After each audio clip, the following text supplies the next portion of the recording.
Warning, names will be mispronounced by an idiot.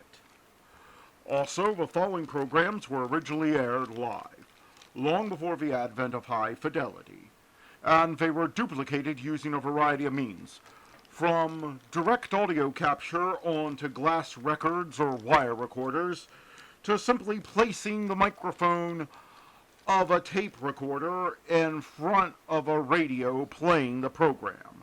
I hope, however, that any variance in audio quality will not take away from your pleasure in listening to these, some of the all-time favorite shows. The following program is brought to you in living color on NBC.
Abbott, what time is it? It's 8 o'clock, Costello. We're on the air for PDQ Gasoline, here in Hollywood. Well, what are we waiting for? Let's go with the Abbott and Costello Show.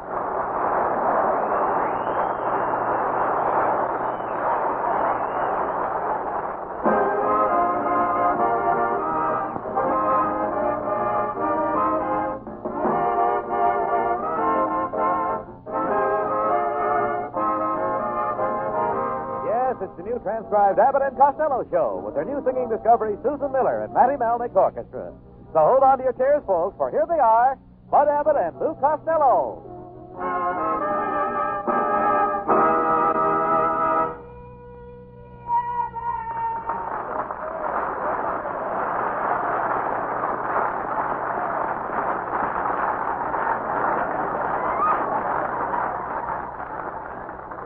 Well, here I am, Costello. What are you so happy about? Well, it's wonderful here in California, Abbott. The sun is shining, the flowers in their buds, the bees in their honey, the cats in their honey. Wait a minute, Costello. Cats don't have any honey. No? Then why does our cat stay up until 4 o'clock every morning? Look, never mind that. What are you doing with that knife and that gun stuck in your belt? Abbott, all California drivers carry a knife and gun. What for? So they can shoot up one street and cut down the other.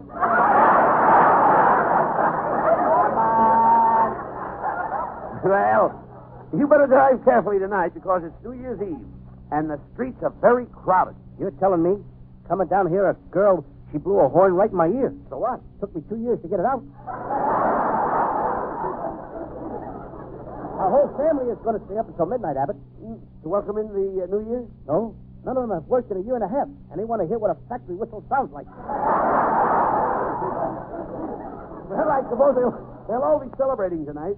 Oh, indeed. All but my Uncle Mike. Aunt May made him sign the pledge. It was as easy as a twist of the wrist. How did she do it? She twisted his wrist. Hey, Abbott, what have you got in that big bottle? Champagne. That's Mum's. Oh, that champagne is Mum? Certainly. Brother, will your Mum be loaded tonight? No, Costello. It's Mum's champagne. That's the best kind. When you open the cork, pop. The champagne is Mum, and the cork pops?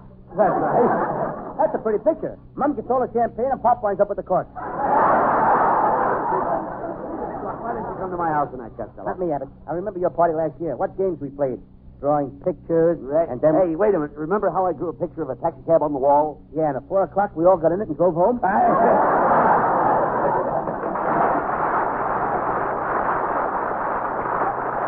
Look, will you keep quiet, Costello?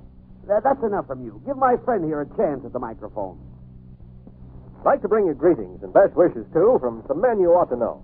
There's Jim Anderson up in San Francisco, George Clay, Los Angeles, Daniel Brenning in Walnut, California, and A.W. Thornton out in Ontario. And then, too, there's Herman Geldo Apodaco in Cucamonga and another Los Angeles man, Everett L. Miller. Who are they? Well, they're some of the new PDQ independent dealers, some automotive experts, men who operate their own filling stations, who've decided that PDQ has the quality, the reputation, and the value they insist on giving their customers. That's why these new PDQ dealers, like so many before them, have decided to stake their personal business success on the PDQ name. We're proud to welcome these men into the PDQ family. More and more independent dealers are selecting PDQ as the gasoline to sell. For these men know that what's good for your car is good for their business. And they know that motorists get more for their money when they fill up with PDQ. And now, Abbott and Costello.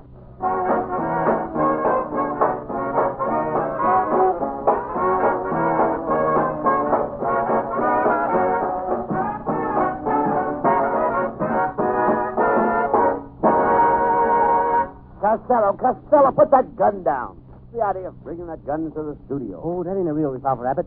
It's a cigarette lighter. I'll show you how it works. I'll put the cigar in my mouth, and when I pull the trigger, it will light my cigar. Now, you'd better be careful. That's a pretty short cigar. Watch out for your nose. Don't worry. Oh, well, things don't smell too good around here anyway. You talk sense. What's the idea of having that big piece of mistletoe pin on your hat? Christmas is through. Yes, but I ain't. Yeah. You idiot. The old year passes out in just a few hours. And you won't be far behind it. Oh, cut that out. Last year, you beat it by 8 lengths. Costello, what's that you've got on your hand? It's a New Year's card from Fibber McGee. What does it say? I don't know. You have to wax it 3 times a day for 3 months before the message comes out. That's it? Oh, continue. Thank you. What are you made up for, Abbott? What's that thing you're wearing? Oh, it's a sport coat my wife gave me for Christmas. I thought it was a little too short for a bathrobe. You don't guard yourself. You look tired, Lou. I am tired. The bus was so crowded I had to stand up all the way into Hollywood. You did? Yes, my legs got so numb I had to pinch them to see if they were mine. Is that so? Yep, my case comes up tomorrow. Well,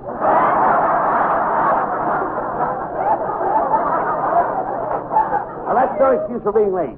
Costello, what takes you so long to get here every week? What do you do in the morning? Oh, Abbott, I'm a busy man. I'll give you a brief outline of a day in the life of Lou Costello.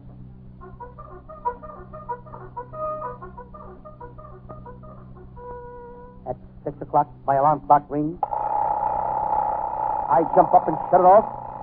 I said I shut it off. I said I shut it off!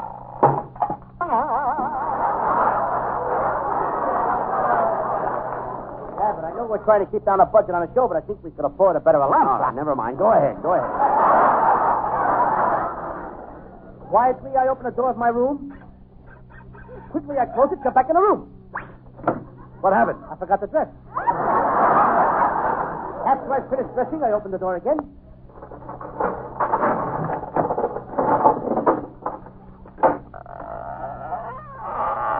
Hey, what's the idea of all those locks and bolts on the door? I can't be too careful, Abbott. There's a gorgeous red-headed bubble dancer lives across the hall from me. And you put all those locks and bolts on your door? No, she did. Oh, continue. Go ahead. Well, I don't want to disturb anybody, so I tiptoed down the hall. I'm wearing my heavy underwear, you know. Now I sneak down the back stairs.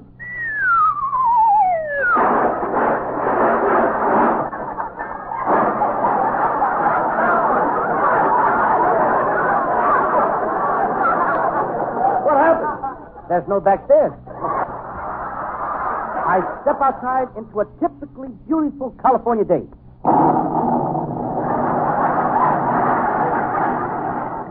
I forgot there was a slight fog. All right, then what did you do? I stroll leisurely down the street, tipping my hat to the left and right. I pick up about $8 that way every morning. Costello, you'd make a perfect mate for an idiot. Thanks, Abbott, but you'll have to ask my mother first. Costello, are you going to turn over a new leaf this year? After this year, I won't say any more nasty things behind your back. Oh, I'm glad to hear that. Hereafter, I'm going to say them right to your face. And another thing, I'm giving up drinking hard liquor. You dummy, you don't drink hard liquor. I know, that's what makes it easy to give it up. Hello, boys. Well, it's Susan Miller.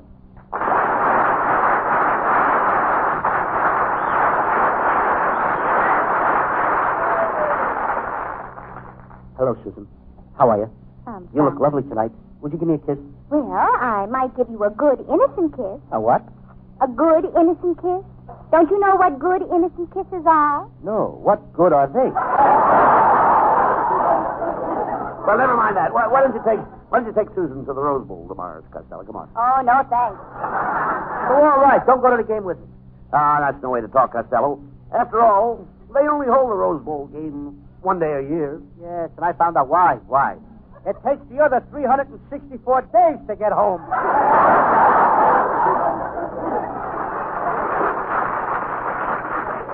Oh, it isn't that crowded, Louis.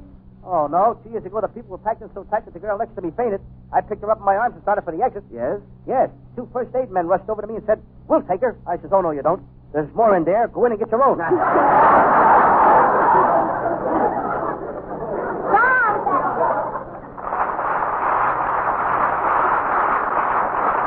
Well, see what you've done? She'll never go with you, Tom. Well, I'm going alone anyway, Abbott. I wouldn't miss that Rose Bowl game for anything. You know, my whole family are football players. They are? Oh, sure. My oldest brother was a fullback, and my youngest brother was a tackle. And when I was born, my mother looked at me and said, "Pop, this is the end." Costello, I don't think you ever played football. Oh, no? I was captain of the Cucamonga Washwomen. We were a scrub team. That must have been some football team. I'll say it was. We had the cutest little redhead cheerleader. Every Saturday when the game started, I would grab that little cheerleader and run down the field. Grab the cheerleader. Yeah. You're supposed to grab the ball. You grab what you like, and I'll grab what I like. Costello, I'll ask you a few questions about football. Now, what team has the best line? Michigan. All right. Who has the best offensive? Field plenty. No. Who has the best offensive? Georgia Tech. And who has the best back? Eddie Lamar. Costello, pay attention. Now, let's say you're in a game. The opening gun is fired, and the fullback kicks off. What do you do? I put on my Dick Tracy badge and grab the guy who fired the gun. What for? You just said that some guy fired a gun and the fullback kicked off. I know I'm murder when I see one. I'll forget him. Now, the team springs into action. The captain fades back to make a pass. That's a pretty sight. One of his best friends just kicked off, and this guy starts a crap game. Please pay attention. Now they're in formation. The ball is stepped from center, and the quarterback makes a hole in the left guard. This is terrible. First, the fullback kicks off. Now somebody put a hole through the left guard. Abbott, call the FBI. Get the Lone Ranger. Get Jane Russell. What do you want with Jane Russell? You get her. I'll think of something.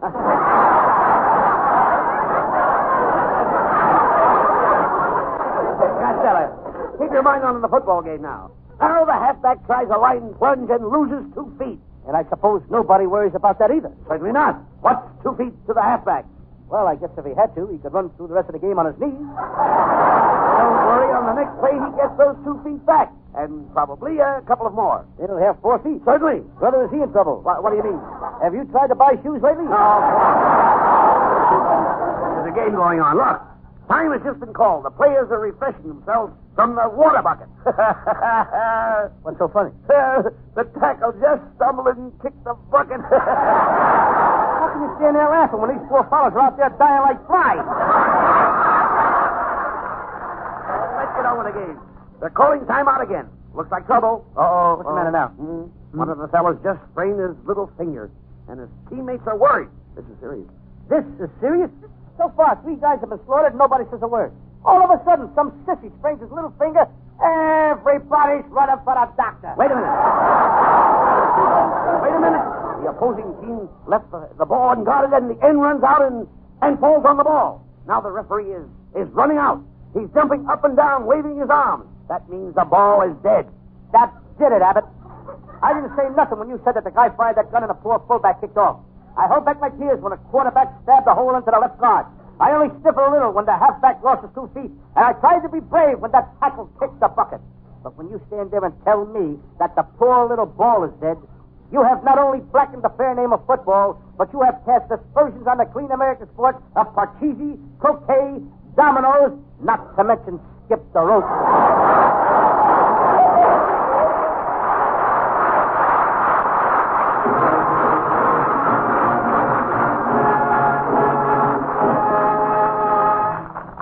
There'll be more hijinks in a minute, folks, but first, a few remarks on another subject.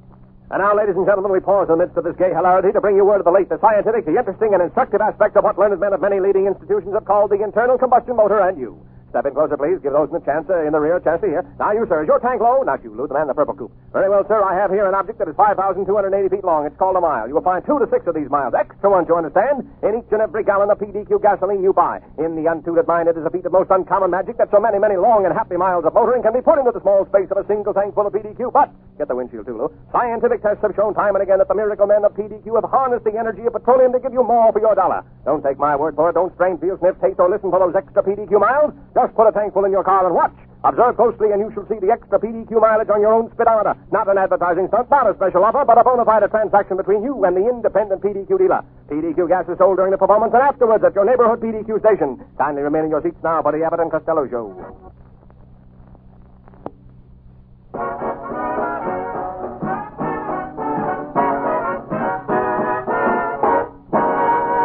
And now, here is vivacious Susan Miller with Matty Malnick and the orchestra.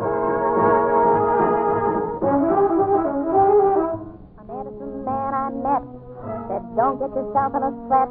When things look gray, just shrug and say, it must have been from my ex. Sorry if your temper's getting a top hand. All you gotta do is just stop and pass that piece. I'd bury that hat. You'd like the Choctaw, Chickasaw, Chattahoochee, Chippewa, you.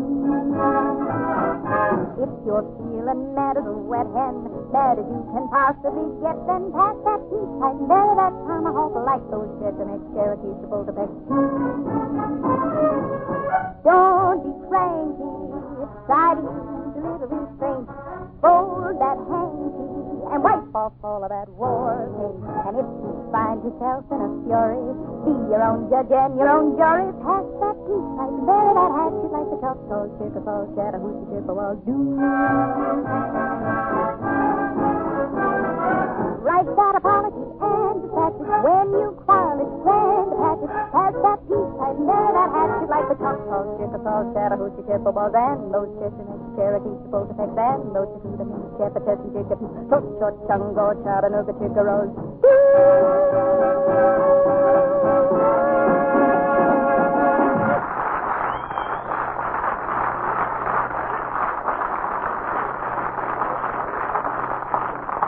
With old acquaintance be forgot, and friends you hold so dear. But when you hear the bells at 12 o'clock, the good humor man is here.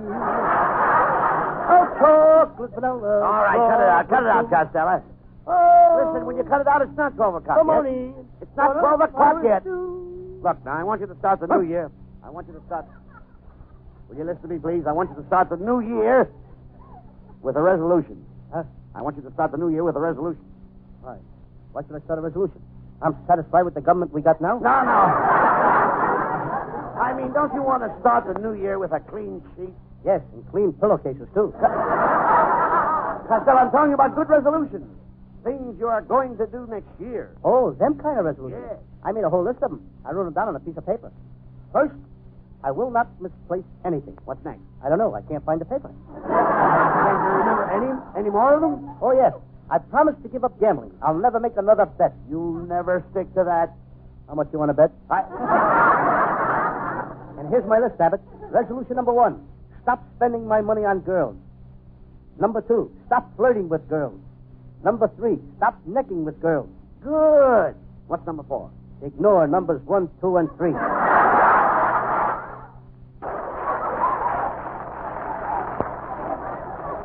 You have nothing on your mind but girls. Were you out with a girl last night? No, I spent the evening at home. I lit a warm, cheery fire in my living room, but my landlord objected. Why? I don't have a fireplace. Never mind that. What is that you have rolled up in your pocket there? It's a beautiful calendar for next year. Mr. Schultz, my butcher, gave it to me, and look, it's got a picture of Mr. Schultz's grandfather on it. You idiot, that's a picture of Father Time. See, he's got a long white beard, and he's got a sickle in his hand. So, you know what that sickle is for. To cut his beard? No. Whenever you see Father Time, you'll find the old man's sickle. The old man's sickle? Certainly.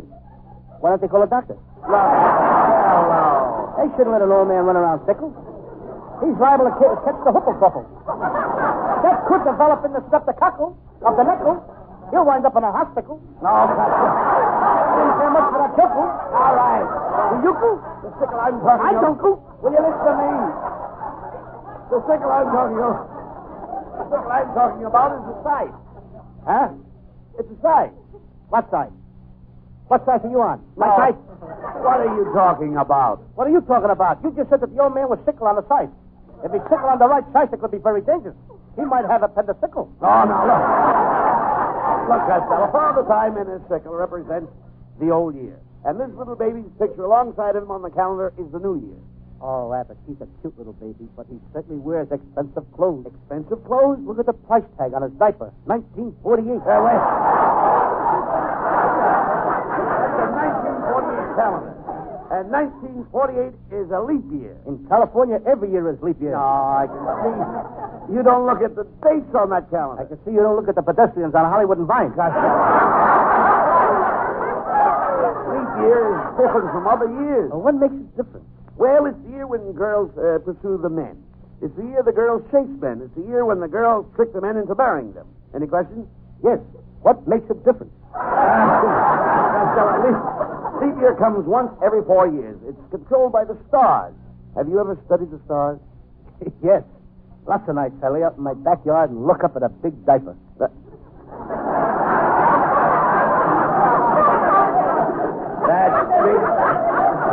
That's Big Dipper. That's You big. don't know the stars. That's big diaper. You don't know my backyard. All right,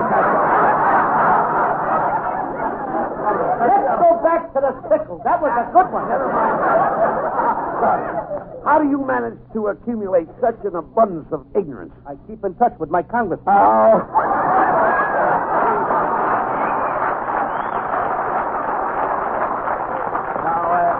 Tonight is New Year's Eve. Now, what are your plans? I'm taking Ruby Pool Cue to a party, and we're going to play that new game I invented, Pony Express. How do you play Pony Express? Just like post office, with a little more horsing around.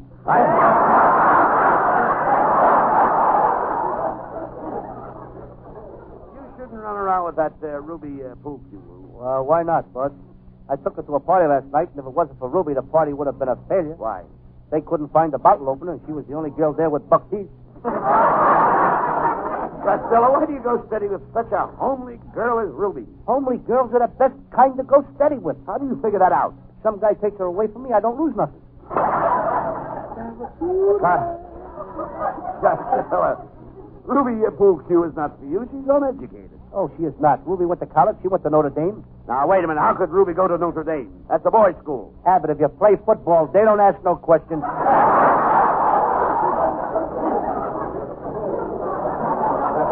You won't make any mistakes in the new year. I'm going to get you a horoscope. A what? A horoscope. You know, horoscope.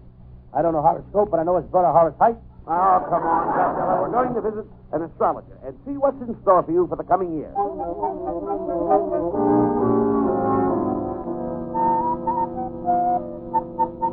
You are in the presence of the great Madame Zaza. That's a funny name. Quiet, Costello. Quiet. Madam Zaza, I brought Costello here to get his horoscope for 1948. Very well. Now, Mr. Costello, tell me, what sign were you born under? What time was I born under? That's right. This kid thinks I was born under a billboard. No. Costello, she's talking about a zodiac sign. Yes. What is your sign? Taurus the bull or Leo the lion? Burma, the shade. Never mind that. Tell her what day you were born. Thursday. How do you know it was Thursday? Was the next day we had fish?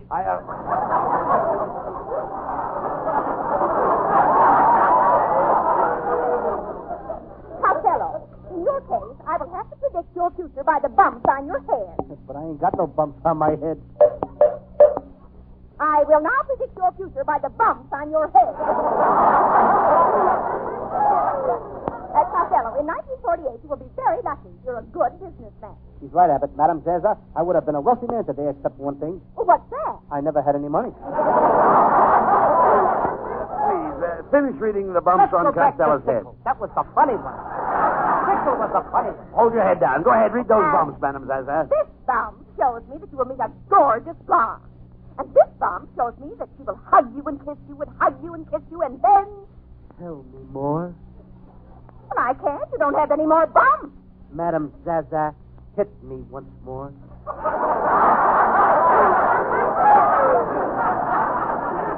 Right. Aha! Now I can see your character. You are a very shy and bashful boy. Costello, shy and bashful? She's right, Abbott. I never told you this. I'm so bashful I keep the bureau in my room turned toward the wall. Why? So its drawers won't show.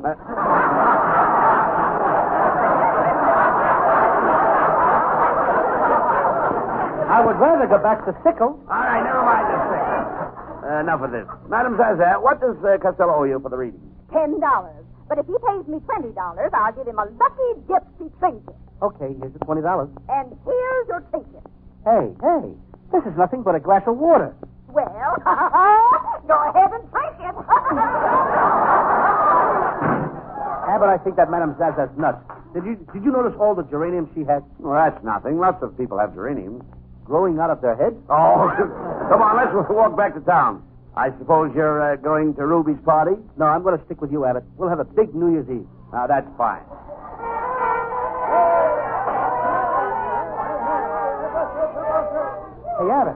Hey, Abbott, the people in that house are they having a doozy of a party? Come on, let's crash it. Come on, we can have a lot of fun. Hello, boys. Come on in. He's going to play. Hey, we're busting up the joint tonight. Whoopee! Say, whose house is this? I don't know. I just got here myself. Hey, come here. Help me throw this can out the window. Come on, let's live. Okay, here she goes. Hey, Abbott, boy, is this fun. Come on, here. Throw this lamp out the window. Whoopee! Hey, give me the lamp, Costello. Happy New Year!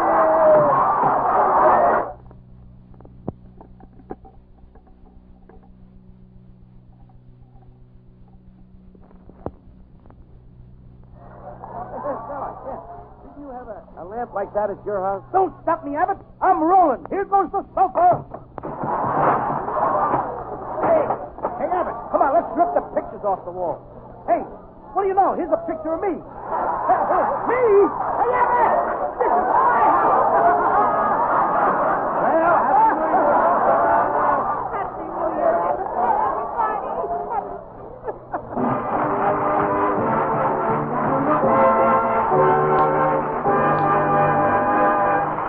The boys will be back in just a few seconds, folks, but first we want you to hear this.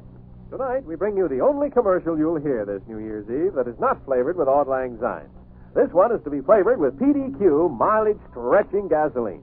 Now, we'll forgive you your past purchases of, other brands. No more for me, thank you. And we'll turn over a new leaf, a PDQ leaf. No, I'm doing fine, thank you. And beginning tomorrow, or maybe the day after, we expect you to drive into the neighborhood PDQ service station and fill her up. No, really, I'm quite happy. Fill her up with that superb power, that traditional extra mileage, that dependable service which have made PDQ gasoline and the independent service station men who sell it the favorites of so many motorists, these many years. And you want to know something else? This old world would be a better place if more people used PDQ gasoline. That's what. Okay, now, just one lump. Now, I think we're probably running a little late tonight, so you may or may not hear 1947's final thing of the Abbott and Costello show. Let's stick around and find out.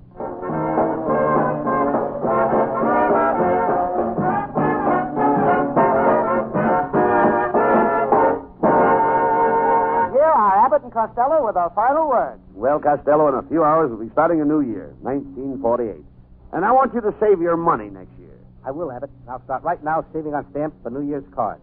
I'm sending my greetings right now. A happy New Year to everybody, including my family, your family, Joe Bozzo, Mary Bozzo, Uncle Artie Stebbins, Aunt May and Uncle Mike, my mother, my Happy New Year, everybody. in the world. Happy New Year to everybody all over the world.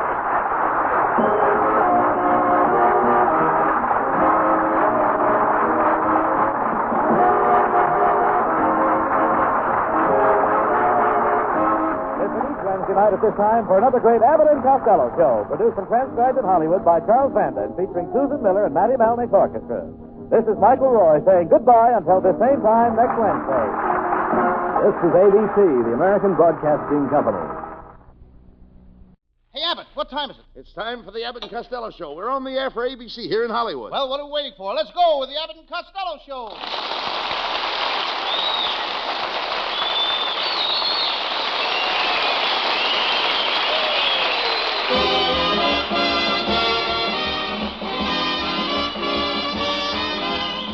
Yes, it's the Abbott and Costello Show, produced and transcribed in Hollywood for your listening and laughing pleasure. Chuckles with a carload and music by Matty Malnick. So hold on to your chairs, folks, for here they are, Bud Abbott and Lou Costello.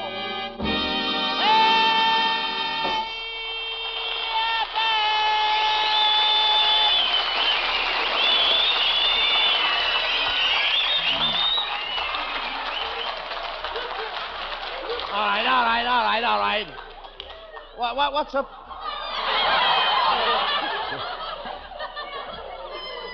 What's up? What's up tonight? I beg your pardon? I say, what's up tonight? Well, I'm going to tell you, I took my Aunt Meg to the football game at the Coliseum this afternoon. Yes. At the end of the first quarter, a drunk came in and yelled, "Whose game?" Aunt May jumped up and says, "I am." Your Aunt May doesn't know much about football, does she? Oh, she thinks the rooting section is the front end of a pig. She does? She does. Hey, Abbott. What? Which end is? You don't know much about football yourself, do you? Oh, are you kidding? You should have seen me in college, Abbott. I was a triple threat man. I could run, kick, and pass. Boy, I could really throw it in those days. You're not doing so bad tonight, either.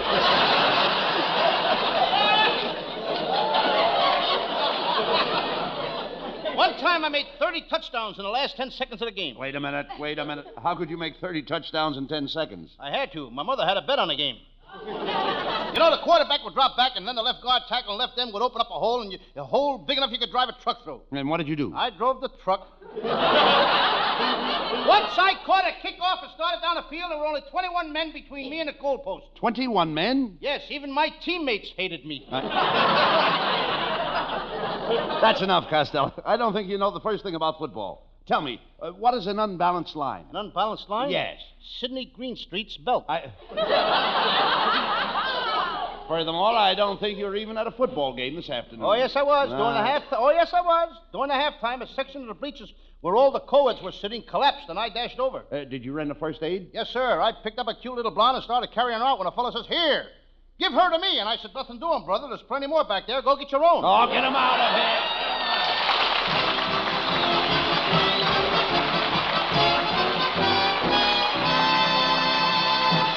Well, there's a sample of the high-grade nonsense you'll be hearing for the next half hour. But before we get back to it, listen to this.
Look, Costello.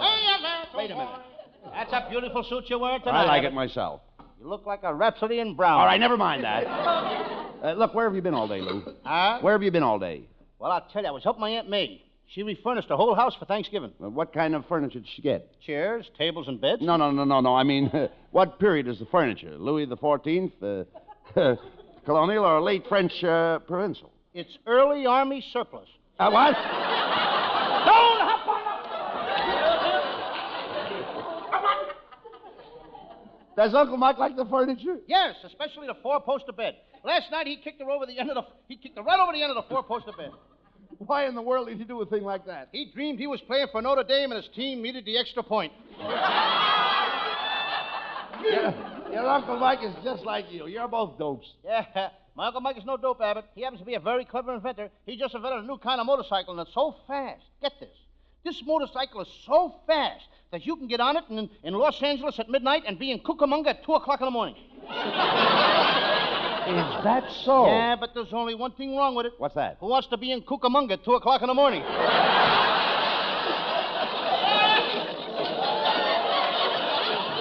Well, that just proves what I've always said. Your Uncle Mike is a shiftless loafer.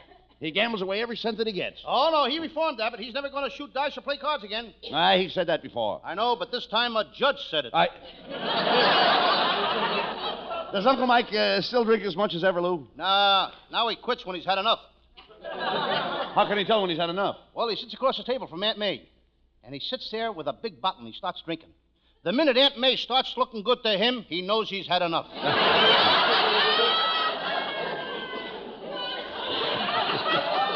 Hey, Lou, does your Uncle Mike and Aunt May fight as much as they used to? No, but they had an argument yesterday. She clouded him in the puss and then kicked him in the stomach. Kicked him in the stomach? Yeah, but that was his fault. He turned around. Does your Uncle Mike still work for the orange growers, Lou? Oh, yes. A very important man in the orange business, Abbott. He's the only guy that can tell a California orange from a Florida orange. How does he do it? Well, he cuts an orange in half, holds it over a map of the United States, and squeezes it. If it's a California orange, it squirts all over Florida.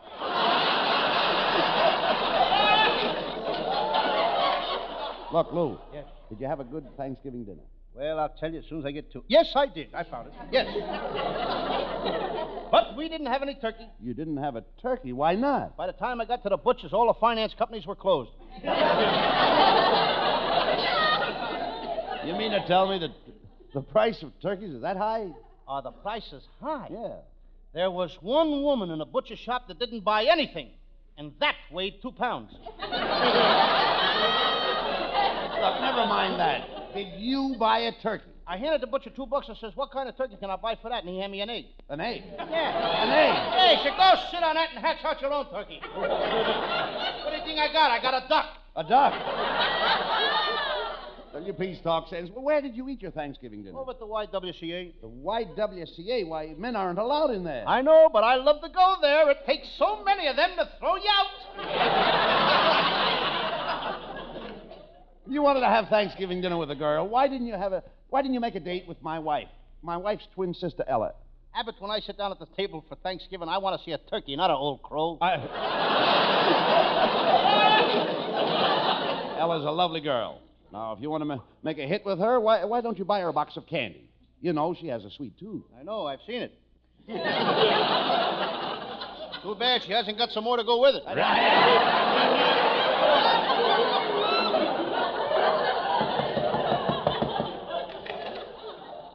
Gentlemen, I've got a few turkeys left over from the Thanksgiving rush. Would you like to buy one? What kind of turkeys have you got? I've got Texas turkeys and Vermont turkeys. How do you tell them what? The Vermont turkeys are still wearing Hoover buttons. I don't think we'd be interested. Turkeys are too high this year. Well, then, how about buying a raffle ticket on a great big turkey for $25? I'll take 2 of them. Here's a $50. Thanks. Here's your tickets for the biggest turkey in town. Wait, just a minute. Whoa. These aren't tickets for a turkey. These tickets are for the Abbott and Costello radio show. Do you know of a bigger turkey? Dirty trick. He can't get away with that, Abbott. I'll break every bone in his body. Where did he go? Right through that door. He did, huh? Yeah. Open up that door. Well, the door is open. What are you going to do about it? What do you want? I just wanted to say goodbye.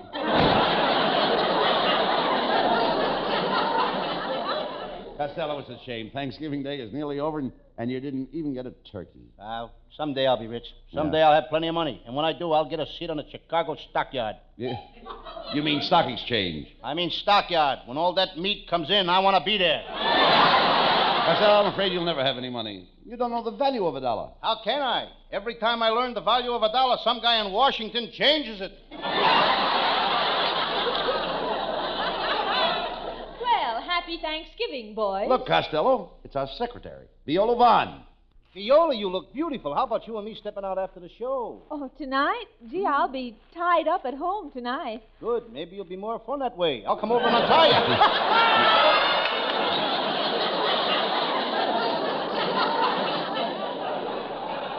you. Viola, you must be very busy. Every time Costello asks you for a date, you're busy. Well, I am busy. Mondays I go to gym class. Tuesdays I play golf. Wednesdays I go horseback riding. And when I have nothing on, I go swimming. You couldn't pick a better time for it.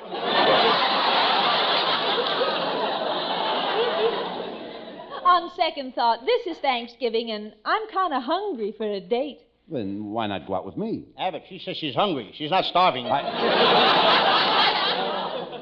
suppose I did invite you over to my house tonight, Costello. What would you do? Oh, well, we'd play games. We'd play like hide and seek, maybe post office. Oh, that's a kid's game. Not the way I play it. All right, now, wait a minute. Well, how do you play hide and seek? Well, first you count up to 10, then run and hide in the closet. And then I count up to 10 and run and I hide in the closet. It's a lot of fun. Wait a minute. Where does the fun come in? We both run to the same closet. Nah, Costello, I don't think I'll invite you over. You're too fickle. What do you mean? Well, last week after the rehearsal, you were taking a nap, and I sneaked in, and you were dreaming and saying, "No, Rita, no, Rita, I won't kiss you. No, no, no." So what? My name is not Rita. What are you kicking about? I said no, didn't I? Viola was right. You are fickle. You're always flirting with girls. Last night I saw you driving down Hollywood Boulevard and you winked at a girl. I only winked because something got in my eye. And she got in your car, too. Well, I'm surprised at you two arguing over girls. You're right, Viola. Yeah. They aren't worth it. Women are responsible for a lot of stupid things. Shame on you, Abbott, bringing your mother into this conversation. You idiot. Why don't you find yourself a girl and get married?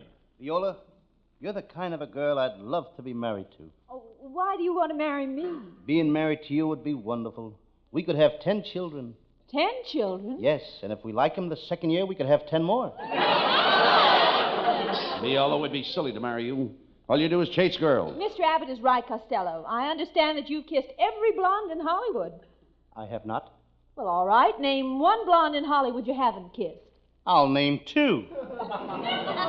Alan Ladd and Van Johnson. You idiot. Alan Ladd and Van Johnson wouldn't kiss you. They wouldn't? No, they wouldn't. Okay, I'll scratch their names out of my book. See, Viola, I was right. Costello's not the guy for you. He has no brains, he has no looks, and he has no money. I'm beginning to think you're right. Just a minute. Now listen here, Abbott. If you don't stop crabbing me with girls, I'm going to hide your corkscrew. No!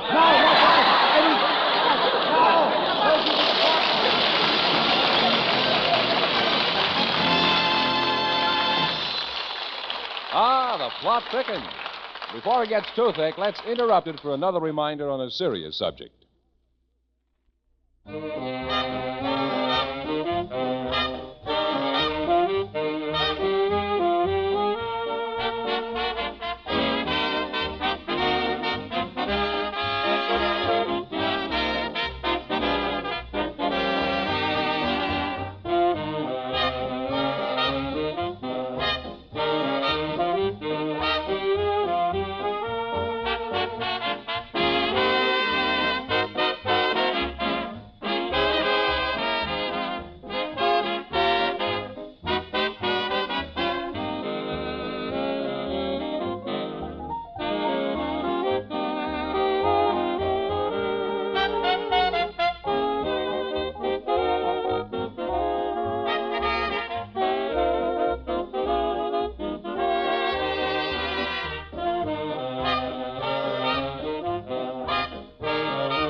And now, ladies and gentlemen, here's our new singer, Hal Winters. Let's give Hal a nice big hand. A nice big hand for Hal Winters. Hey, hey.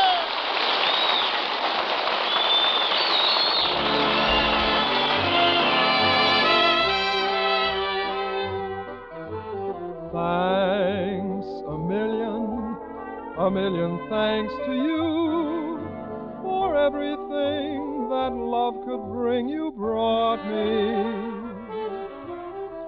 Each tender love word you happen to say is hidden away in memory's bouquet.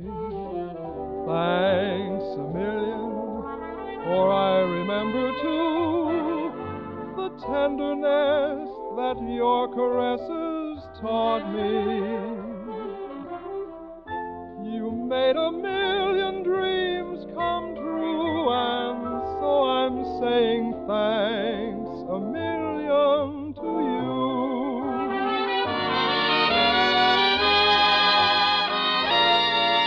For I remember too the tenderness that your caresses taught me. You made a million dreams come true, and so I'm saying thanks a million to you.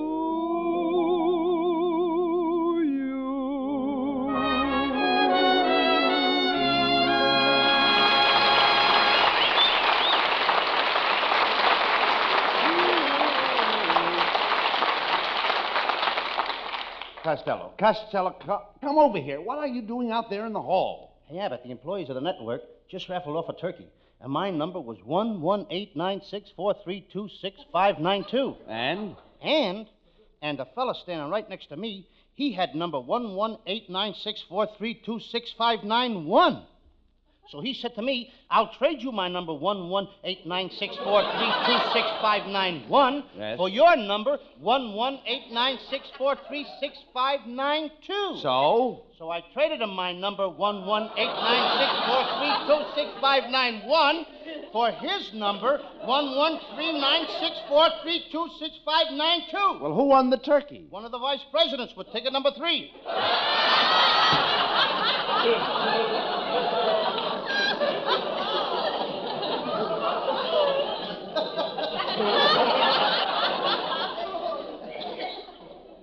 But I don't care, Abbott. I don't like turkeys anyway. If all the turkeys in the world were laid end to end, that's the part I would get. Well, you know, Lou, my wife is crazy about turkey. Today, when she sat down at the table, she had a turkey neck. Why don't you wear a muffler? Nobody would notice it. Nonsense. What's that roll of paper under your arm? That's a Thanksgiving play we're going to do for the people tonight, and I wrote it myself. Well, what's the name of your play? I call it The Brave Little Band of Pilgrims Who Landed on Honest John's Rock. Yeah, dummy, that's Plymouth Rock. How do you like that? Even in those days, Honest John was the only one that could get a Plymouth. Never mind that. Let's get along with the play.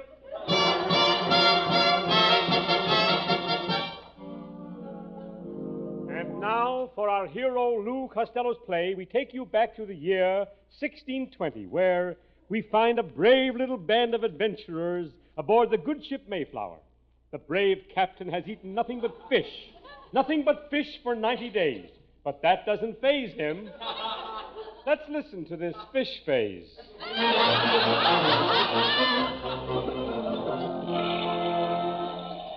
First mate John Alden Costello, where are you? Here I am, Captain Miles Standish Abbott. We've had some pretty tough weather. How's the ship holding up? I have a report on the mizzenmast. What about the mizzenmast? It's been mizzen for 3 days. Look out! There's a note stuck to that dagger. Aha! There's mutiny among the men. Read this note, First Mate John Alden Costello. The first mate is a dirty landlubber, and he should drop dead.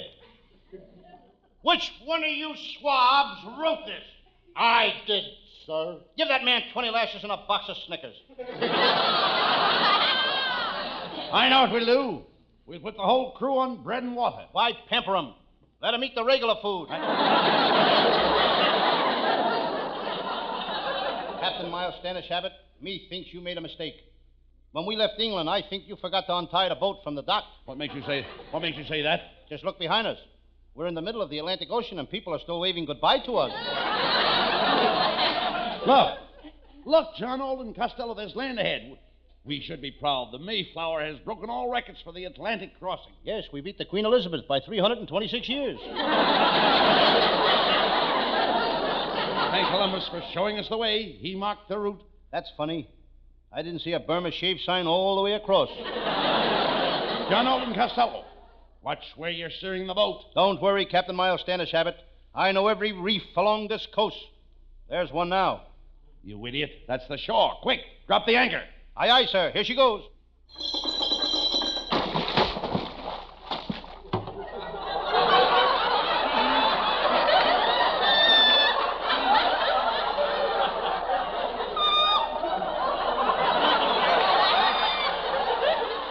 John Alden Costello, what are you doing down there in the water?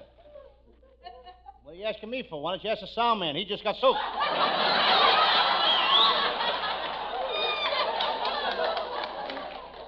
What are you doing down there in the water? I forgot to let go of the anchor. So the little boat Mayflower made the crossing. The shore was deserted. No Indians came down to greet them. It was 7 o'clock on a Sunday night. All the Indians were home in their wigwams. Listen. They're all trying to guess the mystery tune on Stop the Tom Tom. First mate John Alden Costello drops the gangplank, and down the runway comes the beautiful Priscilla.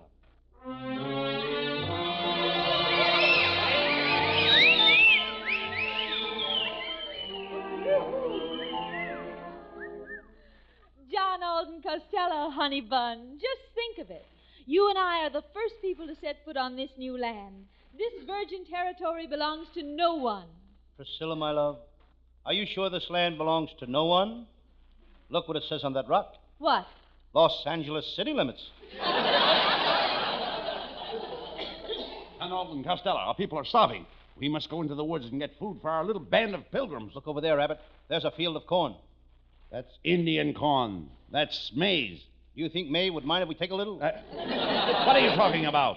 You just said the corn belonged to May. I did not. I said the corn was maize. Then it's May's corn. That's right. Well, what's wrong with finding May and asking for some of her corn? I didn't say the corn belonged to May. I merely said the corn was maize. How do you like that? Here it is, the year 1620, and this guy is starting a routine. Stella, maize is Indian corn. The Indians grind their own corn. Those Indians are smart. We pay riders to grind ours. Uh-oh. Here comes an Indian. I'll be friendly and say hello to him. How do you say hello to an Indian? How? I asked you first. I just told you. Told me what? How? If I knew how, I wouldn't be asking you. What did you ask me? How? Now you've got it. Got it. Now I'm really mixed up.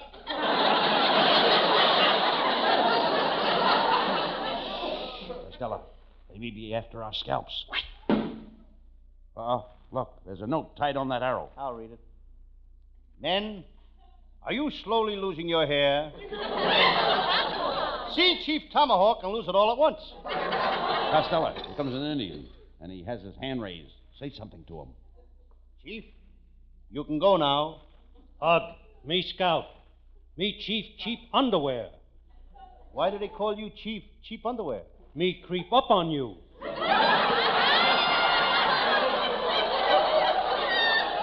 Step 'em aside and make way for Big Chief.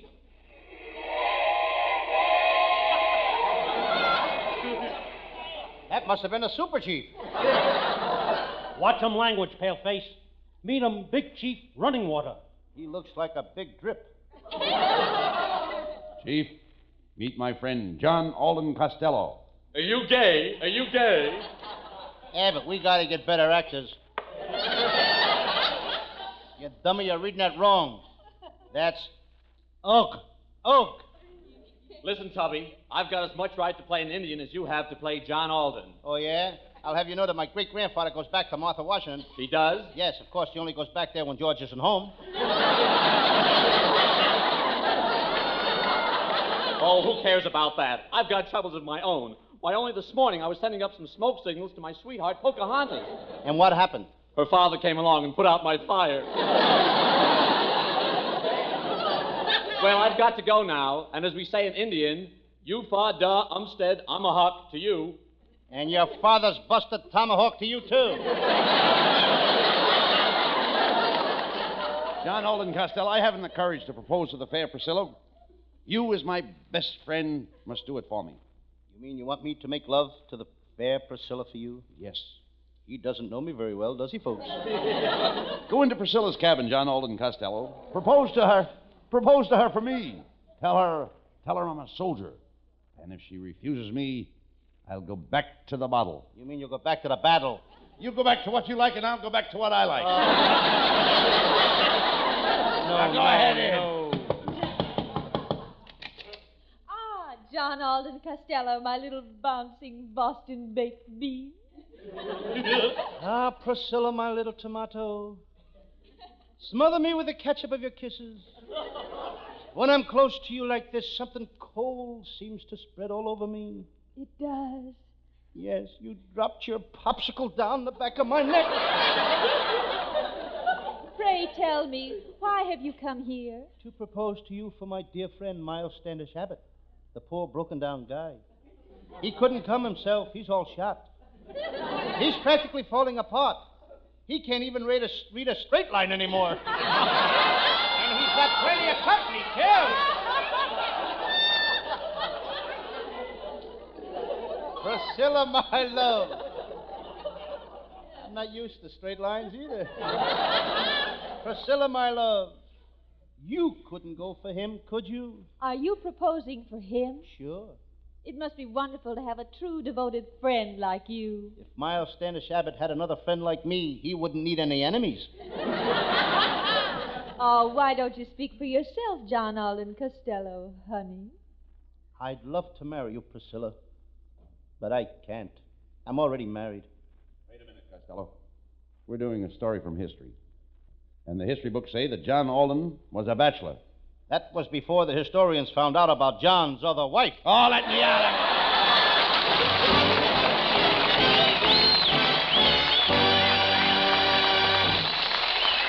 Don't go away, folks. Our madmen aren't through with you yet. Right now, they want you to hear this.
Costello, by doing our Thanksgiving play, we didn't get a chance to do our Sam Shovel detective mysteries tonight. That's right, Abbott, but Sam Shovel will be back next Thursday night. Well, what is your Sam Shovel story for next week? Well, it's one of my liveliest cases. I call it the case of the chorus girls who went swimming in their underwear or down to the sea in slips.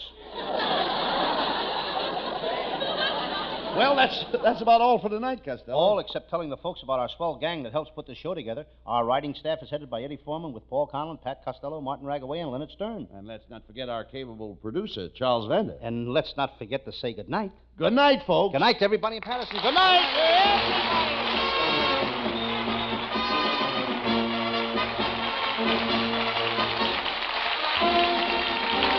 Listen each Thursday night at this time for another great Abbott and Costello show, produced and transcribed in Hollywood.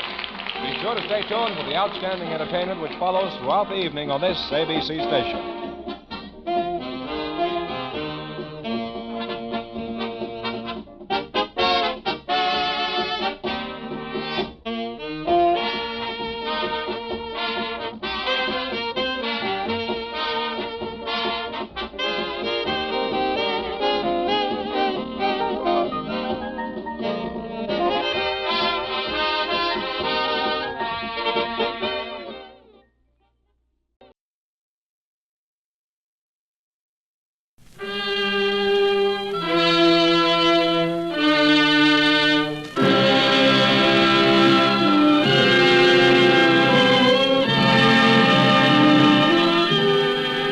makers of Campbell Soups present the Campbell Playhouse. Orson Welles, producer.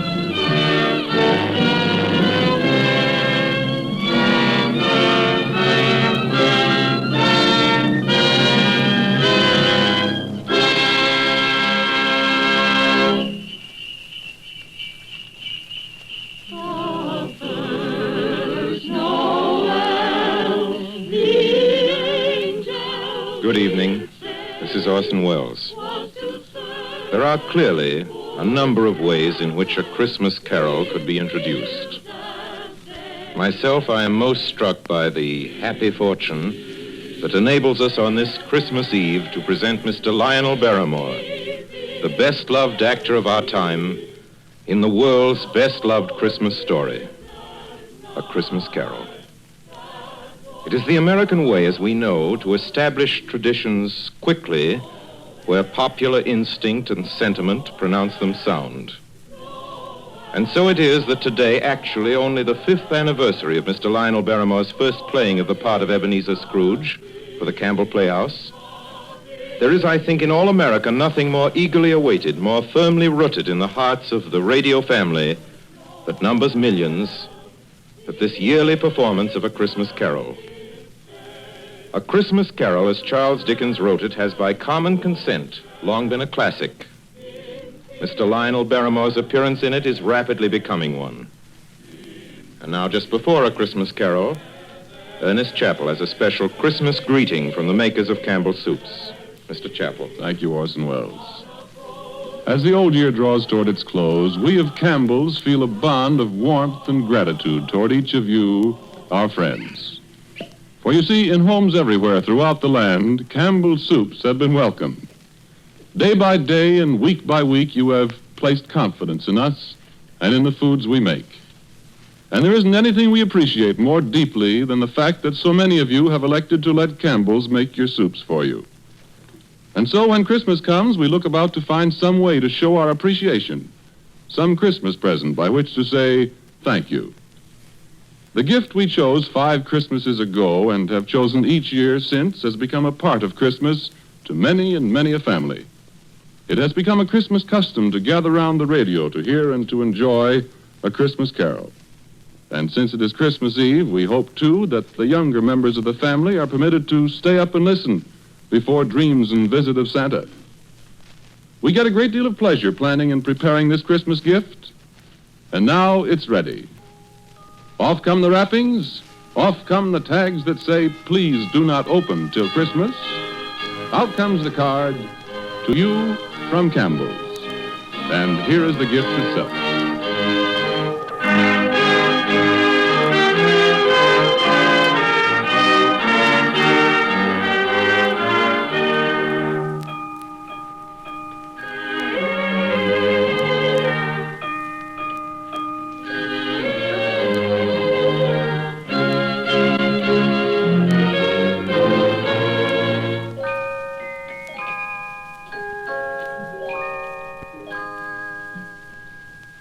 Marley was dead to begin with.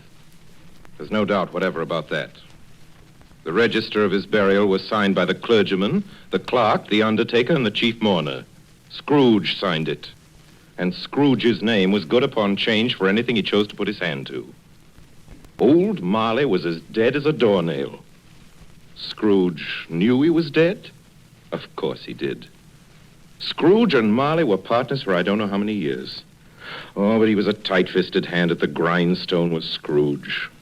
A squeezing, wrenching, grasping, scraping, clutching, covetous old sinner. And once upon a time, of all the good days in the year, on Christmas Eve, old Scrooge sat busy in his counting house, a grim, cheerless place if ever there was one. The door of Scrooge's counting house was open, that he might keep his eye upon his clerk, Bob Cratchit, who in a cold and dismal little cell beyond worked at his ledgers. 19, 20, 21, 22. Merry gentlemen, let nothing you dismay. 23, 26, 29. Christmas Day. 11, 13, 17, 7, carry 1. Sour and Satan. Bob Cratchit. Yes, Mr. Scrooge? Stop that infernal caterwauling. Yes, sir. 9, 15, 17, 29, carry 1. Impudence. Singing their idiotic Christmas carols at my very door. Go somewhere else and bellow your blasted carols, or I'll give you in charge. Sorry, Governor. It's an old custom at Christmas time, you know. Yes, and I don't want any of your old customs. Take your fellow fools and go away. Christmas. Blah. Right, sir. Merry Christmas anyway, sir. A Merry Christmas, Uncle. A Merry Christmas, Bob. Merry Christmas, Mr. Fred. God save you, Uncle. Ah, humbug. Christmas a humbug, Uncle? Now, I'm sure you don't mean that. I mean just that. Exactly that. Merry Christmas. What right have you to be merry? What reason have you? You're poor enough. Well, what right have you to be dismal about Christmas, Uncle? You're rich enough. Ah. Now, Uncle, don't be cross. Well, what else can I be when I live in such a world of fools? What's Christmas to you but a time for paying bills without money? Merry Christmas. A time for finding yourself a year older and not an hour richer. If I could work my will, every idiot who goes about with Merry Christmas on his lips would be boiled with his own pudding and buried with a stake of holly through his heart. He should. Uncle? Nephew, keep your Christmas in your own way and let me keep it in mine. Keep it, but you don't keep it, Uncle. Well, let me leave it alone then. What do you want? A Christmas gift, I've no doubt. I came to wish you a Merry Christmas, Uncle. A Merry Christmas. Much good may Christmas do you. Much good it ever has done you. There are many things from which I derive good by which I have not profited materially, I dare say, Uncle. Christmas among the rest. But I have always thought of Christmas time as a good time. A kind, forgiving, charitable, pleasant time. And therefore, Uncle, though it has never put a scrap of gold or silver in my pocket, I believe it has done me good and will do me good. And I say, God bless it. God bless Christmas. Hurrah! Let me hear another sound out of you there, Bob Cratchit, and you'll keep your Christmas by losing your situation. Yes. As to you, nephew, I wonder you don't go into Parliament. You talk enough nonsense. Don't be angry, Uncle. I want nothing from you. I ask nothing of you. Why can't we be friends? Good afternoon. Well, I'm sorry you feel that way. I've tried. A Merry Christmas to you, Uncle. Good afternoon. And a Happy New Year, too. Ah, humbug. And a Merry Christmas to you, Bob, and the missus, and to Tiny Tim. Thank you, Mr. Fred. Same to you, sir. Good day, sir. Good day, Bob. Nonsense. Twaddle. Blummery. Talking of Christmas and not 2 sixpences to jingle together in his trousers pocket. You there, Bob Cratchit. Come here. What are you doing there? I was only putting a bit more coal on the fire, Mr. Scrooge, seeing it's so cold in there, sir. Well, you put that coal back into the scuttle. A fire! A fire, indeed. I can tell you, if you use coal at that rate, you and I will soon be parting company, Bob Cratchit. You understand that? There's many a young fella like your situation, you know. Oh, I'm sorry, sir. My fingers were getting a little stiff with the cold. Then put on your mittens. There's someone at the door. See who it is. Yes, sir. Good afternoon, sir. Good afternoon. This is the firm of Scrooge and Marley. Yes, sir. I should like to see the head of the firm, if I may. Oh, very good, sir. What is it? A gentleman to see you, Mr. Scrooge. Huh? Have I the pleasure of addressing Mr. Scrooge or Mr. Marley? Marley's been dead these 7 years tonight. I'm Scrooge. Well, now, Mr. Scrooge, at this season of the year, it's only fitting that we who are more fortunate should raise a fund to buy the poor some meat and drink and means of warmth. You may not believe it, sir, but many thousands are now in want of common necessities, and hundreds of thousands are in want of the simplest comforts, sir. Are there no prisoners? There are plenty of prisons, sir. And the workhouses? They're still in operation, I trust. I wish I could say they are not, but they are, sir. The treadmill and the poor law are in full vigor, then? Both very busy, sir. Oh, well, I'm very glad to hear that. I was afraid from what you said at first that something had occurred to stop them in their useful cause. No, sir, all these institutions that you mention are flourishing. But it's nevertheless true that some additional provision for the poor and the destitute must be made. A few of us upon change are endeavoring to raise such a fund, you see. And what shall I put you down for? Nothing. Oh, I see. You wish to be anonymous, sir. I wish to be let alone. I don't make merry myself at Christmas time, and I can't afford to keep a lot of idle people and make them merry. I help support the establishments that take care of the poor. They cost enough. Let those who are badly off go there. Many can't go there, sir. And many would rather die. Well, then, my advice to them is to do so and decrease the surplus population. Besides, I've only your word for it that all this is so. It's the truth, Mr. Scrooge. So be it, then. It's not my business. It's enough for a man to understand his own business and not to interfere with other people's. Mine occupies me constantly. Good afternoon, sir. I quite understand, Mr. Scrooge. Cratchit, show this gentleman out. Yes, sir. This way, please. Sir, I couldn't help overhearing. I should like to contribute threepence. Cratchit! Yes, sir. It isn't much, but it's all I can afford. But there are others in worse situation than I am. You're a generous fellow. I wish I might say so of your employer. Cratchit! Yes, sir. Good afternoon, sir. Good afternoon. Merry Christmas. Merry Christmas. Yes, sir. Merry Christmas. Close the door. Yes, sir. I have closed it, sir. 24, 31, 1 and carry 3. A new scarlet tippet for Tiny Tim. And a comb for Martha. 33, 3 and carry 3. Hair ribbon for Belinda. 4, 7, 12, 15. I suppose you want the entire day tomorrow. If it's quite convenient, sir. It's not convenient, and it's not fair. But I suppose I can't do anything about it. If I was to stop half a crown of your wages, you'd think yourself very ill-used, I'll be bound. Well, sir, And yet you don't think me ill-used when I pay a day's wages for no work? It's only once a year, sir. Once a year. Once a year, indeed. A fine excuse for picking a man's pocket every 25th of December. But I suppose it's no good talking. You must have the whole day. Well, see that you're here all the earlier the next morning. You understand? Oh, I will, sir. I will, sir, indeed. Good night, sir, and Merry Christmas. Merry Christmas.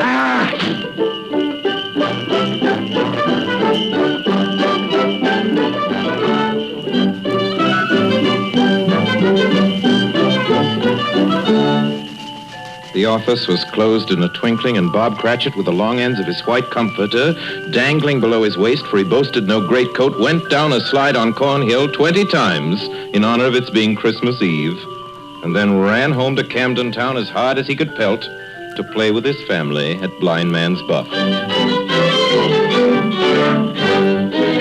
Scrooge, on the other hand, took his melancholy dinner in his usual melancholy tavern. Having read all the newspapers and spent the rest of the evening with his banker's book, went to his dismal house. Darkness is cheap, and Scrooge likes it. The yard was so dark that even Scrooge, who knew its every stone, had to grope with his hands through the fog and the frost to find the door. Scrooge walked through his rooms to see that all was right.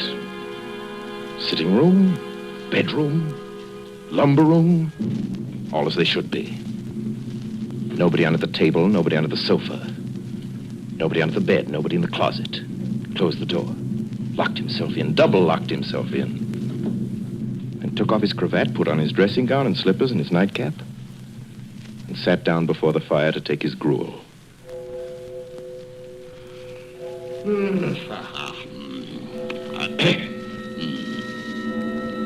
Marley.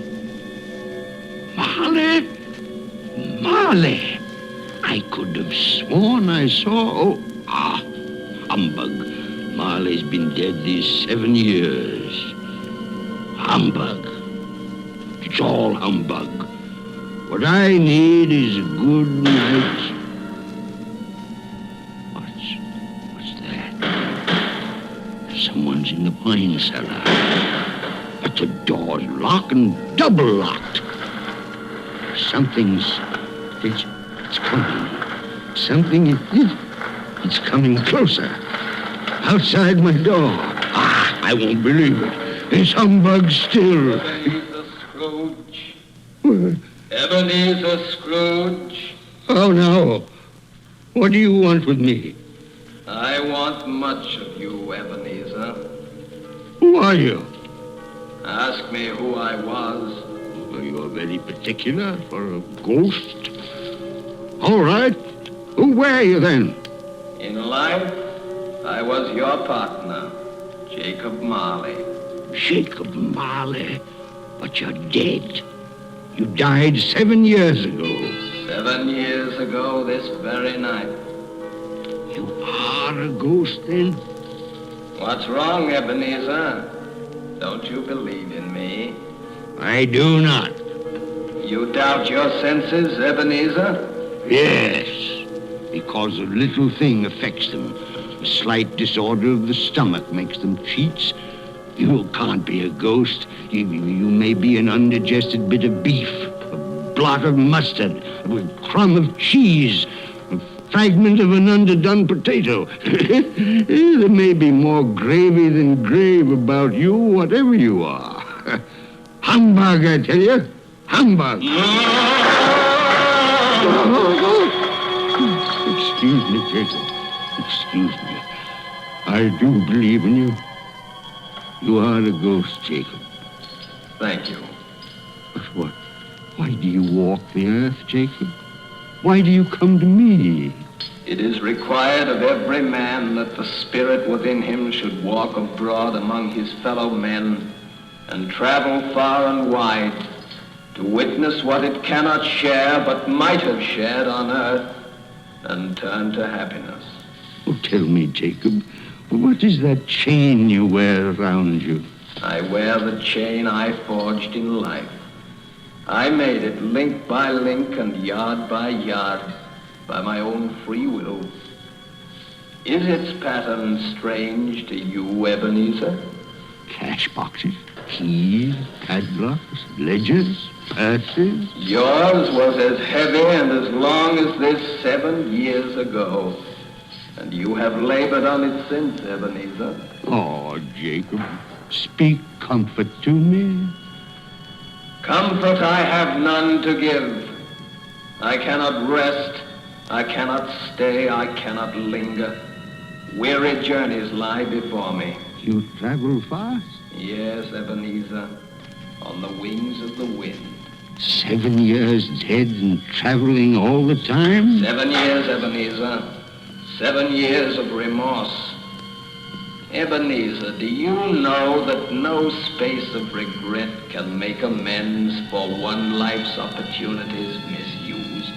But you were always a good man of business, Jacob. Business? Mankind was my business. Charity, mercy, benevolence, they were all my business. The dealings of my trade were but a drop of water in the comprehensive ocean of my business. Oh, Jacob, don't take on so. Jacob. Listen to me, Ebenezer. I listen to you, Jacob. Go on, Jacob, speak to me. But don't be so flowery. Ebenezer, I am here to warn you that you have yet a chance and hope of escaping my fate. Do you hear that, Ebenezer? Yes, Jacob. You always were a good friend to me, Jacob. Thank you, Jacob. But go on. Go on. Go on. How shall I escape? Oh, I'm afraid, Jacob. You will be haunted by 3 spirits. Is that the only chance and hope, Jacob? It is your only chance and hope. Well, then I think I'd rather not. Without their visits, you cannot hope to shun the path I tread. Expect the first tomorrow, when the bell tolls 1. Couldn't I take them all at once and have it over, Jacob? Ebenezer, look that for your own sake you remember what has passed between us. And remember, when the bell tolls 1, look for the first spirit. Marley. Jacob Marley.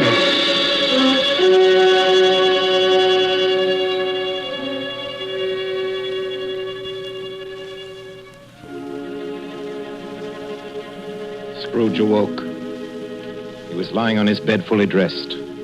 Suddenly the curtains of his bed were drawn aside. Scrooge found himself face to face with the unearthly visitor who drew them. As close to it as I am now to you. And I am standing in the spirit at your elbow. It was a strange figure, like a child, yet not so like a child as like an old man. Ebenezer Scrooge. Who is that? Ebenezer Scrooge, I have come for you. You are the spirit, sir, whose coming was foretold me? I am that spirit. What are you? I am the ghost of Christmas past. Long past? No, your past. But what do you want of me? What brings you here to haunt me? Your welfare, Ebenezer Scrooge. Rise and walk with me. Oh, no, not out of the window. I can't do that. I'll fall down. I'm not a spirit. I'm mortal. I'll fall. Bear but a touch of my hand upon your heart, and you shall be upheld in more than this. Come, follow me.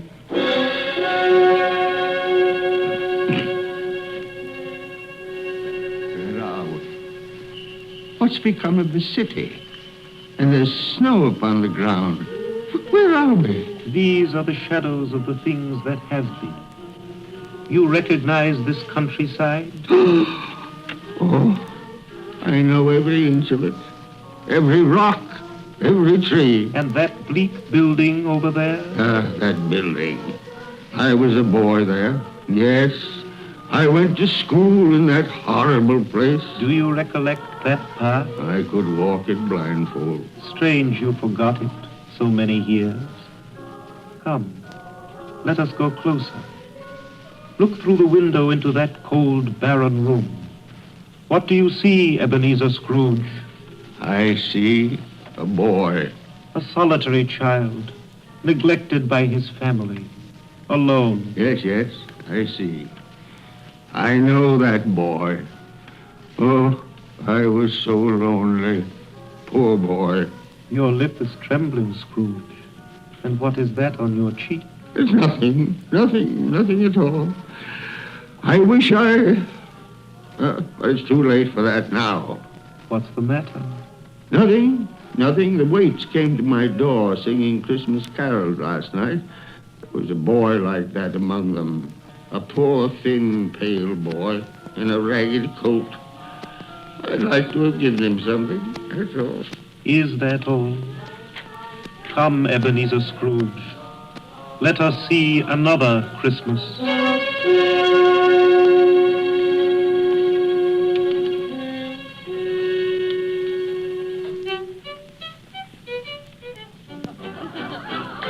Do you know this place, Ebenezer Scrooge? Know it? Know it? Why, this is the counting house where I was apprentice. Listen. Choose your partners. Why, it's my old master. Bless his heart, old Fezziwig. My master, alive again, and host at one of his Christmas parties. Listen to it. Thread the needle and back to your places. And there's Dick Wilkins. Poor Dick. Dear, yes? And look, there's Mrs. Fezziwig herself, looking younger than any of them. And the tables all loaded with roast and cider and mince pie and beer. Oh, what a jolly time we used to have. That carefree young man with the light heart and the gay smile. Do you recognize him? Yes. Merciful heaven. How happy I was then. A small matter for old Fezziwig to make those silly folk so full of joy. Small matter? Small indeed. Isn't it? He has spent only a few pounds of your mortal money. Is that so much that he deserves praise? It's not that. It's not that, Spirit. Old Fezziwig has the power to make us happy or unhappy, to make our service light or heavy. His power lies in words and looks, in things so tiny it's impossible to count them up. The happiness he gives is quite as great as if it cost her... What is the matter? Nothing. Nothing at all, Spirit. Something, I think. No. Speak. No. Only, it's just that I should like to be able to say a word or two to my clerk, Bob Cratchit, just now, that's all.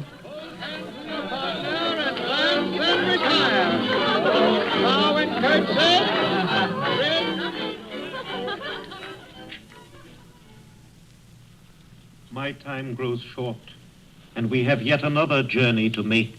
Where now? Come.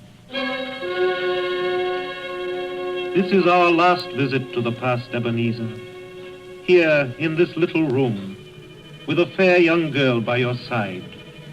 Do you recognize yourself, Ebenezer? Oh, no. Spare me this. You're older now, a man in the prime of life. Your face has begun to wear the signs of care and avarice. Your eyes are greedy, the eager, restless eyes of a miser. No, please. She knows it, too, that girl by your side. There are tears in her eyes. It matters little, Ebenezer, to you. Very little. I know that. Belle, have I changed towards you? When we were engaged, we were both poor. Was it better then? Better to be poor? Better at least to be happy. You're changed. You were another man then. I was a boy. Do you blame me because I've grown wiser? Have I ever tried to break our engagement? In words, no. Never. In what, then? In a changed nature. In an altered spirit. In everything that made my love of any value in your sight. So I release you from your promise. Belle. Oh, at first it may cause you pain to lose me. A very brief pain. But soon it will be dim, like a half-remembered dream. An unprofitable dream. And you will be glad to be awake from such a dream. May you be happy in the life you have chosen, Ebenezer. For the love of him you once were. Spirit, it's enough. Show me no more. Take me home. These were shadows of the things that have been. That they are what they are. Do not blame me. No more. One shadow more. Come. Do you see this man, Ebenezer Scrooge? This man might have been you, and the woman beside him your wife, and that girl might have been your daughter, Ebenezer Scrooge. She might have called you father. She might have been a springtime in the haggard winter of your life. Spirit, let me go. Show me no more. Listen now, while they speak, Ebenezer. Belle, I saw an old friend of yours today. Who was it? Yes. How can I? Oh, I know. Mr. Scrooge. Mr. Scrooge it was. I passed his office window. It wasn't shuttered, and there was a candle inside, so I couldn't help seeing him. His partner, Marley, lies at the point of death, I hear. And there Scrooge sat all alone. Quite alone in the world, I do believe.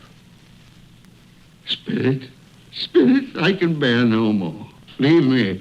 Hold me no more. Take me back. Take me back.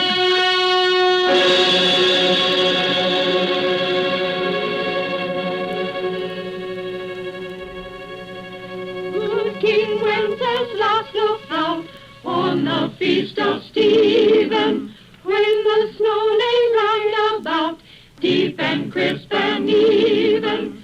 Brightly shone the moon that night.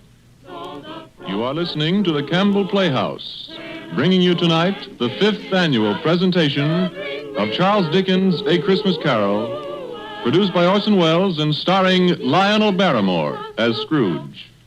This is the Columbia Broadcasting System. When the snow lay round about, deep and crisp and even. Brightly shone the moon that night, though the frost was cruel. When a poor man came in sight, gathering winter fuel. And now, back to the Campbell Playhouse in the 5th annual presentation of A Christmas Carol. A Christmas present from the makers of Campbell's Soups.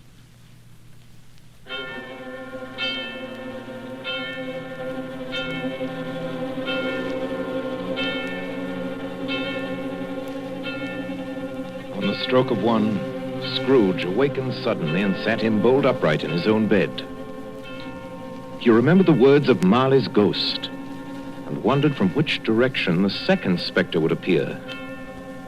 At that moment, nothing between a baby and a rhinoceros would have astonished him very much. Now being prepared for almost anything, he was not by any means prepared for nothing. And consequently, when no shape appeared, he was taken with a violent fit of trembling. 5 minutes, 10 minutes, quarter of an hour went by, yet nothing came. Then as he sat in his bed, he became aware gradually of a great blaze of ruddy light that seemed to shine upon him from the adjoining room. He got up softly and shuffled in his slippers to the door. It was his own sitting room, there was no doubt about that. But it had undergone a surprising transformation. The walls and ceiling were so hung with living green that it looked a perfect grove. And there sat a jolly giant, glorious to see, who bore a glowing torch in shape not unlike Plenty's horn, and held it up, high up, to shed its light on Scrooge as he came peeping round the corner. Come in, Ebenezer Scrooge, and know me better, man. You're... I am the ghost of Christmas present. Spirit, take me where you will. Last time I went against my will and learned a lesson which is working now. If you have anything to teach me, let me profit by it. Touch my robe, Ebenezer Scrooge. Touch my robe.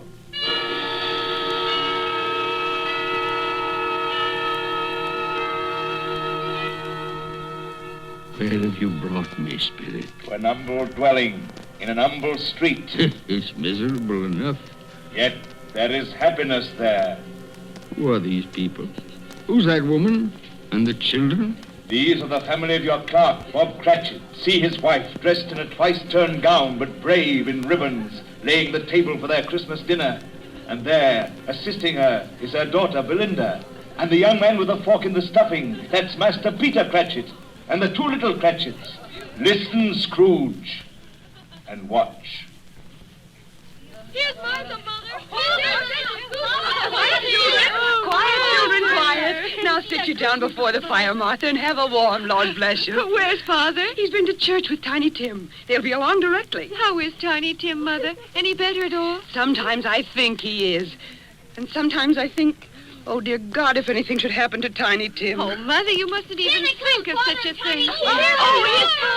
Merry Christmas, everybody. Martha, welcome, my dear. Oh, Merry Christmas, Father, and Tim. Merry Christmas, Martha. Oh, Tim, you darling. Oh, Father, I'm so glad to be home. And we're glad to have you, Martha. And how did little Tim behave in church, Bob? As good as gold and better.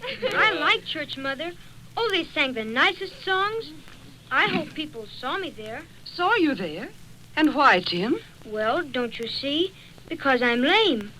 And if they saw my crutch, it might be pleasant for them to remember on Christmas who it was made lame beggars walk and blind men see. Bless you, my son.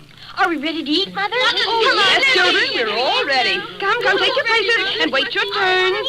There's plenty of stuffing and dressing and plum pudding for all of you. Martha, take care of Tiny Tim and see that he eats plenty. Yes, he must Mother. get strong and well. Now sit down, everyone. Yes, come on, Tiny Tim. And now, my dears.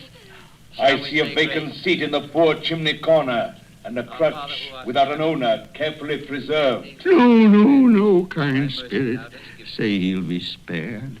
Say he'll live. If these shadows remain unaltered by the future, Ebenezer, the child will die. And to praise thy name. Amen. Amen. And now, my dears, with such a dinner, a toast. A Merry Christmas to us all, and God bless us. God bless us, everyone. And now to Mr. Scrooge. I'll give you a toast to Mr. Scrooge, the founder of the feast. Oh. The founder of the feast, indeed, who pays you all of 15 shillings a week. I wish I had him here. I'd give him a piece of my mind to feast on, and I hope he'd have good appetite for My it. dear, the children, Christmas Day. It should be Christmas Day, I'm sure, on which one drinks the health of such an odious, stingy, unfeeling man as Mr. Scrooge. You know he is, Bob. Nobody knows it better than you, poor fellow. My dear Christmas Day. I'll drink his health for your sake and the day's, not for his. Long life to him. A Merry Christmas and a Happy New Year. He'll be very merry and very happy, I have no doubt. And I say God bless him too, Mother, and everyone. Yes, Mr. Scrooge. Very well.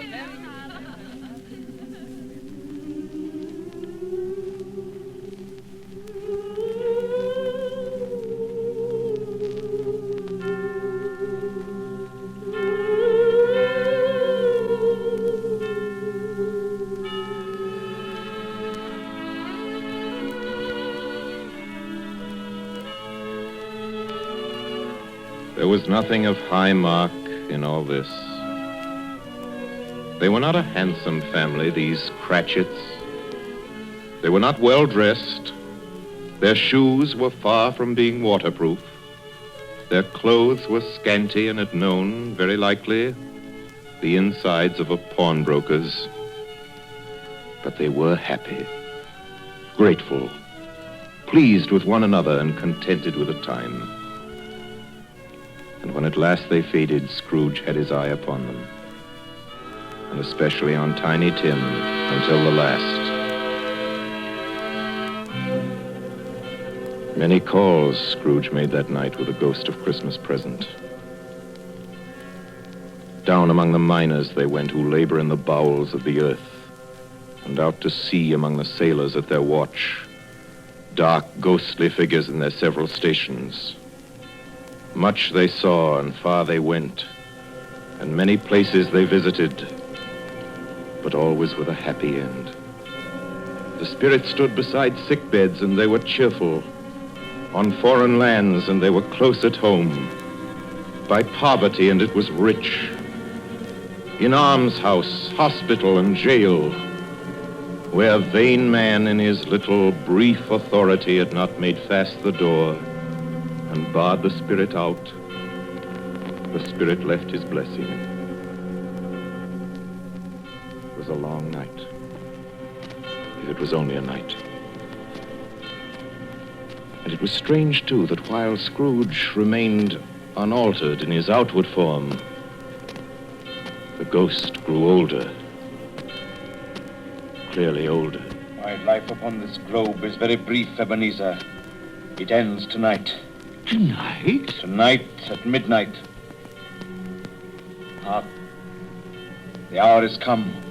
Oh, not yet. Not yet. No, there are still more things I wish to learn. These you will learn from still another spirit. Still another spirit, Ebenezer.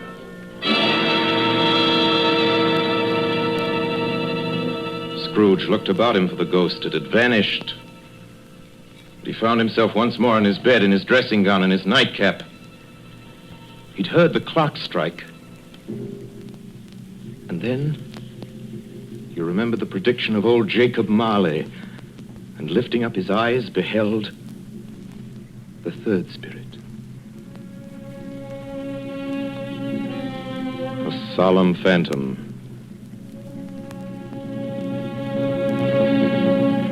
shrouded in black, draped and hooded, coming towards him slowly and silently, like a mist along the ground.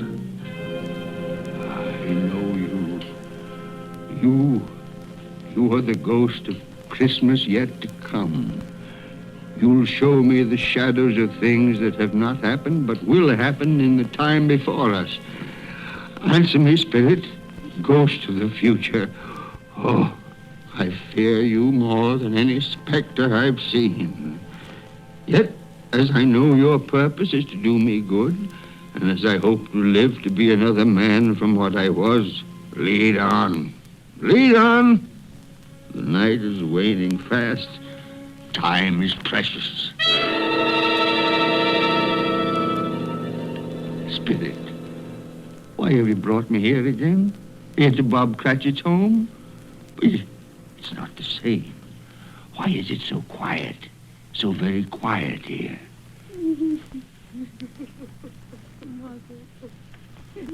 Mother, please. Oh, my son.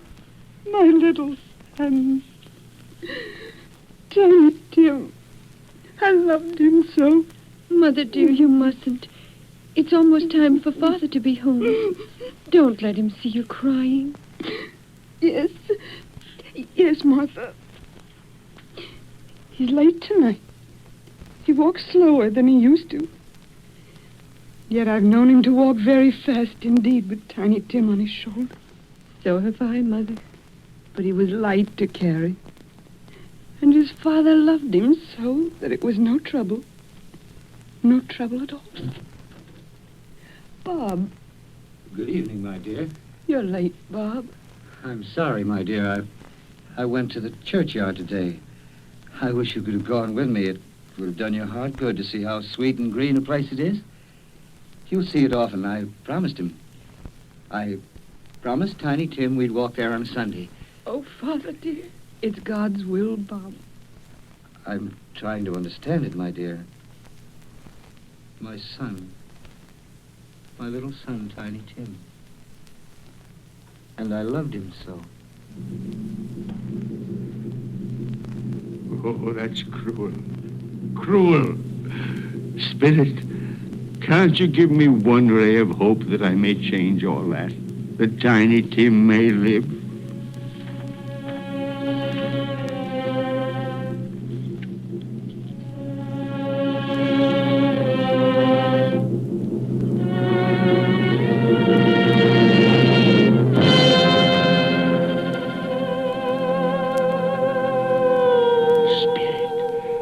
Where are we now?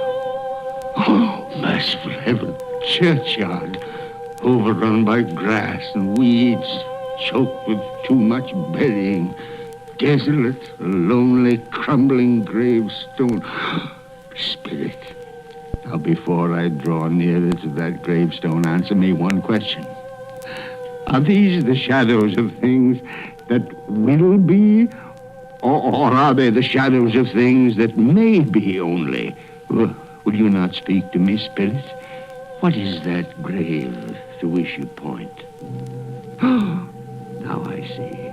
There's writing on that stone.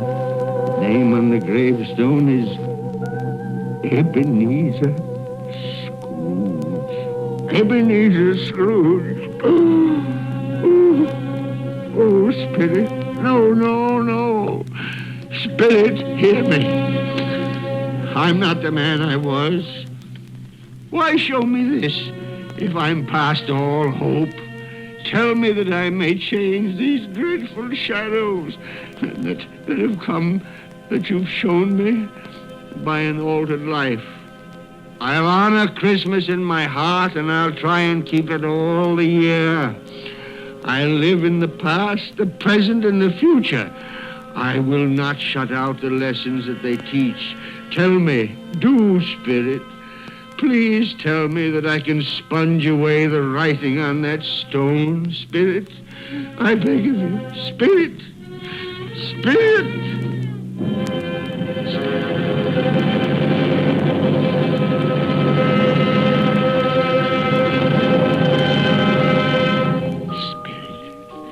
Promise on my knees. I promise.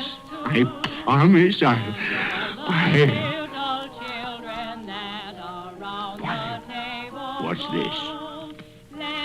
It's my bedpost. I'm home. In my own bed. In my own room. And the sun. The sunshine. It's clear. It's bright. No fog. Oh, what a beautiful day. Glorious. Glorious. Boy. Oh, boy. Yes, sir? What's today? What's that, sir? What day is it, my fine fella? Today? Why, it's Christmas Day. Christmas Day! Ha ha! Then I haven't missed it. The spirits have done it all in one night. All in one night. Heaven be praised. How's that, sir? Listen, my lad. Do you know where the poultry is in the next street? I should say I do. An intelligent boy. A remarkable boy. Tell me, do you know if they've sold the prize turkey that was hanging in the window? The one as big as me? What a delightful boy. It's a pleasure to talk to you. Yes, my buck? It's hanging there now, sir. Oh, that's wonderful. Now go around, will you, and tell him to send it to Bob Cratchit and his family on Broad Street. And mind you, they're not to know who paid for it. Now, hurry along, my lad. And here's half a crown for your trouble. Yes, sir. Yes, sir. And a Merry Christmas. And a Merry Christmas to you, too, my boy. Oh, I don't know what to do. I'm as light as a feather, as happy as an angel. I'm as merry as a schoolboy. A Merry Christmas. A Merry Christmas to everybody. A Happy New Year to all the world. Whoop! Whoop!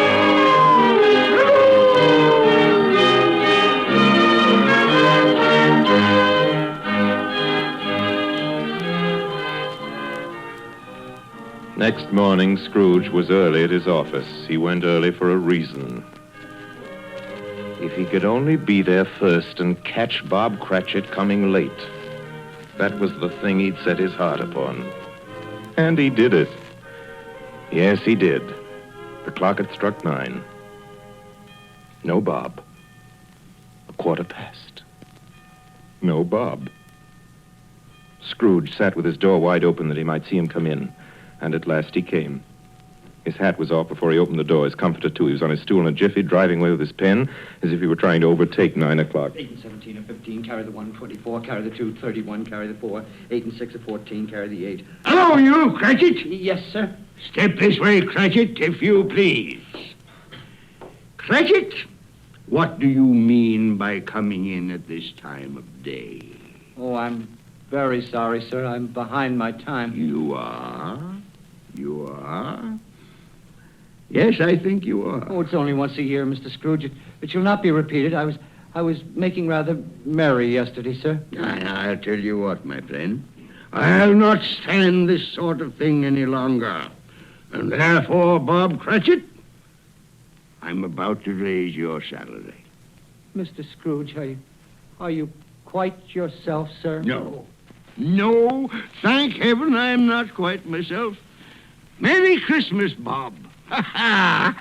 Merry Christmas, my good fella. A merrier Christmas than I've given you in many a year.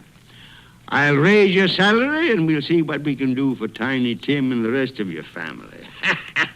We'll discuss it this very afternoon over a Christmas bowl of smoking bishop. Bob, make up the fire. Make it up and buy another coal scuttle before you dot another I, Bob Cratchit. Scrooge was better than his word. He did it all, and infinitely more. To Tiny Tim, who did not die, he was a second father. He became as good a friend, as good a master, and as good a man as the good old city knew, or any other good old city, town, or borough in the good old world. Some people laughed to see the alteration in him, but he let them laugh, and little heeded them. His own heart laughed, and that was quite enough for him. He had no further intercourse with spirits, but lived upon the total abstinence principle ever afterwards, and it was always said of him that he knew how to keep Christmas well, if any man alive possessed the knowledge.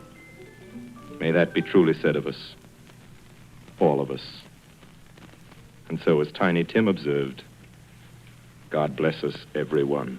Joy to the world, the Lord is come. Let earth receive her King. Let every heart prepare his room. And heaven and nature and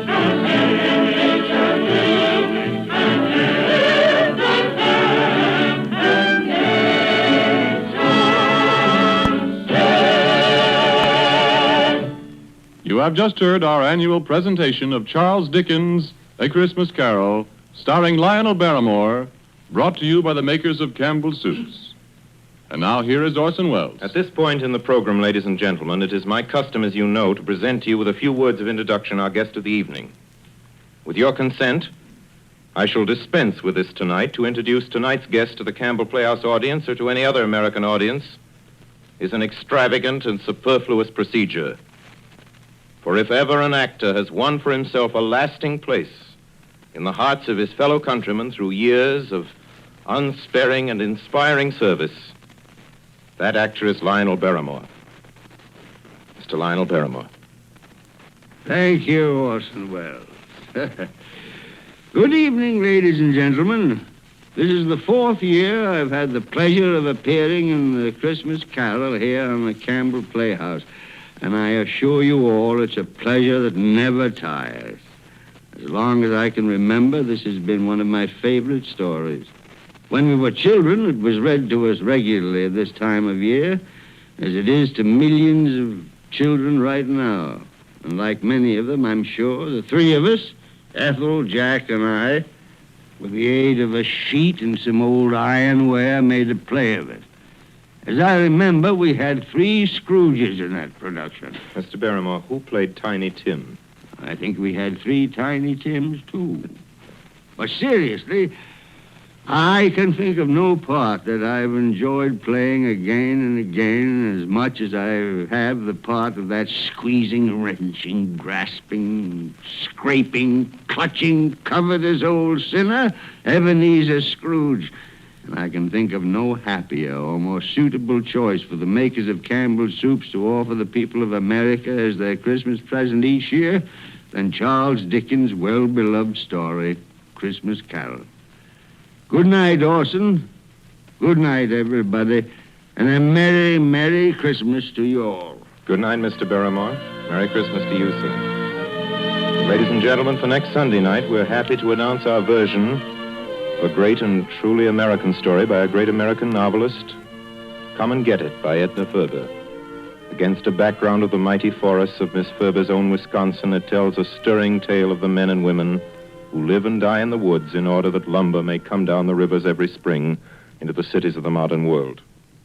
Like so many of Miss Ferber's epic romances of American life, it was made from a best-selling novel into a highly successful motion picture.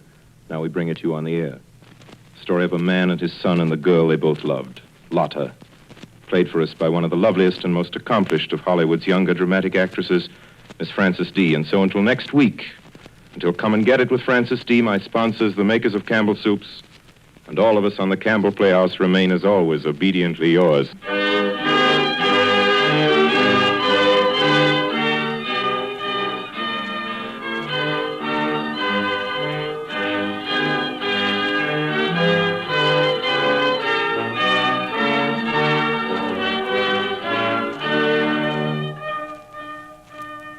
The makers of Campbell's Soups join Orson Welles in inviting you to be with us in the Campbell Playhouse again next Sunday evening when we bring you Edna Ferber's Come and Get It with Miss Frances D. as our guest. Meanwhile, if you have enjoyed our 5th annual presentation of A Christmas Carol, won't you tell your grocer so this week when you order Campbell's Soups? This is Ernest Chappell saying thank you and a Merry Christmas to you all.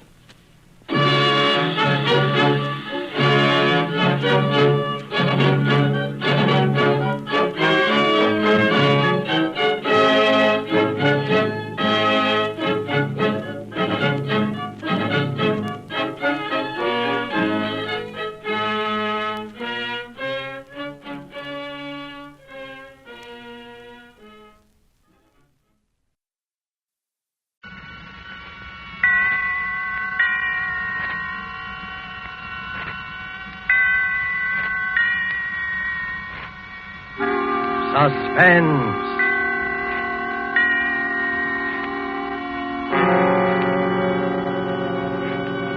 Presented by Roma Wines, made in California for enjoyment throughout the world. Salute. Your health, senor. Roma toasts the world. The wine for your table is Roma, made in California for enjoyment throughout the world. This is the Man in Black, here for the Roma Wine Company of Fresno, California, to introduce this weekly half hour of suspense. Tonight in Hollywood, Roma brings you as star Mr. Peter Lorre. The suspense play which stars Mr. Lorre and which is produced and directed by William Spear is called Back for Christmas. In this series, Roma brings you tales calculated to intrigue you, to stir your nerves, to offer you a precarious situation and then withhold the solution until the last possible moment. And so, with Back for Christmas and with the performance of Peter Lorre, we again hope to keep you in suspense.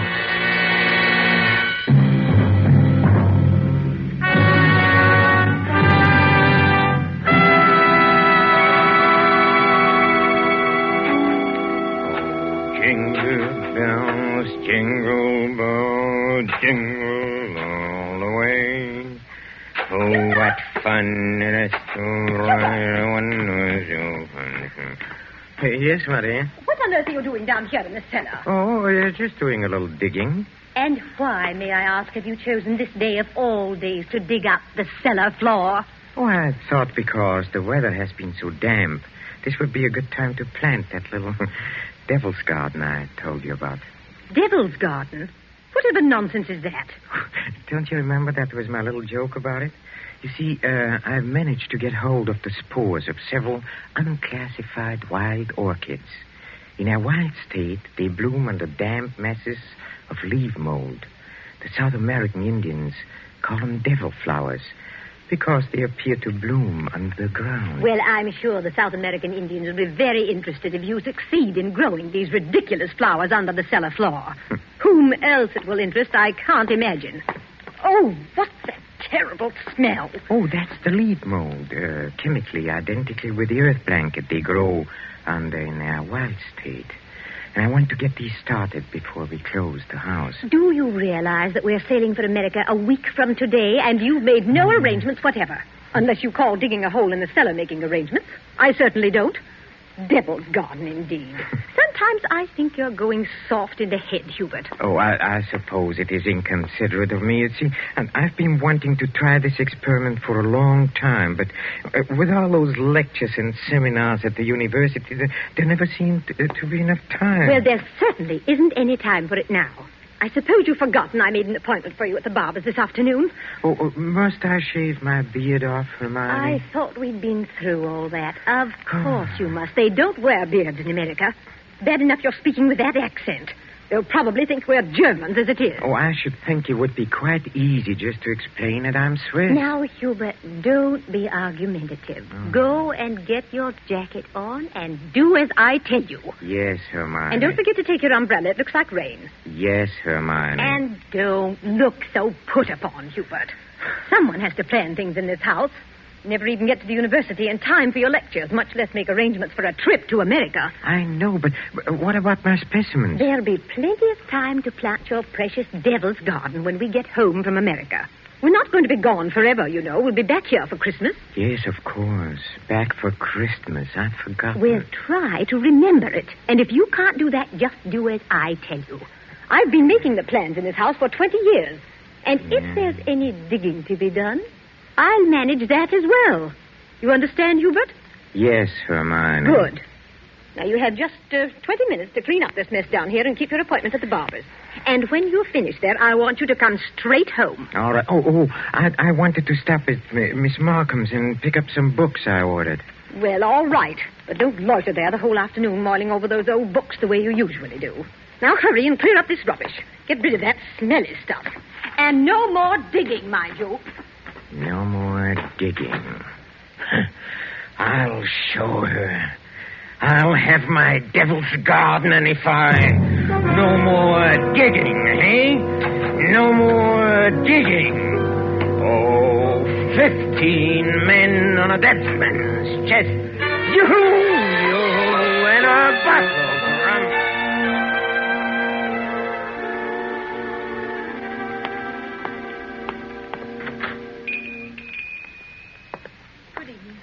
Good evening, Miss Malcolm. Why, it is Professor Schumacher, isn't it? Do you like me better this way? You look ever so much younger without the beard. 20 years at least. 20 years. Oh, you'll be glad to know those books you ordered have finally arrived. Oh, yes, the books. Let me see. The Phytotomy of Phalloid Gametophytes and Coniferous Shrubs of North America. Those are the ones you ordered, aren't they? Yes, thank you. You're very kind, Miss Markham. Why kind, Professor Schumacher? Well, not many young ladies in bookshops would go out of their way to look up rare books for an old professor of botany. Why, you're not old, Professor Schumacher. Really, you look... What do I look like? And besides, I adore botany. It's my particular hobby. Oh, really? You've never told me that before, Miss Markham. Well, I was afraid to. You looked so imposing with the beard and all. Miss Markham, forgive me if this sounds foolish, but since talking with you today, I feel that shaving off my beard is the most important thing I've done for 20 years. Oh, it is. I'm sure it is. For 20. I'm so sorry that I've been so distant with you all this time. Oh, there were times when I almost spoke up. Times when you came in here tired after a day with your students at the university. You seemed so alone. The way I'm alone in the world. Alone? I'd like to have asked you to stay a while and talk with me, but some way or other I always wound up giving you your change and letting you go on your way. Say you're alone in the world? Since my father died. Oh, Miss Markham, did you never think of marrying? My father was a very remarkable man. I never found anyone who seemed to measure up to what he led me to expect of men. Miss Markham... Oh, it's been so long since anyone called me by my first name. I'd like you to, if you want to. It's Marion. Marion? Oh, how nice. And yours? Well, Hubertus. but in English, Hubert sounds better, huh? How long have you been alone, Hubert? Alone? I knew you were a widower, of course. The first time I saw you. A widower? I can always tell. There's a certain sadness in a man's eyes. A sweet sadness, I think, when he's been married and then lost... A widower. I never thought of it in quite that way. Oh, I'm sorry. I shouldn't have been talking like this, I suppose, but I've often wondered what she must have been like. Your wife, I mean. Hermione? Not an easy woman to forget. Very strong. Always managing things. The house, my wardrobe, my friends. Even when we dined at a restaurant, she even then ordered my food. She was always managing things. Her whole life. Managed herself to death. Poor woman. She must have loved you very much. But she needn't have put herself out so. It's plain to see you don't need things managed for you. No. You need companionship, I think. Someone sympathetic with your work. But the last thing on earth you need is a manager. How well you put it. The last thing on earth.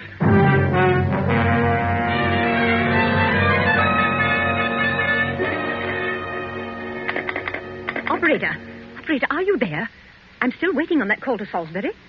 Well, put them on quickly. Hello. Is this Paul Holt & Sons? It's Mrs. Hubert Schumacher. Did you receive my letter? Good. Now remember, we'll be back for Christmas and I want the job done without fail. What's that? No, I'm sure he doesn't suspect anything. Send it to me in New York as I instructed you, addressed in my name, of course. Yes. I've already put them in the mail. You'll get them tomorrow. Thank you. Thank you so much. Oh, here you are, Hubert. Where have you been? Oh, backstairs. I dismissed the servants. Dismissed the servants? Mm-hmm. But I've asked some friends of mine into a farewell luncheon. Go and tell them it's a mistake. Well, I'm afraid it's too late now. They've packed and gone. You have messed things up properly. How many times have I told you to leave things to me? I make the plans around here. Yes, Hermione. You'll have to do better than this when I plan the trip home, or we'll never in the world be back for Christmas. Back for Christmas. Back for Christmas. Must you keep saying that? Why not? We are coming back for Christmas, aren't we? Well, supposing I were offered a professorship in one of those wealthy American universities. Nonsense. Americans care nothing for botany. Well, Luther Burbank was an American, wasn't he? That's different. What have you ever done except muck around in the dirt with a lot of roots and tubers? Well, they asked me to lecture, didn't they? All right. Now, there's no use getting yourself in a state about this, Hubert. No doubt this extra money will come in very handy when we arrive back for Christmas. I know. Precisely. No good to make a joke of it. Heaven knows where you'd be today if I hadn't got a sense of time. Yes, Hermione. And as you've been so foolish as to dismiss the servants, you may empty the ashtrays and straighten up this room while we're waiting for the guests to arrive. I'm going in to have my bath. Call me when they get here.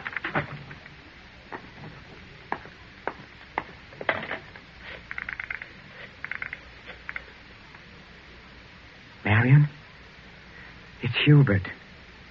No, darling, no, nothing is wrong. Oh, my plans are the same, unless you have changed. No? Oh, we'll meet in New York then and be married there, huh? Oh, I'll explain to you why later. You just have to trust me. Yes. Yes, my darling. Hubert? Oh, I'm so sorry I can't talk any longer. Yes, I'll meet you in New York without fail. Auf Wiedersehen, mein Liebchen. Hubert, were you talking on the phone just now? Yes, Hermione. Whoever was it? Oh, Freddie Sinclair. But didn't I hear you say something about meeting somebody in New York? Why, yes. Freddie said he might possibly get over there before we even leave. And I said, of course, we'd meet him there if he decided to go. That seems very peculiar.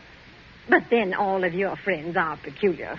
Yes, Hermione. And just look at your jacket. Have you been digging in that cellar again? Yes, Hermione. Well, there's no need for it. You can't possibly get that Devil's Garden thing finished before we sail for America.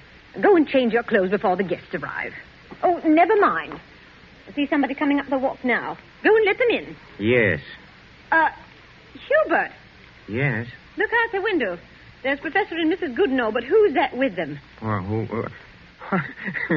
Precisely. Freddie Sinclair. Peculiar you should have been talking to him on the phone not 3 minutes ago, and now here he is. Yes, isn't it? But then, as you say, Hermione, all of my friends are peculiar. Not half so peculiar as you. Digging in the cellar the very day we leave for America. Just look at yourself. And now that I think of it... Yes? Oh, never mind. Go and let them in. Oh, you were going to ask me something, Hermione, about the hole I'm digging in a cellar. Good heavens, stop rolling your eyes about that way. One would think you were digging a grave down there instead of a storage bin. Yes, Hermione. What's that? I said yes, Hermione. Father, open the door and please stop saying yes, Hermione. I think, my dear, I have said it for the last time.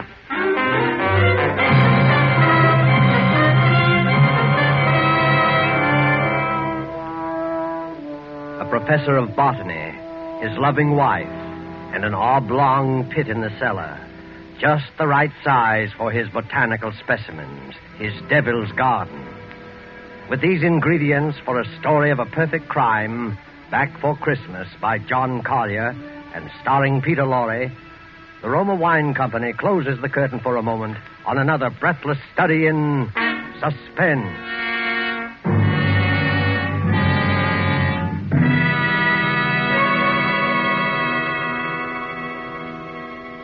In this brief intermission in the play, it's pleasant to think about the holidays. Not everyone celebrates the holidays against a background of snow and pine trees. Somewhere south of the Gulf and the Caribbean, in a gracious home surrounded by palm trees in the warm sun, you might find holiday dinners ending this way.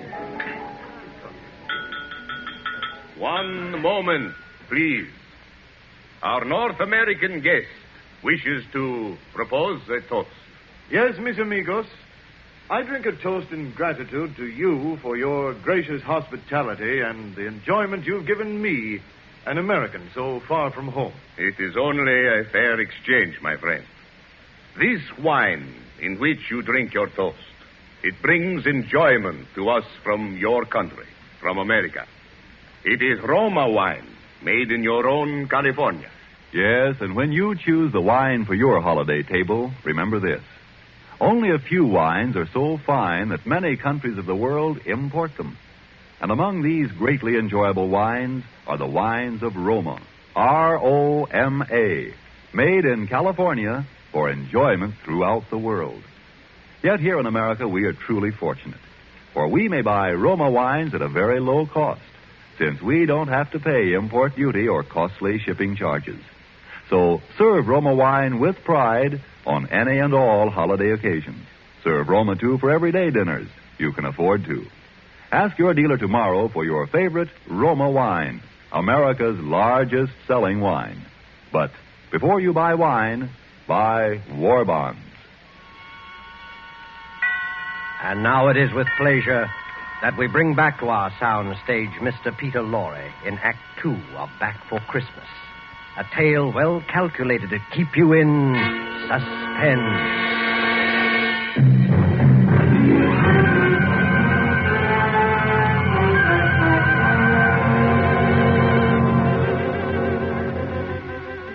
Back for Christmas. Hermione was so positive we would be back for Christmas. That last afternoon, pouring tea out for a few friends who had come in to say last-minute farewells, she kept reiterating it.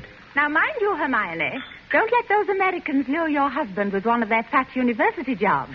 We absolutely must have you with us for Christmas. He shall be back, I promise you. Well, it's not absolutely certain, of course. Hubert, now what do you mean it's not certain? Of course it's certain. After all, Hubert, old boy, you've contracted to lecture for only 3 months. Oh, that's quite right. But then, of course, anything may happen. Hubert adores being unpredictable. Now, what other man would decide the very day, mind you, before leaving for America, to dig a great hole in the floor of the cellar? In the cellar? Yes. He's going to put some unclassified wild orchids down there. A devil's garden, if you please. It sounds so mysterious. That's Hubert, though. It's really quite simple, however, once you find out what he's up to. Now, take the telephone call he put through to you a few minutes ago, Freddie. To me? Of course. Now, Hubert wanted to surprise me about your plan to meet us in New York next month. Wasn't that why he called? To ask you not to mention it? My dear Hermione, Hubert couldn't possibly have telephoned me within the past hour. I've been walking in the park since 3. He didn't telephone you? Well, how could he? It was for my going to America. No. Come, Freddie, come. You may as well confess. Hermione has just found me out again. But Hubert, old chap, I really do. You see what a poor liar Hubert makes. He's red as a beetroot. Aren't you ashamed of yourself, Professor? Stringing poor Hermione along like that.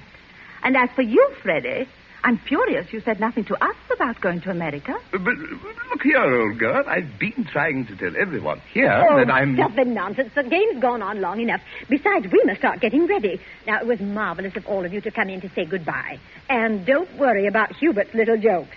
I will bring him back for Christmas. You may rely on it.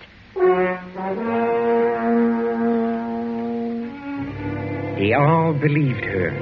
For years, she had been promising me for dinner parties, garden parties, committees, and the promises had always been kept. This time, they would not be. I had seen to that. The servants were gone for good. The farewells all said. I had timed to the minute how long it would take to fill in a hole in a cellar. My devil's garden. Upstairs in a bedroom, I undressed and put on my old bathrobe, and then I opened the door into Hermione's room. Hermione, have you a moment to spare? Of course, dear. I'm just finished. Oh, then, will you come in here for a moment, please? There's something rather extraordinary here. Oh, good heavens, Hubert. What are you lounging about in that filthy old bathroom for? I told you to put it into the furnace. Oh, I'll do it. I'll do it today. Yes, really, I will. Well, high time. Now, what is it you want to show me? Oh, here, in the bathroom. Just look. Who in the world do you suppose dropped a gold chain down the bathtub drain? Nobody has, of course. Nobody wears such a thing. Then what is it doing in here? I don't see anything. Well, look. I'll hold this flashlight here for you. If you lean right over, you can see it shining. It's deep down. Oh, such a lot of nonsense. Just as well. Well, I don't see it, Hubert. Go on looking, Hermione, in just a moment. Hubert, I absolutely refuse. Hubert, what are you doing? Take your hands off my neck. I will, Hermione. Just as soon as I've finished the arrangements for my trip to America. What are you talking about? You thought you were the only one who could plan things, didn't you? Didn't you, Hermione, huh? Oh. Well, I've been making some plans of my own this past week. In exactly 2 minutes and 16 seconds, you'll be dead. You see? You see, I have planned it very accurately. You'll never get away with it. Oh, I thought you would say that, Hermione, but I will get away with it. You won't mind the smell of the leaf mold down in the cellar when I take you down there today? Yes, that is where you are going, Hermione. Right into my devil's garden that annoyed you so much. My friends all expect me back for Christmas. They do. If they don't hear from me, they'll start asking questions. No, they won't. Because you'll write them letters, Hermione, on a typewriter, as you always do. They'll be signed H, in that neat, correcting way you always sign your notes to your friends. Here, let me up now. No! It won't work, Hubert. You were never any good at planning. Oh, but I have changed. I have learned from watching you all these years. The lecture people in America. They'll expect you to be traveling with your wife. I will be traveling with my wife, but not my present wife, Hermione. Hubert! It won't work, I tell you. That pit you dug in the cellar... Oh, it will work. It'll serve its purpose well. Hubert! No, I'm sorry, dear. This thing has to be done exactly as planned. You have just 5 seconds to say your prayers. Hubert, you must listen. The cellar, it's... Don't do it, Hubert! Yes, Hermione!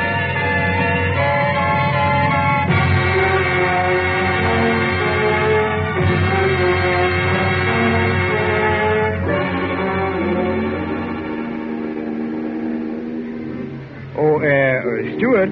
Yes, sir? Oh, my wife, she's indisposed. She'll be taking her meals in our stateroom. For the whole voyage, sir? Yes, for the whole voyage.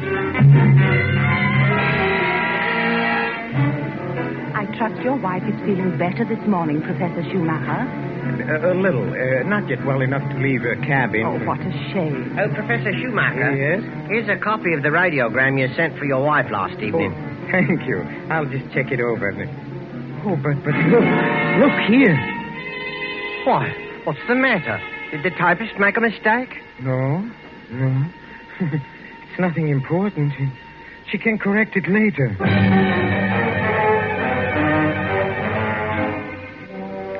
For a moment, I had a feeling that Hermione had been leaning over my shoulder again, correcting what I had written as she always did. I had written a radiogram to Professor Goodenough and his wife. Haven't been out of my cabin the whole beastly trip, Hubert. Well, now doubt we'll be back for Christmas. But the operator had left out the W, and it read, "No doubt we'll be back for Christmas." Exactly what Hermione would have written. Well, the rest of the trip was uneventful. Marion and I met in New York just as we had planned. Just as we had planned.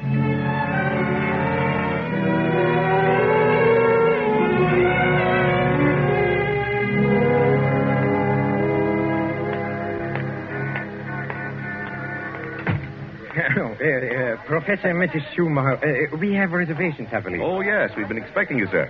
Boy, take Professor and Mrs. Schumacher's luggage up to their suite. You know, Mrs. Schumacher, you're quite a surprise. Oh? Your letter reserving the rooms was so thorough, I was expecting an older, more forbidding sort of person, frankly, ma'am. No.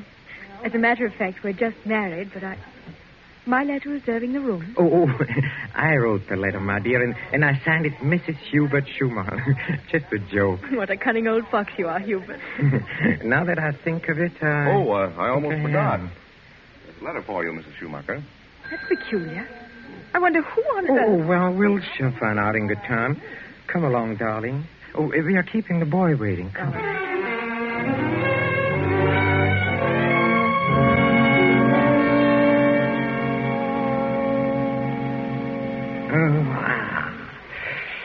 Nothing like a cold, brisk shower to put a man to rights.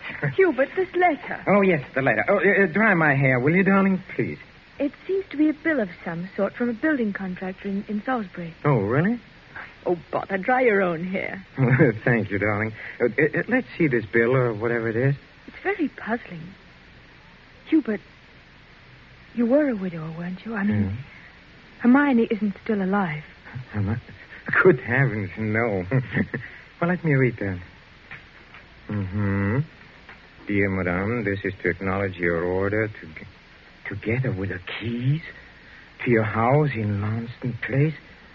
Our man had no difficulty in finding the place where your husband had begun the excavation in the cellar, but apparently he changed his mind at the last moment and filled it in again. What is it, Hubert? Our man will begin digging tomorrow, and the job will be completed in ample time for your surprise Christmas present to your husband. We are happy to be conspirators with you in this thoughtful gesture and hope that Professor Schumacher will be pleased at the results of our work on his Devil's Garden. Very truly yours, Paul Holt Sons, Contractors. What does it mean, Hubert? Means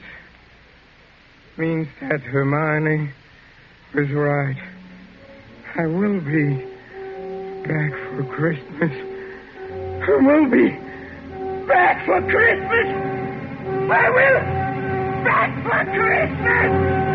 Back for Christmas. Yes, Hermione.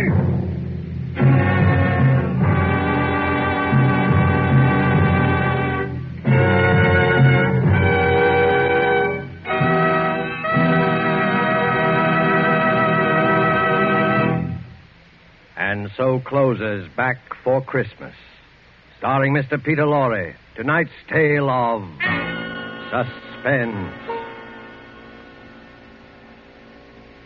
In just a moment, we shall hear again from Mr. Lorre. But first, just a word that seems appropriate. One of the world's oldest customs is the Christmas toast. And traditionally, down through centuries of war and peace, the Christmas toast has been drunk in wine. This year, when the glasses are filled and raised once again, we know that in every home the toast will be to a speedy victory and a speedy return of those we love. And before we set the wine glasses down, let us all resolve to do everything within our power to help make that toast come true. Let us resolve to help supply the weapons of war by buying even more and more war bonds. Let us resolve to face our own inconveniences without complaining. And above all, let us resolve that when this war is at last over, each of us will exert all our effort to see that future Christmases truly express peace on earth, goodwill to men. This thought, together with our very best wishes of the season, is the Roma Wine Company's Christmas message for you, its friends, here in America and throughout the world. This is Peter Lorre. Thank you for listening to our suspense play this evening, and I know you're looking forward to next week's show as I am. It is called Finishing School, and its subtitle might be the famous quotation, "The female of the species is more deadly than the male." Don't forget, then, next Thursday, same time, for Margot, Elsa Lanchester, Janet Beecher, and a distinguished all-feminine cast in Suspense. Presented by Roma Wines, R-O-M-A. Made in California for enjoyment throughout the world.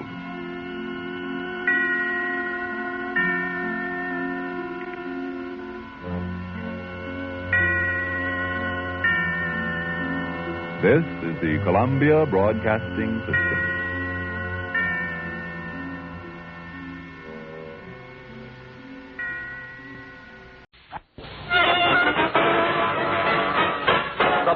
Show. Transcribed direct from the Veterans Administration Hospital at Long Beach, California. With Les Brown and his band of renown. Our special guest, Bing Crosby. And here he is, Bob Hope.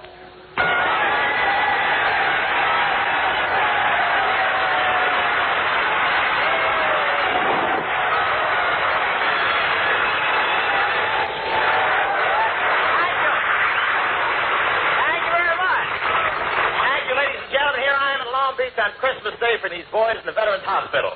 As I look out amongst you, I can see the Christmas spirit everywhere. Red robes and green faces. And I said to Dr. Edwards, I'm looking forward to a great show today. Last time I was here, I found out how to make these guys laugh. He said, I know, Hope, but now we keep that stuff locked up.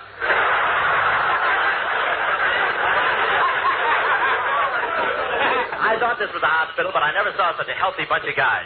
In this place, you're not considered ambulatory till you pass the nurse you're chasing.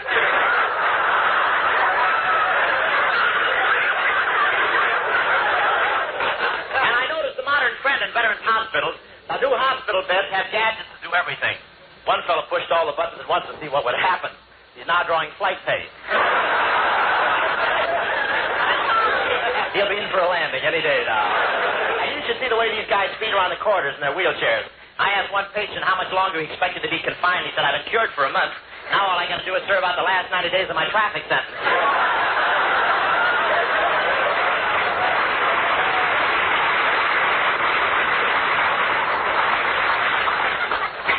And one patient even had the Christmas spirit while he was being bandaged. He turned to the doctor and said, before you wrap it, I'd like to put a card in it.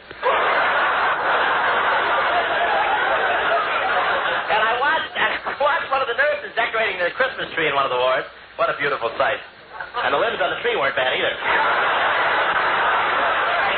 One soldier took a look at the star on the top of the tree and he said, egad, is the brigadier general running this show, too?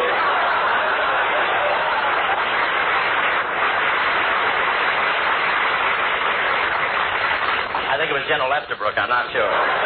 You can't blame Santa Claus for not wanting to show up at this hospital. Last year, when he stepped out of the fireplace in his red suit, 3 nurses and a doctor grabbed him, gave him a shot, threw him in bed and screamed, we don't care if you do have a beard, you'll be discharged when we're good and ready.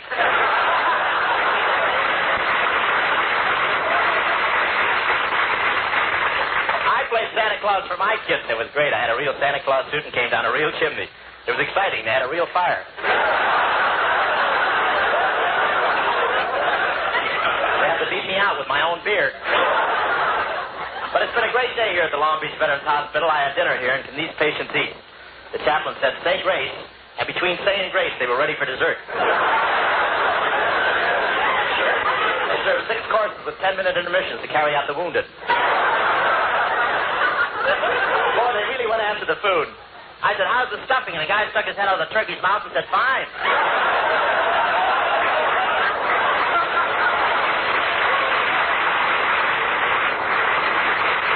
One guy at the table looked really beat. I said, you look like something the cat dragged in. He said, yeah, but he won't drag me out again. I ate him.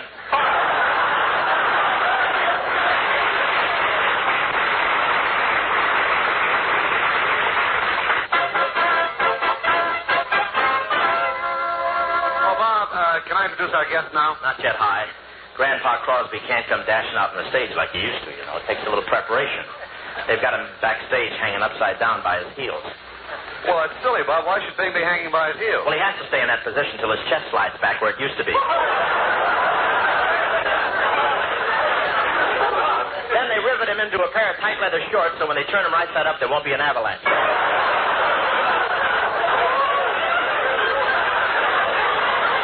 I got a right to be sore. Wait till I tell you what happened. It was yesterday afternoon.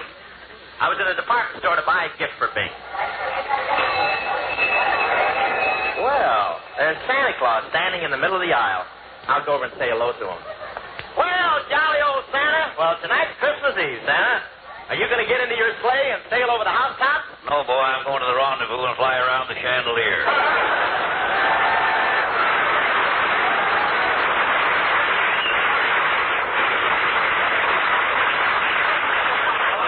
Merry Christmas, everybody. Put something in the pot, boy. Oh, it's you, huh? Still working this racket, eh? Oh, don't call this a racket, boy. Every cent I take in is for a noble organization. You've heard of the SPCA? Oh, yes, the Society for the Prevention of Cruelty to Animals? Yeah, well, this is for the HGBLF, the homeless coonie birds of Lower Frangipani. Frangipani? Where's that? I've never been able to find out. I hope I locate it. I'd hate to be stuck with all this money. Merry Christmas, everybody. Now, wait a minute. Anyway, boy, I'm not a crook. I'm really one of the store detectives. I watch the customers to see they don't steal anything. Oh, you're a store detective? That's right. like making King Farouk house mother at Vassar.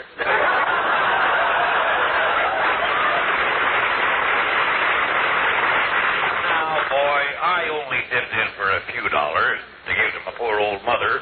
The little old lady's sight's failing, and she needs a pair of eyeglasses desperately for her work. Oh, I'm sorry. What is her work? She forges unemployment checks. Oh, pardon me. Here comes a guy I want to meet. What'll I do? Just crouch down behind the counter until he goes by. That's it there. Now he won't see you. Merry Christmas, everybody. Hello, mister. Say, aren't you Bing Crosby? Well, that's close enough.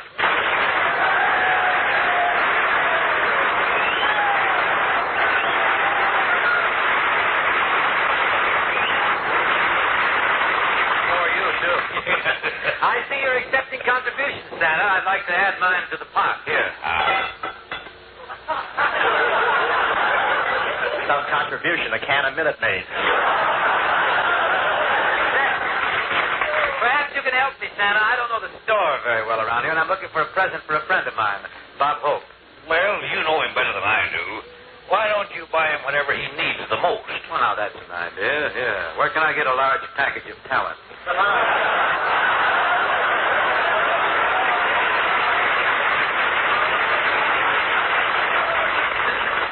Look who's talking. If he's in my next road picture, he'll be pushing a broom in a cart.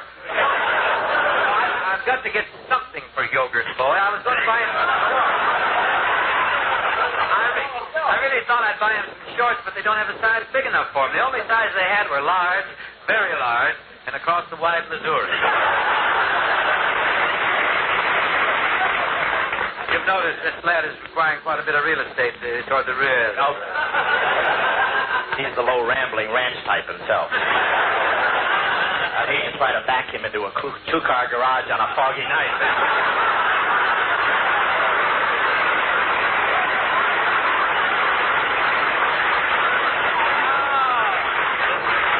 He had the knife out and couldn't open the blade.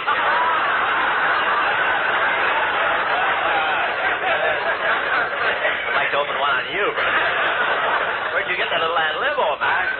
I can feel it right between my... Bing, it shouldn't be hard to think of a present for your friend. Think of it the other way around. What's the one thing you'd like to receive from Bob Hope? A postcard from a concentration camp in Siberia.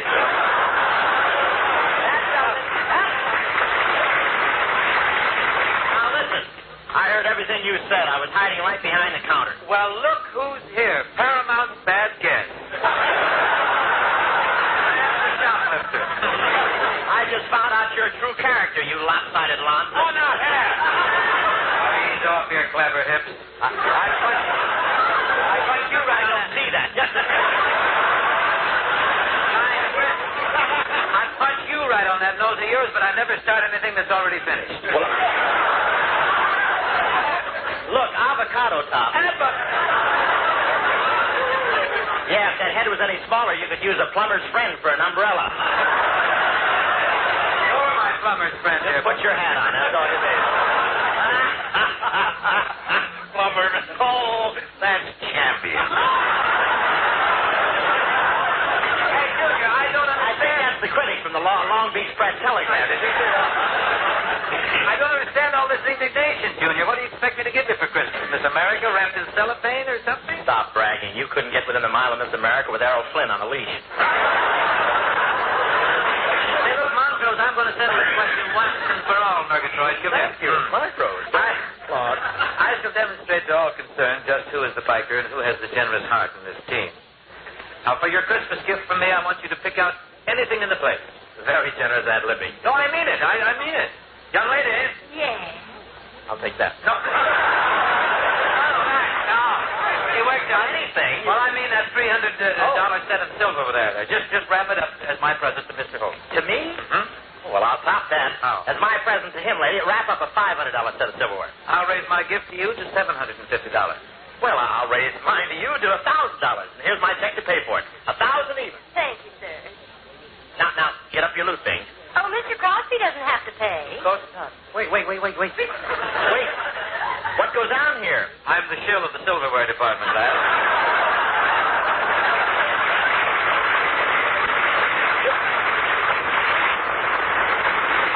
You're the shill? Yes. Gary owns the store.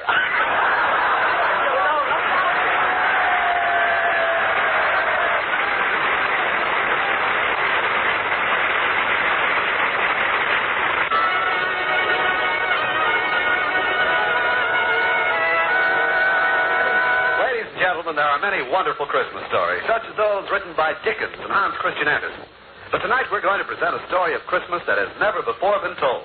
It's the tale of Bingsy and Bobsy, who, whether you can imagine it or not, were once young. Let us go back through the years. At the home of the host in Cleveland, there is a tiny new arrival. Look at him, Dad, laying on his little blanket. Isn't he just what you wanted for Christmas? No.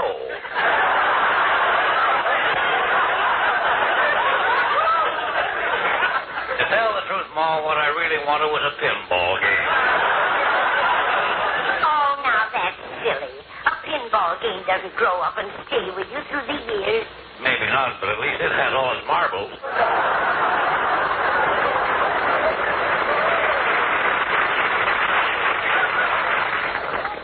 Remember, Pa, before the baby came, you went out and bet $50 it would be a boy, and I bet $50 it would be a girl. Yeah. That's $100 we'll never see again.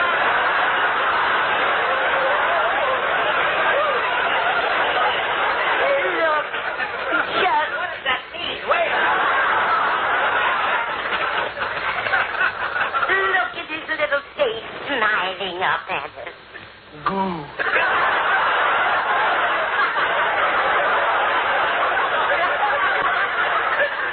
Say something, Sonny. Goo. Again, Sonny. Goo. Isn't it cute? Sonny, tell me, what would you like for Christmas? The new lines I'm laying an egg with is goo.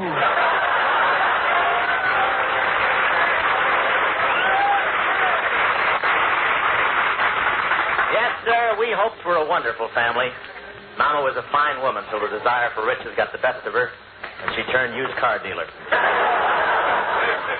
She had an idea that would have made a fortune if they hadn't caught her at it. She was soldering pennies on the front of Fords and selling them for Lincolns.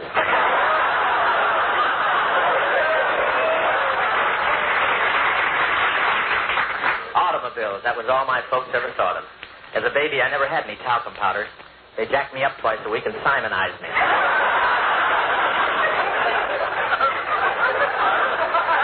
The first Christmas I really remember was when I was 7 years old. A new family moved in next door, and I went over to make friends with a little boy. Hi there. Hi. What's your name? Harold Lillis Crosby. Well, brush your hair back out of your eyes so I can see it.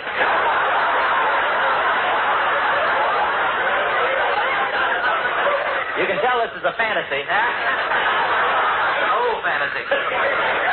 Santa's coming tonight. What do you want for Christmas? I can't have anything. We're very poor. Are you really poor? Yeah, we don't have anything except what my brother Larry brings in on Saturday night. What's that? My brother Everett. What do you want to be when you grow up? Well, most kids want to be an engineer and a big train go lickety-split. An engineer on a big train go lickety-split? Yeah, but that's stupid. I want to be a singer. Listen. That old black magic's got minutes, well. That old black magic that I know so well. Ba-ba-ba-boo, ba-boo, ba-ba-ba-boo, ba-boo. What do you want to be when you grow up? Engineer and go lickety-split and run over you?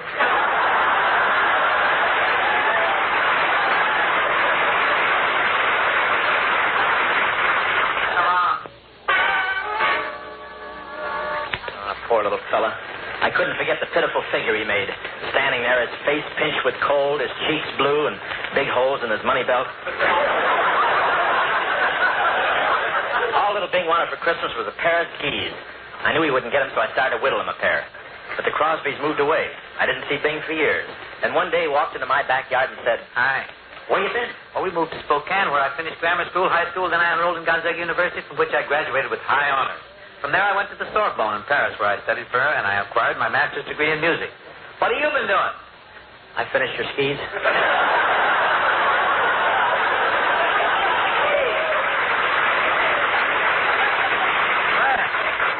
This is double dandy. I don't ski, but they'll keep me from falling down open manholes, I guess. Say, who's this cute bit of fluff coming through the gate? Hey. Yoo-hoo, Bobsy. Oh, she's my fiance. She's so crazy about me, she thinks I'm the only guy in the world. Hello, Bobsy. I just thought I'd come over. Well, who's this? Over the river, Charlie. Skip the gutter. Fluffy up your feathers, will you? I'm a chicken inspector. We really go back. Oh, 23 Skidoo. I'm Kid Pepper. You can't shake me. Squeeze me, kid. Squeeze me, kid. I'm a lemon. The ushers will now pass among you with Tums. You're quite a dish, honey. I'm in a generous mood today. You may kiss me if you like. Oh, thank you.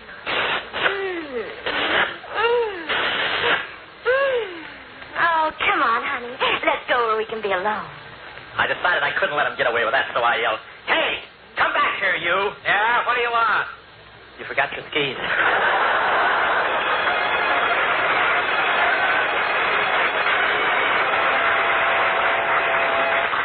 I didn't see Bing for several years, but they told me he never made any money till the Carnation Company hired him. Crosby's voice made the cows contented. When he sang, they turned to each other and say, "Thank goodness, Matilda, that didn't come out of me." Please, you're speaking of the tonsils I love. I'll take over from here, Robin. To make a name for myself, I went to New York, where I did rather well. I got quite a jolt one day on Broadway when a shabby derelict shuffled up to me and said, "Hey, mister, you got $1 for a cup of coffee?" If I'm a bum in this thing, I may as well be a high-class one.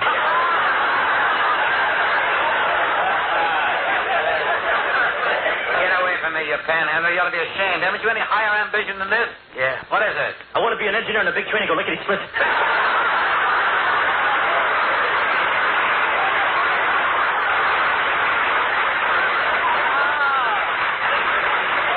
Why, Reuben! Yeah, it's me. I'm in awful shape. Can you help me? I'm sorry, but I've worked hard here in New York for what I've attained. Had you applied yourself as I did, you might have achieved a place for yourself on Broadway as I have. Now, on your way. Go along. I'm busy. Okay. Here you are. Get your morning paper. Hold on. Head of the Times Express. Bureau.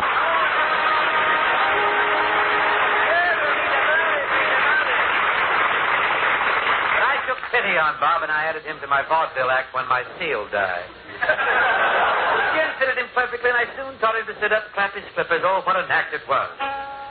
By the light, by the ever-loving night of the silvery moon. It rhymes with June and croon and spoon and goon unless Franz Vander's out of tune. Say, Joe. Yeah, Mo? Did you hear what the fella said when he buried the light bulb under the ice house? No, what did the fella say when he buried the light bulb under the ice house? Mazda's in the cold, cold ground.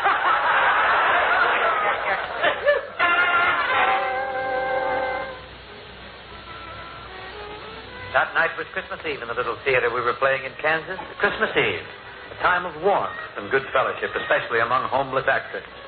As we sat in our dressing room after the performance, the door opened. The manager of the theater stuck his head in with a genial gleam in his eye. He smiled and said, "You no talent jerks are fired." Fired?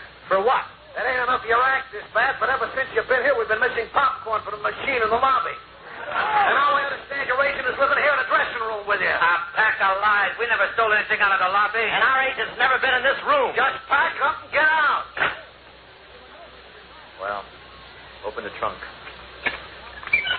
Gee, thanks, fellas. It's hard to breathe through all that popcorn.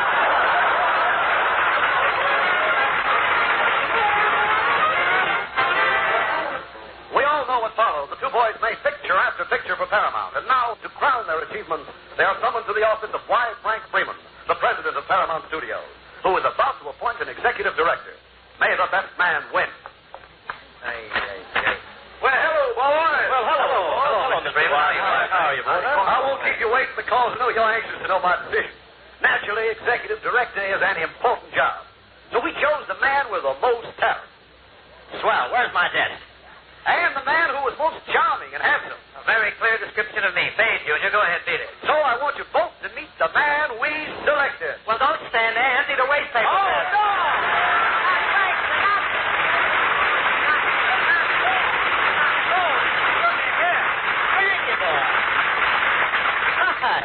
Frankie, what are you doing at Long Beach? Well, the shrimp boat's landed, and I fought my way out of the net.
folks had a wonderful day. Right. We want to wish you all the season's best. Merry Christmas. And a Happy New Year.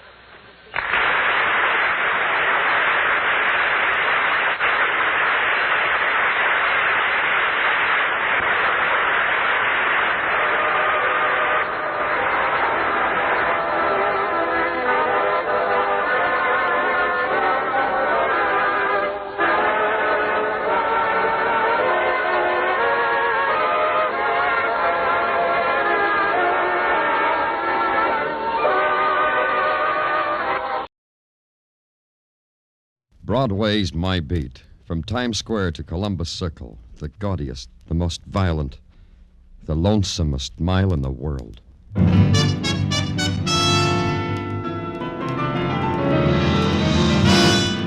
Broadway's My Beat, with Larry Thor as Detective Danny Clover.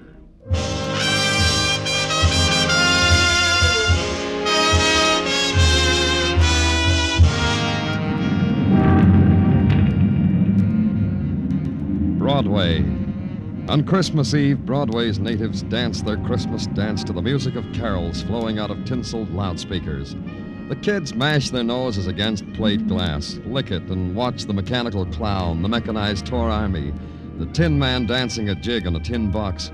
And their eyes are dark with desire and hunger. They make a wish on a neon star. That's how it is on Christmas Eve on Broadway. My beat.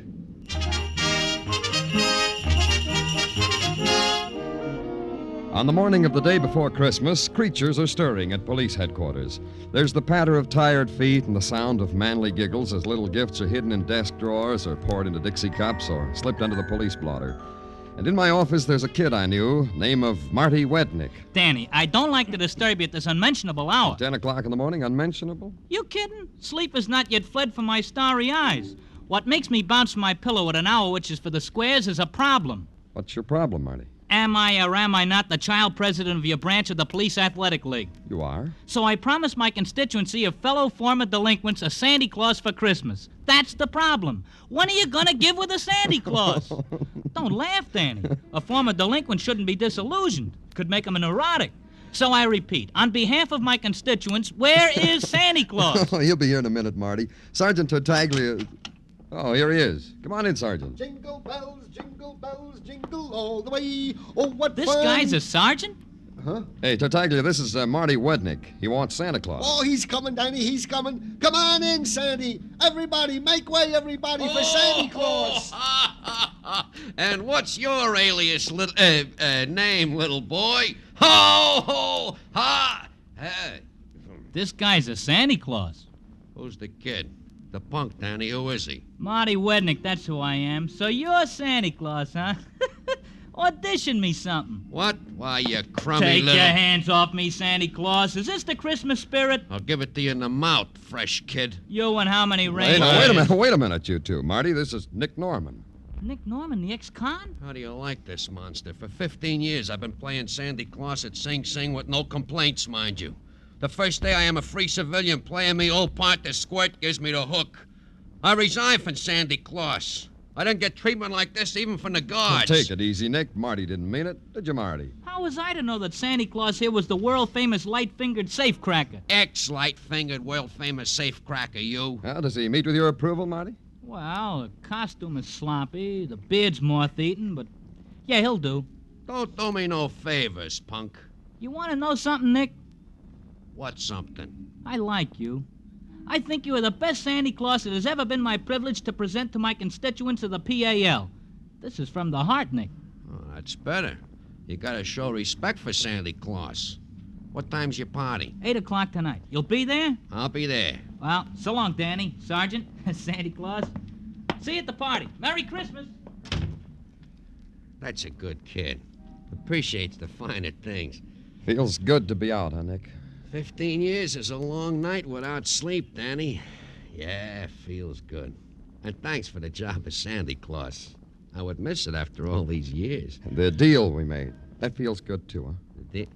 Oh, yeah, the deal, sure, Danny. I'll keep my promise to you. That's good. You won't forget what happened 15 years ago on Christmas Eve. How can I forget? It was like today. I was all dressed up like Santa Claus. I had a few idle hours, and right in front of me there just happened to be an idle safe. So I cracked it. So I got caught. Uh-huh. Now, what are you going to do now, between now and 8 o'clock, the time the party starts? Walk the thoroughfares and wish everybody joyous tidings and pat kids on the head. And leave their mothers' purses alone. Oh, Danny, how can you talk to Santa Claus that way? I promised you that... Sure you did. Hey, Tartaglia. Yeah, Danny. Tag along with Santa Claus. Fresh air will do you both good. Oh, gee, thanks, Danny, thanks. You know, the fresh air will do us both good. Yeah, but hold his hand, Tartaglia, so he won't get lost. We don't want him to get lost, do we? Oh, no, Danny. No, because what's Christmas without Santa Claus? Have fun, boys.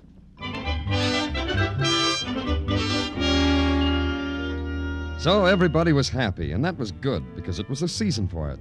Sergeant Tartaglia was happy because I had not only given him permission to leave the room, I'd told him to go out and take a walk with Santa Claus.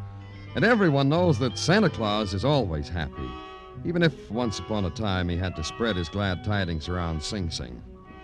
I considered it a while, and then I decided to inhale the bloom of Christmas as it filtered through police headquarters. And it made me feel happy, too. It lasted for 2 inhales. The sign on the door says Lieutenant Danny Clover. I don't believe in signs. What's your name? What's yours? I came prepared for a question like that. Here's my card. Thanks. Simon Larrabee, real estate and rentals.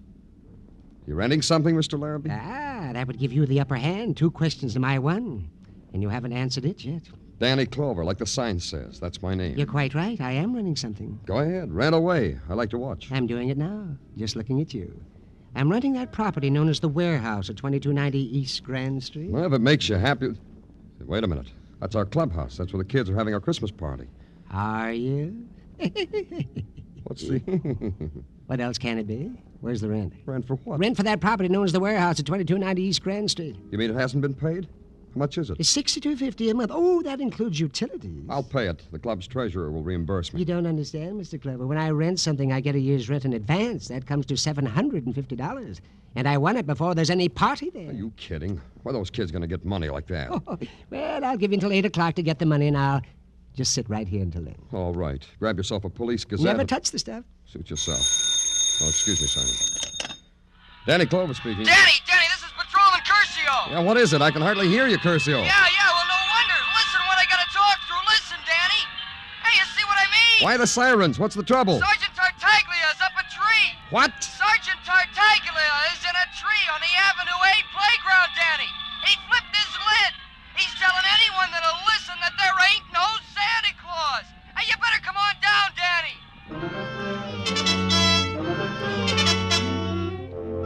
When I got down to the Avenue A playground, it was having the Christmas party of its life. A 30-foot tree, complete with tinsel, candy canes, colored popcorn balls, firemen, and a scared sergeant policeman, forlorn and lost, pinned to its top branch. The fire department finally convinced Tartaglia that a ladder was a safe invention for getting down out of tall trees. At the bottom rung, he almost believed it. When his feet touched the ground, they gave him a blanket because he was suffering from shock. He was about to tell the newsreel boys his ordeal when I faced him. Oh, Danny, I was about to tell the newsreel boys my ordeal. Oh, just tell me first, Tartaglia, because I hardly ever get to the movies. I'll be with you in just a minute, sir.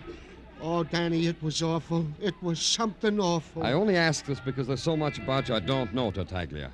Why do you climb trees? Oh, I don't, Danny. The height scares me. When I was a child, a tree threw me on the ground. Still, you climbed this tree. Why? Oh, because I'm a policeman. That makes sense. But how? Well, sure it does, Danny. The kids see me, I am a policeman. They need to put a star on top of their Christmas tree. They ask me because I am a policeman and can do such things. I couldn't let the department down, Danny. So you leave Nick Norman alone, all by himself, because you don't want to let the department down. Oh, I knew you would say that. But I trusted Nick, because he is Santa Claus. He told me I could trust him. Sure you can, Tartaglia. But what happened to Santa Claus? He's not around. That's right. There ain't no Santa Claus, like I've been saying. They told me you were saying that. What happened to him, Tartaglia? Well, Danny, whilst I was up in the tree pinning the star, below me I saw a big black bulletproof sedan. What kind? A big black bulletproof sedan. Now I know. Then what happened? Well, this big black bulletproof sedan stopped by Nick, our Santa Claus. 2 men got out, talked him for a minute, then took him one by each arm. deposited them in the car, closed the door, and away they sped, careening on 2 wheels. I yelled to them to stop, Danny. But I guess they didn't hear me on account of the hustle and bustle. Our Santa Claus, Tartaglia. Where is he? Where'd he go? Well, if I was Santa Claus, I know where I'd go. Not that it matters, but where? Well, to my mother. On Christmas Eve, she deserves something like that. I'm sure she does. We have you now, Sergeant Tartaglia. I'll make good in the newsreels, Tartaglia. This may be your big chance.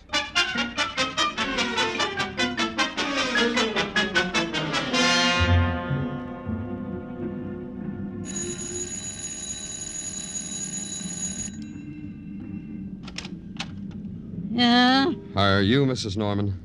Why? I'm Danny Clover. Yeah? May I come in, Mrs. Norman? Why? I want to talk to you. About what? About Nick, about your son. Come in. Thanks. In here, in the parlor.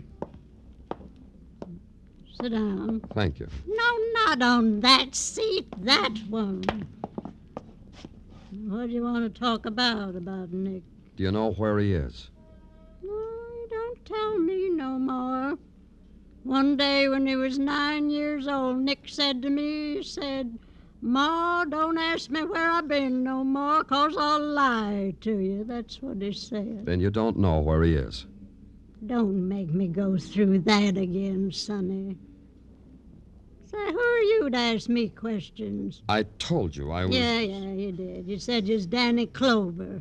That don't mean nothing to me. Oh, you must be the guy come about, I am. That's why I came. Well, you tell me what you come here for. For, you know, just as you said. Oh, this I like. This lets me play cagey like in the old days. What are you talking about? You know your son, Nick. You gotta squirm more than that, kiddo. What about Nick? We want him to be our Santa Claus. Bingo. That's good. Oh, it must be a good feeling, a young man like you. Big, strong, looking for Santa Claus. Me? I just sat here in my rocking chair. Mrs. Norman. Thinking about the times we had, me and Big Ed, my husband. The time... I have to go now, Mrs. Norman. Where's your son? Oh, you made me go through it again. One day, when he was 9 years old, Nick said to me... Yeah, oh, thanks, Ma, Mrs. Norman. don't ask me where I've been.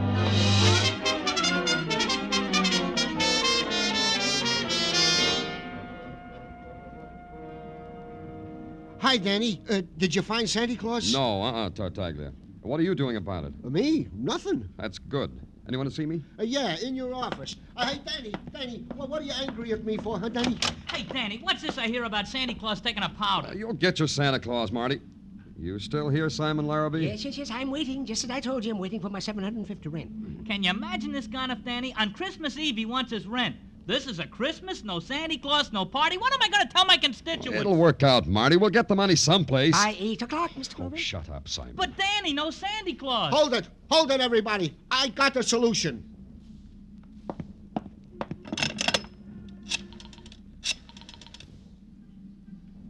Communications, this is Sergeant Tartaglia in Danny Clover's office. An all-points bulletin. Pickup man. Description as follows. Height, 5 feet 11. Weight, 235. When last seen was wearing a red suit, a red hat with bells, and black boots. Identifying marks. Has a long, snow-white beard. What's his name? Santa Claus!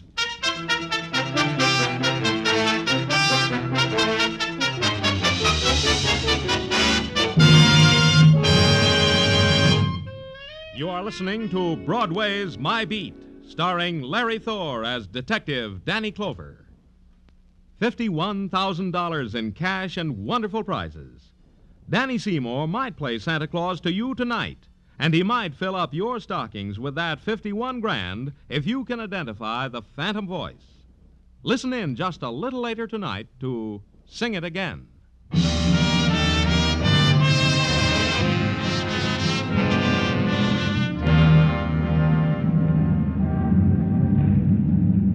Broadway brings you Christmas in a lot of ways. You get dribbled around by the opposing teams of last-minute shoppers. You ride backwards on up escalators so you can be in a good position for the down escalators. You get mauled and shoved and picked over, and finally you get gift-wrapped and sent on your way. My way was out to lunch and back to police headquarters, holding my Christmas stocking in my hand. I had two things, no rent and no Santa Claus. Two nothings which made for an empty holiday. Sergeant Tartaglia wasn't enjoying himself either, and he expressed himself with sentiment. Ah, humbug. What did you say, Tartaglia? Bah, humbug, Danny. That's a Christmas expression I picked up to be used when you wished it was the 4th of July instead. Yeah, me too. You seen the afternoon papers, Danny? Yeah, take a look at it. You look at it for me. What does it say? Well, first it has got a picture on the front page of a tree. In the tree is me. Mm-hmm. Then it says under it, Officer Gino Tartaglia. Yeah, hey, Danny, they spelled it right. Well, Officer Tartaglia spent the afternoon cavorting in a tree to the delight and applause of all the little... Well, it runs on like that. Oh, forget it. It wasn't your fault. Then that's what I tried to tell Mrs. Tartaglia. Doesn't she believe you? Danny, she called me on the phone. I said, hello? She said, Signor Tarzan. Then she started laughing, hysterical. I can't get her to talk. Every time I pick up my phone, all I hear is Mrs. Tartaglia laughing. I got my problems, too. Yeah, this is probably the first time in the history of Santa Claus that he's ever heisted from his appointed rounds. Maybe. Hey, did you get in touch with Nick's mother again, like I told you? Oh, Danny, she ain't nowhere to be found. The old day must have skipped. And the 200 Santa Clauses that the boys investigated, not one of these is Nick Norman under the beard. I'll get it, Danny. Thanks. Sergeant Tartaglia. Huh? Yeah, he's here. It's for you, Danny. Thank you. Danny Clover speaking. Danny, this is Maxie. You know, Maxine Riddell. Yeah, how are you, Maxie? I'm in lingerie, Danny. Come on down. What? In the lingerie department at Fletcher's department store. Working. I got news for you. News about Nick Norman. You interested, Danny? Yeah, I am. Hold on to everything, Maxie. I'll be right down.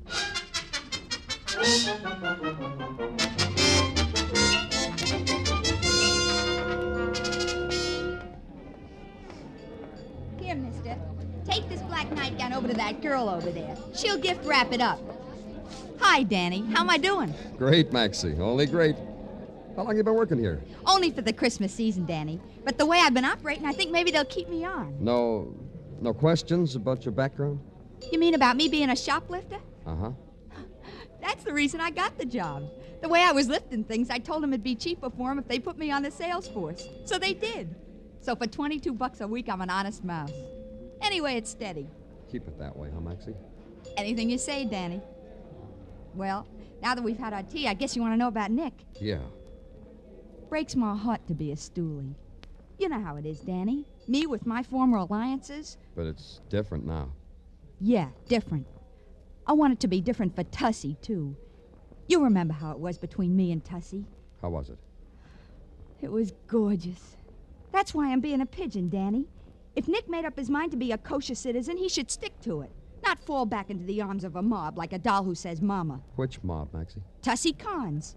Such a name for a gorilla. Tussie. How do you figure a name like that? I don't know him. Where do I find him? Tussie just got back from Chicago. He bought the Domino Club. I happened to be passing there on my lunch hour, and I saw Nick in a Santa Claus suit drinking grape juice with Tussie. Oh, excuse me, Danny, a customer. Yes, madam. Something for yourself. Thanks, Maxie. For what? We have some gorgeous outside girdles, madam, for everyday wear. They're right over here.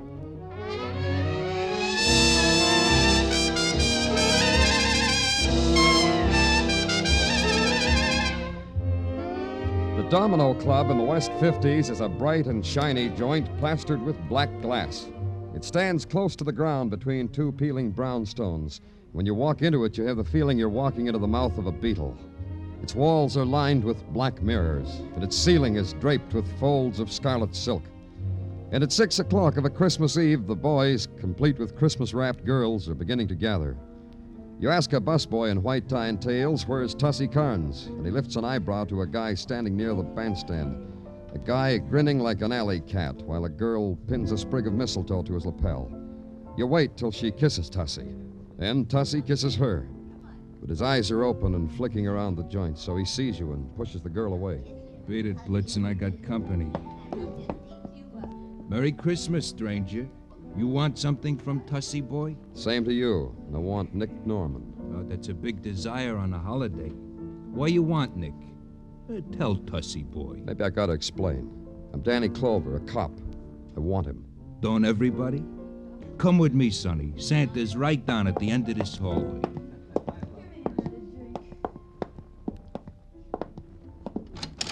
Merry Christmas, Melvin. Ain't it, though, Tussie? Merry Christmas, George. Likewise, I'm sure. I brought you a present, boys. Goody. Likewise. Where's Nick Norman? This fella here, he says to Tussie Boy he wants Nick Norman, our Santa Claus. Uh-oh. What big eyes you have, mister. And you know something else that's plain precious, boys? No. Do tell us, Tussie. The fella says he is a cop. Isn't that cute, huh? I could die. Yeah.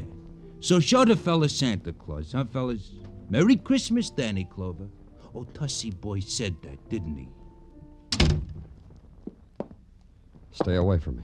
But first we want to wish you on a star. Like You too crazy. Stay away from me. I think that was not enough stars. I'll give him another package.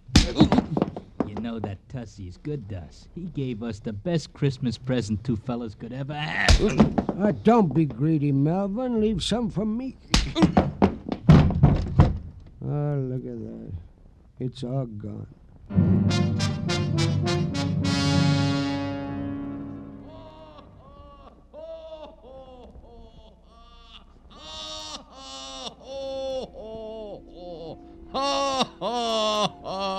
Come on, Danny, open your eyes. What? Yeah, open your eyes, Danny. It's getting late. Ain't you heard? Christmas is coming. Hey, it's you, Nick Norman. Oh, Danny, call me Sandy Claus. That's the nicest alias I got. Now, look, Nick, I'm going to... Oh, here, I'll help you up, Danny. Yeah, sit on the edge of the sofa there. Yeah. Sandy Claus, Danny. Santa Claus, huh? Sure. So help me, Nick, where I'm going to put you, you'll spend the next 94 Christmases in solitary. Take it easy, Danny. Come on, let's get out of here. I'll be late for that kid's party. Come on. You mean let's get out of here just like that? I don't have to beat my way out of here? What for? What's all this about, Nick, Santa Claus? You're adult today, Danny. What's the matter with you? But you were kidnapped. Kidnapped? Me? I would want to do a thing like that to jolly old me. A man in a tree said two guys pushed you into a car. He only had a bird's eye view, but he said kidnapped. Oh, you mean Melvin and George? I mean Melvin and George. Two pals from Chicago, Daddy. They heard I was out and wanted I should be Santa Claus to a private party they was giving. That's all. Harmless guys, pals, buddies. We enjoy each other. Yeah, they enjoyed me, too. Before they left town for this party, they said to tell you... Oh, wait a minute. I wrote it down. It says... Dear Danny Clover, sorry we made a mistake and beat up your head. May the bells ring a joyous Noel for you. Signed, XX. That's Melvin and George. A mistake, huh? Sure. They knew some mob or other might try to get me as Santa Claus. They figured you was a mob, so they protected me from you, like you was fibbing about being a cop. After they walloped you unconscious, they went through your pockets and saw you was really a cop. So they wrote this note. The running ink you see here on the note, Danny, that's tears. You'll forgive him, won't you, Danny? Yeah. How about your mother? Well, that was your error, Danny. You didn't tell Mom you was from the police, so she thought just like Melvin and George. Gave me the double talk. Yeah, that's my mom. A grand old dame. You know what I told her once when I was 9 years old? Yeah, no, my sleigh's outside. I'll give you a ride back to my office.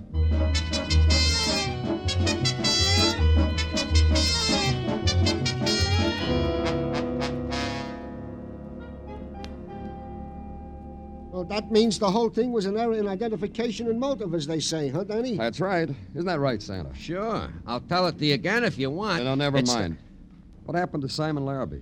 Oh, he went out for a feast of spud nuts and coffee. Hey, you don't look very happy, Tartaglia. No, Danny. I ain't happy. Unhappy. Very. What's the matter? We've got Santa Claus? Come on, smile. It's going to be a fine Christmas. I can't, Danny. I just can't. It's Mrs. Tartaglia. Yeah, now she ain't laughing anymore. The neighbors are laughing and Mrs. Tartaglia is crying. Why? Well, the later editions of the paper said that Santa Claus was heisted and it was because I was in a tree. Yeah, the papers say I, single-handed, messed up Christmas. Bad as that, huh? Well, I'll tell you, Tartaglia... Hey, what about my Christmas party? Not yet, Santa.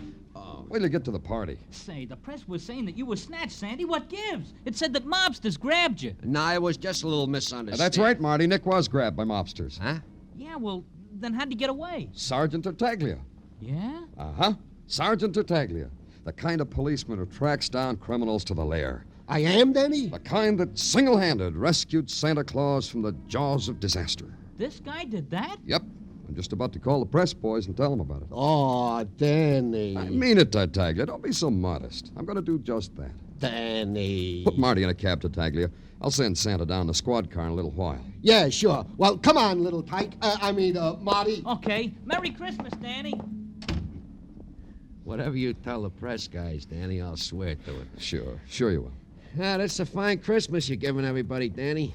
How about yourself? Oh, I'll have fun at the party. I always do. Where is it? Where's my money? Oh, look, Mr. Larrabee, it's Christmas. Of course it's Christmas. That's why I want my rent, so I can have a Merry Christmas. Hey, Danny, who is this guy that needs rent to have a Merry Christmas? This is Simon Larrabee. He wants a year's rent in advance for that warehouse where the kids are having their party. Or else, no party. Yes, that's who I am. Oh, like that, huh? So that's how you are, huh, Simon? Stop breathing in my face, Santa Claus. All them kids wanting to have a party, and a Simon like you wants to louse it up. I'll put him down, Nick. Yes, I ain't doing nothing, Danny. Just holding Simon up so I can breathe in his face. Please. I want you to think about something, Simon. Think about all those kids that are looking forward to their Christmas party, which ain't gonna happen on account of you.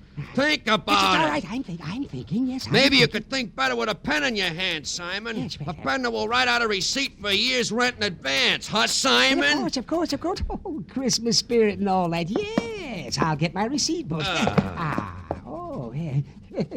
Oh, my. Well, I haven't felt so good in years. Yes, here you are, Mr. Glover. A receipt for a year's rent in advance. And tell the darlings, Merry Christmas with us. Yeah, I will. Ain't he a nice fella, Danny? Come on, nice fella. I'll take you to a party. Merry Christmas, Danny. It's a Merry Christmas, Danny. Merry Christmas.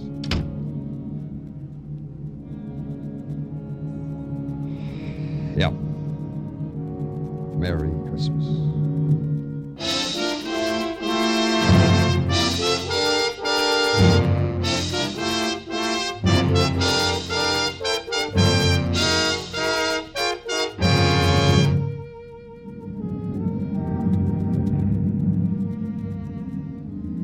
On Christmas Eve, Broadway is almost like any other place in the world.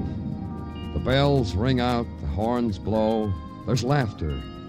The Mazdas on the Translux spell out slowly, word by word, peace on earth, goodwill to men. And you read it, you believe it, because on Christmas Eve, you believe a miracle. Then a whirl of confetti is in your eyes, and you're pushed along with the crowd, and you never see the next news bulletin. You don't try to look back. It's Broadway, the merriest, the shiniest, the lonesomest mile in the world. Broadway, my beat.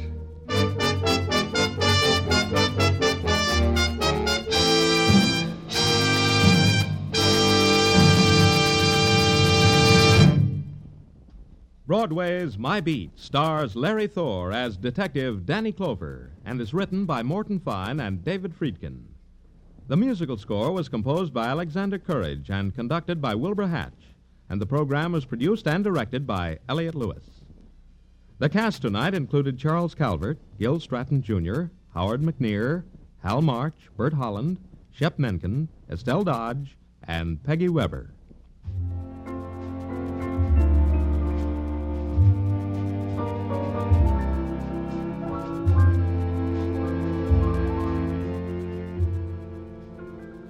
On Christmas afternoon, Jack Benny will be heard as guest star in a full one-hour version of the comedy The Man Who Came to Dinner. Charles Boyer, Gregory Peck, Rosalind Russell, Dorothy McGuire, Henry Fonda, John Garfield, and Gene Kelly will be starring alongside Jack in this special holiday hour. Then an hour later, Jack will be back with his own Sunday night gang for 30 more minutes of holiday hilarity. In fact, the best idea really is stay tuned to CBS all day Christmas Day. Now stay tuned for Sing It Again, which follows immediately on most of the same CBS stations. Joe Walter speaking. This is CBS, where you find Broadway is My Beat every Saturday night, the Columbia Broadcasting System.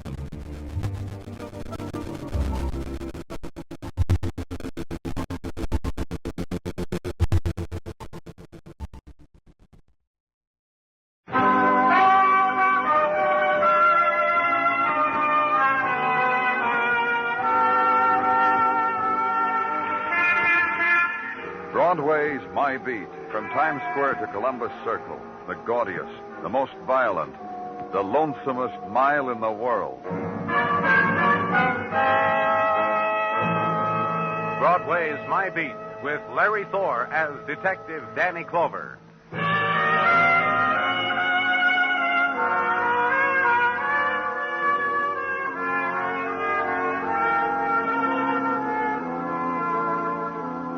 On the days before Christmas, Broadway dances along to carols that flow from sequined loudspeakers. The kids mash their noses against the plate glass, lick it, and watch.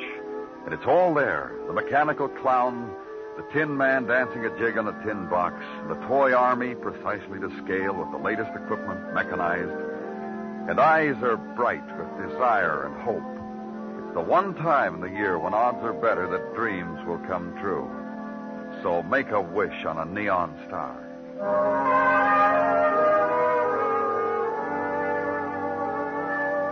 And in the short time before Christmas, creatures were stirring at police headquarters. There's the patter of tired feet and the sound of manly giggles as little gifts are hidden in desk drawers or poured into Dixie cups or slipped under the police blotter. And in my office, my strong right arm, Sergeant Gino Tartaglia. Yeah, it's getting pretty late, Gino. A couple more hours, you can go home and finish decorating your Christmas tree. Indeed, indeed. Getting a lot of nice things this year, Gino? Oh, many's the things, Danny. I guess my old cockles should be warmed. But they're not. Oh? Something wrong, Gino? What I want most for Christmas, Danny, I'm not going to get. I'm going to get nicks and knacks and an electric shaver and handkerchiefs and socks and ties and a curved K-Woody pipe to smoke my troubles away. Sounds like a pretty full Christmas to me, Gino. Ah, humbug. Danny, what I want most is to go out and solve a crime. To meet face to face the sultry sirens, the hardened criminals, and to solve them the way you do. To go out on a case with you, my fondest wish for Christmas. Oh, police headquarters would fall apart without you, Gino. You just stick around here and do your job. Yeah, indeed, indeed. I just thought I'd let you know, that's all. Oh, well... I'm going downstairs for some coffee. I'll be back soon. Roger.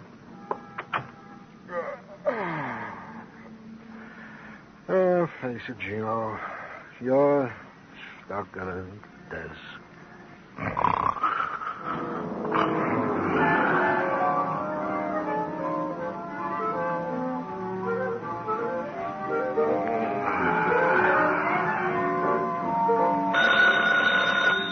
Yeah?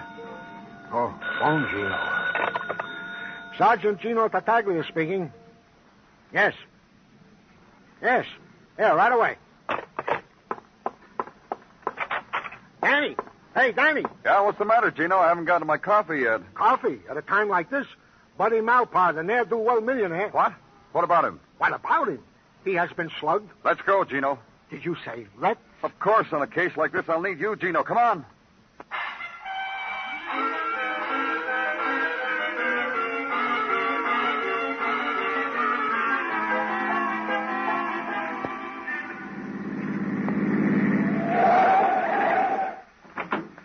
This is his house, Danny. Let's go.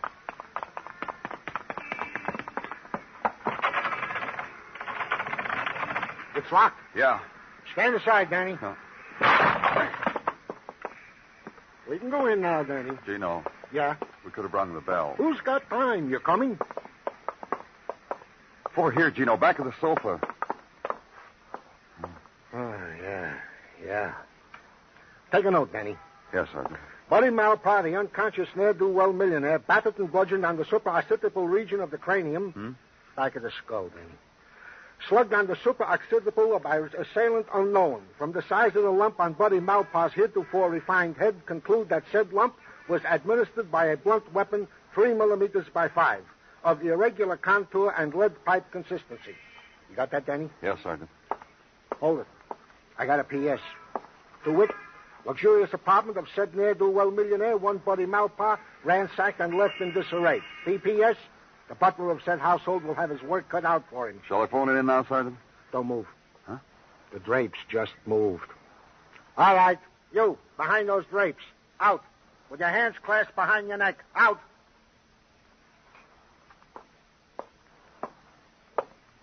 Good evening, gentlemen. Goody. Danny, it can't be. It can't be what, Gino? This man, this hider behind drapes. It can't be. Are you? It is he. Danny, may I present Mike Schreck, the bald-headed miracle detective from Philadelphia. Merry Christmas, gentlemen. Merry Christmas to you, Mike Schreck. I assume you gentlemen are of the police of this city? I present to you, sir, Lieutenant Danny Clover, and myself, Sergeant Gino Tartaglia. Tartaglia, eh? That name has a familiar ring. Oh, perhaps because I was an innocent abroad on the guided In the Footsteps of Mike Schreck tour in Philadelphia last summer. I blew myself to it with my vacation money. No, it's not for that I remember you, sir. It's for the word that has come to me that you are indeed the brains behind the brains of the New York police force. Oh, come now, Mr. Schreck. You mustn't believe all... I could have used you, sir, on my famed widow Chalcedony's case. When having trailed the desperado across the 1.83 miles of the Philadelphia-Camden Bridge, I was caught in the seductive toils of... The machine gun brain of the man, Danny. The memory for details. To have made a part of him the size of the Philadelphia-Camden Bridge. Gentlemen, enough of nostalgia. To work.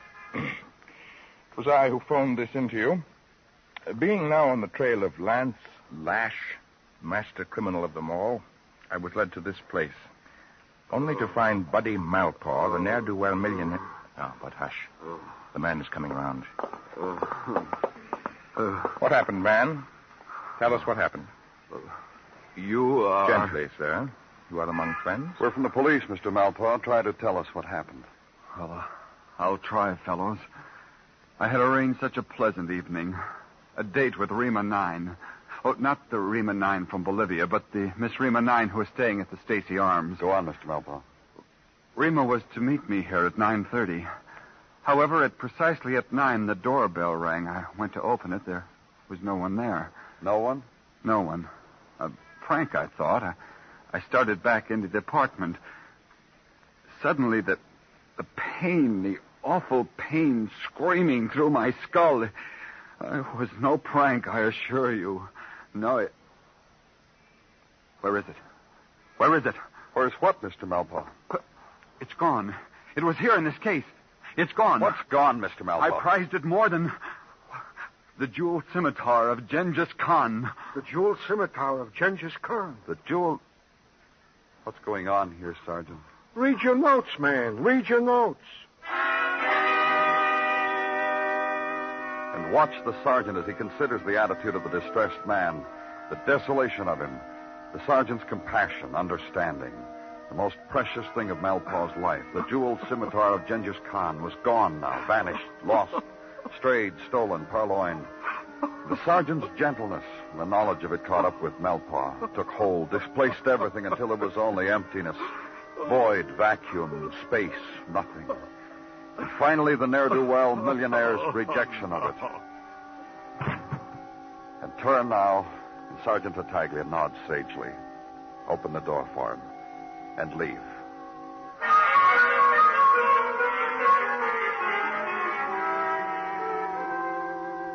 Going out of the Stacy Arms, and the clerk at the desk lifts a corner of his lip and an eyebrow when the sergeant mentions the name of a woman he wants to see. The long ride up on the elevator. Walk down the carpeted corridor. The sprig of Christmas holly above the brass door knocker. This time we'll knock, Danny.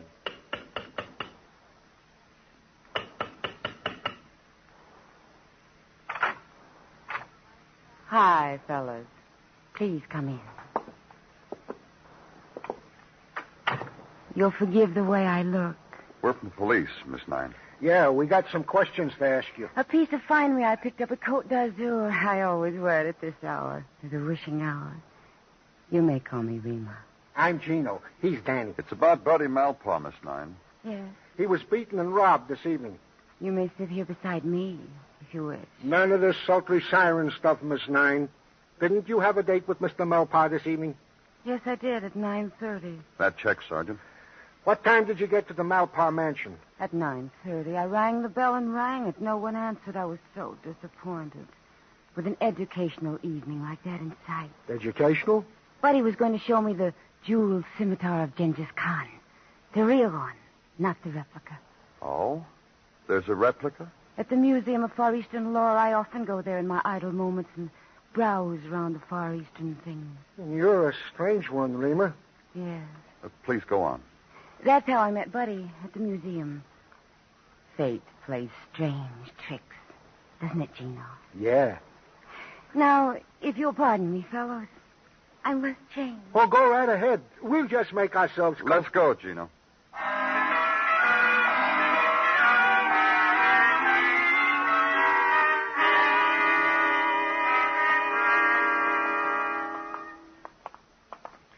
We are sorry, Mr. Zoe, that we have made you open your museum to us at such a late hour. It is always a pleasure, Sergeant, to indulge the whims of the cultured. Though they be policemen. Thank you, Mr. Zoe. Not at all. And here, gentlemen, looming above you, is the statue of the fabulous terrorizer, Genghis Khan. Clothed in the cap of Tibetan fur, the jeweled gown of brocaded Peking silk, all of it donated to us most generously by Buddy Malpaugh to complete our Far Eastern collection. And the sword in his hands? A replica, only I hear, replica of the jeweled scimitar of Genghis Khan. And Mr. Malpaugh's generosity dissolved when it reached... Tell us about the scimitar, Mr. Zoe. With the deepest of pleasure. Genghis tore it from the wounded hands of Jalal-Leddin. His arch and bitter enemy, Danny. Then for centuries it was lost. 3 centuries, Danny. Vanished to reappear again in the Renaissance as an ornament worn about the slim waist of... the Lucrezia Borgia, Danny. If this scimitar were real, Mr. Zoic, how much would it be worth? Conservatively? Conservatively. $500,000. Give a little, take a little. $500,000, huh? That's all we need to know. Let's go, Danny. Yeah. And to you, Mr. Zoe, many thanks and Merry, Merry Christmas. And to you, sir. The same.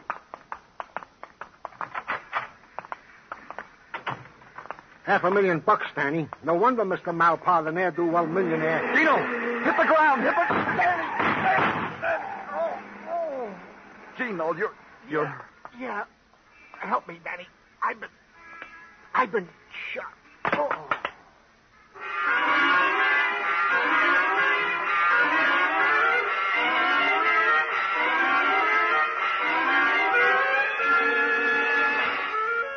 You are listening to Broadway's My Beat, written by Morton Fine and David Friedkin, and starring Larry Thor as Detective Danny Clover. It's so delightful it's become a Christmas tradition with Amos and Andy. Tomorrow night, again, Amos will be heard explaining the meaning of the Christmas spirit to his little daughter, Arbadella. It wouldn't be Yuletide without this special bit Amos and Andy contribute to the season's atmosphere, so be sure to hear it again over most of these same CBS radio stations tomorrow night on Amos and Andy.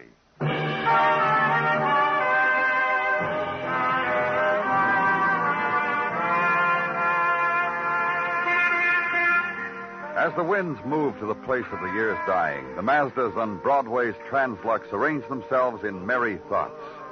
Suitable for Christmas past, Christmas present, Christmas future. Broadway walks by, glances up, smiles, hurries to buy the last-minute gift for the last-minute friend. Crosby sings the tune that's in your heart. The corner Santa Claus winks, and the golden girl stops you, asks which way to Gimbel's, invites you to come along and show her. The budget term dreams are coming true, kid. So go live a little.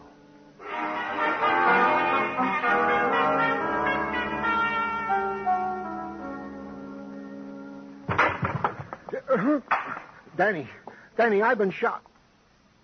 Oh, no. I must have been dreaming. Where was I? Oh, yeah, I was shot.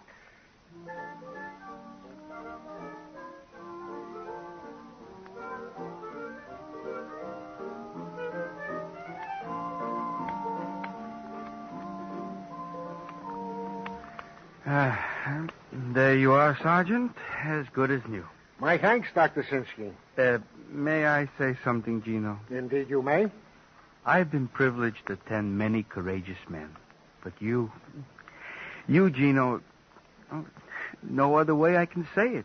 I stand in humility before you. Ah, Dr. Sinsky, you shouldn't say those things. He's right, Gino. Dr. Sinsky's only saying what all of us feel. We've already initiated proceedings for an award for bravery beyond the call of duty. Danny, Dr. Sinsky, dear true friends. I know not what to... May I? Go right ahead, sir. Thank you. Sergeant Gino Tartaglia speaking. Yes? Yes. Yes. That was my trick. Evil has come to him. Get me a squad car. But, Gino, Never mind the hole in my head. Danny, a squad car.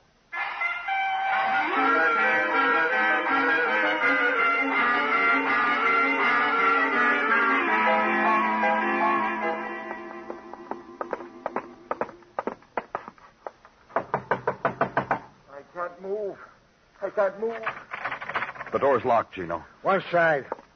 After you, Danny. Mr. Shrek, what happened to you? Landslash. The master criminal of them all? I give the devil his due. You haven't told us what happened, Mr. Shrek. Please, gentlemen, please, you hook me up? Oh, of course. Now, be gentle with him, Danny. Yeah. Over here on the bed. Now, tell us about it. Oh, my friends, I feel I have failed you. Oh, don't talk like that. After all, how many people have come face to face with Landslash and lived to tell about it? Give the devil his due. Yes. Now, would you mind telling us what happened? I came here to my rooms. Sparsely furnished, you'll admit, but the way I like it. No furbelows to distract my attention. I needed to think. I knew I was once again hot on the trail of Landslash. Once again from the ends of the earth. Listen to the man, Danny. We had met, Landslash and I. The last time on the lonely Isle Mauritius, when we battled hand to hand on top of old Farfangen, the volcano. Yeah, I know, but what happened tonight? As is my wont before I retired, I looked under my bed, gentlemen, and there he was, Landslash. So you got under too and started a fight with him, huh? Yes, it was nip and tuck under there, but give the devil his But why due. did he come here, Mr. Shrek? He thought I had the jeweled scimitar of Genghis Khan.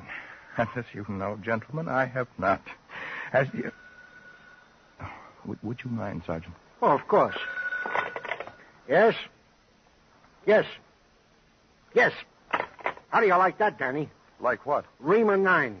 The sultry siren? Yeah, she was picked up on a disorderly conduct charge. And you know what she had with her? No, I don't. A scimitar. And it was smashed to pieces. Let's go, Danny. If I were you, I'd try a poultice, Mr. Shrek.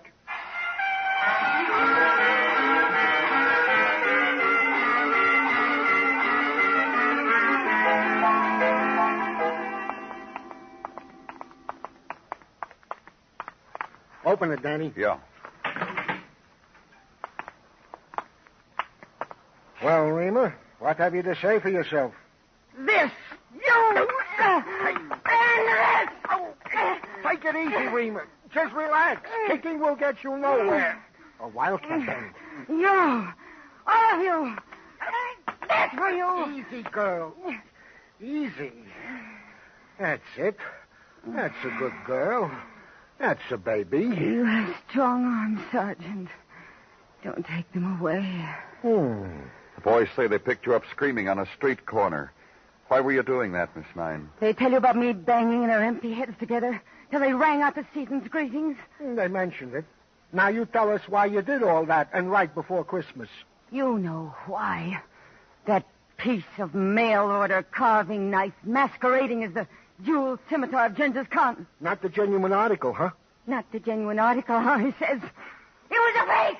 A dirty, rotten, so-tiny... Don't scream, Angel. We're all nearby. Okay, so it was a fake, Miss Nine. Where'd you get it? What's that got to do? Only this. You rang Buddy Malpaugh's bell at 9 last night. You slugged him, stole the scimitar. Now you're hurt because it's a fake. Charges pile up, huh, Sergeant? Assault, theft? Indeed they do, Rima. Book me for anything you want, lover. Just so you bring in that woman-beating cab driver. Huh? The cab driver. I get in this cab. Tell him to get me to the airport in a hurry. Why should I stay in this lonesome town when what I had in my hands was worth $500,000? What I had in my hands. Go on. So Cabby tilts his cap to me. I see the union label. I figure he's friendly, trustworthy, loyal. I make chit-chat with him when, wham, bang, he turns onto a side street, grabs me by the throat, wrestles me for the scimitar. He looks at it, then breaks it over my head. And you know who he was? Who he really was? None other. Lance Lash, the master criminal of them all. Lover, imagine poor little me in the clutches of Lance Lash. Oh, there. Don't think about it. You can let her go now, Gino. Read your notes, man. Just read your notes. And leave there. Go away. Find a place at police headquarters and close the door to the outside. Think about it, you and Sergeant Tartaglia. Put it down and add it up. It doesn't come out. So Sergeant Tartaglia puts it down and adds it up. And it comes out. Go to a place now, back to the museum, and tell it all to a man you talked to before. I can't believe it. I just cannot believe You it. better believe it, Mr. Zoic, because that's the only way it makes sense. That's right. If the scimitar stolen from Buddy Malpaugh was a phony, then the one the statue of Genghis Khan is holding is the real one. The ingeniousness of the man Malpaugh. What better way to keep his treasure safe than to put it before the eyes of the world? We want to see again, Mr. Zoic. Of course you do. This way. Ah, this is very gratifying to me, this publicity. People from all walks of life now drop in to catch a peek of the statue of Genghis Khan holding the scimitar. And just 10 minutes ago, I had to warn a cab driver to keep hands off. A cab driver? Yes. Interesting fellow, too. Interesting face. We better hurry, Danny. Yeah.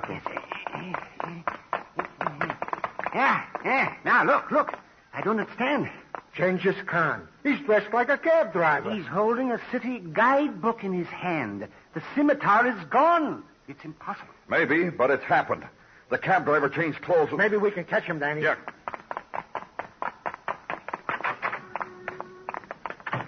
And maybe that man sitting on the steps saw him. Let's ask him.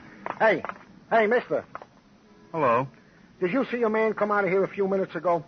Well, I guess I did. I've been sitting here for the last hour. Did you notice anything strange about any of them, the way one of them was dressed?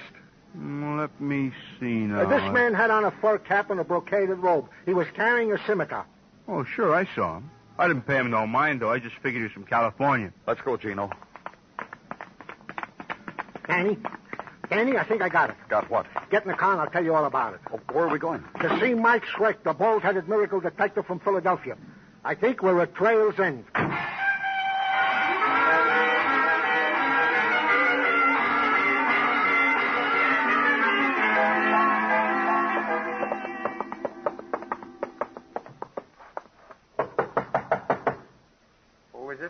It's Lieutenant Clover, Mr. Schreck, and Sergeant Tartaglia. I'll be with you in a minute.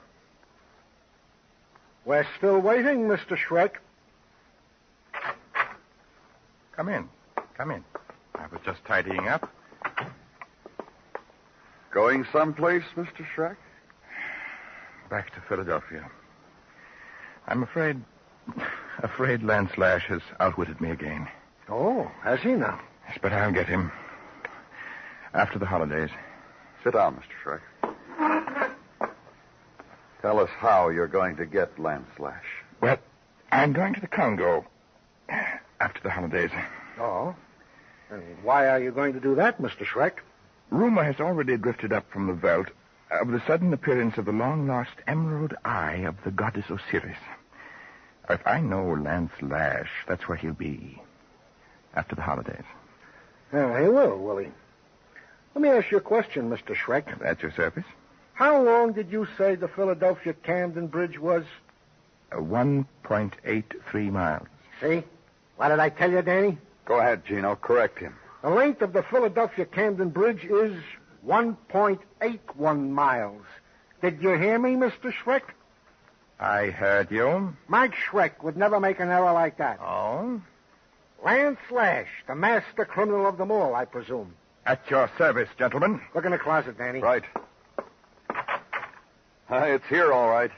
The costume of Genghis Khan. And, of course, you left the disguise of the cab driver at the museum. My compliments to you, sir. You came to the house of Buddy Malpaugh after the Scimitar was stolen. You traced it to Rima 9. Disguised as a cab driver, you found her with it making her flight. You discovered it was a fake. That is correct. Of course, you know what happened then. I deduced the same thing you did, that the genuine Scimitar was at the museum. Where is it now, Mr. Lash? Where is it? Why, it is here. Watch out, Gino. He'll cut you to pieces. I'll take him, Danny.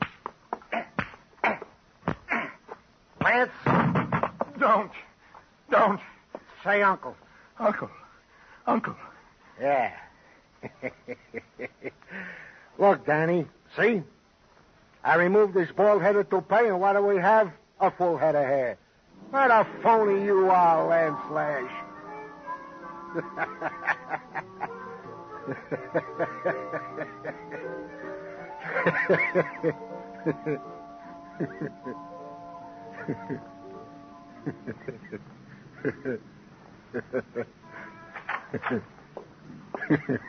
Gino. Come on, Gino, wake up. Come on. Huh? You fell asleep, Gino. Huh? Yeah, I must have dozed. No calls, huh? Yeah, from... No calls. What's the matter with you, Gino? Danny. Yeah? I had a dream, Danny. I was a big hero.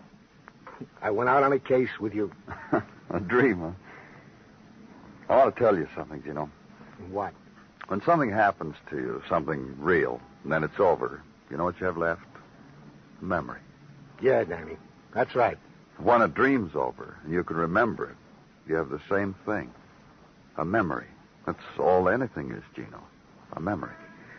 Then I got my Christmas wish, huh, Danny? Sure you did. Go on home now. Sure. Merry Christmas, Danny. Merry Christmas, Gino.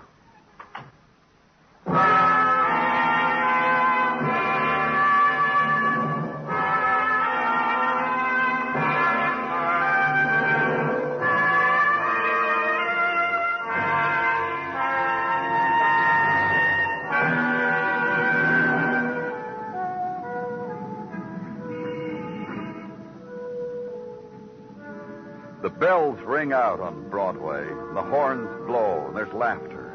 The translux spells out peace on earth, goodwill to men. You read it and believe it, because it's Christmas time, the time for believing in miracles.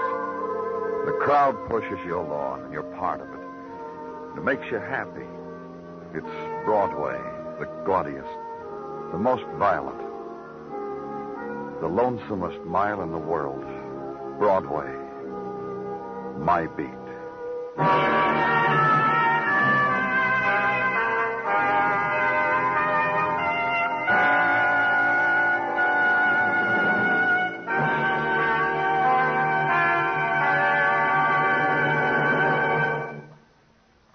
Broadway's My Beat stars Larry Thor as Detective Danny Clover, with Charles Calvert as Tartaglia and Jack Crucian as Muggavan. The program was produced and directed by Elliott Lewis, with musical score composed and conducted by Alexander Courage. In tonight's story, Lamont Johnson was heard as Mike Schreck, Georgia Ellis as Rima 9, Howard McNair as Mr. Zoic, and George Neese as Buddy Malpaugh.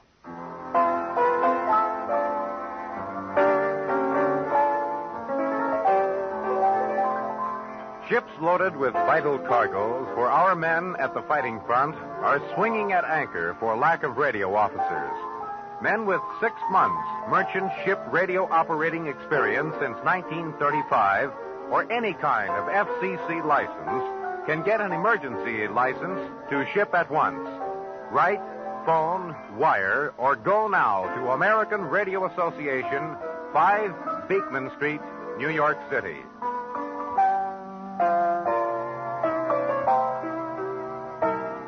Bill Anders speaking. And remember, the comedy treat that can't be beat is Jack Benny Time, Sunday nights on the CBS Radio Network.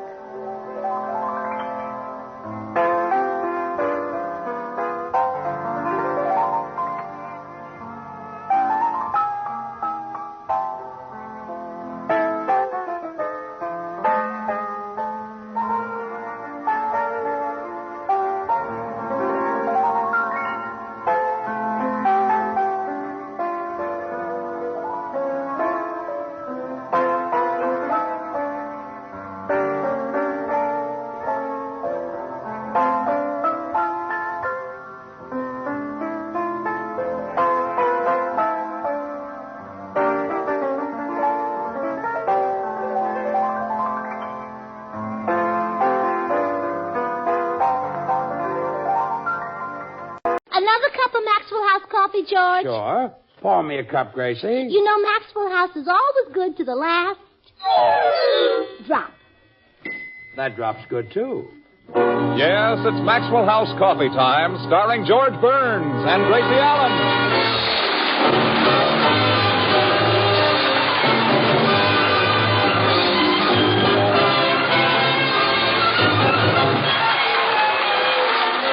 With yours truly, Toby Reed, B. Benaderet, Hans Conried, Pat McGeehan, Doris Singleton, Harry Lubin, the Maxwell House Orchestra, and Bill Goodwin. For America's Thursday night comedy enjoyment, it's George and Gracie.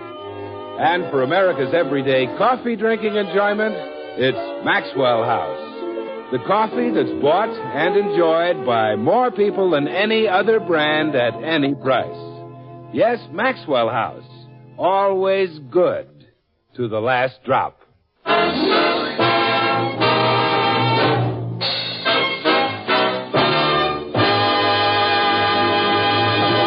Well, it's Thanksgiving morning as we look in at the Burns home, but that's not the subject of discussion between George and Gracie.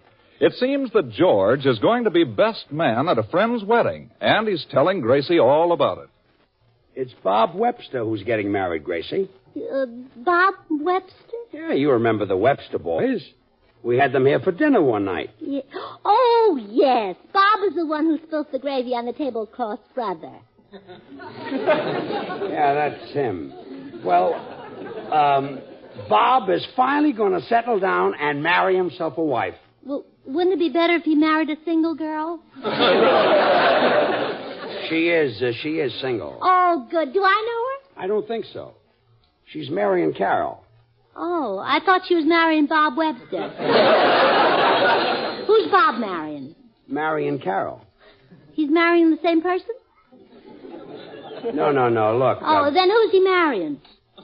Marrying Carol. Well, George, for a best man, you certainly are mixed up. Gracie, this Marion is spelled M-A-R-I-A-N. Now do you understand? Well, of course I understand. I'm no Dembo. Good. The bride is marrying Carol. All right. Now, who's the groom marrying? Oh, nuts. Oh, nuts. It's an Irish girl, huh?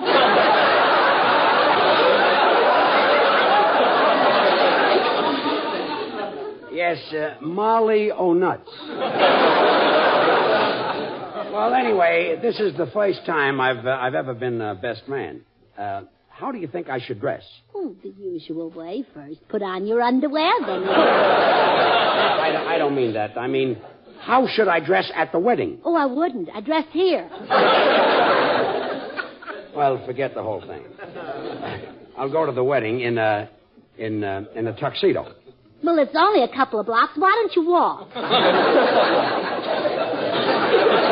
Yeah. Well, a tuxedo is that funny black suit I wore when we got married.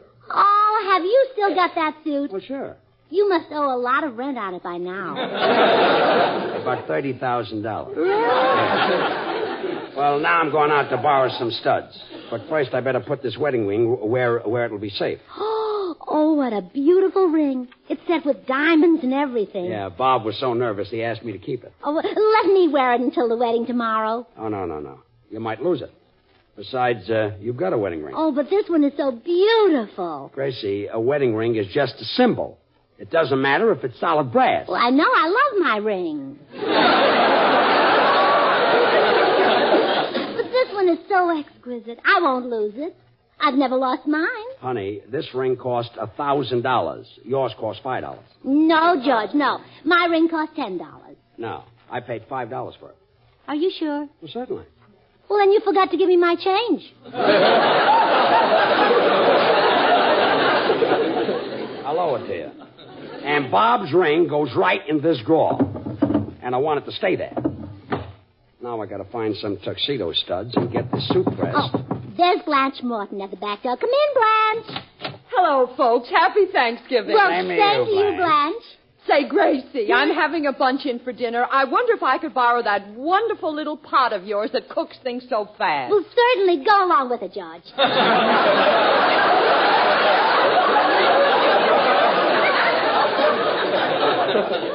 No, No, I mean your Presto cooker. Oh, that. Oh, sure. I'll be finished with it in a few minutes.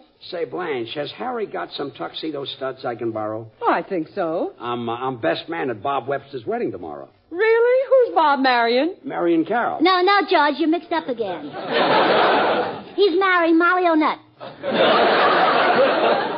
Well, let's not get back into that routine. I'll run over and get the studs from Harry.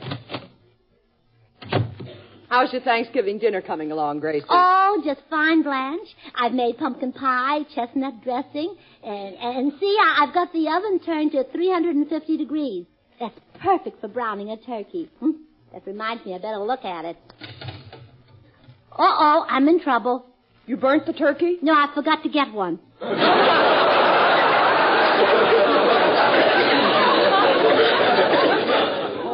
Fine, and I'll bet George is so hungry he could eat the table leaves. Well, quick, put him in the oven. I was only kidding, Gracie. You gotta have a turkey. But, Blanche, the markets are all closed. How will I get one?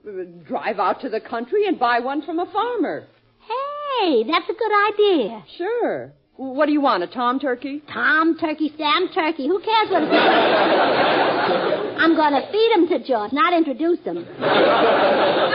You help yourself to the cooker. I'll head for the country. All right. Oh, I wonder if I dare. Yes, I'll wear it. Blanche, isn't this a beautiful wedding ring? Oh, it's magnificent. Oh, you lucky girl. No, it's not mine. It belongs to a girl Bob Webster's going to marry. Oh, nuts. Yeah, that's right, Molly. George told me not to wear it, but I'm going to anyhow. Gracie, are you the kind of wife who disobeys her husband? Well, sure, I'm normal. See you later, Blanche.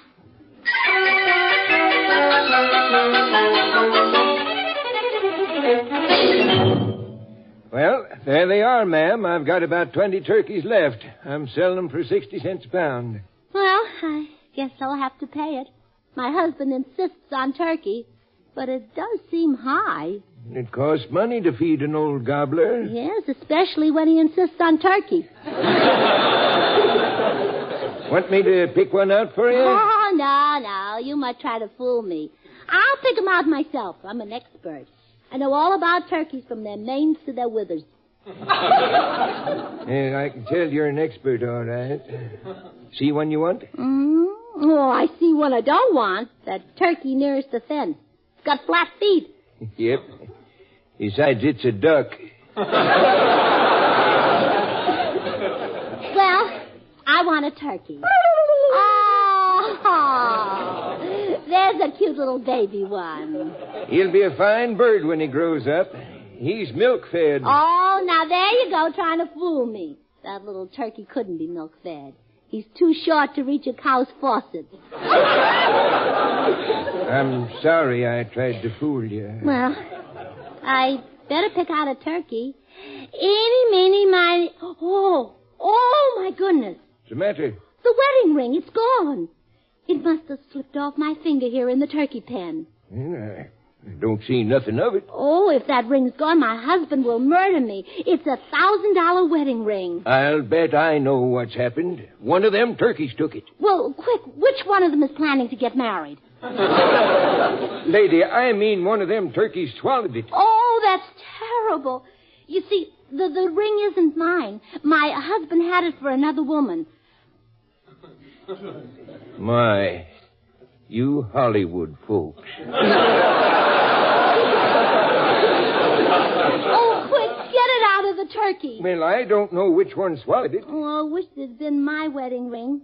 We'd know the turkey in a minute. He'd turn green. Oh, but you've got to get it. Well, I can't kill all them turkeys. It's too late to sell them. Well, I don't want you to kill them. Just turn them inside out and shake them. Lady, the only way to find that ring is for you to buy these turkeys and let me kill them. No, sir. I can't let 19 innocent turkeys die just because one of them is a thief. I'll take them home with me and find the guilty one somehow. Well, just as you say, ma'am. But how will I get all these turkeys to town? I'll truck them in. Well, that's a long way to dance. Well, then you you look healthy. Here's my address. Put them on the back porch.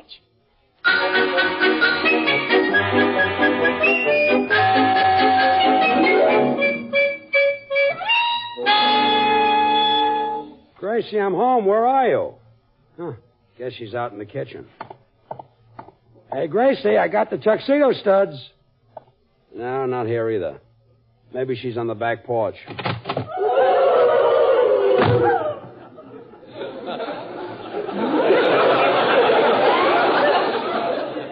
Holy smoke. Her mother is here for Thanksgiving. No, it couldn't be her mother. She talks louder than that. I'll have another look. Who's out there? Nobody but us turkeys. Gracie, come in the house. I want to talk to you. What goes on here? There must be a dozen turkeys on our back porch. Oh, now don't exaggerate, dear. There are only 20. Well, why in the world did you buy 20 turkeys? Why? Yeah, why? You see, when I left the farm, I only had 2 turkeys, but they happened to be male and female, and, well, you know turkeys. Now we've got 20. That's rabbits. No, they're turkeys. Look again. I mean, turkeys can't multiply like rabbits. Turkeys lay eggs. Well, there's something rabbits can't do, so they're even. Gracie, stop being silly. Why did you buy 20 turkeys? Oh, all right. I guess I'll have to tell you the truth. Well, I should hope so. It's enough turkeys to fill the Salvation Army baskets. You guessed it. Huh? Those turkeys are for the Salvation Army. They were donated by a kind farmer. Oh, well, thanks for telling the truth. Well, thanks for thinking of it. Now, excuse me, dear. I have to run out and borrow some fishing tackle. You going fishing? Where? Oh, if I told you, you'd say I was crazy. I'll take a chance. Where are you going fishing? Inside those turkeys. You're crazy. See, I told you. But, Gracie... Goodbye, dear. Oh, what a little screwball. Well, I'll put a stop to this foolishness. I'll call the Salvation Army and tell them to come and pick up their turkeys.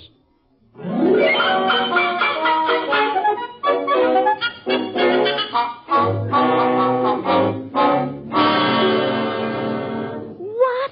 You let the Salvation Army take those turkeys? Well, certainly. They have to dress them and send them out. They may have to dress 19 of them, but one of those turkeys can afford the best tailor in town. What? I'll see you later, dear. What are you talking about?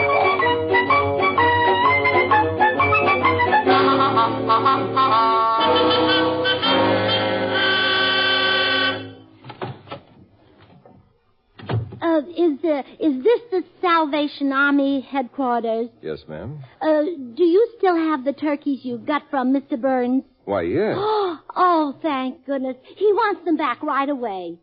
You mean he's an Indian giver? Yeah, that's it, yeah. He gave you the turkeys by mistake. He meant to give you Indians. Huh?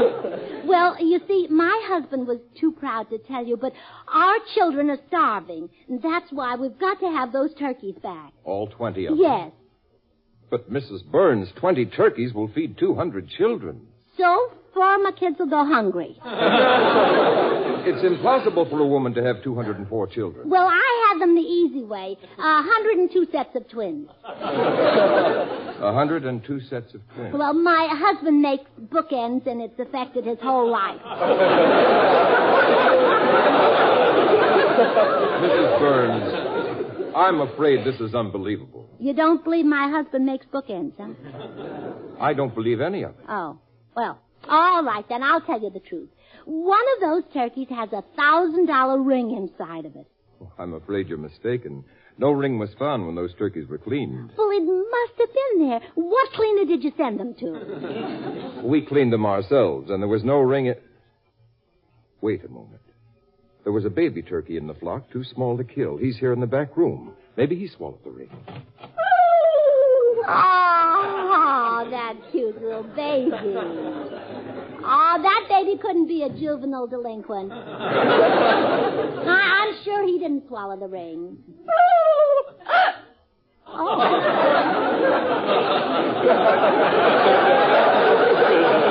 Sounds like I was wrong. Shall we kill him and recover the ring? Oh, no. He's just a baby. And an orphan, too. You've already killed his mother and father and all his aunts and uncles. Oh, don't you worry, little turkey. Gracie will protect you. I'll take him home with me. But, Mrs. Burns, that turkey has a $1,000 ring inside of him. How will you get it? Well, I'll think of something. Come on, you little sport, knocks with feathers.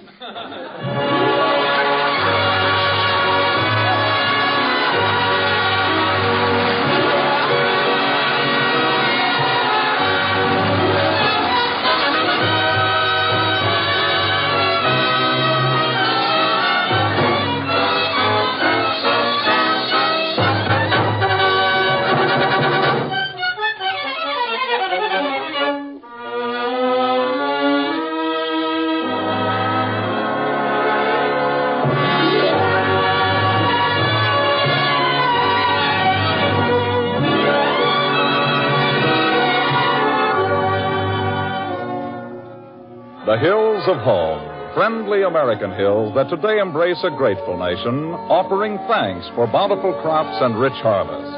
Yes, on this most traditional of all American holidays, happy families are gathered at home, celebrating this Thanksgiving in feasting and good cheer, enjoying the warm fellowship and generous hospitality that make this day one of the favorite holidays of the year.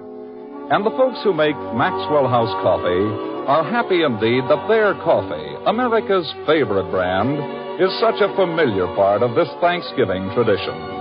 And they earnestly hope that their unceasing efforts to bring you the very best in rich, satisfying coffee-drinking goodness will continue to add to your enjoyment of Thanksgiving and every day in the year.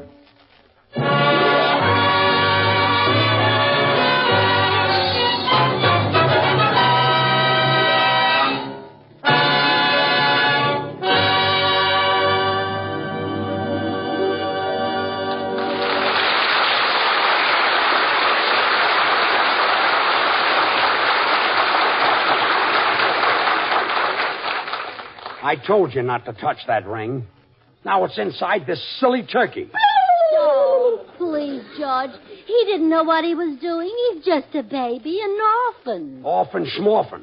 Gonna chop his head off, cut him open, and take him apart. But, George, he might not recover from a thing like that. So he doesn't recover. Now give him here. No, now wait.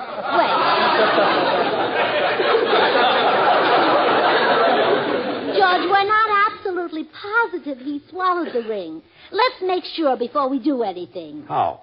Well, let's take him to a doctor and have him x-rayed. I'm not going to a doctor's office just to have a turkey x-rayed. Well, all right. While we're there, he can take out your appendix.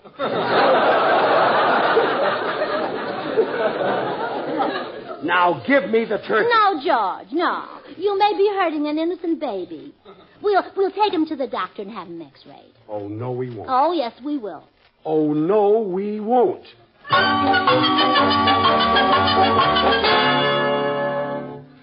Here's the doctor's office, George. You stay in here in the waiting room with the turkey. I'll go see if the doctor's busy. Make it snappy. Oh, quiet.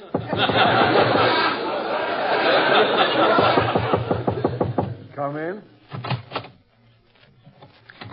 Are you the doctor? Yes, I'm sorry my receptionist isn't here today, but I always come to the office on Thanksgiving. Do a tremendous bicarbonate business. Well, I want you to take an x-ray. Very well. Step behind that screen and remove your clothes, please. All right, doctor, but can I peek over the screen while you x-ray the patient? You're not the patient? Oh, no. My husband has him outside. We think he swallowed a ring. Oh, a baby. Yes. He's only about 2 weeks old. Is he in any pain? Oh, no. He's very lively. On the way here, he jumped out of the car. My husband chased him for a block. And he's only 2 weeks old? Mm-hmm. but very agile. We finally caught him on top of the mailbox. This promises to be a remarkable case. How did he happen to swallow this ring? Well, the ring fell on the ground, and I think he ate it by mistake when he snapped at a grasshopper. You allow him to eat grasshoppers? What kind of a mother are you? Oh, I'm not his mother. He's an orphan. His mother and father were killed by the Salvation Army.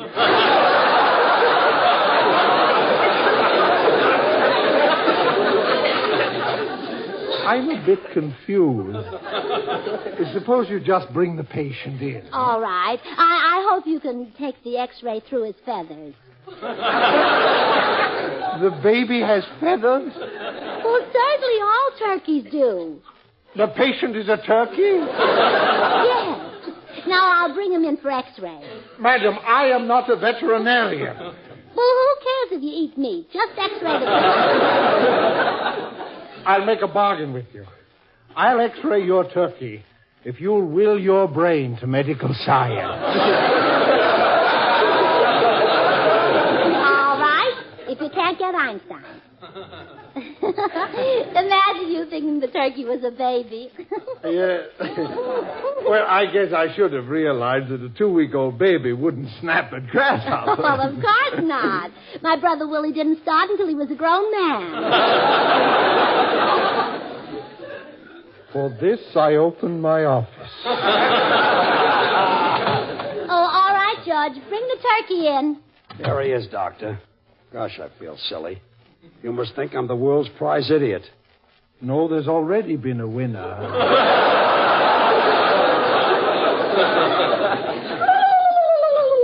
Now, quiet, baby. You're going to be X-rayed to see if you swallow the ring. I'll just put him behind the fluoroscope here.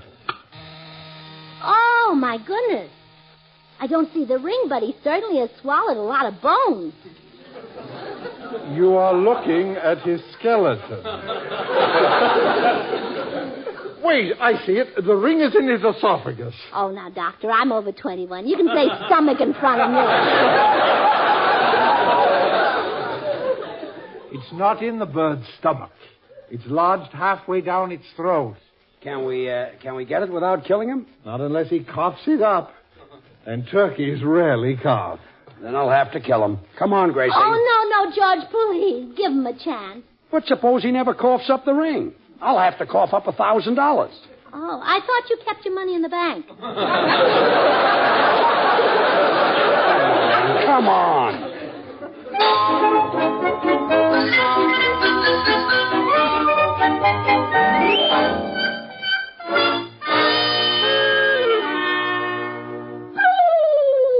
Well, come on, George.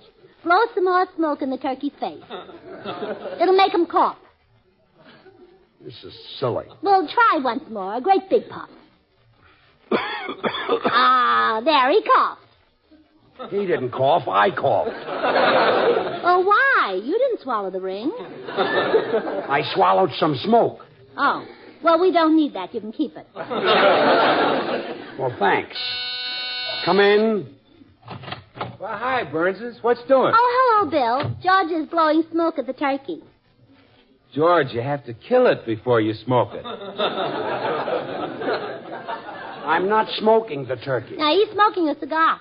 I'm trying to get a wedding ring out of this turkey. Well, George, I don't think you two will be happy together. Bill. But if you do make a go of it, I hope your kids look like the turkey.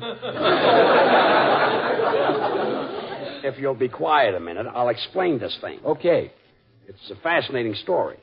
You see, there's a big wedding tomorrow, and I've been picked as the best man. Well, right away, it's fascinating. Relax, Tom. Bob Webster is getting married, and he gave me a wedding ring to keep for him. Bob Webster, huh? Who's he marrying? Marrying Carol. Oh, George, you still haven't got it straight. He's marrying that Irish girl. Oh, quiet. I thought it was so nuts. Well, anyway, Bill, the ring cost $1,000. Gracie dropped it, and this turkey swallowed it. And now George wants to kill the little defenseless turkey. How can we stop him, Bill? Well, that's easy. Give the poor, miserable little creature a cup of Maxwell House coffee. The turkey? No, George. The rich, mellow, good-to-the-last-drop flavor of Maxwell House will put him in such a happy mood that he won't want to kill the turkey. Then he'll go out into the world with a smile on his handsome face, and you'll be proud to be seen with him. George. No, the turkey. Oh, you'll be proud of George, too, because the roaster fresh goodness of Maxwell House will warm his heart and keep him from harming that innocent bird. Then your little pet can waddle around the house, and you can feed him and care for him all his life. The turkey. No, George. Just see that he gets plenty of Maxwell House coffee. It's America's favorite, a blend of superb Latin American coffees radiantly roasted to flavor perfection. And I know he'll be glad to hear me say that. George? No, the sponsor. The switch. Yes. I see. Well, I've heard enough of this. I want that ring, and it's just too bad for this turkey. I'm going to take the axe and let him have it. Oh, don't let him have it, George. He'll beat your brains out. I'm going out and sharpen the axe, and if that turkey hasn't coughed up that ring in 30 minutes, he's through. Oh, I wish I had never seen Molly O'Quiet's wedding ring. Gracie, her name is Marion Carroll, and she's a very sweet girl. I know her. You mean she's tender-hearted? Oh, yeah. She cried like a baby when she found out she couldn't marry me. Oh. Yeah. Well, then I think I can save this turkey. Call her and get her over here right away.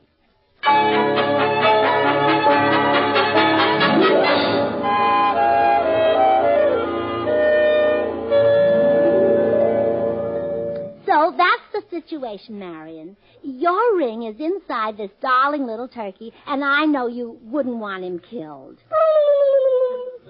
Well, I'm sorry, Mrs. Burns, but I've got to have my wedding ring. Well, you can have it, but the turkey goes with it. Well, suppose people want to see the ring. Show them an X-ray. But I can't get married without a ring. Oh, sure you can. Just change the ceremony a little bit. The groom says, with this turkey I thee wed. Now, look, I've got to have my wedding ring. I can't go on a honeymoon without it. So the turkey goes with you.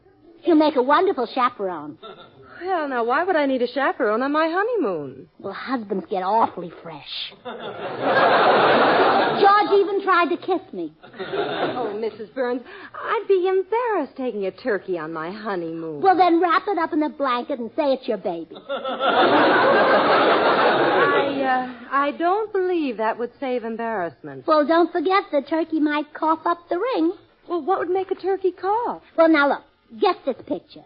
The three of you are on your honeymoon. The turkey has been out for a walk, and he comes back unexpectedly and catches you and your husband holding hands. Naturally, he wants to let you know he's there, so he gives a little cough. Bingo, out pops the ring. Mrs. Burns, I've heard enough. Oh, really convinced you, huh? No. I'm being married in a few hours, and I want my ring, turkey or no turkey. Well, look, Marion, I'll make a bargain with you. Spare this turkey's life, and I'll see that you get the thrill supreme at your wedding. What's that? My husband will sing. His romantic voice is perfect for a wedding. But When George sings, people think they're at a wedding whether they are or not. The minute he opens his mouth, they start throwing old shoes. Oh, no. Really, Mrs. Burns. Well, Gracie, time's up. I've come for the turkey. Hello, Mr. Burns. Oh, hello, Marion. George, Marion wants you to sing at her wedding. Give her a sample of your orange blossom baritone. Oh, but Mr. Burns, Now, Marion, I'll be glad to do it. Get a load of this. I love you truly, truly, dear.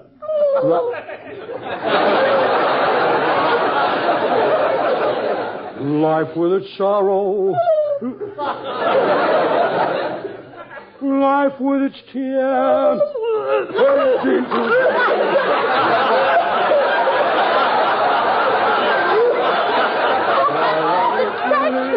The turkey is choking. Oh, look, he coughed up my wedding ring. Oh, how wonderful. I'll take it with me just for the sake. Goodbye, Mrs. Burns. Goodbye, Marion. Well, George, she's gone. Oh, do I get the job? Yes, dear. Anytime a turkey swallows a wedding ring, we'll call on you. Well, I'm a success.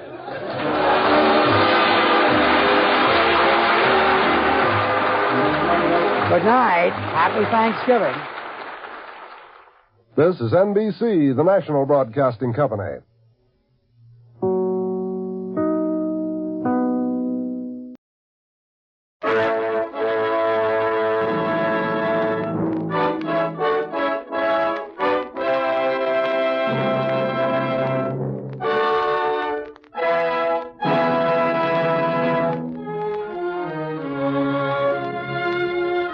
The makers of Campbell's Soups present the Campbell Playhouse. Orson Welles, producer.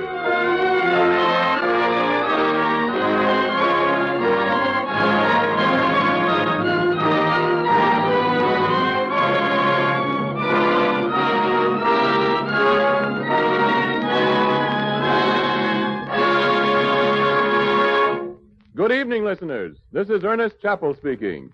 Tonight, Orson Welles and the Campbell Playhouse observe a Campbell tradition of long standing. They bring you Charles Dickens' well-loved tale of Yuletide, A Christmas Carol. 4 years ago, the makers of Campbell's Soups went shopping for a Christmas present to give to all their friends. They found it in this story, Charles Dickens' embodiment of the very spirit of Christmas. And they chose well, because throughout the country today, in thousands of homes, it has become an important and beloved Christmas custom to listen to this story. Tonight, this fourth annual presentation is brought to you with the sincere wish that your Christmas may be a happy one, and with the hope that the retelling of A Christmas Carol may help to make it so. And it is more than that, for with this Christmas present to you, Campbell's say thank you for your purchases of Campbell's soup throughout the months gone by. At the Christmas season, this becomes especially manifest. Everywhere, grocers see their shelves of Campbell's soups dwindle more rapidly now than at any other time of the year. It used to be thought that the demand increased in preparation for the Christmas feast, but really it isn't that alone. Women like to have plenty of good soups on hand all through the holidays so that they can serve piping hot, nourishing platefuls at any family mealtime. The youngsters are on the go all day long, making the most of the Christmas vacation, and soup can be ready for them in a jiffy. There's health and happiness in good hot soup. Your grocer has Campbell's soups, 21 delicious kinds, awaiting your selection.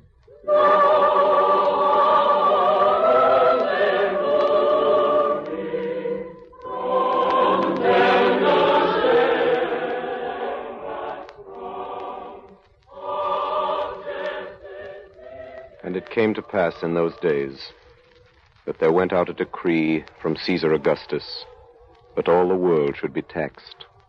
And all went to be taxed, every one into his own city. And Joseph also went up from Galilee, out of the city of Nazareth into Judea, unto the city of David, which is called Bethlehem, because he was one of the house of the lineage of David, to be taxed with Mary, his espoused wife, being great with child. And so it was, that while they were there, the days were accomplished that she should be delivered.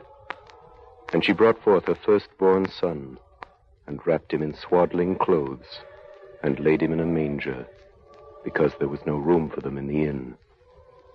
And there were in the same country shepherds abiding in the field, keeping watch over their flock by night. And lo, the angel of the Lord came upon them, and the glory of the Lord shone round about them, and they were sore afraid. And the angel said unto them, Fear not, for behold, I bring you good tidings of great joy, which will be to all people. For unto you is born this day in the city of David a Savior, which is Christ the Lord. And this shall be a sign unto you. You shall find the babe wrapped in swaddling clothes, lying in a manger. And suddenly there was with the angel a multitude of the heavenly host, praising God and saying, Glory to God in the highest, and on earth peace, goodwill toward men. Since the days of Caesar Augustus, all people have celebrated by joy the great joy which shall be to all people. For unto us was born this day in the city of David a Savior, which is Christ the Lord. And on this day, at least in the calendar of our year, we affirm the glory of our God by the laughter of our children. Every nation, according to its character and its taste, by some gift of gaiety, has enriched the tradition of this our solemnest festival. And because America is what it is, We are the fortunate heirs of the accumulated customs of almost 2,000 years of keeping Christmas. The best songs that have been sung are sung by us. The best games that have been played, we play, and the best stories ever told are ours to tell. For storytelling has persisted as a Christmas ritual, in spite of the printing press. A ceremony as hilarious and as serious as hanging the stocking, dressing the tree, and kissing under the mistletoe. And because Christmas is first of all for children, Christmas stories are fairy stories first of all. It is mildly surprising that the best of them all, which we're telling again for you tonight, is for everybody, and turns out to be a ghost story. I have endeavored, writes its author on its title page, I have endeavored in this ghostly little story to raise the ghost of an idea, which shall not put my readers out of humor with themselves, with each other, with the season, or with me. May it haunt their houses pleasantly, and no one wish to lay it. It is signed, your faithful friend and servant, Charles Dickens.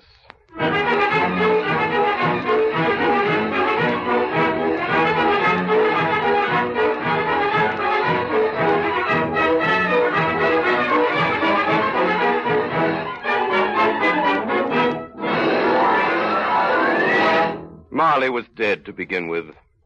There's no doubt whatever about that. The register of his burial was signed by the clergyman, the clerk, the undertaker, and the chief mourner. Scrooge signed it, and Scrooge's name was good upon change for anything he chose to put his hand to.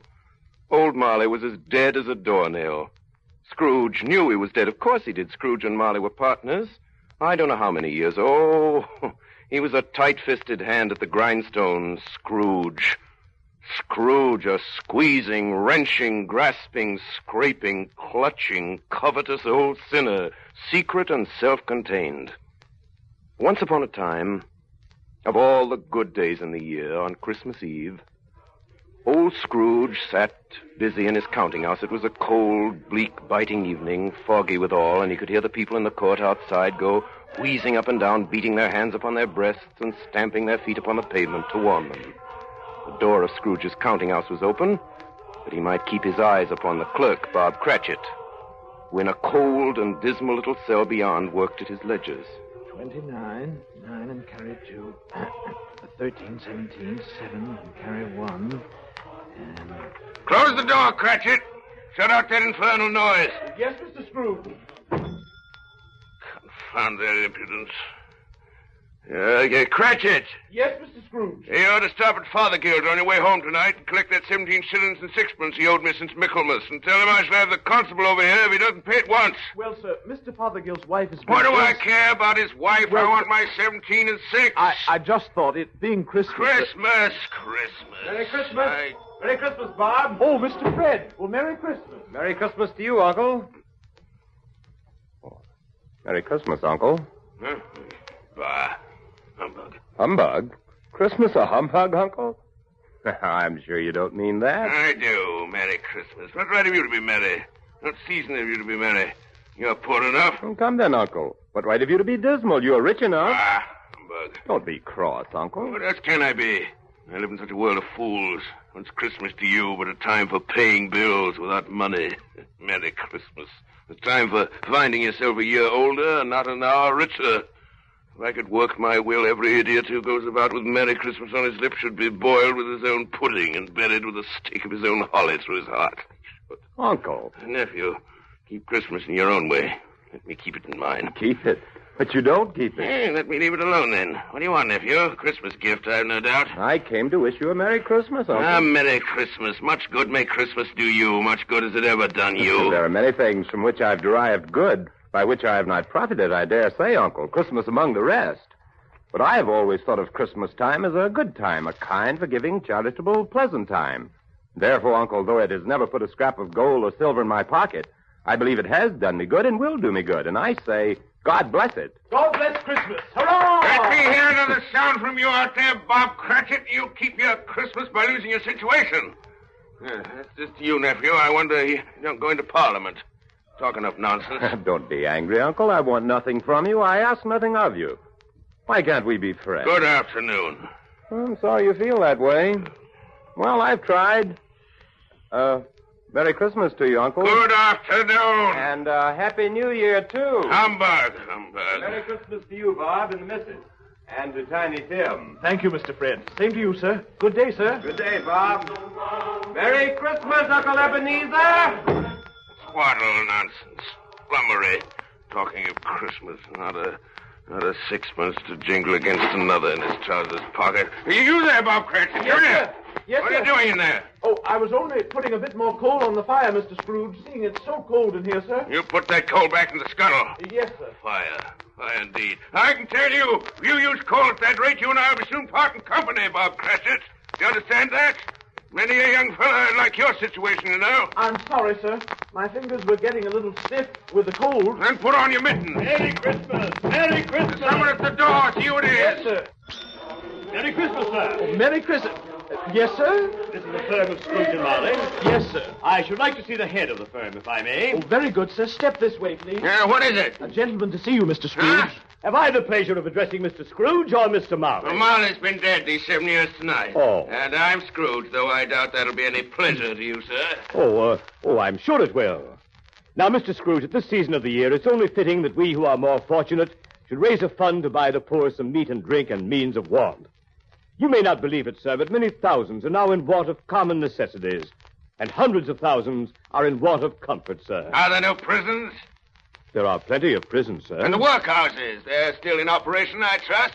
I wish I could say they are not, but they are, sir. The treadmill and the poor law are in full vigor, then? Both very busy, sir. I'm very glad to hear that. I was afraid from what you said at first that something had occurred to stop them in their useful course. Now, sir, what do you want with me? Well, Mr. Scrooge, a few of us are endeavoring to raise a fund for the poor and destitute. What shall I put you down for? Nothing.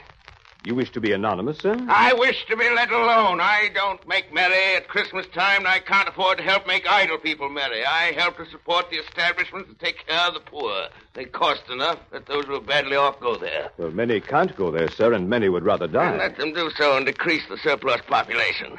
Besides, how do I know that's true? You might know it someday, Mr. Scrooge. Not my business. It's enough for a man to understand his own business and not to interfere with other people. Mine occupies me constantly. Good afternoon, sir. Cratchit, show this gentleman out. Cratchit! Yes, sir. This way, sir, please. Oh, excuse me, sir. I couldn't help overhearing. I should like to contribute threepence. It's all I can afford. But if there are others in worse situation than I... You're a generous fellow. I wish I might say the same of your employer. Good afternoon, sir. Good day. Merry Christmas. Good afternoon, sir. And a Merry Christmas. 15, 24, 31, 1 and carry 3. 17, 22, 33, 3 and carry 3. 4, 7, 8. Cratchit! 12, 15. Cratchit! Oh, yes, sir. Cratchit.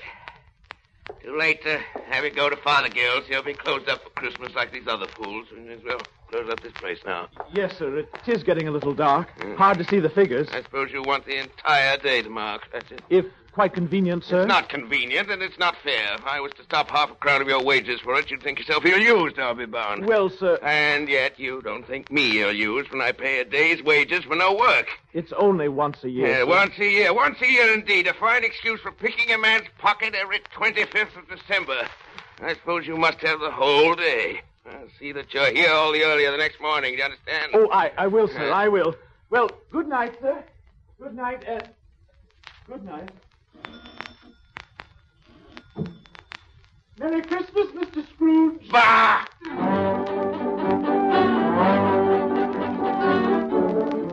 The office was closed in a twinkling, and Bob Cratchit, with the long ends of his white comforter dangling below his waist, for he boasted no greatcoat, went down a slide on Cornhill 20 times in honor of its being Christmas Eve, and then ran home to Camden Town as hard as he could pelt to play with his family at Blind Man's Buff.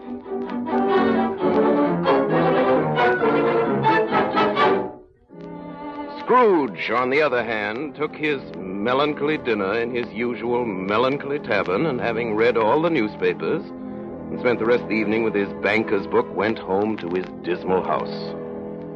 The yard was so dark that even Scrooge, who knew its every stone, had to grope with his hands. The fog and frost hung about the black old gateway of the house. Darkness is cheap, and Scrooge liked it.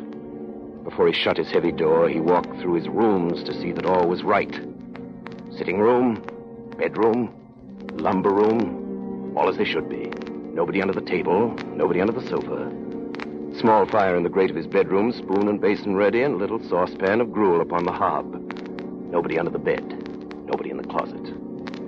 Closed his door and locked himself in. Double locked himself in. Then took off his cravat, put on his dressing gown and slippers and his nightcap, and sat down before the fire to take his gruel. It was a very low fire indeed, nothing on such a bitter night, not even enough to kindle a glow of light in the cheerless room. Scrooge stretched his numb fingers over the wretched fire.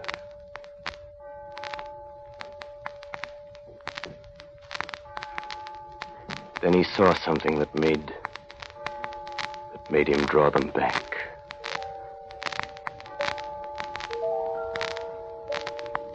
Slowly the meager embers dissolved before his astonished eyes, dissolved into a face, a ghostly face, but one that Scrooge recognized as the face of Marley. Marley, his partner, dead these 7 years. It was not angry or ferocious, but looked at Scrooge as Marley used to look, with ghostly spectacles turned up on its ghostly forehead. The hairs were curiously stirred, like flames blown from a chimney draft. And through the death-cold eyes, Scrooge saw the buttons on the back of his coat. Humbug. Humbug. Humbug.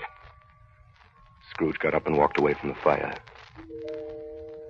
As he turned, his glance happened to rest upon a bell, a disused bell that hung in the corner of the room.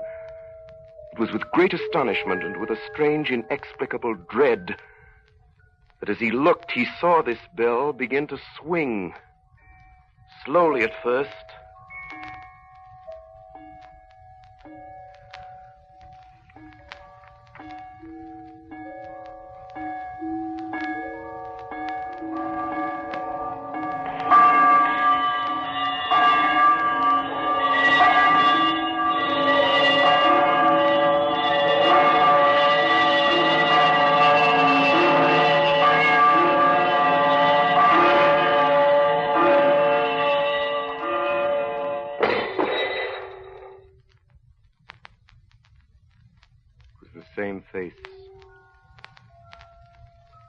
The same face he had seen in the fire, Marley's face. And Marley's body coming straight at him through the door. A body pale as the bluish smoke that comes out of a chimney on a cold day. A body so transparent that Scrooge, looking through his waistcoat, could see his watch in his waistcoat pocket. The chain he drew was clasped about his middle. It was long and wound about him like a tail. And it was made of cash boxes, keys, padlocks, and heavy purses wrought in steel. Even now, Scrooge would not believe his eyes. The ghost advanced towards him. Ebenezer Scrooge. Ebenezer Scrooge. Marley, what do you want with me? Much. Who are you? Ask me who I was. Who were you then? You're particular for a ghost. In life, I was your partner, Jacob Marley. Jacob Marley, but you're dead. You died 7 years ago this very night. You do not believe in me, then? I do not. Why do you doubt your senses? Because a little thing affects them. A slight disorder of the stomach makes them cheats. You may be an undigested bit of beef, a blot of mustard, a crumb of cheese, a fragment of an underdone potato. There may be more gravy than grave about you, whatever you are. Humbug, I tell you. Humbug! At this, the spirit, taking the bandage off from it round its head, as if it were too warm to wear indoors, its lower jaw dropped upon its breast. Man of the worldly mind, do you believe in me now? I do, Jacob, I do. Why do you walk the earth? Why do you come to me, Jacob? It is required of every man that the spirit within him should walk abroad among his fellow men and travel far and wide to witness what it cannot share but might have shared on earth and turn to happiness. Tell me, Jacob, well, what is that chain you wear around you? I wear the chain I forged in life, cash boxes, keys, padlocks, ledgers, purses. I made it link by my own free will. Is its pattern strange to you, Ebenezer? Yours was as heavy and as long as this 7 years ago. And you've labored on it since, Ebenezer. Jacob, old Jacob Marley, tell me more. Speak comfort to me, Jacob. I have none to give, Ebenezer. No rest, no peace, incessant torture of remorse. But you were always a good man of business, Jacob. Business? Mankind was my business. Charity, mercy, benevolence, they were all my business. The dealings of my trade were but a drop of water in the comprehensive ocean of my business. Jacob. Hear me, Ebenezer Scrooge. My time is nearly gone. I will, Jacob, but don't be hard on me. Speak to me, Jacob, but please don't be flowery. I'm here tonight to warn you that you have yet a chance and hope of escaping my fate. You were always a good friend to me, Jacob. Thank you. And go on, Jacob. Listen to me, Ebenezer. You will be haunted by 3 spirits. I think I'd rather not. Without their visits, Ebenezer Scrooge, you cannot hope to shun the path I tread. Expect the first tomorrow when the bell tolls 1. Expect the second on the next night at the same hour. The third upon the next night. Look to see me no more. And look that for your own sake you remember what has passed between us. Marley! Jacob Marley!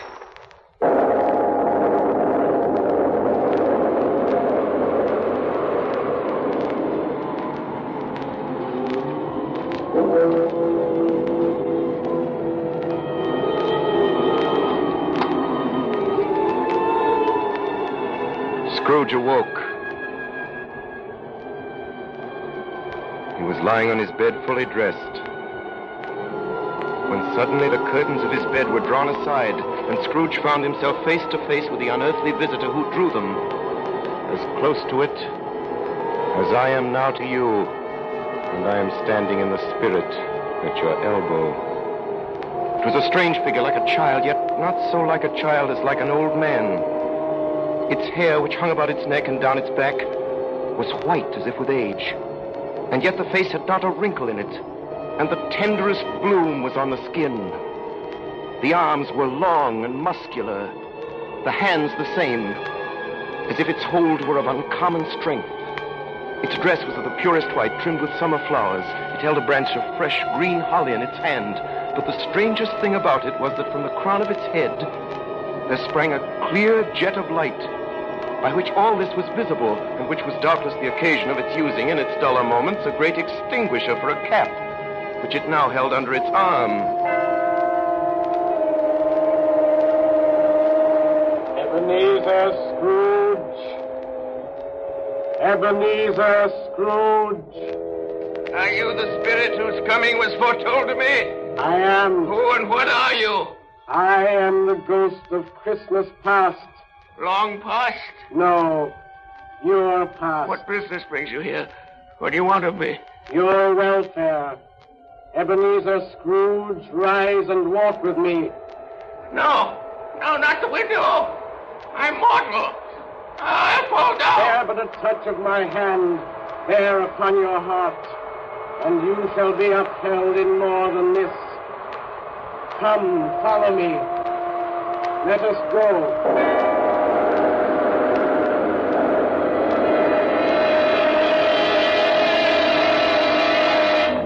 They stood upon an open country road, with fields on either hand. The city had entirely vanished. The darkness and the mist had vanished with it, for it was a clear, cold winter day with snow upon the ground. They walked along the road. Scrooge began to recognize every gate, every post, every tree, until a little market town appeared in the distance with its bridge, its church, and winding river.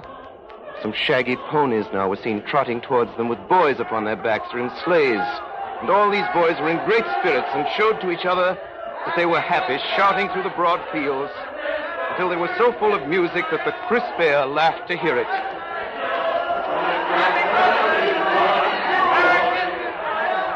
And there stood old Scrooge, in his dressing gown and slippers and nightcap on the hill.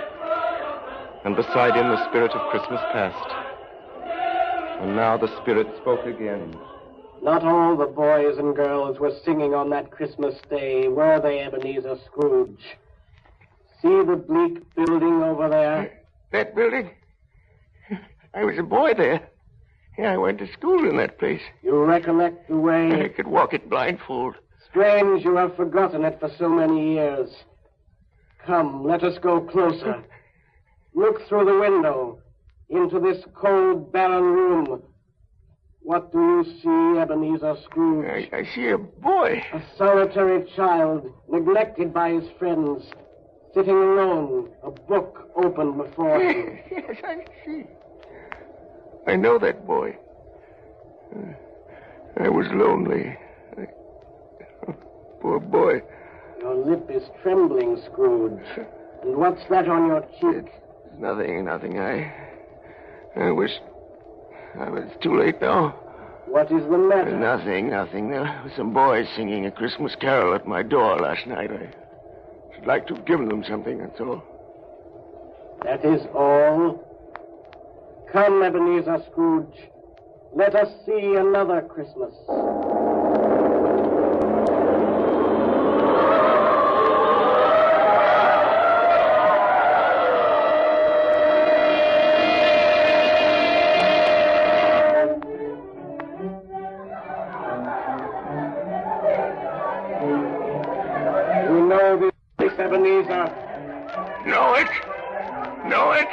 This is the counting house where I was apprenticed. Listen.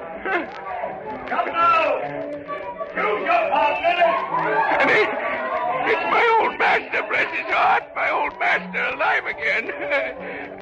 and we, his clerks, so full of joy on Christmas Eve. Hold hands, your partner. Bow and curtsy. Walk through. Praise the Lord. Look, Scrooge. Look at that carefree young man with the light heart and the gay smile. Do you recognize him, Ebenezer? What is the matter, Ebenezer? Nothing particular. Something, I think. No. Only I should like to be able to say a word or two. To my clerk, Bob Cratchit. That's all.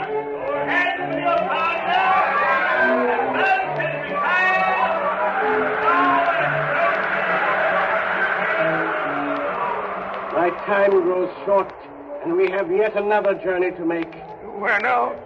Come.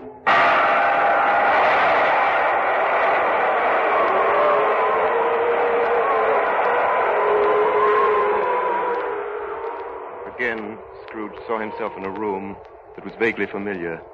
He was an older man, a man in the prime of his life. And he was not alone, but sat by the side of a fair young girl. There were tears in her eyes. With you. Very little, I know. Another idol has displaced me. And if it can cheer and comfort you in time to come, as I would have tried to do, I have no just cause to grieve. What idol has displaced you? A golden one. Well, listen to me. There's nothing the world's so hard on as poverty, and yet nothing it pretends to condemn so much as the pursuit of wealth. The world again. You fear the world too much, Ebenezer. Belle, have I changed toward you? When we were engaged, we were both poor. Was it better then? No, was it better to be poor? Better at least to be happy. You're changed. You were another man then. I was a boy. Do you blame me because I've grown wiser? Have I ever tried to break our engagement? In words, no. Never. In what then? In a changed nature. In an altered spirit. In everything that made my love of any value in your sight. So, I release you from your promise. Belle, I love you still. Oh, at first it may cause you pain to lose me. A very brief pain. But soon it will be dim, like a half-remembered dream. An unprofitable dream. And you will be glad to be awake from such a dream. May you be happy in the life you have chosen, Ebenezer. For the love of him you once were.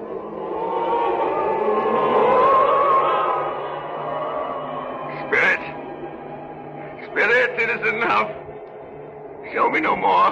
These were shadows of the things that have been. That they are what they are.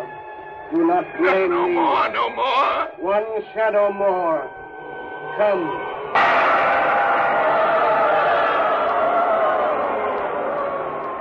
The relentless ghost pinioned him in both his arms and forced him to observe what happened next. They were in a room not very large or handsome, but full of comfort. All around them were the voices of children talking and laughing.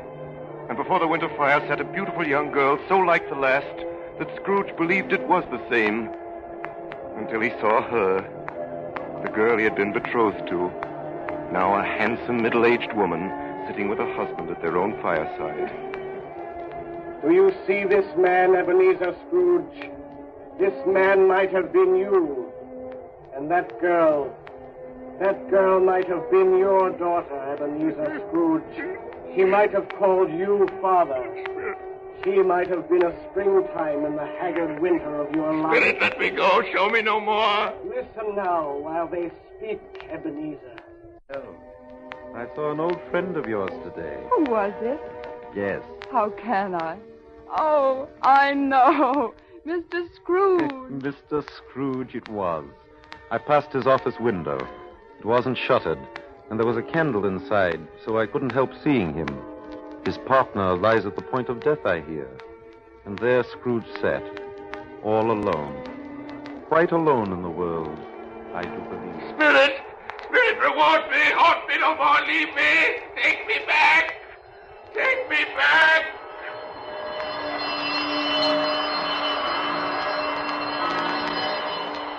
In his anguish, Scrooge began to struggle with the ghost of Christmas past. The lights in the crown of its head burned high and bright. Scrooge, in a last desperate effort, tore the extinguisher cap from its head, and by a sudden action, pressed it down upon its head. And Scrooge was conscious of being exhausted and overcome by irresistible drowsiness. And further, of being in his own bedroom. He gave the cap a parting squeeze, in which his hand relaxed and had barely time to reel to bed before he sank into a heavy sleep. The stroke of one awakened him and set him bolt upright in his bed.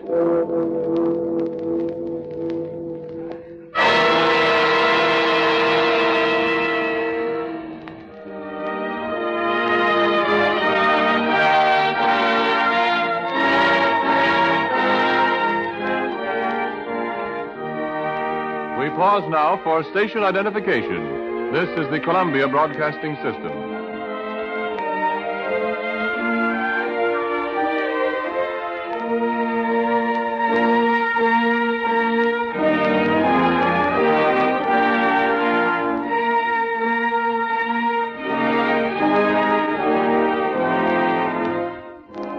You are listening to the 4th annual presentation of Charles Dickens' A Christmas Carol, brought to you by the makers of Campbell's Soups. We return you now to the Campbell Playhouse and Orson Welles.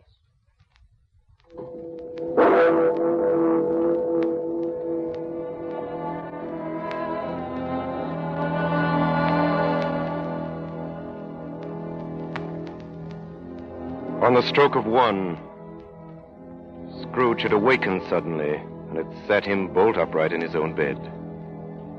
He remembered the words of Marley's ghost and wondered from which direction the second specter would appear. He drew aside the curtains and established a sharp lookout all around the bed. At that moment, nothing between a baby and a rhinoceros would have astonished him very much. Now, being prepared for almost anything, he was not by any means prepared for nothing, and consequently, when no shape appeared, he was taken with a violent fit of trembling. 5 minutes. 10 minutes. A quarter of an hour went by. Yet nothing came. And all this time he sat upon the bed with his nightcap upon his head, the very core and center of a blaze of ruddy light which streamed upon it. Being only light, this was more alarming than a dozen ghosts. As he was powerless to make out what it meant, he began to think that the source of this ghostly light Might be in the adjoining room, from whence, on further tracing, it seemed to shine. He got up softly and shuffled in his slippers to the door. It was his own sitting room, there was no doubt about that. But it had undergone a surprising transformation. The walls and ceiling were so hung with living green that it looked a perfect grove, from every part of which bright gleaming berries glistened, and such a mighty blaze went roaring up the chimney as had never been known in Scrooge's time or for many and many a winter season gone. Heaped upon the floor to form a kind of throne were turkeys, geese, game, poultry, great joints of meat, sucking pigs, long wreaths of sausages, mince pies, plum puddings, barrels of oysters, red-hot chestnuts, and seething bowls of punch that made the chamber dim with their delicious steam. And in easy state upon this couch, there sat a jolly giant, glorious to see, who bore a glowing torch in shape not unlike Plenty's horn, and held it up high up to shed its light on Scrooge as he came peeping round the door. Come in, Ebenezer Scrooge. You know me better, man. Yeah. I am the ghost of Christmas present. Look upon me. You've never seen the like of me before. Spirit, conduct me where you will. I went forth last time on compulsion and learned a lesson which is working now. If tonight you have anything to teach me, let me profit by it. Touch my robe, Ebenezer Scrooge. Touch my robe.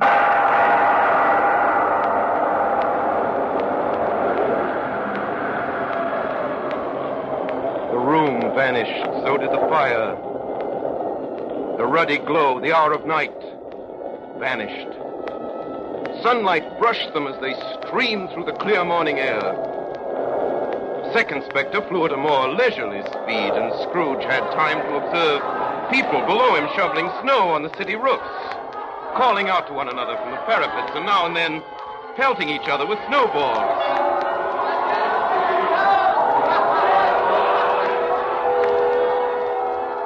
In the streets below them, the poulterers' shops were still half open, and the fruiterers were radiant in their holiday glory.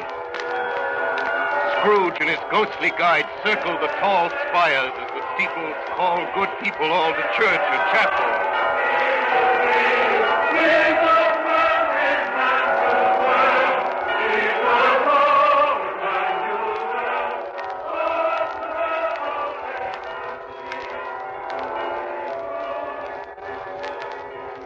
There below them lay Camden Town with its squalid streets of ugly frame houses. Of all these dwellings, the ghosts selected the humblest for their visit. Scrooge, by now past all surprise, recognized Bob Cratchit's wife, dressed in a twice-turned gown but brave in ribbons, busily laying the table. Assisting her was Belinda Cratchit, second of her daughters, also brave in ribbons, while Master Peter Cratchit plunged a fork into the saucepan of potatoes. And now two smaller Cratchits, boy and girl, came tearing in, screaming that outside the baker's they had smelled a goose and known it for their own, and now basking in luxurious thoughts of sage and onions. And three more young Cratchits danced about the table. Then once more the door opened. Martha, we've got a goose. Wait till you see it, Martha. Oh, quiet, children, quiet. Why, bless your heart alive, Martha, my dear. How late you are. Merry Christmas to you. Merry Christmas, Mother. Merry Christmas. How late you are, Martha. Oh, we'd a deal of work to finish up last night, and we had to clear away this morning. Well, never mind, so long as you're here now. Sit you down before the fire and have a warm. Lord bless you. But where's Father? He's been to church with Tiny Tim. They'll be along directly. How is Tiny Tim, Mother? Any better at all? Sometimes I think he is, and sometimes I think, oh, dear God, if anything should happen to Tiny Tim. If Tiny Tim should die. Mother, you mustn't even think of such a thing. Here they come! Merry Christmas, Father, and Tim. Merry Christmas, Martha. And there was Bob Cratchit, with at least 3 feet of comfort, exclusive of the fringe, hanging down before him in his threadbare clothes, darned up and brushed to look seasonable, and Tiny Tim upon his shoulder. Poor Tiny Tim. He carried a little crutch and had his limbs supported by an iron frame. How did little Tim behave in church, Bob? Oh, I like church, Mother. Oh, they sang the nicest hymns, and the people were so kind to me. It was such fun riding home on Daddy's shoulder. He behaved as good as gold and better. Somehow he gets thoughtful sitting by himself so much and thinks the strangest things you ever heard. He told me coming home that he hoped people saw him in church because he was lame, and it might be pleasant for them to remember on Christmas Day who made lame beggars walk and blind men see. Tim, you darling. Mother, Susie's ready. Mother, I'm hungry. Oh, yes, children, all ready. Come, take your places and wait your turn. There's plenty of stuffing and dressing and plum pudding for all of you. Now, Martha, you take care of Tiny Tim. That's right. And see that he eats plenty. He must get strong and well. Now shall we say grace? Yes, Bob. Our Father who art in heaven, we thank thee for the daily bread which in thy mercy thou dost give to us. Bless us this Christmas day. Keep us all together, so that for many years to come we may unite here to do thy will and praise thy name. Amen. Amen. And now, my dears, with such a dinner, a toast. A Merry Christmas to us all, and God bless us. God bless us. God bless us, everyone. And now to Mr. Scrooge. I'll give you a toast to Mr. Scrooge, the founder of the feast. The founder of the feast, indeed. Who pays you all 15 shillings a week? I wish I had him here. I'd give him a piece of my mind to feast on, and I hope he'd have a good appetite for it. My dear, the children, Christmas Day. Well, it should be Christmas Day, I'm sure, on which one drinks the health of such an odious, stingy, unfeeling man as Mr. Scrooge. You know he is, Bob. Nobody knows it better than you, poor fellow. My dear, Christmas Day. Well, I'll drink his health for your sake and the day's, not for his. Long life to him. A Merry Christmas and a Happy New Year. He'll be very merry and very happy, I have no doubt. And I say God bless him too, Mother. And everyone. There was nothing of high mark in all this. They were not a handsome family, these Cratchits. They were not well-dressed. Their shoes were far from being waterproof. Their clothes were scanty and had known, very likely, the inside of a pawnbroker's. But they were happy, grateful, pleased with one another, and contented with the time. And when at last they faded, Scrooge had his eye upon them, and especially on Tiny Tim, until the last. Spirit, tell me if Tiny Tim will live. I see a vacant seat in the poor chimney corner, and a crutch without an owner, carefully preserved. No, kind Spirit. Say he will be spared. Say he will live. If these shadows remain unaltered by the future, the child will die.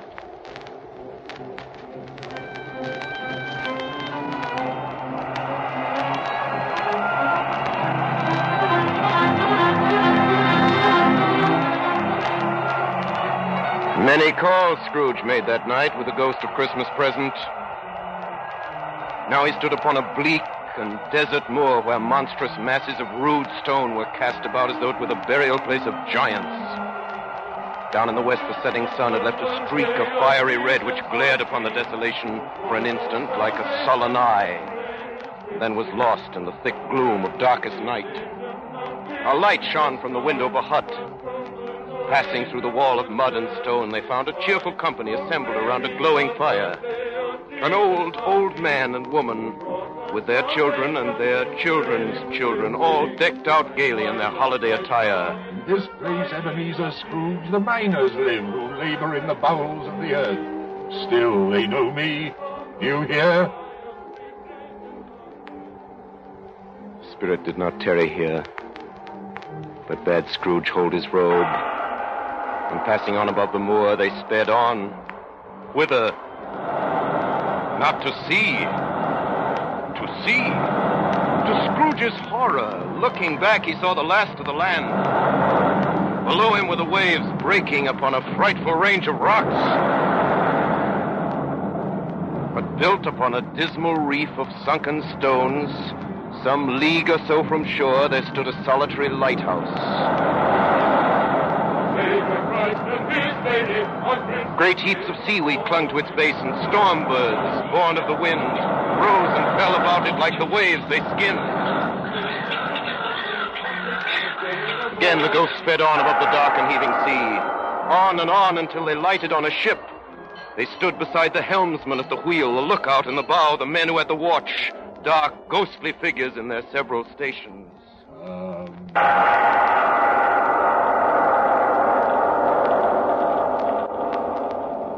Much they saw, and far they went, and many places they visited, but always with a happy end. The spirits stood beside sick beds, and they were cheerful. On foreign lands, and they were close at home. By poverty, and it was rich. In almshouse, hospital, and jail, where vain man in his little brief authority had not made fast the door and barred the spirit out, he left his blessing. It was a long night, if it were only a night. And it was strange, too, that while Scrooge remained unaltered, in his outward form, the ghost grew older, clearly older. My life upon this globe is very brief, Ebenezer. It ends tonight. Tonight? Tonight at midnight. Hark, the hour is come. Not yet. There are still more things I wish to learn. These you will learn from still another spirit. Still another spirit, Ebenezer.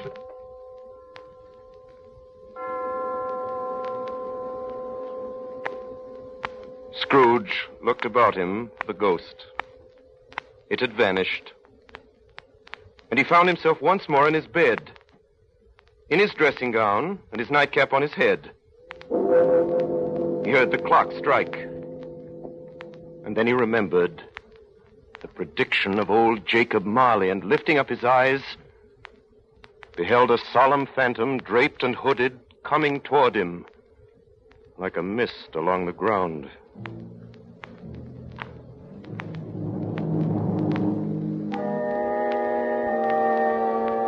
The spirit slowly, gravely, silently approached. In the very air through which it moved, it seemed to scatter gloom and mystery. I am the ghost of Christmas yet to come. Ebenezer Scrooge, I am about to show you the shadows of the things that have not happened, but will happen in the time before us. Ghost of the future! I fear you more than any specter I've seen. Lead on! Lead on! The night is waning fast, and it is precious time.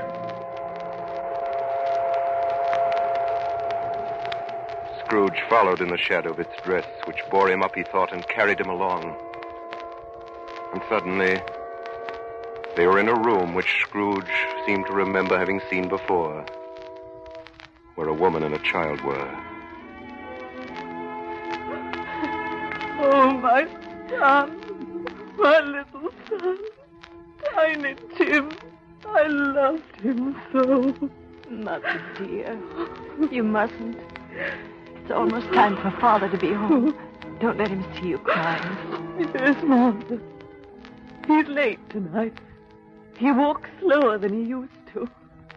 And yet, I've known him to walk very fast indeed, with Tiny Tim on his shoulder. So have I, Mother. But he was light to carry, and his father loved him so that it was no trouble. No trouble at all. Bob. Good evening, my dear. You're late, Bob. I'm sorry, my dear. I went to the churchyard today. I wish you could have gone with me.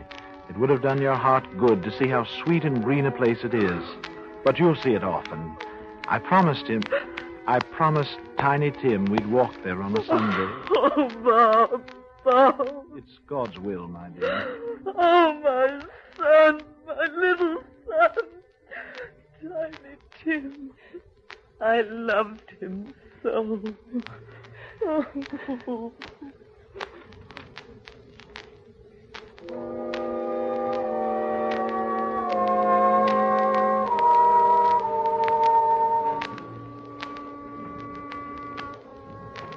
Scrooge tried to break through the shade that held him to talk with Bob Cratchit, to speak some word of comfort, but the sleeve of the ghost of Christmas yet to come passed in front of him and shut the family from his view.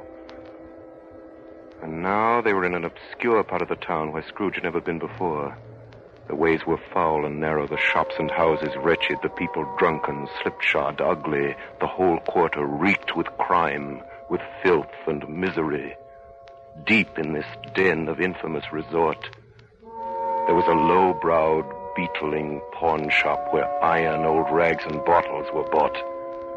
And there was an old charwoman standing at the counter. Undo my bundle, Joe. I hope Scrooge didn't die of nothing catching, eh? Don't be afraid. I ain't so fond of his company that I'd take a chance at that. You may look through that shirt till your eyes ache, and you won't find a hole in it. The best he had, and a fine one, too. He'd have wasted it if it hadn't been for me. What you call a wasting of it, Mrs. Dilber? Putting it on him to be buried in. Somebody was fool enough to do it, but I took it off him again. If calico ain't good enough for such a purpose, it ain't good enough for anything. It can't look uglier than he did in that one, the old horror. And here's his bed curtains. Small use he'll have for him where he's going. That's the truest word, you ever spoke, Mrs. Dilber. So this is the end of him, you see. He frightened everyone away from him when he was alive to profit us when he was dead.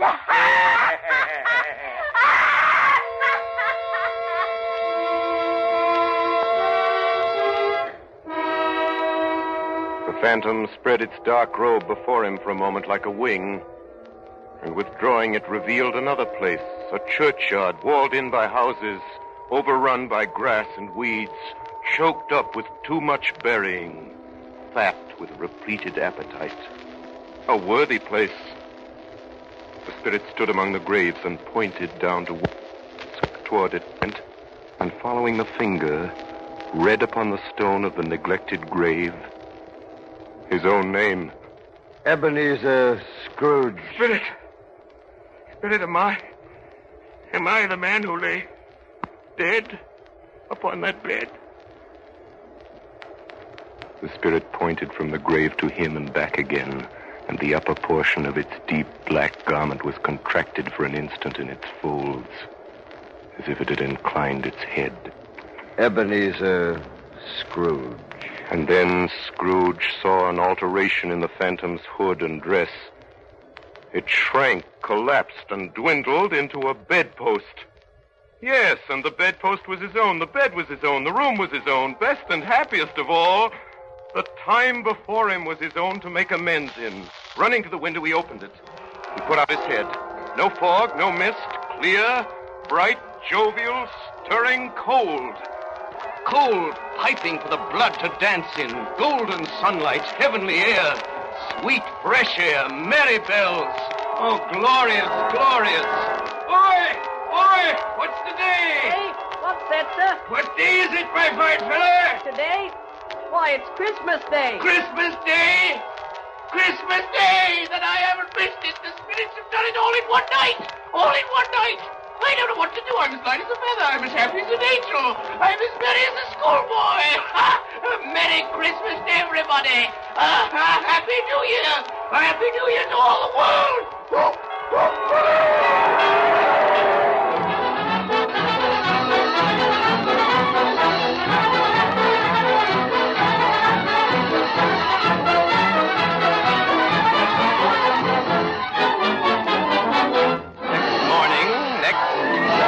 Scrooge was early at his office.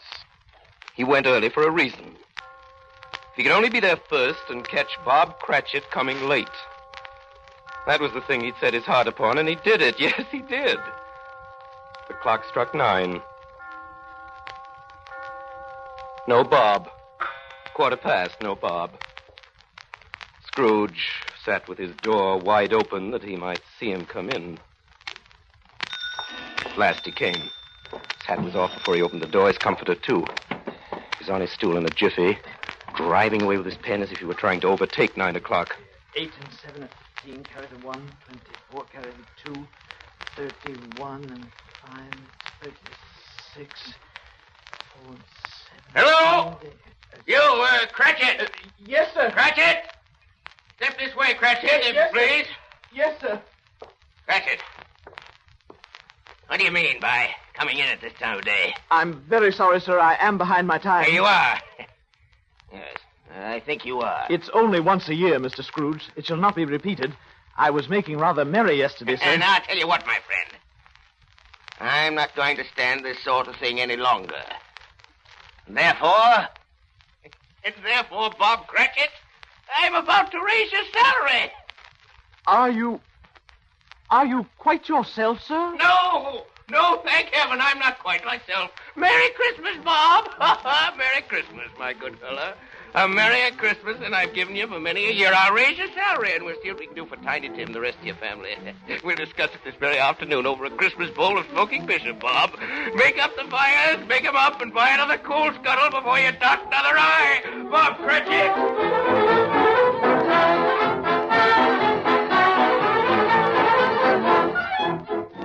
And Scrooge was better than his word.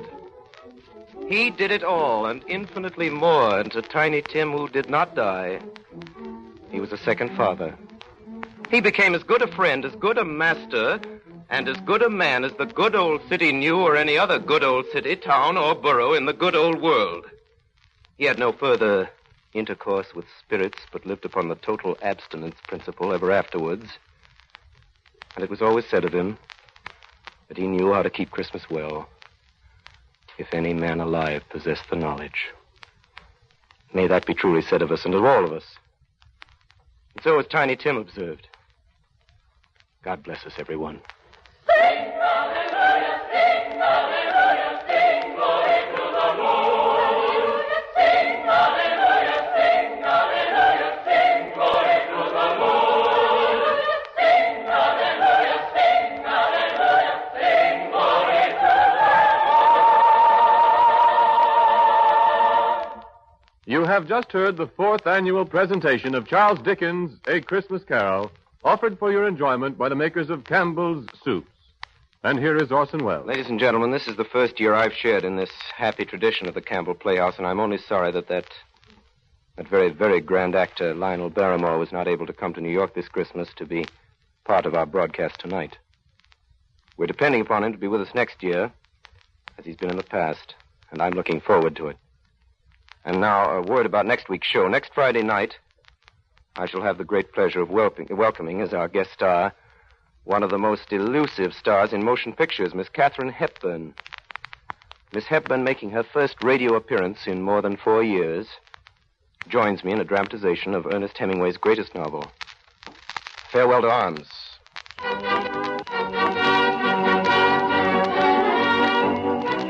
Ladies and gentlemen, the night before Christmas, and all through the Campbell Playhouse, not a creature is stirring that doesn't wish you a Merry Christmas. This goes for all of us, for my sponsor, for myself, for all of us, from Johnny Dietz, who runs the machinery in the control room, to Miss Hess, who types the Campbell Playhouse scripts. Merry Christmas.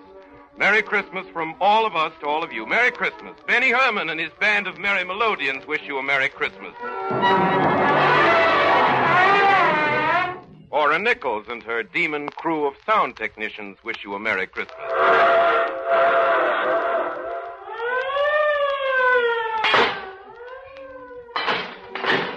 Orson Welles and his considerable aggregation of dramatic talent, including Hiram Sherman, who played Bob Cratchit, Ray Collins, who was the man who asked for alms, Frank Reddick, who was the ghost of Christmas yet to come, Eustace Wyatt, who was the ghost of Christmas present, Arthur Anderson, who was the ghost of Christmas past, Al Shirley, who was Marley's ghost, Alice Frost, who was the charwoman, Brenda Forbes, who was Mrs. Cratchit, Joseph Cotton, who was Nephew Fred, Anna Stafford, who was Belle, Kingsley Colton, who was Tiny Tim, and George Spelman, who was Mr. Peswig.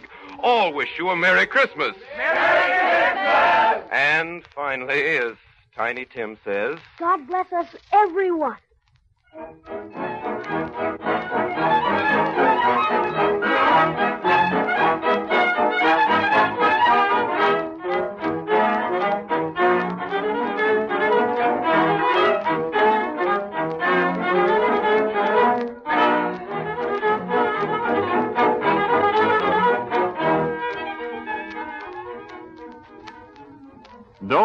listen in next Friday night when Orson Welles brings to the Campbell Playhouse Miss Katharine Hepburn in his own dramatization of Ernest Hemingway's great novel, A Farewell to Arms.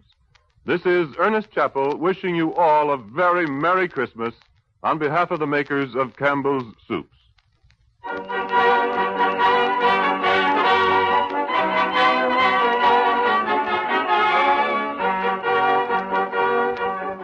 This is the Columbia Broadcasting System.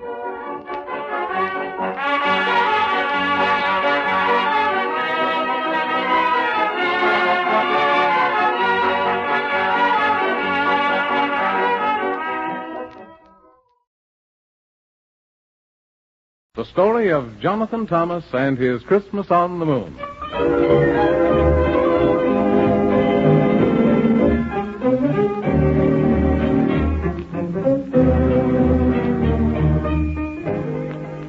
This is the story of a wee little boy who has just turned 6, and his name is Jonathan Thomas. And what happened to him is not just fiddlesticks, for right here's where we make the promise. It could have happened to you if you were not you, but instead were Jonathan Thomas, who said his prayers every night upstairs and jumped into bed clear up to his head and snuggled and juggled and ruggled and juggled because Christmas was not very far off and was as good as he could, as all other boys would, if Christmas were coming so soon. For if he was bad and not merry and glad, his dad would not like such a lad and be sad and even a bit mad and not read fairy tales in his room, where the moon disgustingly listened to his weepings and wails. But here is the story, and it's true, don't you worry, 'cause remember, I made you the promise. It's as true blue, and could have happened to you, if it hadn't happened to Jonathan Thomas.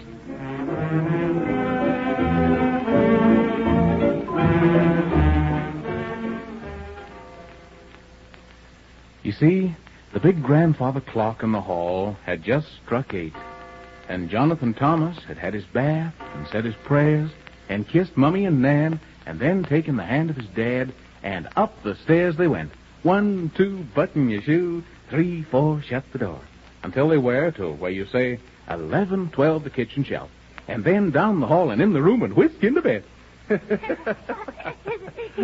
Now. Now pull the covers up so you won't catch the sneezels. Daddy. What is it? Mommy said if I were to brush my teeth 4 times, you were to speak a story. Well, now, and did you bash your teeth that many times? Uh-huh. Then what shall the story be about? About Jonathan Thomas and Gus. Jonathan Thomas and Gus? Uh-huh. Well, once upon a time, there was a little boy... Wait, Daddy. Hmm? Gus has got to hear, too. He can't have his under the covers. Oh, well then, by all means, we must haul him out from under the covers. But Gus would be as angry if he didn't hear the story. And he'd probably cry until his sawdust got wet. There now. Now, let's sit him up on the pillow, and we'll twist one ear a little further forward, so he'll have no difficulty in hearing. Now then, are we ready? Uh-huh. Well, once upon a time, there was a wee little boy who had just turned 6, and his name was Jonathan Thomas. And he had a beautiful stuffed teddy bear named Gus. And one night, when Jonathan Thomas went to bed away upstairs, after he'd brushed his teeth, and when he was tucked in with Gus by his side, and when he was asleep, a long, slender moonbeam made of pure silver came through the window, like that. And down the moonbeam came sliding 2 of the queerest creatures you ever did see, like that. And there they were, laughing and chuckling and giggling and poking their fingers at Jonathan Thomas, who was sound asleep as he could ever be. But right away, quick as 46 tigers, Gus opened his left eye, and then his right eye, and he saw the creatures, and then he opened his mouth and went, and he jumped from the bed right after those creatures. And those creatures ran up the moonbeam, and Gus ran after them, barking like everything, or woofing, or whatever koala bears do. And all this noise woke up Jonathan Thomas, and he saw Gus running up the moonbeam, and he jumped right out of bed and right up the moonbeam after Gus, shouting as loud as ever he could. Gus, come back, Gus.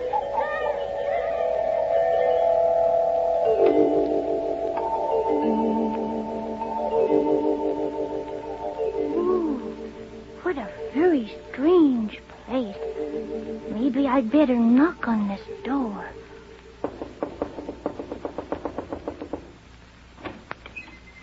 Oh, hello. Well, goodness gracious, my land and Jiminy Crickets. Whatever do you mean by knocking on my door when the sign plainly says absolutely no knocking until after 9 o'clock daylight saving moon time? Where are you? I mean, who are you? I don't see your name written on you anywhere. Well, speak up. Or has the cat got your tongue? If he has, we'll write him a letter and tell him to bring it back straight away quicker than you could say Jack Robinson. Isn't that silly of me? If the cat really got your tongue, you couldn't say Jack Robinson, could you? My name is Jonathan Thomas. Oh, what a silly name. Thomerson Jonas. Oh, then, never mind. We can't all have beautiful names like Scramboozle or Flimfuddle, can we? I had a grandfather once. Have you seen Gus?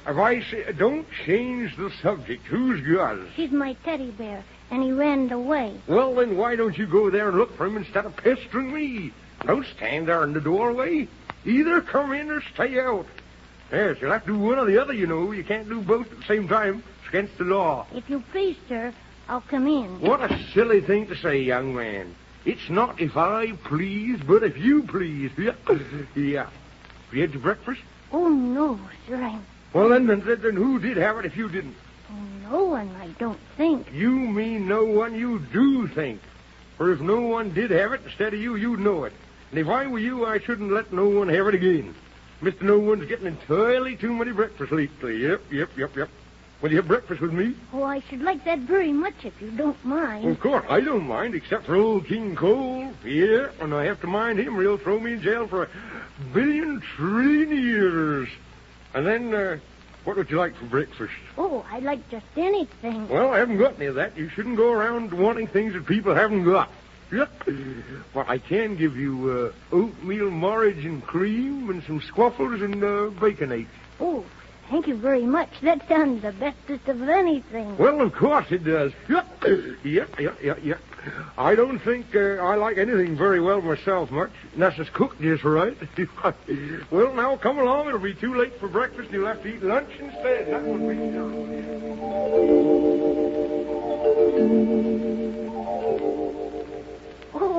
Oh, I'm as full as 2 times 2. That was the bestest breakfast I ever ate. Oh, but I wish Gus was here.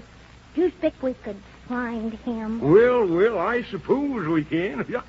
If you know where he is. But I don't know. Well, then how on the moon do you expect to find him if you don't know where he is? Of course, it might be that the squibboblins have him. Who? Only owls say, who? Haven't you ever heard of the squibboblins? They're always catching something.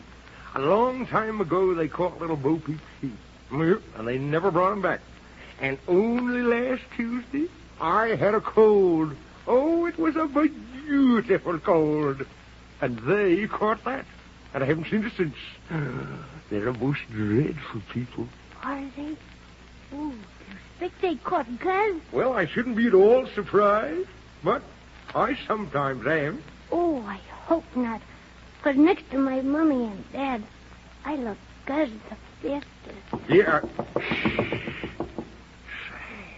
Do you hear anything? Of course I do. There's somebody at the door. Oh, my goodness, I thought so. Now I'll have to say come in, for I can't say stay out, for whoever it is already out. So I'll have to say come in. Well, can't you just say nothing at all? I don't know. I've never tried. What does it mean? Oh, dear. I'll just have to say come in. Yes, I will. Come in. Oh, so it's you, is it? Yep. Well, what do you wish? And you can't have more than 3 wishes. If you please, sir, Mr. Man in the Moon, I have brought great news. Well, let me see it. I have come to tell you that you had better hide. because the wretched squibubbles are coming. And now I have to go and tell everybody else. Goodbye. Oh, my goodness, the squeak bubbles are coming. Oh, this is terrible. Come quickly, Jonathan Thomas. We must hide ever so fast or they'll catch us. Where will we hide? Well, right here, of course. Where do you suppose? If the squeak bubbles come into this room, just shut your eyes and don't make a sound. Don't we have to hide somewhere? No, because somewhere is too far to go and we haven't time. Just shut your eyes. Can't they see us if we shut our eyes? Of course they can. Who ever heard of such a thing? You can't see them, can you, with your eyes shut? No. Well, then how can they see us if we can't see them? I'd like to know... Uh-oh. My goodness. Here they come. Now, don't forget, shut your eyes and don't make a sound. All right. I won't. Oh. One more thing. If they should ask if anyone's here... tell them no. Shut your eyes now, quick. Can you see anyone in here, General? Oh, I can't see a soul. They must all be hiding. You'd better ask and see. Yes, sir. Is anyone in here? No. We haven't seen him all day. Oh, well, thank you very much. You're extremely welcome. There's no one here, General. You might as well leave. Goodbye. Yeah, goodbye. Oh, my goodness. That was a narrow escape. So narrow I could hardly squeeze through it. Well, you can open your eyes now, Jonathan Thomas. Didn't they see us? Of course not. How could they? You had your eyes shut all the time, didn't you? Oh, my goodness. There's more of it. Come in. Quick, away. The Squibobbiums have kidnapped Santa Claus. Kidnapped Santa Claus? And we must watch to rescue him right away. Quick, away. Oh, my goodness. Hurry, Jonathan Thomas. We must rush to the rescue. Santa Claus has been kidnapped. Oh, and there won't be any Christmas unless we rescue him. Come on, Jonathan Thomas. We must hurry like everything, only faster.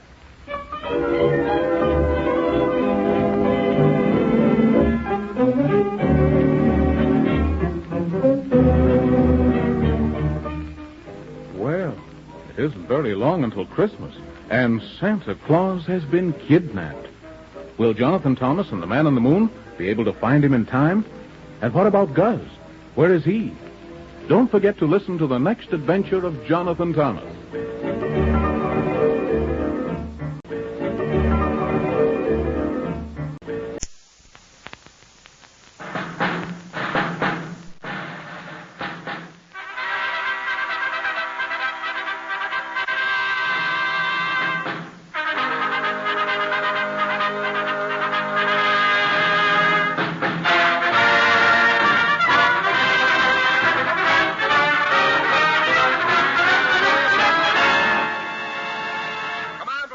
USA, the greatest entertainers in America, as requested by you, the servicemen and women of the United States Armed Forces throughout the world. Command Performance presented this week and every week till it's over there.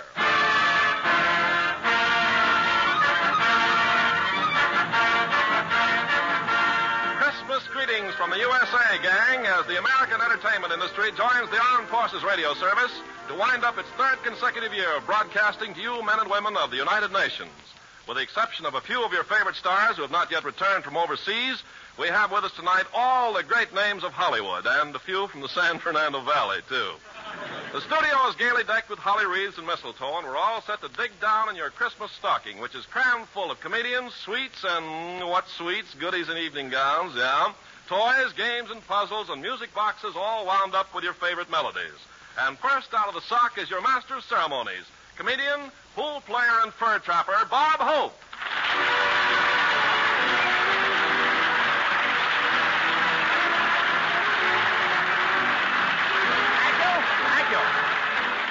Thank you. How do you do, ladies and gentlemen? This is Bob, Christmas Command Performance Hope. Telling all you Japs and Nazis from Berlin to Sumatra, your chances are as slim as a half of Frank Sinatra.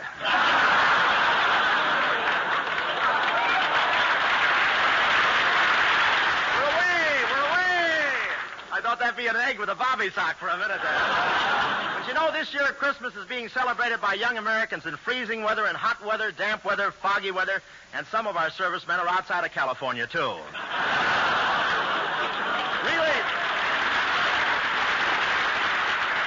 Really, our men are scattered all over the world, and the Army is going to a lot of trouble to make sure that they have a white Christmas wherever they are.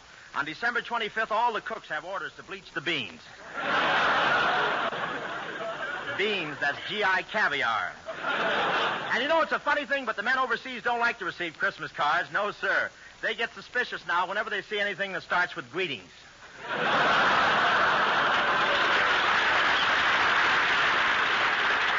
But Christmas packages really make them happy. I won't say they were very anxious to get their presents last year, but when the sergeant came out with the mail and yelled, "Come and get it," between "come and get it," he got it. You, boy, you. That other tongue got in the way. One soldier received a beautiful sweater from his girl for Christmas, but there was only one trouble. She forgot to put armholes in it. He's now the only private in the European theater who salutes from the inside.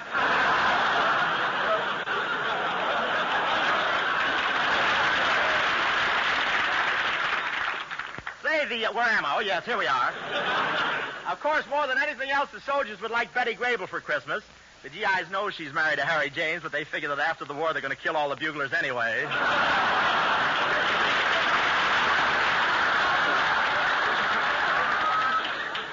At one camp, the bugler was so overcome with the Christmas spirit, he filled his bugle with Tom and Jerry's. It's the first time that he ever blew reveille and got W.C. Fields to enlist at the same time.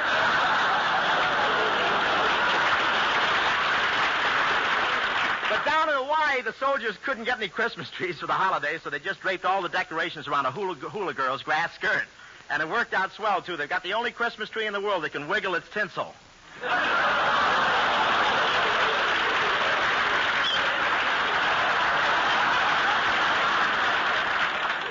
It's on the paper. I didn't think of it. I understand that one outfit in the Pacific ate a peacock for Christmas. A peacock, that's a turkey with service stripes. And you know, Crosby didn't order any turkey this year. He's planning on eating a stork. That's the end of the joke. If he's smart, he'd plan on eating Sinatra. But the last time I celebrated Christmas with the men, we had turkey for dinner. I don't know exactly what part of the turkey I got, but if you put a mustache on it, you could call it Adolf.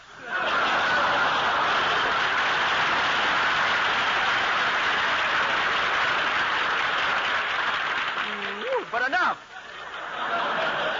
of this side-splitting mirth. Yo-ho. Men, Christmas wouldn't be complete without all the tinsel on the tree, the gay-colored lights, and all the fixings. Well, we have in the studio tonight 34 members of one of the greatest rumba orchestras of all time. Yes, sir, X marks the spot where we find the maestro himself, Xavier Cugat.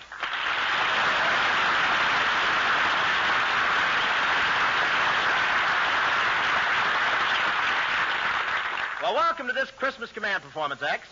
It's good to be here. By the way, are you Bob Hope? Yes, why? Well, what's that for? I never laugh at you on the radio, but in person you're so funny.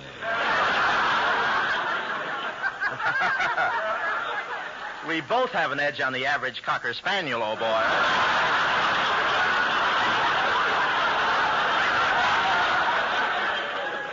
We add little things, you know, after rehearsal. Well, personally, I like Guy Lombardo. What are you going to bump out, X? Well, Merry X from us to you, man, by the way of Brazil. Brasil, meu Brasil brasileiro, meu mulato insonero, tu cantate los meus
Thank you, ex-Cougat. That guy could make a Christmas tree throw a hip out of joint. And now, I'd like you to meet a man who is the greatest authority in the world on wrapping and mailing packages for Christmas, Professor Colonna.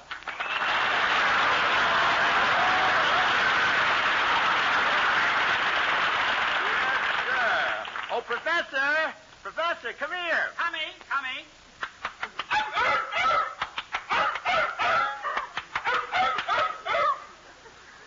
Christmas seals.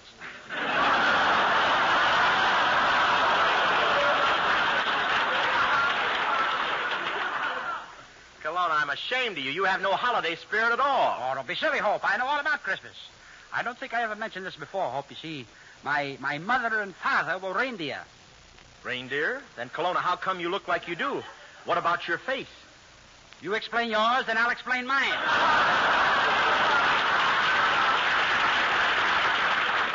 Colonna, I'll have your hide for this. Okay, but I'm warning you. It's loose around the knees.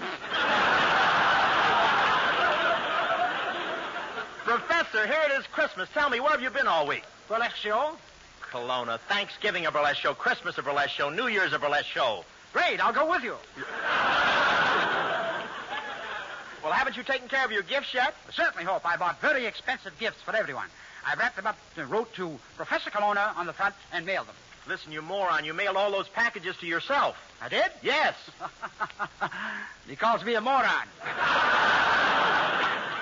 But I love Christmas, Hope. 20 years ago, my mother gave me a present of a bicycle built for two, and I still ride it. 20 years ago, your mother gave you a present of a bicycle built for two. Who sits in the other seat? Man from the finance company. Well, tell me something about the presents you bought, Professor. Well, I have an aunt who's always been very nice to me, so I bought her a bull. Colonna, why would your aunt want a bull? Ask her. She's a cow.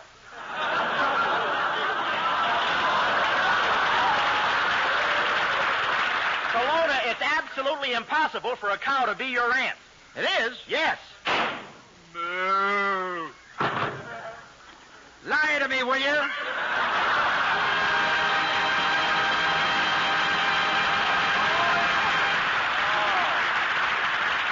Oh, yes. Nice work, Brushmutz. During the past year, you've heard our next Christmas guest on command performance many, many times. And after each performance, her mailman has to go to headquarters and request another helper. Here's one of your favorite gals, Virginia O'Brien.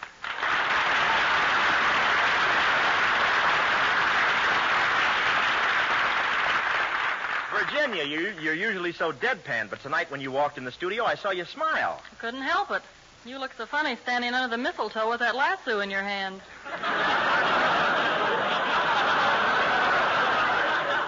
Yeah, and business was pretty good, too. I caught 2 blondes, 3 brunettes, and a nearsighted soldier on a 6-hour pass.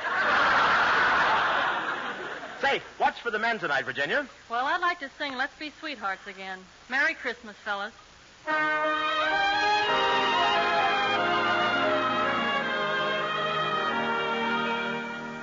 Life used to be a gay thing, filled with happiness night and day thing.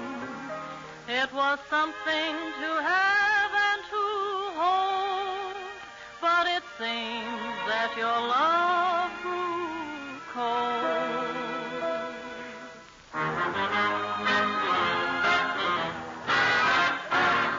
I never knew that our romance had ended until you poisoned my food, and I thought it was a lark when you kicked me in the park.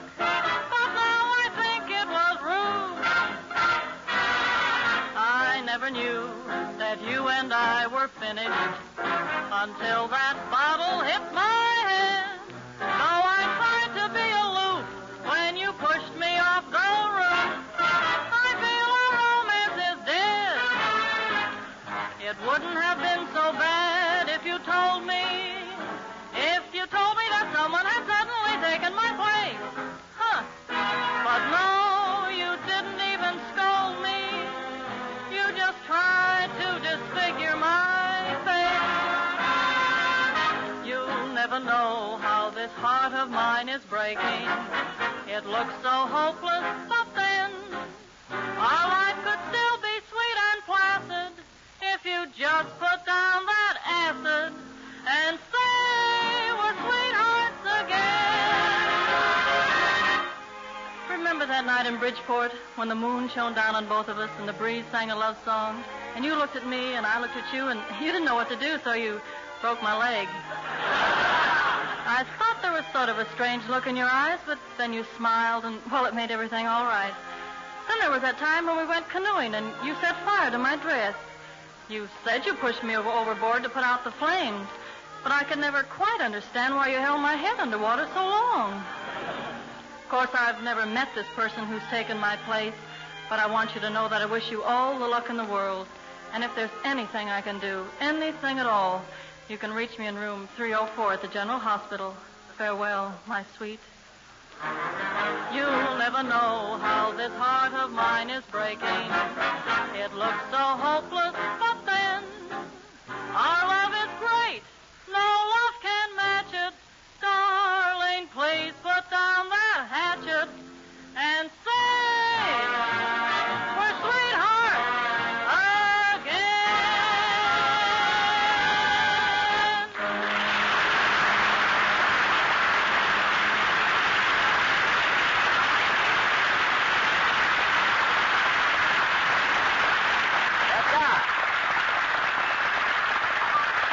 Oh, it's sustained, isn't it? Thanks a lot, Virginia O'Brien. And now we depart from the lighter vein for a few minutes to bring you some really fine classical music. We were unable to secure the services of Sir Thomas Beecham's orchestra for this spot on our program, but we have with us his American counterpart. Gentlemen of the AEF, the BEF, and music lovers everywhere, here's Spike Jones and his City Slickers.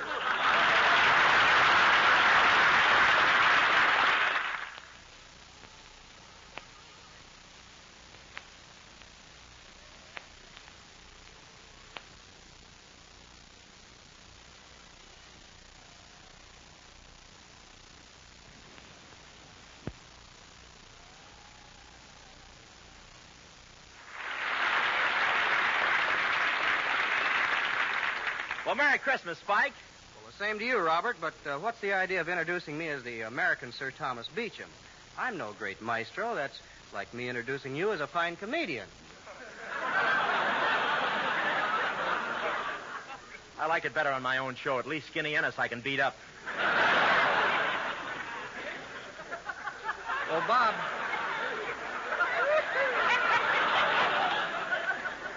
Bob, I just want to say thanks.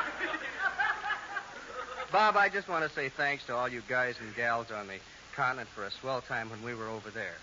And to try and make your Christmas louder, in case you care for a loud Christmas, here's our version of Holiday for Strings.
Ocelot Spike, that boy would have made a great plumber. Men, the mailman really has worn a pretty deep path to the door of our next guest, just delivering the letters you send her. All year long, we've used up all the peachy adjectives we could think of to introduce her, so tonight I'd like to use an adverb. Adverb, I would, yes. Sounds like Durante. Here she is, the delightfully, sweetly, gently Sims.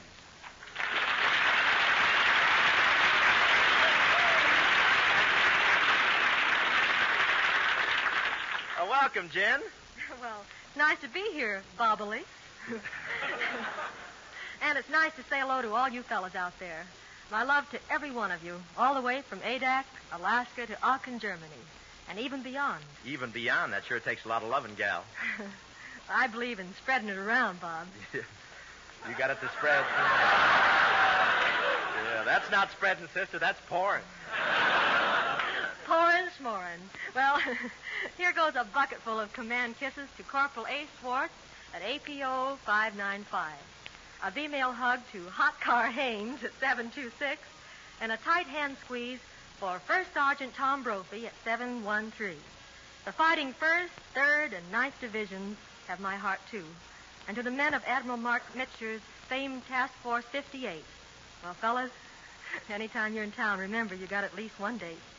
But now, let me blanket the whole GI globe with a tune chosen by you fellas as the most wanted commodity this year, and every other year since Eve first went to town.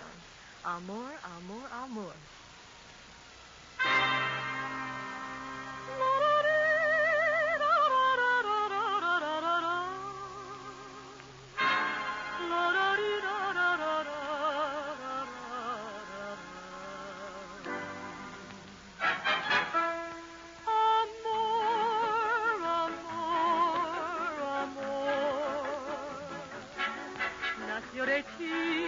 Nació de mí, de la esperanza. Amor, amor, amor. Nació de Dios, para los dos, nació del alma. Sentir que tus besos se anidaron en mí, igual que palomas mensajeras de luz. Saber que mis besos se quedaron en ti, haciendo en tus labios la señal de la cruz.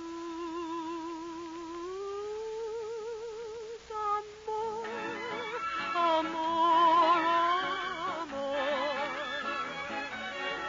Nació de ti, nació de mí, de la esperanza.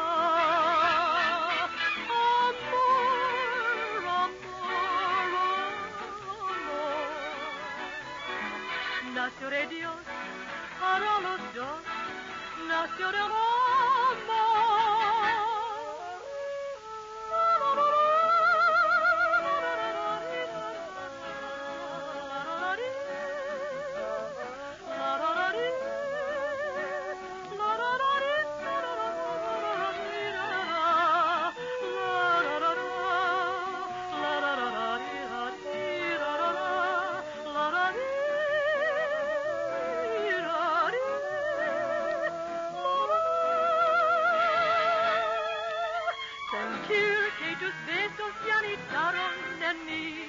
Igual que palomas mensajeras de luz, saber que mis besos se quedaron en ti, haciendo en tus labios la señal de la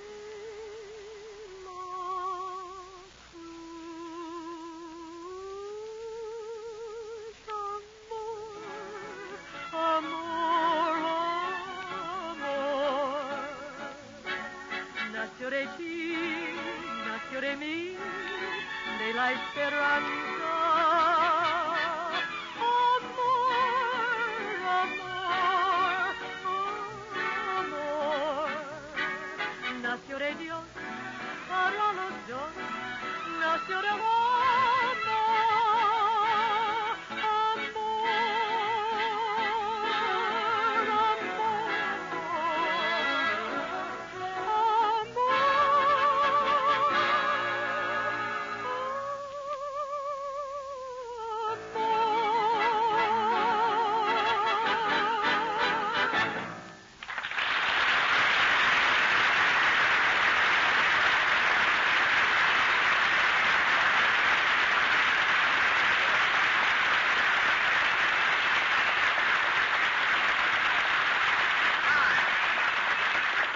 Nice, Jenny.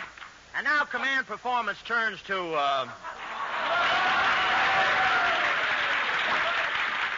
One moment, my good men. I'd like to converse with you upon a matter of the utmost urgency. They thought I couldn't do it, but if I'm not too contraband... Why, Jimmy Durante!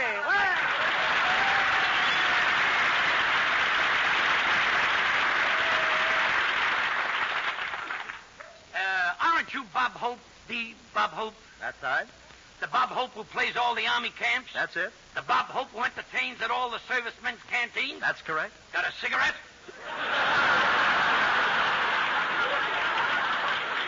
Well, I only have one left. I'll match your noses for it.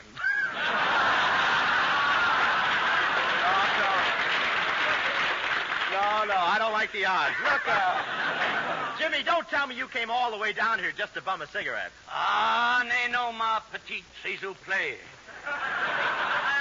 You don't like command of English or Italian, I mean. That's fine Italian. Don't take me unaware. Shoot me when I'm ready. Grab that pool ball while he's got it. Go ahead. Where Boys, he's talking to the photographer. Let's get back to the type, huh? Ma petite, s'il vous plaît. Do it right. You note my command of Italian, don't you? That's fine Italian. You sound like Charles Boyer with a mouthful of spaghetti. That wasn't in the script the last time I saw it. I wish it had been out. Going from the ridiculous to the continuity, I've come...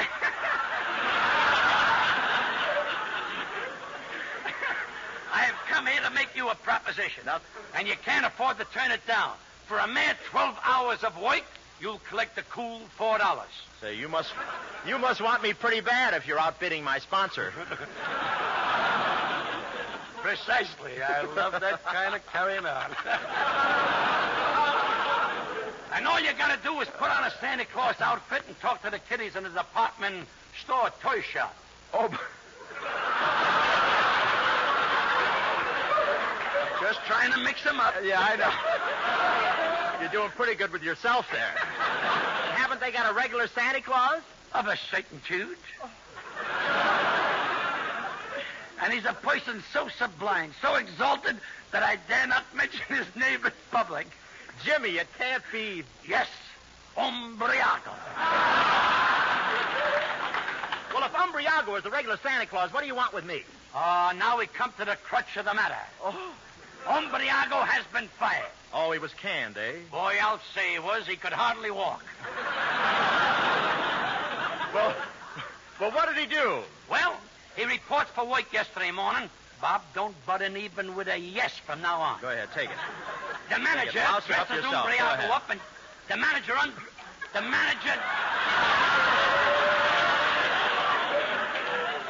Oh, you'd have loved the third grade. Go ahead. Just take it. I'm just doing that for effect. I know you.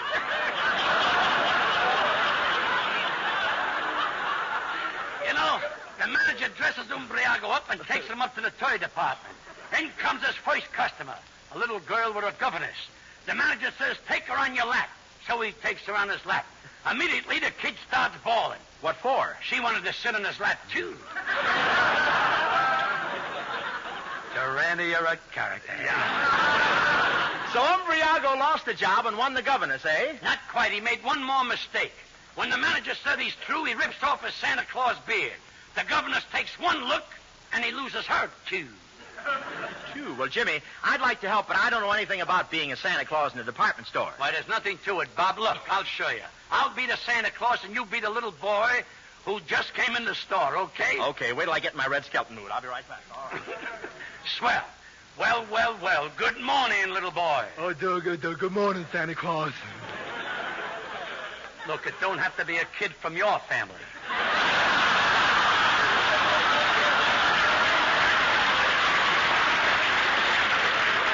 Just any kid. I see. Okay. Good morning, Santa Claus. Well, good morning, little man. And what would you like most for Christmas this year, little man? Betty Grable. That's ridiculous. What would a little boy do with Betty Grable? Wait till he's a big boy. Now, look, let's not get silly, will you, please? This little boy is only supposed to be 6 years old. Oh, only 6 years old. Now, that's different. Sure. Now, what would you like most for Christmas, little man? Lana Turner. Robert, I give up. I don't think you're the man for the job.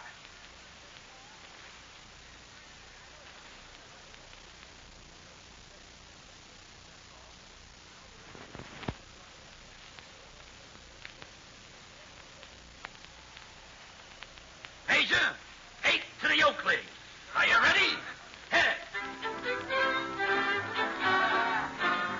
Now, secret my favorite diversion last night and feeling in the pink, I steps into my plush upholstered hansom.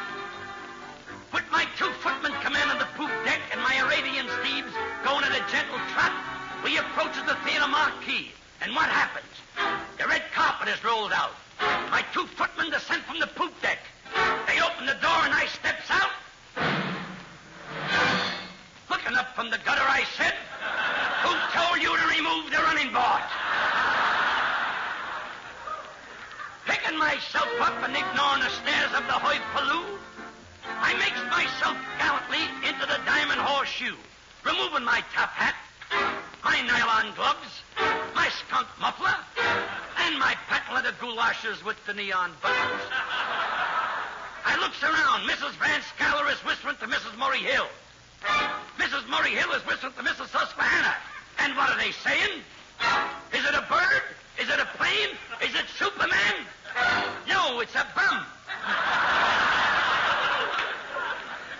You see, a vicious rumor has been circulated just because I work in a saloon.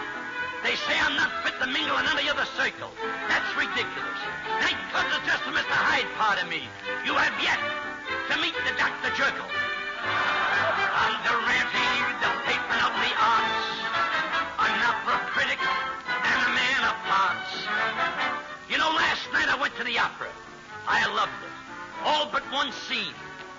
That's where the 350-pound soprano sings to the baritone. She sings, "Take me in your arms and hold me close." Why, to hold her close, the bum would have to be curved like a banana.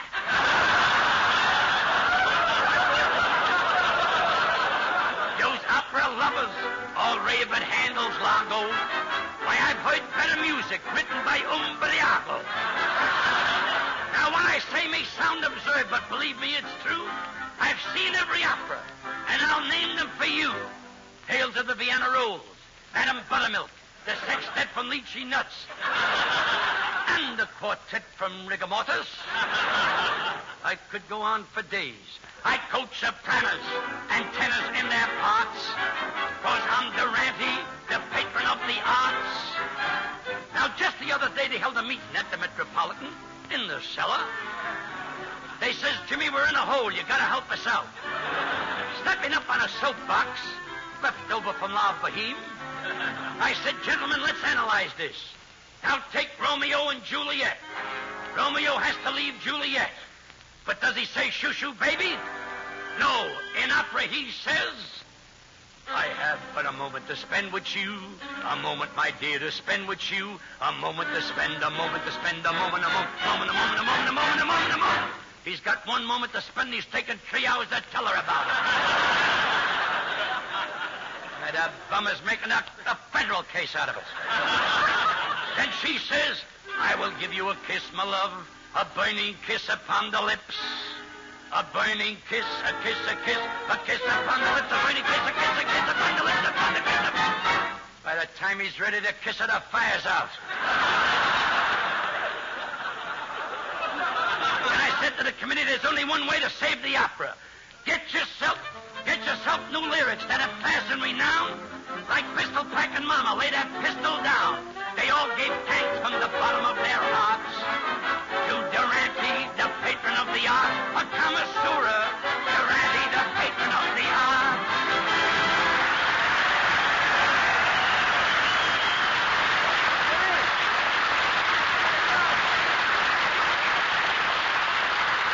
Thank you very much, Jimmy Durante. Men, comes time in this Christmas festival for a word in seriousness, a word from a man who has played a vital part in the tremendous job of organizing the American war effort. He speaks especially to all the men and women in our Army, wherever they may be stationed. Again this Christmas, Command Performance brings you a message from the Honorable Henry L. Stimson, Secretary of War. Men and women of the armed forces, At this Christmas season, the thoughts of the entire nation are with the troops. The candles which burn in the windows are beamed straight from the heart of America to the men and women in uniform. Wherever you are stationed, it is your Christmas that we hope to share. I have a very personal knowledge of your service and your sacrifice. I have been with you on distant fronts where your courage has overcome the fiercest resistance of the enemy. The pride which I feel in your valor has been deepened by the evidence of your humanity and your dignity in foreign lands. In liberated areas, I have seen the gratitude of people whom you have rescued from the oppression and misery engendered by a savage foe. This year, because of you, the meaning of Christmas has been restored to them. From millions of homes, the spirit of Christmas flows out to the posts and bases and battle lines where Americans serve throughout the world. From thousands of altars, the nation offers up its prayers for you in the midst of war. In sending you my warmest greetings, I express the admiration of a grateful nation for your courage and fortitude. Through you, the joy of Christmas will return once more to a world at peace.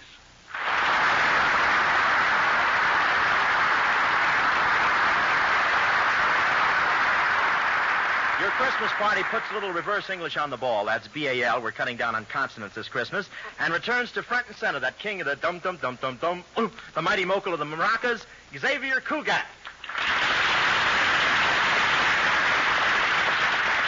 Well, what's up your marimba, X? Well, I would like to do a little song we had the pleasure of introducing. And so, with Luis Del Campo doing the vocal honors, here's Babaloo.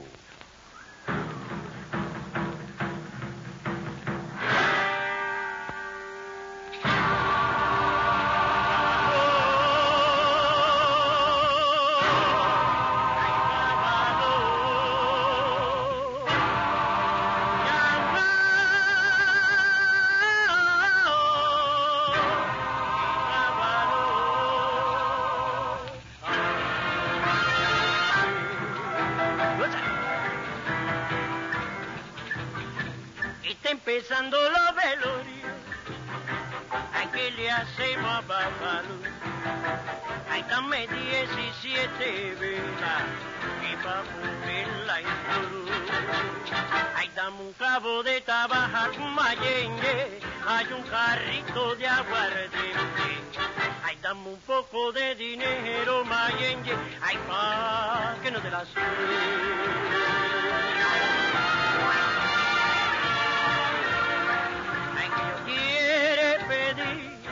mi negra me quiere, que tenga dinero, allí que no se muera, ay no le quiere pedir a Babalú, hay una negra bimbona, ay como tú, y que no tenga otro negro, ay pa' que no se muera, ay Babalú, ay Babalú, ay Babalú, ay Babalú, ay Babalú, Babalú.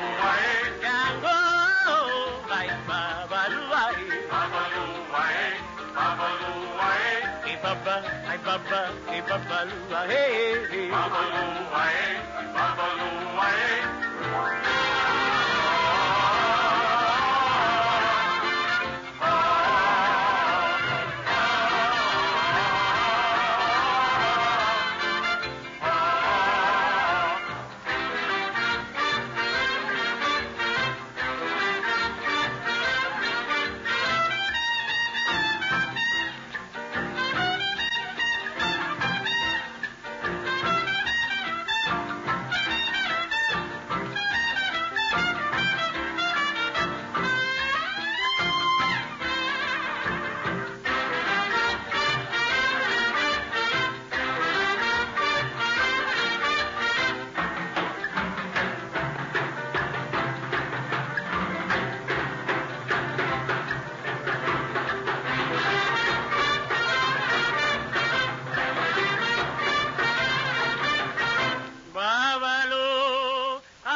our next guest on Command Performance's Christmas party is a real pleasure. My spies tell me that when she visited England and the continent recently to entertain the troops, her reception looked like the American Legion convention had come to town.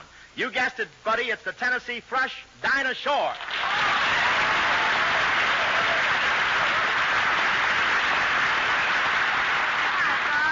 Say, Dinah, I didn't get to France on my recent trip, but they tell me, is it true that when a doughboy rode into town in the tank, the French girls climbed right up and kissed him? Uh-huh. Gee, I wish I had ridden into a French town in a tank.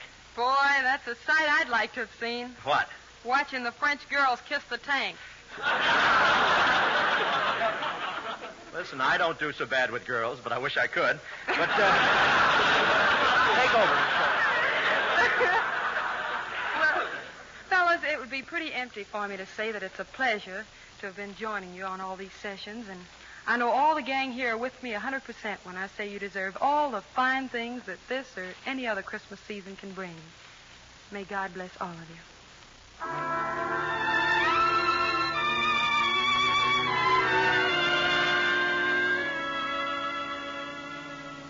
I'll be seeing you in all the old familiar places that this heart of mine embraces all day through.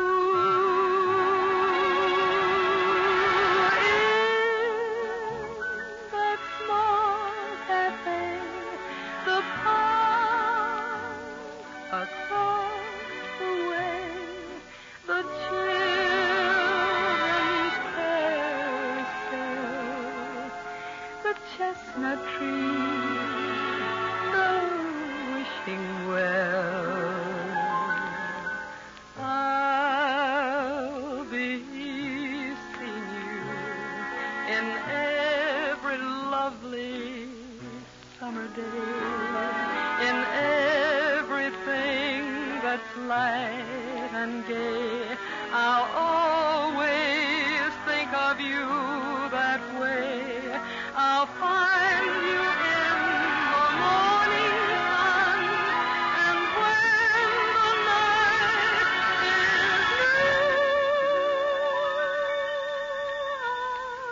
I'll be looking at the moon, but I'll be seeing you.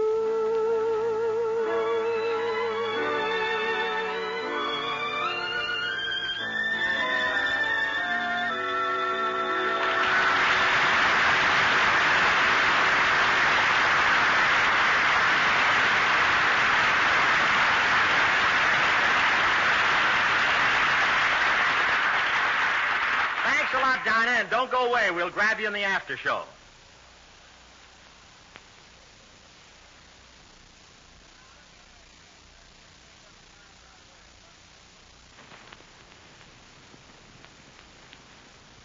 Not you.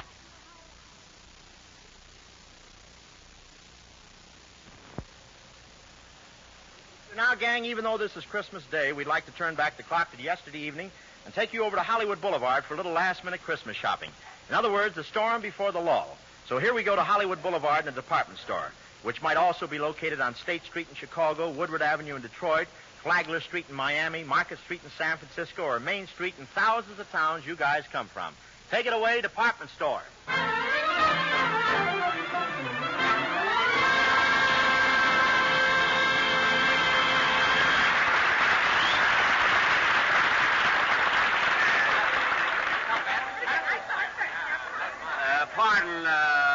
Pardon me, sir. My name is Jack Benny.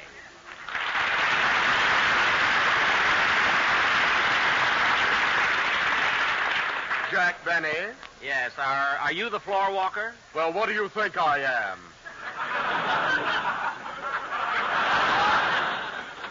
That's beside the point. Are you the floor walker? Where do you think I got these flat feet? At a duck farm?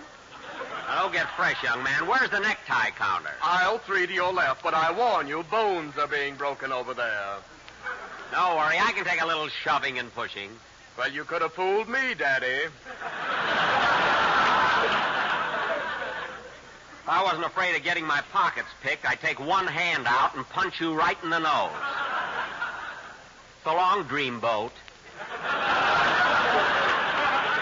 So long, you old tub. Pardon me, sir.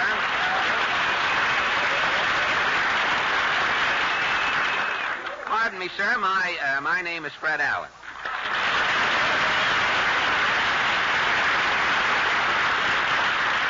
Fred Allen? Yes, are you the floor walker? Oh, if I was only a rattlesnake, I'd coil up and hiss right in your face.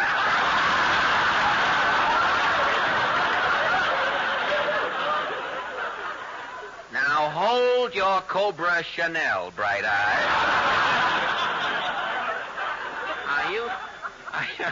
Are you the floor walker, or are you breaking that gardenia in for a friend? I'm the floor walker, lily pad. You think I'd spend a minute in this madhouse if I wasn't getting $18 a week in my lingerie wholesale? Well, look, if Am I the floor walker? Of all the asinine interrogations, who do I look like, Tokyo Rose? I don't care if you're the mother of the mademoiselle from Armentières. Just tell me where the necktie counter is. Aisle 3, but if you expect to get through the mob, I'd suggest parachuting in. Thank you. And where are the parachutes? Sorry, only one question to a customer. I'll look around and find one myself. Now, please, mister. Look, I saw this tie first, and it's mine. Let go! Madam, how much is this tie? $3, including tax. Oh.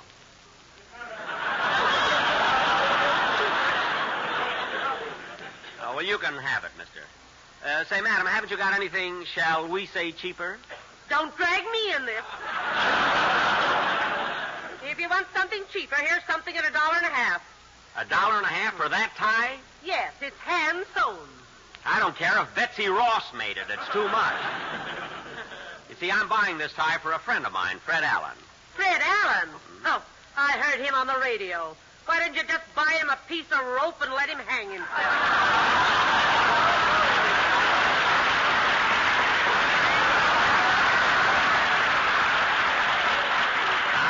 You mustn't talk that way. Even I wouldn't say that about Fred at Christmas time. You see, I'm Jack Benny. You are? Yep. Why don't you buy a piece of rope, too?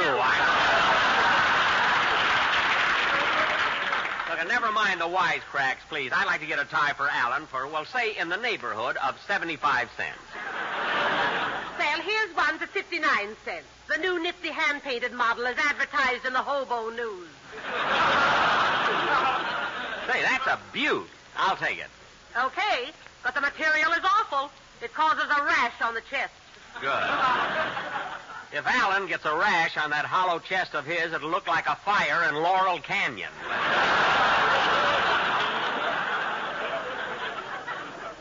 No kidding. His chest is so hollow, when he breathes, there's an echo. I'll take that tie and put it in a real expensive box. How much do you want to pay for the box? Just put it in a bag. I resent that. Not you. I meant a paper bag. I see. Say, isn't that Fred Allen over there? Where? Yes, it is. He's heading this way. I'll bet that louse is going to buy me one of these cheap neckties. Listen, I'll tell you what, miss. Let me duck down behind the counter with you. Okay, but no tricks.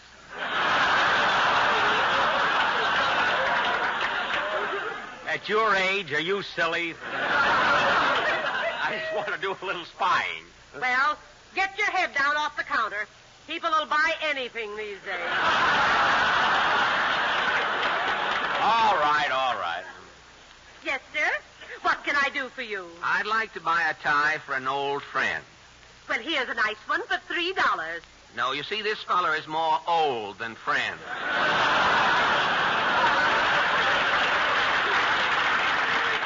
Wait a minute, I got him. Say, that's just the tie I want. Your author was drafted, huh? Say, that's just the tie I want, that 59 center, the polka dot cheesecloth there. Okay, but I must tell you, this material causes a rash on the chest. Well, don't worry about it. The guy I'm giving this to hasn't got enough blood to break out in a rash. Wrap it up. That's so. Gee, me. This is a hot one, Mr. Allen. Not 2 minutes ago, I sold the same identical tie to... Ouch! What's,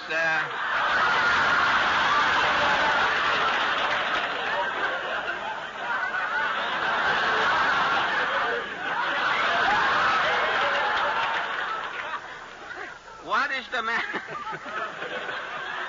That's the point that wasn't in the script here. What's the matter, miss? You jumped. Well, you jumped, too, if someone just bit your ankle. Listen, Blue Eyes, that hurt. Quiet. Hey, what's going on behind there? Oh, ho! So it's you, Benny. Hello, Freddie. What are you doing down there on the floor, Benny? Teaching the mice how to be rats? No, Freddie. I was tired from shopping, so I thought I'd lie down for a while. Shopping, eh? That's right. Brother, you could shop from now until 1980 and still not demobilize your wallet. You should talk. You're tighter than the hinges on the door of Inner Sanctum. Now, don't cloud the issue. What are you doing looking at neckties? Don't you crochet your own anymore? Well, to tell the truth, Freddie, between radio and pictures and managing the Jack Benny all-girl football team, I have a little time left for crocheting. That's softball team, isn't it? You changed Softball, I'm sorry, yes. Say now.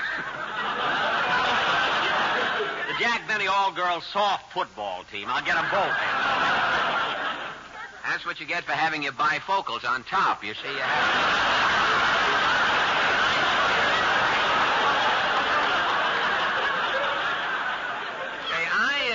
You put them on top so you can read all the comedy lines. I know this. Say, I saw your team... I got the bottom one so I can see what I'm whistling at. Go out with Little Women, though. Say, We'll be here all night, you know. No, that was Hope and Durante, not us. I saw your team play the other night, Jackie. Who was that shortstop? Her arms looked like buggy whips, and she had no calves in her legs. That was me. My regular shortstop was home having a baby. By the way, Freddie, what are you doing at the necktie counter? Well, I know several people with necks, so I thought I'd get them... something to rest their Adam's apples on. Well, personally, I don't see anything here that appeals to my good taste. Oh, you don't, huh? Listen, Jackson, you took up my time, picked out a tie, so hand over the 59 cents. Never mind. And you bit my ankle. Well, you can't charge me for that. I didn't like it. Listen, Jack, did you buy one of those 59-cent dish rag foulades as a gift? Oh, it's for a friend of mine who writes a lot. I thought he might like it for a pen wiper. I wouldn't wipe my razor on one of those.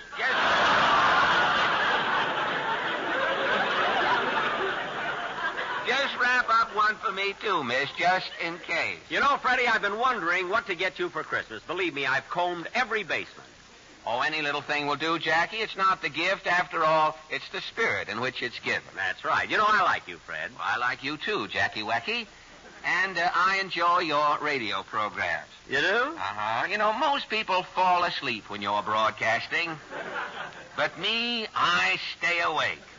I don't care what people say, you're great. Well, thanks, Fred. You know another thing, Freddie? I think you're wonderful in pictures. Really? Gee, with that face of yours and those bags under your eyes, what character parts you can play. Really? Certainly, but me, all I can be is a good-looking juvenile. Oh, brother. 20 or 30 years, I'll be washed up. But you, with those bags and wrinkles, you can go on forever. Oh, you know, with those wrinkles, you look like a convertible with the top halfway down. Oh, you're just saying that, Jack. No, I'm not. Why, you can play anything from the Hunchback of Notre Dame to Dracula's other wife. But I'm typed. All I can be is the perpetual pretty boy. Now, Jackie, don't let your beauty depress you as it does everyone else. You are destined to be a great lover, and there's nothing you can do about it. But I'd rather be like you, Fred, a character and a great wit. Gosh, what a kick I get out of those jokes you think of. You know, those ad-libs you pull. Oh, they're really nothing. I know, but does the public realize that? They think you're the top. Well, what the public doesn't know won't hurt us, eh, Jackie? Why, if your fans could see you in the morning before Rochester assembles you, they'd run a mile. 2 miles. Say, Freddie, look, here's the music counter. I think I'll try this violin. Gosh, that's, Just 1 second. Wait till I play a little exercise. Are you playing or tuning? Yes, I will in just a second.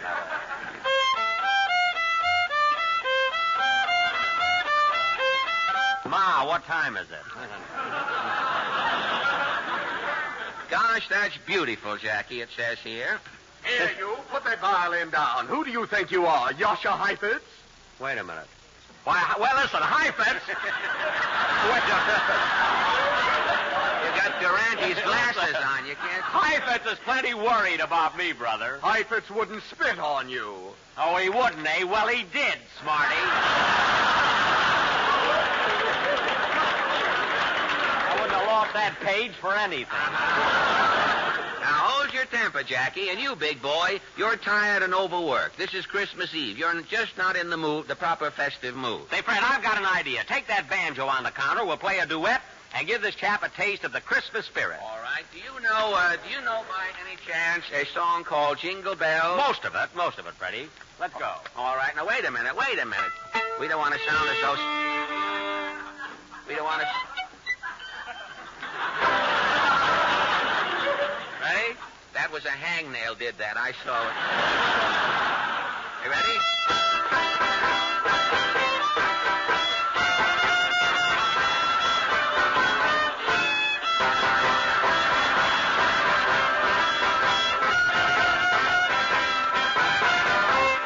Second chorus.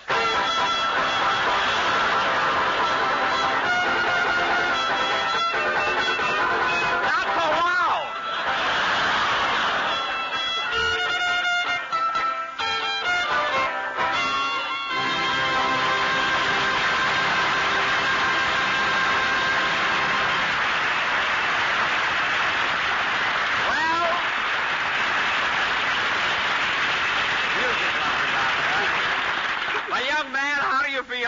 Yes, how did you like our little number? I may not be Santa Claus, boys, but watch me go up that chimney. Well, we sure got a rise out of him, Jackie. Now I've got to be running along. Me too. Oh, Freddie, I almost forgot. Here's a little gift. Now, don't open it till tomorrow. Maybe not then. And here, Jackie's a little gift for you. Gee, thanks. What a surprise. Merry Christmas. Well, Merry Christmas, Freddie. Merry Christmas to you, Jackie. Merry Christmas. Merry Christmas. Stinker.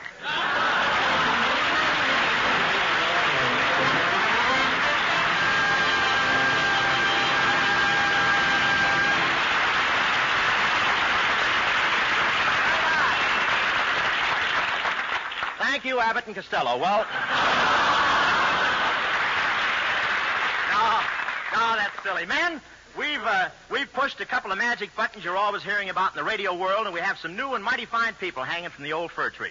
Right now, you're going to hear from one of Command Performance's old standbys, a man who has devoted his time these past few years to your entertainment welfare. It's the old fess himself, Kay Kaiser.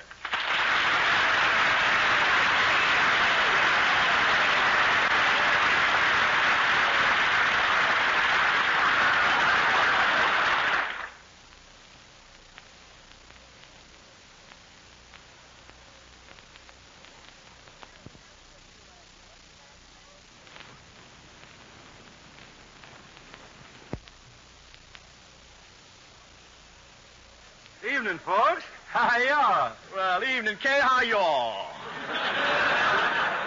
This being the Christmas show, I'm just trying to capture the all-tired spirits, you know.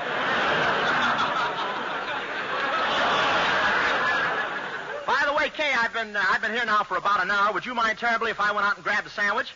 How long will it take you? Well, a ham sandwich will take me 5 minutes, a cheese sandwich will take me about 10 minutes, and a bologna sandwich will take me 15 minutes. Go and grab yourself a triple-decker. I love that boy. Meantime, men, here's a tune that ought to lead yourself a little Yuletide heel and toe work. Let's all get in the spirit and, yes, dance with the dolly with the hole in the stocking with Sassy Sally Mason. Yes, do it.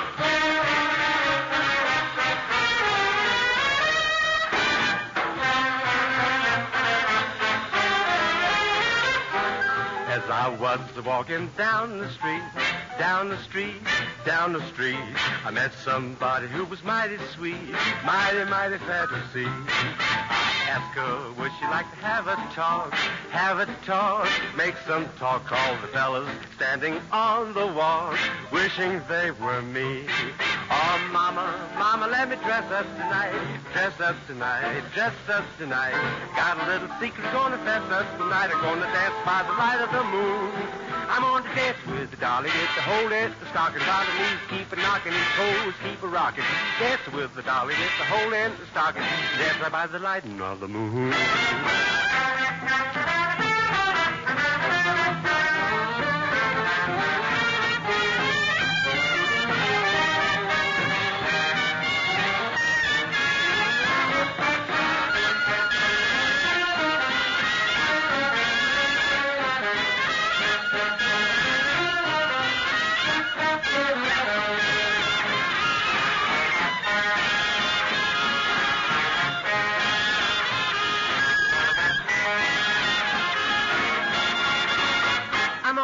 With the dolly, with the whole end, stocking by the knees, keep a knocking and toes, keep a rocking. Dance with the dolly, with the whole end, the stocking, gonna dance by the light of that silvery moon.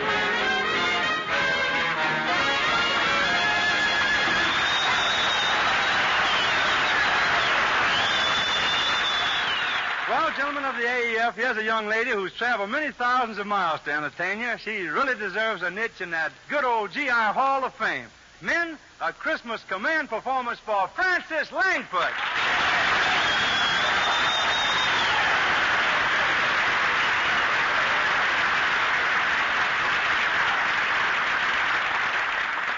Thanks, Kay, and Christmas greetings, fellas.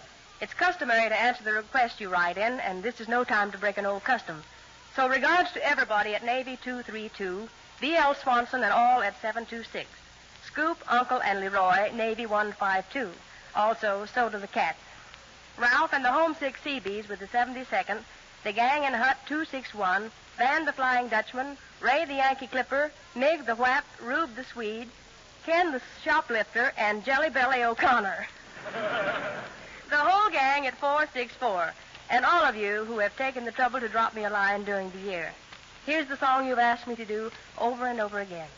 It Had to Be You.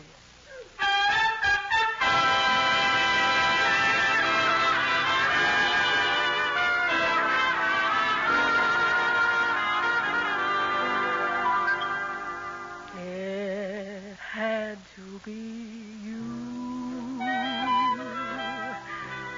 It had to be you. I wandered around and finally found the somebody who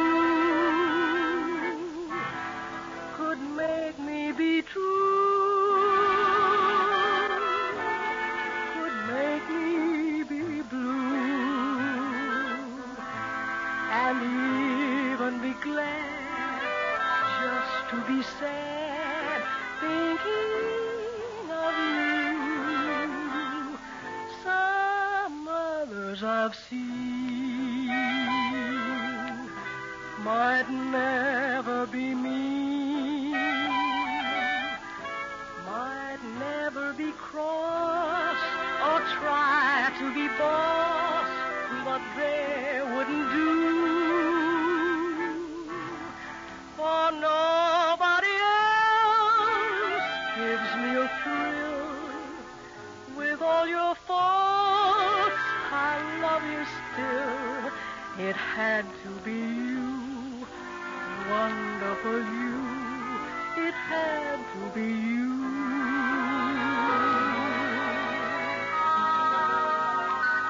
I hadn't anyone till you. I was a lonely one till you.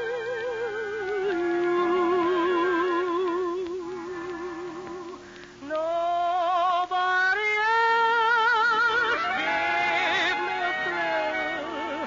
With all your force, I love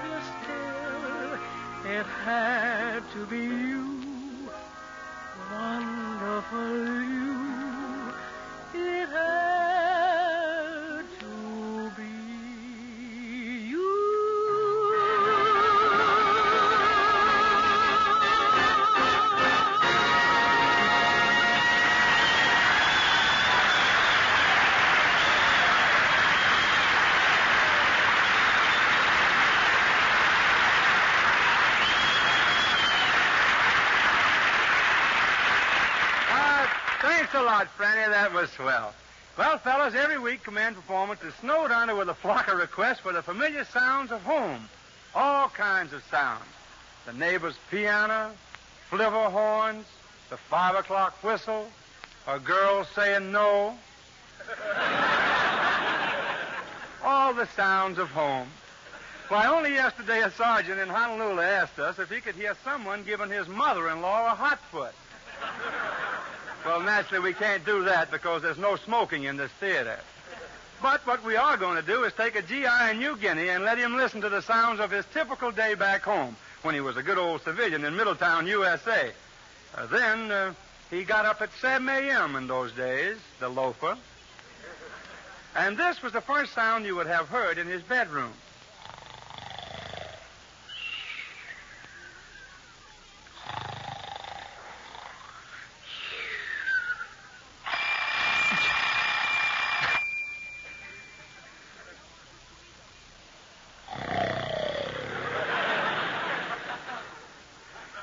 But of course, Joe finally did get up, and after he'd sleepily dressed himself, he groped his way to the bathroom where he gave himself a thorough washing.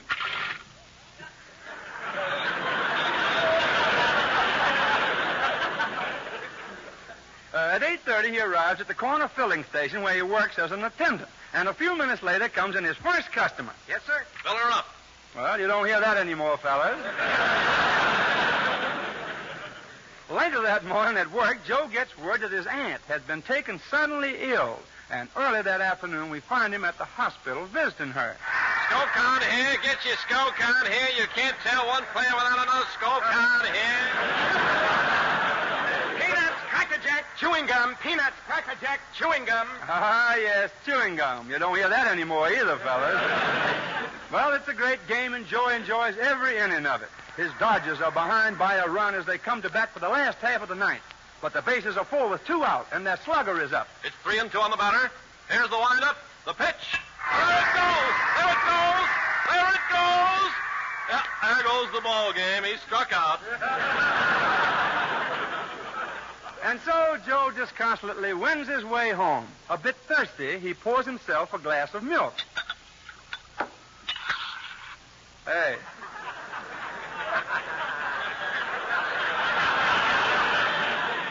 Just a minute, I said milk. Whose day is this, yours or mine? Oh, beg pardon. Well, it's after dinner now, and Joe has a date. Yes, just a boy and girl in the good old days. And all Joe wants are the simple little pleasures he loves so dearly. Cut it out, wise guy. I see, and that's the saga of Joe, the sound story of a GI before it became government issue. Night finds him once more, just as we met him this morning. Ah, well. Sleep well, Joe. Pleasant dreams. Yes, you're going to need pleasant dreams, Joe. Because when the mailman comes tomorrow morning, boy, are you going to get some greetings.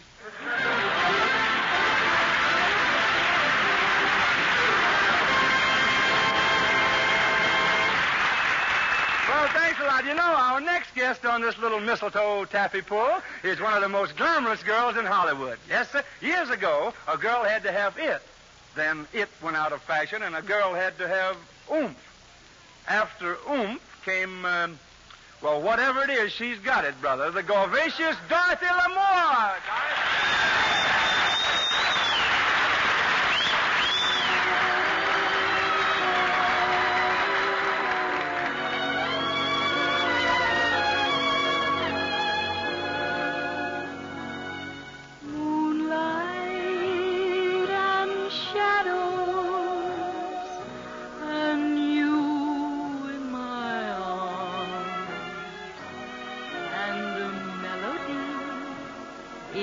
Bamboo tree, my sweet,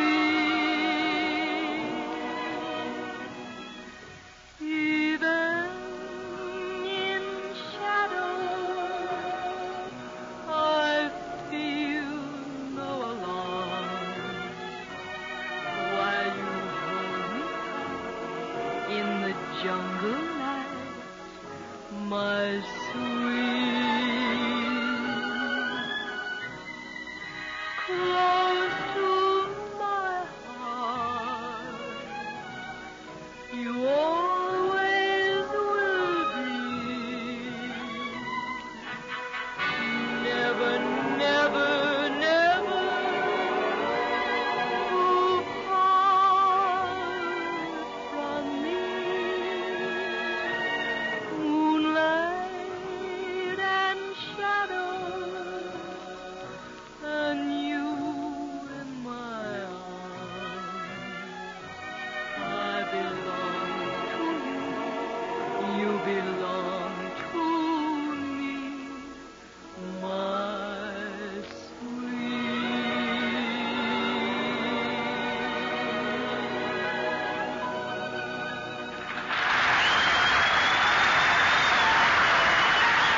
Well, fellas, while she was singing, I figured out what she's got.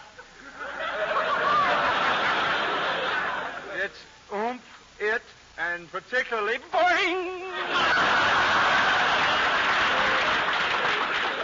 No, seriously, Dorothy, that was lovely. Almost as pretty as you are, Well, thank you, Kay. You know, Dorothy, I can't understand why you've never asked me to, never asked to have me in one of those romantic pictures of yours. You knew I was available, didn't you? Yes, I did, Kay. But there just hasn't been a part that fits you. Well, why couldn't I have been in that last picture you made called Rainbow Island?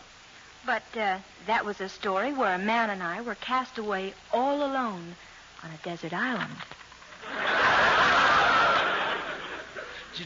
Gee, I'd have liked that. On that island, we couldn't have anything to do all day but tell each other how beautiful we are. Well, that leaves me with no dialogue. Oh, I suppose you're going to tell me that Bob Hope is more of a lover type than I am. Well, you'd be surprised about Bob. He and I have had some wonderful...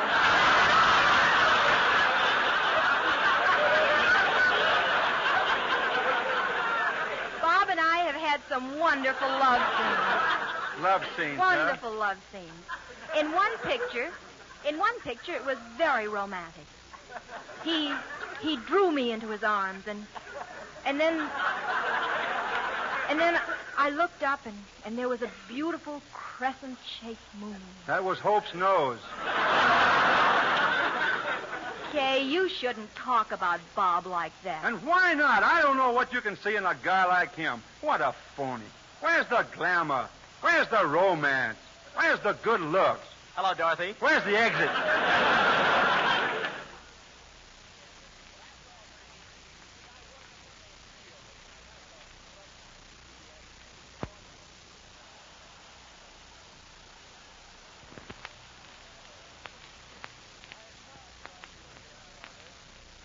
Now, look, Bob, I got a great idea for your next road picture. I'm standing by. It'll be about my hometown. Now, we'll call it The Road to Rocky Mount, Bollweevil County, North Carolina. That's 20 minutes of the picture right there. Now, Bob, I'll be the star, and it's all about me. Now, in the first scene, I'm reading a letter from my folks, and it says, "Come on home, Kay. All is forgiven." Even your radio program? Look, LSMFT, is Dorothy in this super epic? Why, sure, she's what gave me the idea. You know, Miss Lamour's a lot like the state of Carolina. Take her eyes. That's the blue sky. And her shoulders. That's the curve of the coastline. And her sarong. That's the solid South.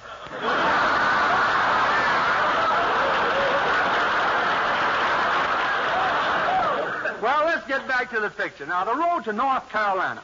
We start out, and after we've gone a few miles, we make a little detour. Detour? Yeah, we have to go around a big stack of tobacco. Then a little farther on, we come to another stack of tobacco. Look, couldn't we come across a pile of Arium somewhere in here?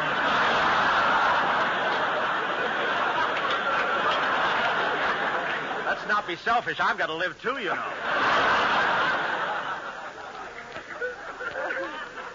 Okay, now we keep on going, and suddenly when we turn a corner, we see a big lump in the middle of the road. I knew we'd come to Crosby sooner or later. Yep, Bob. Don't kick it. It may be a relative. Go ahead. Yes, Bob. Sounds like all yours are here tonight. Yes, Bob, it's Bing, all right, and we pick him up because he's worried. Well, he ought to be. With 4 kids, it's a long way between service stations.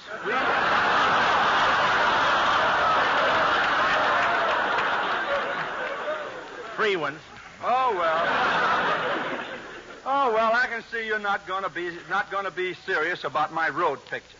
So I'm going to take the liberty of introducing our next guest. Men, here's one of the brightest guys ever to unload his talent in Tin Pan Alley. His list of hits looks like the box score of a game between South Chicago and Gary, Indiana. He represents the jive element on your Christmas party. Spell it backwards, it's Yin Hodge Rec Rim.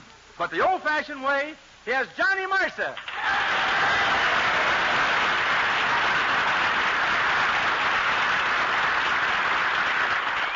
Thanks, Ken. A slick old Christmas to you all, men. All year long, I've been coming on these shows singing my own songs, so I thought, seeing as how this is Christmas and I want you to enjoy yourselves, I'd sing somebody else's. Grab a mitt full of Is You Is or Is You, etc.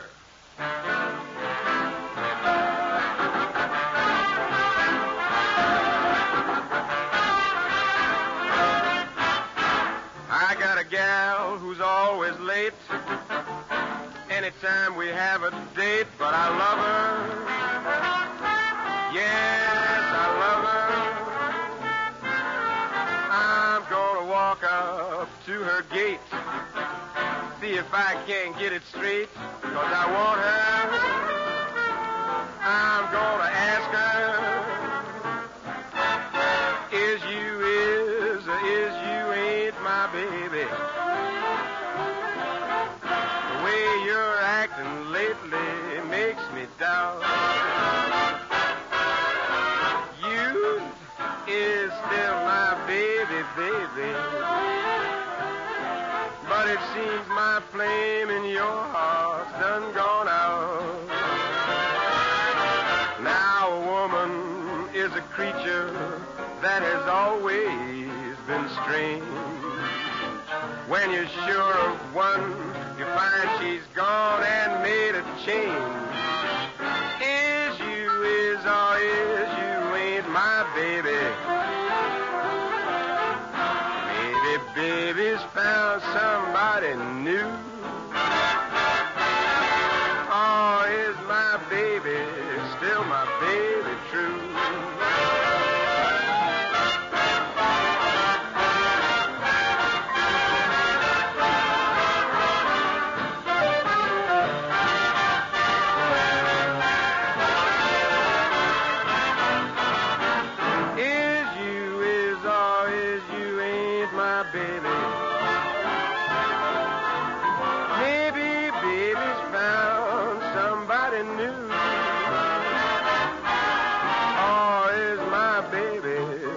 My baby true?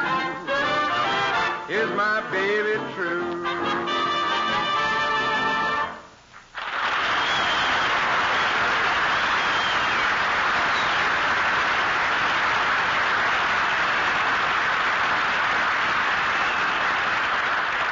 Thanks a lot, Johnny Mercer. Say, fellas, although our next guest isn't going to sing, believe me, he really has something to sing about the way his boys all over the world are fighting and winning. Yep, this man has a lot of men that he wants to say Merry Christmas to all you men in the armed forces, with sort of a special hello to his own boys in the Navy, the Coast Guard, and the Marines. We're mighty proud and happy to have a word from the Honorable James Forrestal, Secretary of the Navy.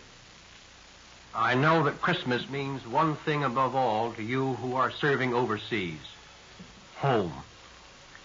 Yet once again, Christmas finds most of the men and women of the services separated from their families. This year, however, you overseas and we at home are united by hope and determination. Our hope springs from our ability to see at last what the end to this catastrophe certainly shall be. Victory will be ours. Our determination is that your efforts shall not be in vain, and that the evil forces shall not again be permitted to roll across the face of the earth after your victory has been achieved. Until then, we want you to know that you are very much in our hearts and our thoughts on this Christmas day, as on every day that you are away. For the new year, we join with you in wishing for our country the finest gift of all: victory and a peace which shall endure.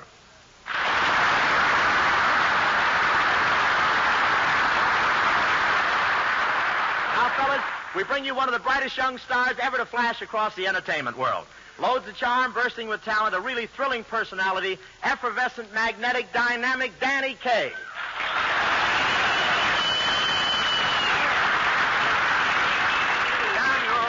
Well, how are you tonight, Danny? Pretty good? Uh-huh. Oh, I'll bet you have something really sensational for the Christmas command performance, huh? Uh-huh. Something will really rock him and lay him in the aisles, huh? Uh-huh. What personality? What magnetism? Uh-huh. Is uh-huh all you can say? Uh-uh. Well, say something else, for goodness sake. I zdravstvacin nožis ležis brab hopis trosvacin kurduri snal bresnjel guardos snjelba. Tormjalkesh.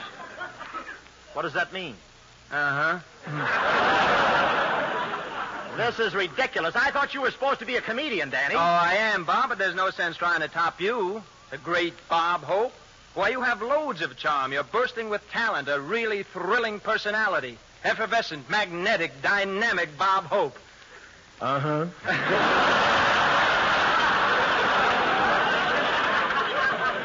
And besides, Bob, my files only go back to 1937. Yes, that is the disadvantage. My ad-libs go clear back to Prohibition. That's what I figured. So if you don't mind, Bob, I'll just sing. All right, Danny, what's it going to be? Well, I've had quite a few letters asking for the lobby number from the picture Up in Arms. And so... This, if you remember, is a scene that takes place in the movie theater. And, of course, it's a musical picture, and all musical pictures are alike. So supposing you do get in the theater and you do get a seat, and the woman in front does take her hat off, and you do get a look at the screen, what do you see?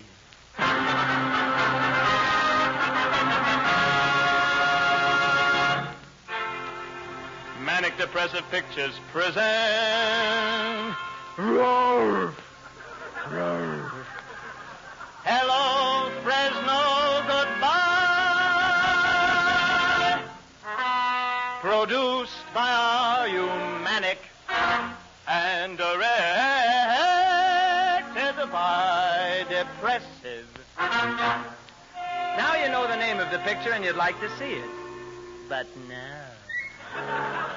Screenplay by Gluck, from a stage play by Motz, from a story by Flip, from a chapter by Ron, from a sentence by Dokes, from a comma by Stokes, from an idea by Groves, based on a Joe Miller's a joke. Now you know the name of the picture and who wrote it, and you'd still like to see it. But no. Art direction, Finkel Puff interiors, Minerva Buff photography, Alonzo Tech recorded sound as Needleback upholstery by Zachary, Knickknackery by Thackeray, Tupsickery by Dickory, and Dickory by Doc. Now finally, at last, comes the picture. And what do we see? The same old beautiful chorus girls. The opening scene is a ranch in Fresno, California. So what are they singing? When it's cherry blossom time in Orange, New Jersey, I will make a beach of our affair. I know we can't elope, so honey, do be mine. And if up from the gulch rides a hunk of man, here's our hero, Cowboy Dan, a galloping, yodeling buckaroo. His horse, of course, is a baritone, too. I've got that old wagon wheel inside of me. I've got that. The girls are delighted to hear this. But where is our heroine? As the bell rings for lunch, we find our heroine in the corral eating a heart out. She is Mary Swan, the tap-dancing daughter of an American juggling act who left her on the doorstep of an old English castle where she was found by Sir Basil Metabolism, who said, "By Jove, a girl baby! I shall raise her as my own daughter," which she did. But she wants to marry Cowboy Dan, whom she met on the strip, and it was love at first sight, and she wants to tap dance. And Cowboy Dan, who she met, wants her to tap dance, but she knows Sir Basil will never fit this. Never, never, never! That's why she is eating her heart out. But through her tears, she is singing a happy little song, because she is also a coloratura soprano.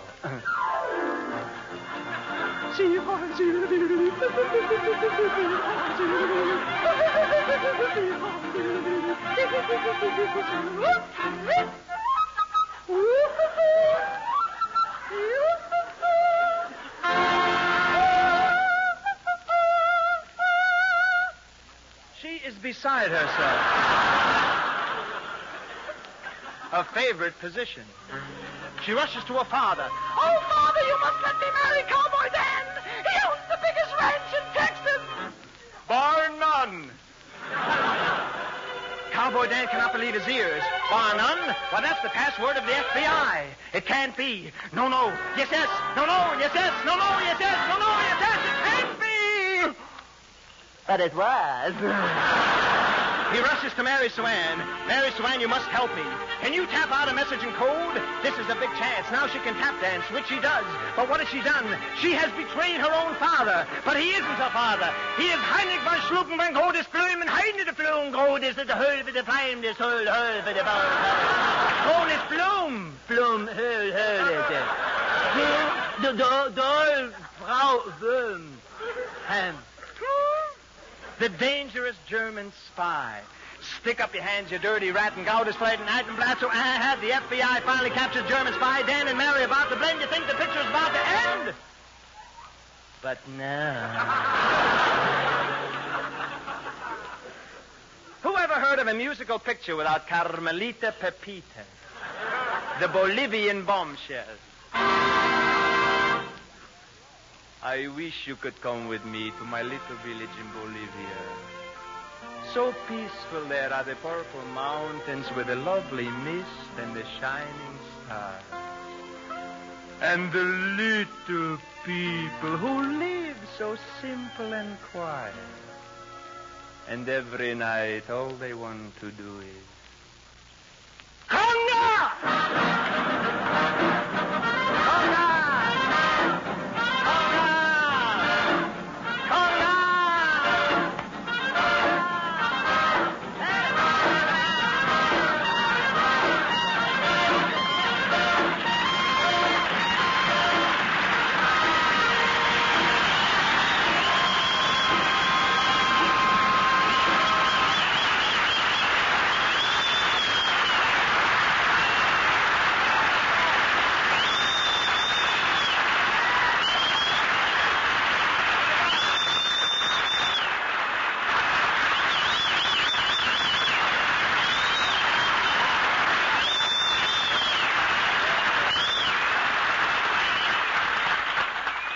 Thank you, Danny. The shower's are to the left. Thank you.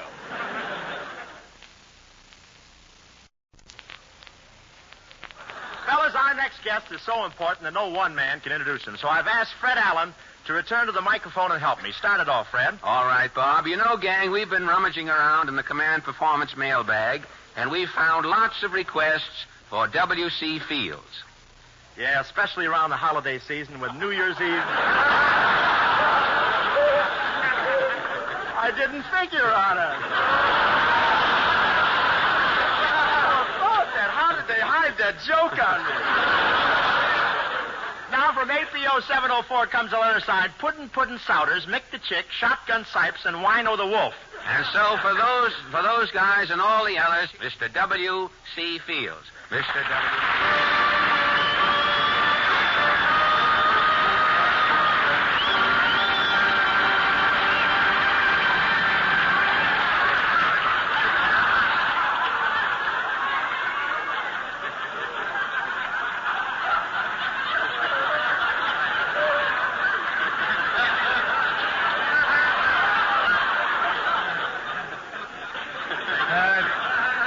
Thank you, Fred Allen, and thank you, Bob Hope.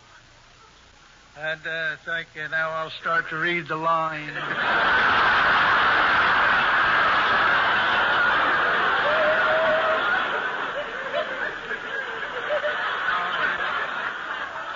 I said that, didn't I?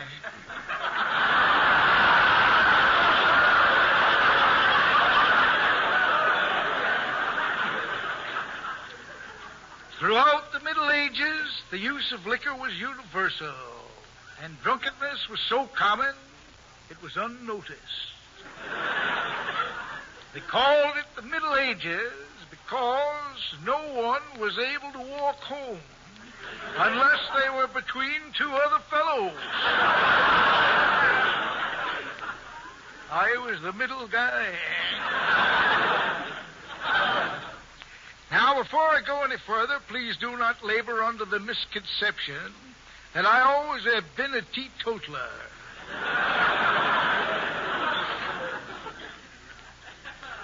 In my younger days, I was prone to take a nip. I chortle now at that former weakness in my otherwise strong character. But how well I remember my first encounter with the devil's brew. I happened to stumble across that typographical error. I happened to stumble across a case of bourbon and went right on stumbling for several days thereafter.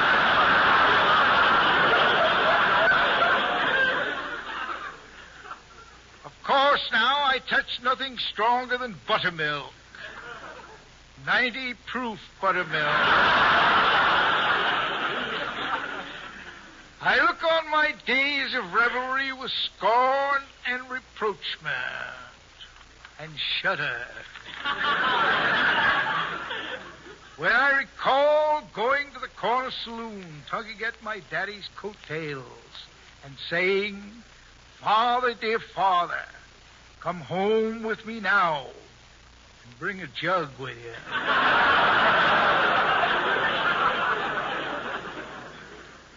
However, I came from a very illustrious family. My great-grandfather was a friend of Benjamin Franklin. In fact, my great-grandfather would have discovered electricity, but he was too poor to buy a kite.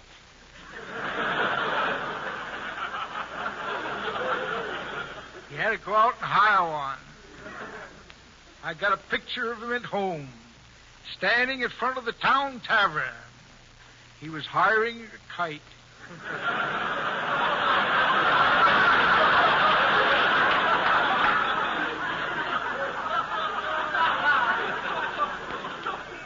Much higher. Now, many of you in the audience are giggling and scoffing and saying that I have given up strong drink only because the stuff is so hard to get nowadays. But you are in error. My basement is loaded.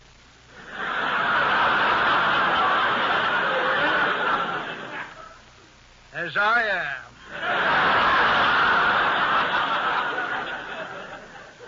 A pickpocket I once converted told me they have a school in Chicago, short for Illinois.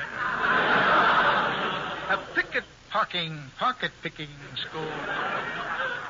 And the beginning rule they teach is no stimulants. They have to keep their heads clear and their fingers nimble.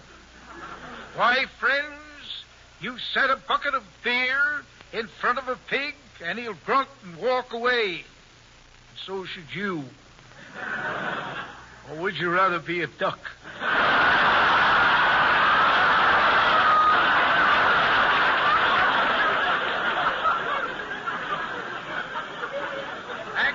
Rummy days, I would tremble and shake for hours upon a rising. It was the only exercise I got.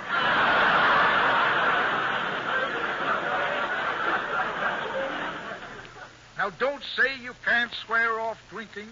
It's easy. I've done it 1,000 times.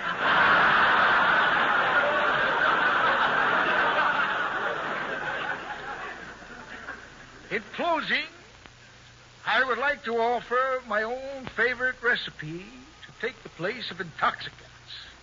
It's a real thirst quencher. It's called the raspberry freeze, known in England as the raspberry freeze.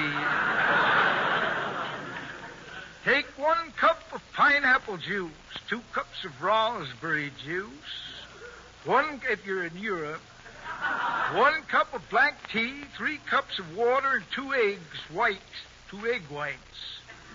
Freeze until half stiff. Well, when you're half stiff, everything is all right. I thank you.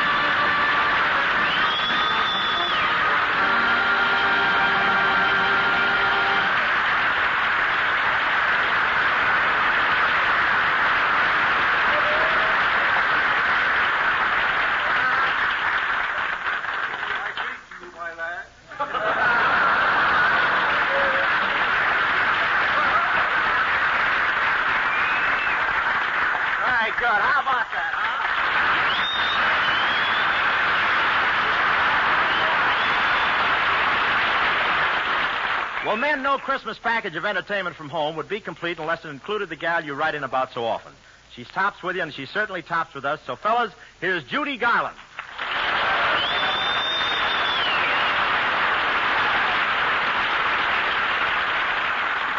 Hiya, Bob. Merry Christmas, gang. Judy, you sure look sweet tonight. That's a beautiful outfit you have on. Is it new? Oh, no.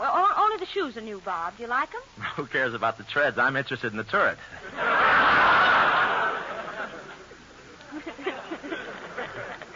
You don't change much, do you, Bob? No, I'm in a lovely rut. Tell me, Jude, what are you doing after the show tonight? Why? Well, I thought we might go for another spin in my car like we did the other night. It'll be fun. I'm almost out of gas again. Oh, no. No more of those wild rides for me. I don't trust you. Why, Judy, I didn't hold your hand or hug you or kiss you, did I? Oh, no, you didn't, Bob. Is your brother really a cop?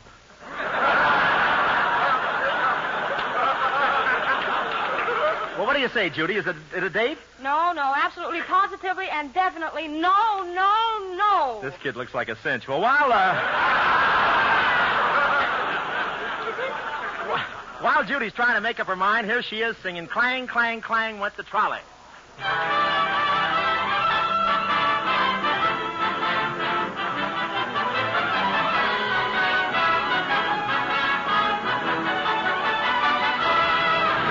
My high starch collar and my high top shoes and my hair hung high up on my head. I went to lose a jolly hour on the trolley and lost my heart instead. With his light brown derby and his bright green tie, he was quite the handsomest of men. I started to yen, so I counted to 10, then I counted to 10 again. Clang, clang, clang went the trolley. Ding, ding, ding went the bell. Zing, zing, zing went my heartstrings. From the moment I saw him, I fell. Chug, chug, chug went the motor. Bump, bump, bump went the brake. Thump, thump, thump went my heartstrings. When he smiled, I could feel the car shake. He tipped his hat and took a seat. He said he hoped he hadn't stepped upon my feet. He asked my name, I held my breath. I couldn't speak because he scared me half to death. Buzz, buzz, buzz went the buzzer. Flop, flop, flop went the wheel. Stop, stop, stop went my heartstrings. As he started to go, then I started to know how it feels when the universe reels. The day was bright, the air was sweet. The smell of honeysuckle turned you off your feet. You tried to sing, but couldn't speak. In fact, you loved him so you couldn't even see. Buzz, buzz, buzz went the buzzer. Flop, flop, flop went the wheel. Stop, stop, stop went my heartstrings. As he started to leave, I took hold of his sleeve with my hand. And as if it were planned, he stayed on with me, and it was grand just to stand with his hand holding mine to the end of the line.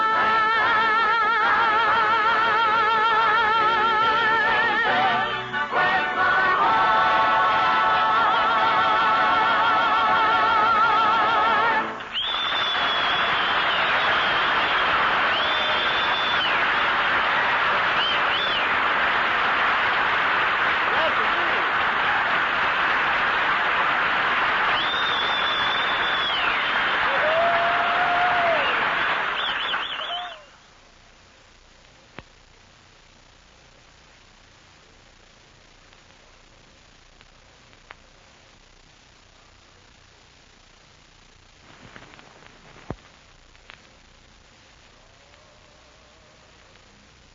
And it's a great pleasure at this time to introduce to you one of the greatest actors I've ever known, and incidentally a swell fellow. Here he is, Spencer Tracy.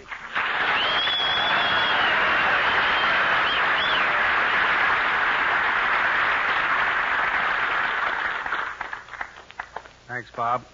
Christmas greetings, gang. I ran across a story the other day by Charles Tazwell. I think you'll enjoy it. With the help of such sterling actors as Lee J. Cobb, Skippy Homeyer, Griff Barnett, Howard Duff, Harry Bartell, and Elliot Lewis, I'd like to tell you about it. If you please, Major Wilkes.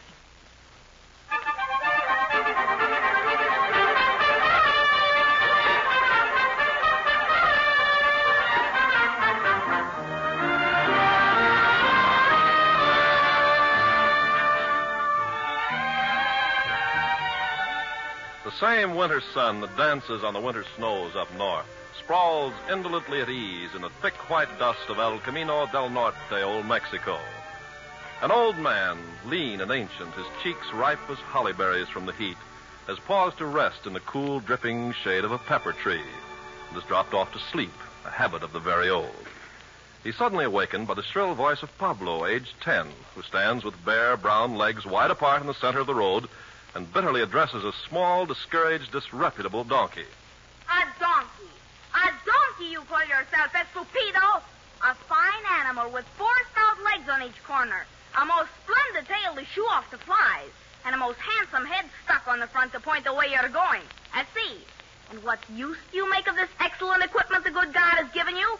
Nothing. Absolutely nothing. You are a disgrace to all the donkeys of Mexico, of all the world, of all... Pablo. See? Oh, buenos dias, Padre. Whatever is the trouble, young one? What has the poor beast done that you should be so angry? But nothing. Well, then why do you... And that is all he wants to do, ever. Here it is, but 2 days until Christmas, when a load of wood could be sold in the village to buy gifts and a candle. But does that matter to this one? No. He cares for nothing but nothing. Well, a donkey's a donkey, Pablo. They're all the same. But why? Why, of all beasts, should a donkey be so stubborn? Stubborn? Oh, no, Pablo, that's wrong. But... I know everyone says they are. They curse them and belabor their backs with sticks and call them stupid. But that's because they don't know the truth about little donkeys. The truth? Yes. It's really not stubbornness, but pride that makes small donkeys so aloof. No wind, sun, rain, pain, or adversity can touch them. You see, their pride is a shield against all the discomforts man or the elements can offer. What has a donkey to be proud of? Oh, a great deal, Pablo. A very long time ago, a great honor came to one of them. An honor so great that it lifted him and all his descendants to an exalted place. A place that you or I or all the world might envy. And ever since that time, every small donkey has been content to stand and drowse in the sun or shade. For he alone of all animals, of all men, has already fulfilled his destiny. His destiny, senor? Yes. You see, once upon a time, there was a small donkey. He was 14 unhappy years old, and he had worked hard and long for at least twice 14 masters. He was battered and scarred and presented a most distressful appearance. His tail was naught but a piece of limp rope unraveled down at the end. One of his ears stood straight up like a cactus plant, while the other hung drooping like a wilted cabbage leaf. His off hind leg had a decided stiffness.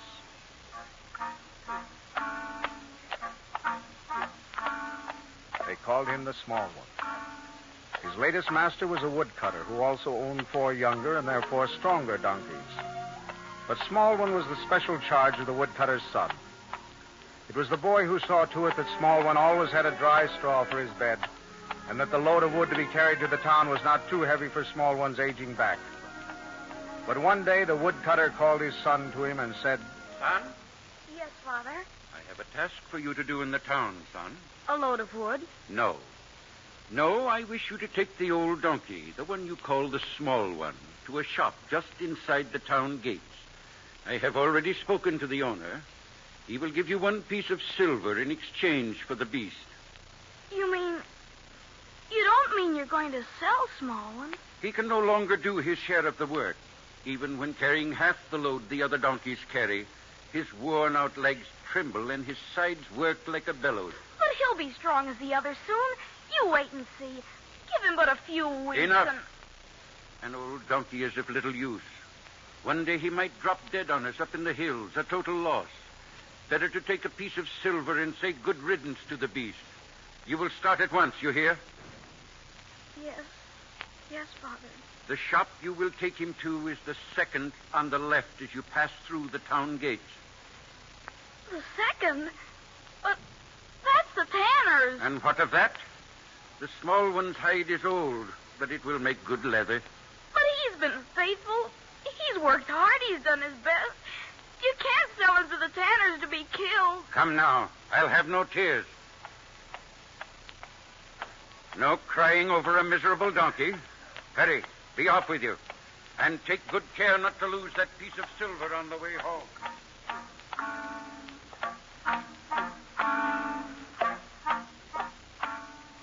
And so Pablo the small boy and the small donkey began their sorrowful journey into town. The boy was heartbroken and cried for a while. Then he tried desperately to think of some way to save his friend.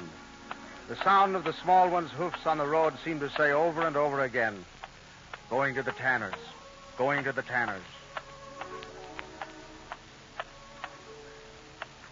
Suddenly it came to the boy's mind that there was a horse market in the town.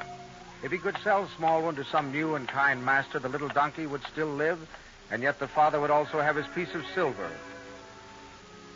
Well, it was early afternoon when the boy and Small One passed through the town gates and down the narrow, twisted streets to the marketplace.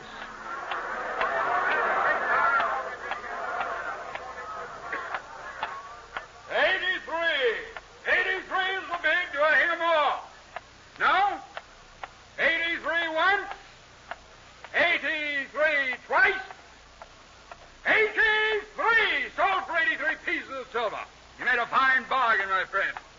Now, who has the next animal for sale? Step up. Please, sir, would you try to sell this small donkey? Go away, boy. But he's a very valuable animal. He's not nearly as old as he looks, and that's just because he works so hard. And the ear, the one that doesn't stand up straight as a donkey should, that was the fault of a careless master, not his own. And he's terribly strong, and he eats very little. Now, this is a horse market, boy. We've no time to waste on donkeys. But a small donkey would take such a small time. All right, my boy, if you insist. My friend, a great bargain I have to offer you. The proud owner terms it donkey, but it appears to me to be an animated pile of shaking bones. you can see how the moths have been at the hide. And the is that a tail? Or is it the stub of broom worn out from sweeping the courtyard? A true museum piece, my friend. Moldy with age and loose in the joint. He's not. All right, boy. Take your donkey and move along. We've got business to attend to. Hurry up, please. Now that we've had our fun, dispose of the king's donkey, my friends, I want to call your attention to these two fine Abbott steeds. Did you ever see such fine animals offered for sale before? We'll start with a bid at 100 pieces of silver.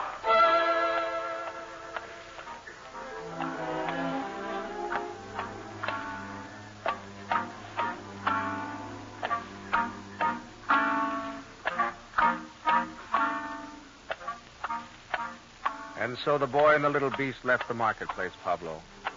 The hours were slipping swiftly by, and the boy knew he must soon start for home, and that he must have the piece of silver to give to his father. He tried stopping people on the street. He inquired from door to door, but no one desired to buy a small, tired donkey. The sun was sinking fast when he came, at last, back to the town gates and stood before the tanner's door. The boy's face was tear-streaked, and the small one's head drooped so low that his limp ear almost touched the ground. The boy said goodbye to his small friend and asked forgiveness for what he had to do. And there was understanding in the little donkey's eyes. Then, just as the boy was lifting the latch of the tanner's door, a voice spoke to him. My son, Yes, sir? I have a great favor to ask. Are you the owner of that small donkey? Oh, yes, sir. I have a long journey to make, and my wife is not well. I have great need of a strong, gentle animal to carry her safely. Oh, Small One is very strong and very trustworthy? Yes, I can see. Would you sell him to me? Yes. Oh, yes, sir. For but one piece of silver. One piece of silver? Is that too much, sir? Too much? Oh, no. A very reasonable price for such a beautiful animal. He's not very beautiful, but he is good. Yes, I can see that. I'll be kind to him, I promise you that. Then he'll work hard to please you. Here's your piece of silver. Come, small one. Do you mind? Do you mind if I come as far as the town gate? You see, small one and I are... Not at all. You'll want to say goodbye to him, of course. You can do that while I see my wife safely on his back. Here we are. Easy, small one. Goodbye, small one. You must be very faithful, and it isn't forever, you know. I'll buy you back, and you'll have a fine stable and nothing to do at all but sleep and eat. Won't that be nice, small one? All right, my son. We're ready to go. Wait, traveler. Yes, soldier. I must make out the record before you can pass through the town gates. Who are you? My name is Joseph. And your wife? They call her Mary. Your destination? Is Bethlehem. Pass? Come, small one. Goodbye, son. Goodbye. Goodbye, small one. Be gentle and sure of foot and carry her safe to Bethlehem.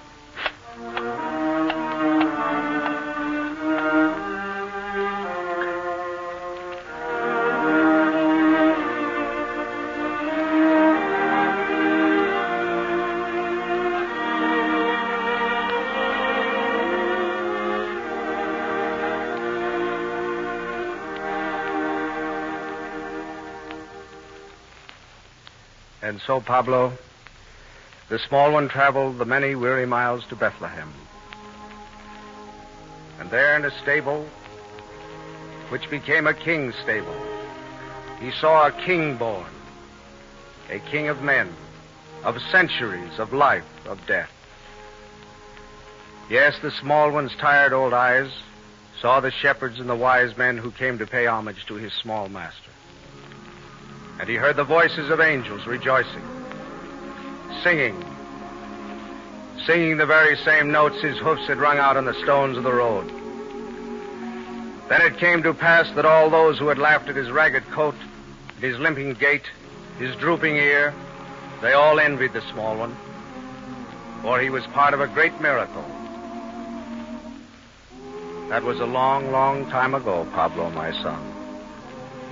But today all small donkeys stand and dream, especially at Christmas time. They dream of the small one of Bethlehem.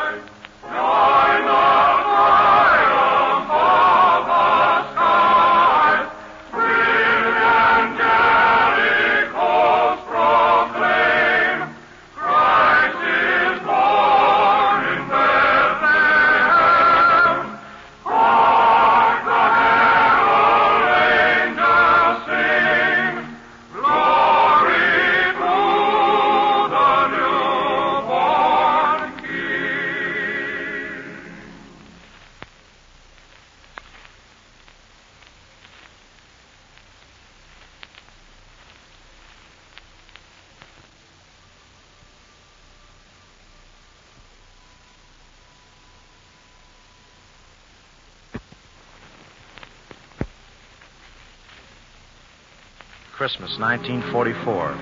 Once again, America is singing the carols of Christmas, and Command Performance brings you home for the carols you've always loved. Judy, Frances, Dinah, Virginia, Dorothy, Ginny, and the Ken Darby Chorus are at the mic ready to sing them for you.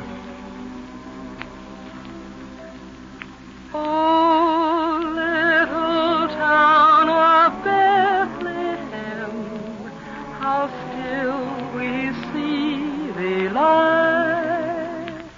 Above a deep and dreamless sleep, the silent stars go by. Yet shineth the everlasting light. The hopes and fears of all the years are met in thee.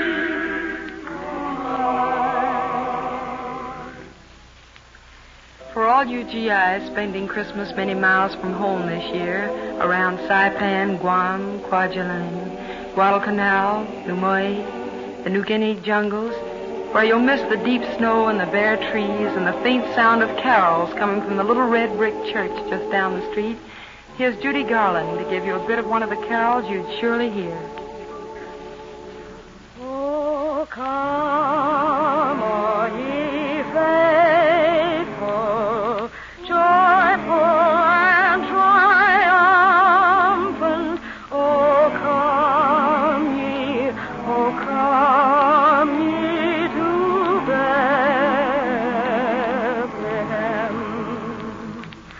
Come and behold him, born the King of angels. Oh, come, let us adore him. Oh, come, let us adore him. Oh, come, let us adore him. Christ the Lord. Some of you are probably listening to the expeditionary station at Port Moresby right now, or Tarawa, Tehran, Awaz, Natal, Assam, Yorhat, or Gaya, on the CBI area. Well, Ginny Sims wants to sing a bit of a carol that is probably being sung at this very minute by some of your old friends or your sweethearts back in Columbus, in Philadelphia, and in Dallas. Ginny? The first Noel, the angels did say, was too certain for shepherds in fields as they lay. In fields where they lay keeping their sheep on the cold winter's night that was so deep. Noel, Noel, Noel, Noel. Born is a King of Israel.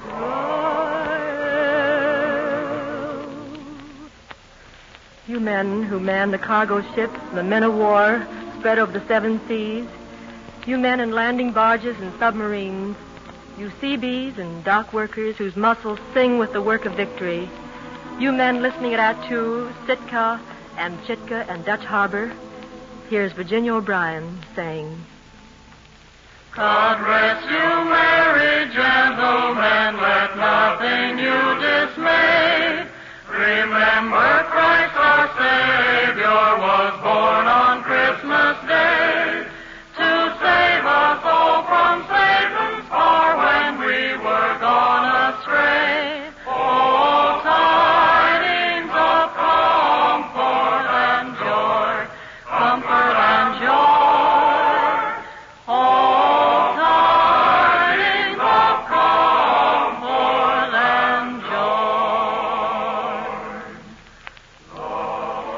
Christmas greetings to Jamaica, Georgetown, British Guiana, Khartoum, and all of you listening to the AES in New Delhi on the continent, the 5th Army Mobile Unit in Chungking. Here's Dottie Lamour. Deck the halls of boughs of holly. 'Tis the season to be jolly.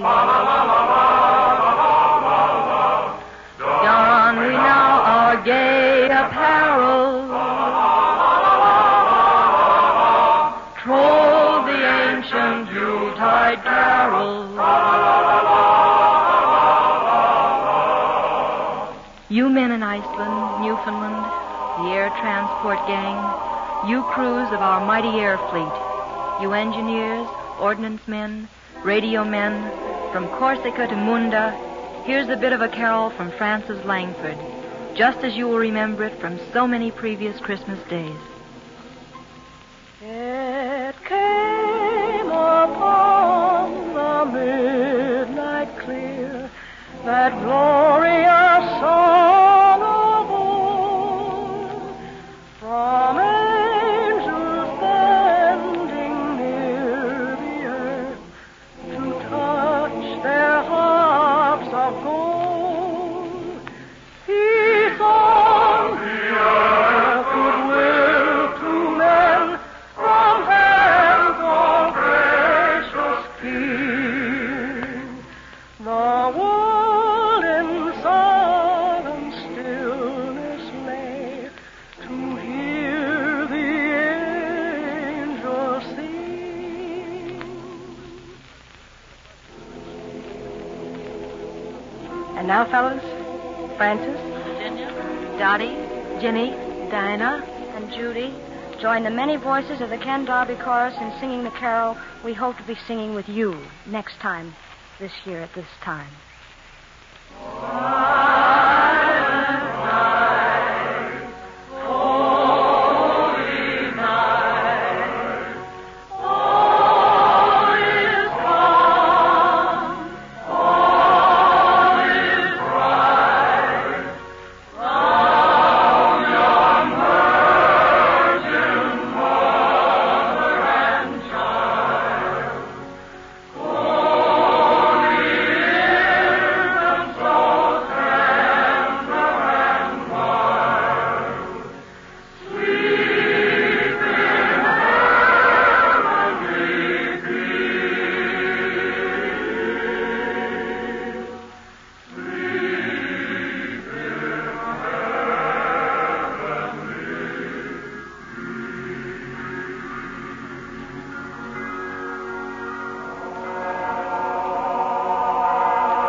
The church bells which proclaim Christmas 1944 ring out clear and free in the towns and villages and cities of America.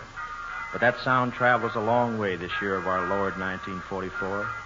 We are shaping tomorrow, a sure tomorrow, a good tomorrow, when all men will be brothers. This is home calling, the hearts of 132 million Americans calling. It says something very simple and very old. Love from home, and Merry Christmas.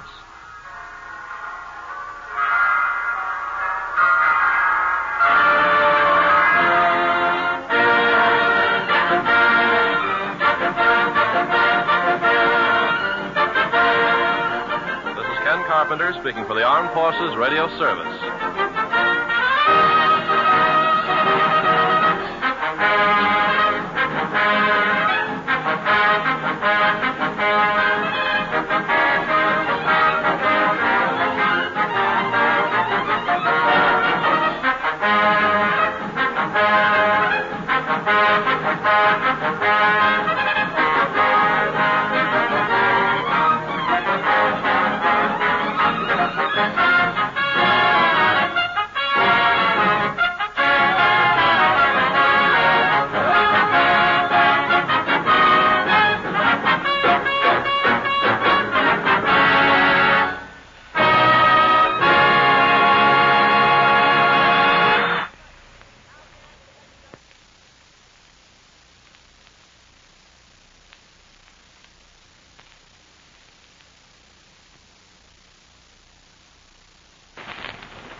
We take you now to Washington, D.C., and a word from the Chief of Staff of the United States Army, General George C. Marshall.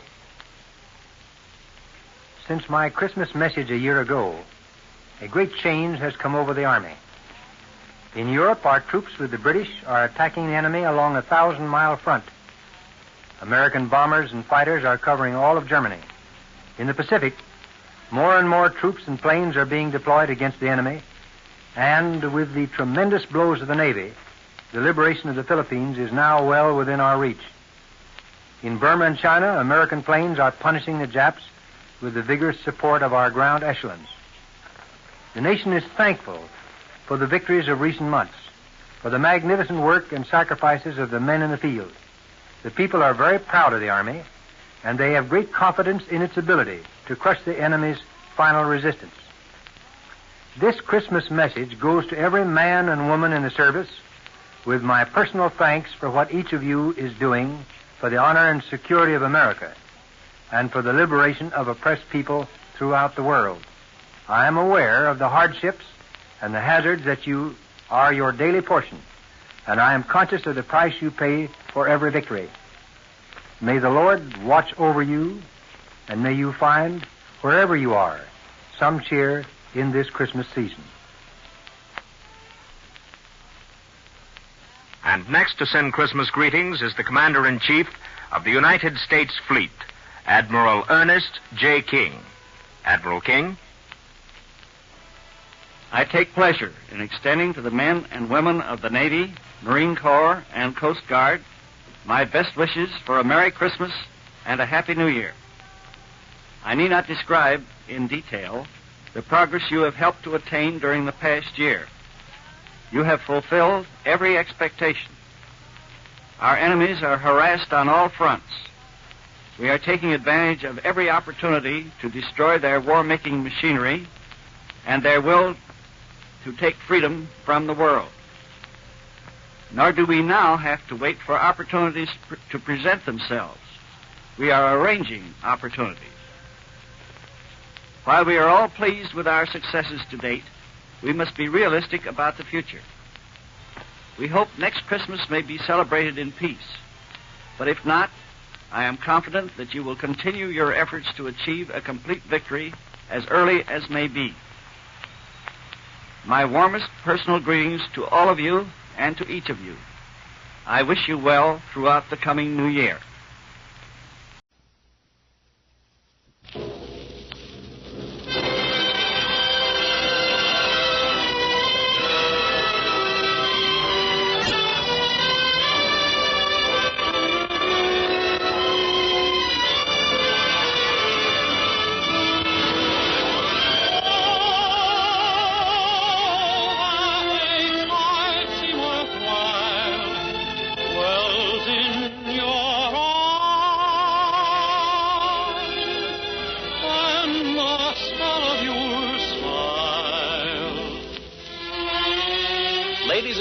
The Colgate-Palmolive Peat Company, makers of Colgate Dental Cream, take this opportunity to wish you a Merry Christmas. And now, Colgate Dental Cream presents the Dennis Day Show, written by Frank Galen, with Sharon Douglas, Dink Trout, Paula Winslow, Charles Dant in the orchestra, yours truly, Vern Smith, and starring our popular young singer in A Day in the Life of Dennis Day.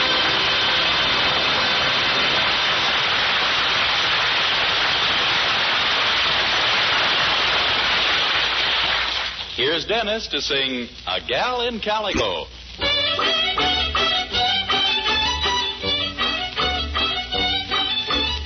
Met a gal in Calico way down in Santa Fe. I used to be her Sunday beau till I rode away. Do I want her? Do I want her love? Yes, sirree. Will I win her? Will I win her love? Wait and see. Working with the rodeo, go from town to town. See most every kind of gal, every kind of gown. But who made my heart sing? Yippee-I, yippee-oh, my little gal in calico. Quit the rodeo, gonna settle down, buy a boat, a calico, for a wedding gown. Then will I fence her in? Yippee-I, yippee-oh.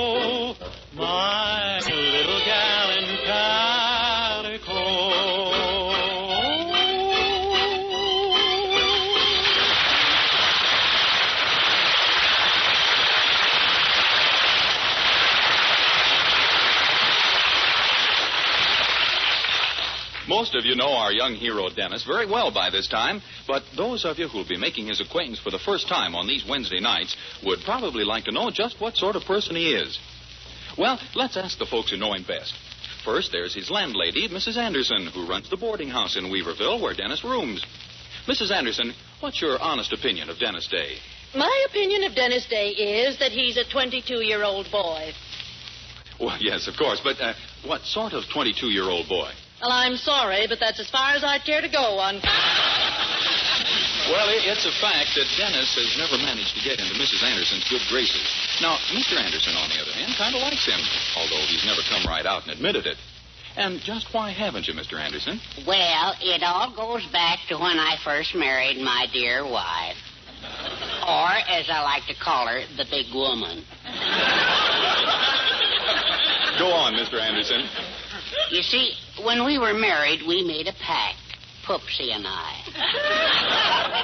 We decided we'd always think and act as one person. Of course, I didn't know then that the one person would turn out to be Poopsie. Oh, I see. Well, there's one member of the Anderson family who likes Dennis and makes no bones about it. That's their daughter, Mildred, our young hero's girlfriend. Right now, on this fine Christmas morning, she's carefully planted herself under the mistletoe in the Anderson living room as Dennis comes down for breakfast. Morning, Mildred. Merry Christmas. Merry I Dennis. Boy, I sure am hungry this morning. See you after breakfast, huh? Why, Dennis, wait. What's the matter? Well, don't you notice? I'm standing someplace. Well, that happens very often when you're not sitting down. I don't mean that silly. Now, look around carefully. Don't you see anything different? You're wearing a new dress? No, higher. You washed your face? Dennis, what's over my head? Hair. I mean on the chandelier. Don't you see what's tied to it? A piece of mistletoe. Oh, I see now. Pretty, isn't it? Oh. Dennis, I'm standing right under it. Well, don't worry. A little thing like that couldn't hurt you if it did fall off. Didn't you ever hear of mistletoe, Dennis? If a man happens to find a girl standing under it, he can kiss her. Gosh, really? Yes. And you happen to find me standing under it. Well. Oh, I couldn't take advantage of an accident. But it wasn't an accident, Dennis. I stood here on purpose. Mildred. I did it so you'd kiss me. I want you to kiss me. You women are all alike. No one wants my brains, only my kisses. Dennis, I want you. I know how desirable I am, but you should fight it. Oh. I'm tired of arguing about it. Come here, Dennis Day. Please, Mildred, you're mussing my hair. I don't care. Now stand still. Well, so that's the sort of thing that goes on in my house. Mother. Hello, Mrs. Anderson. What's new? Don't put on any act with me. I saw you kissing my daughter. Give me one reason why I should walk in and find such a thing going on. We didn't expect you.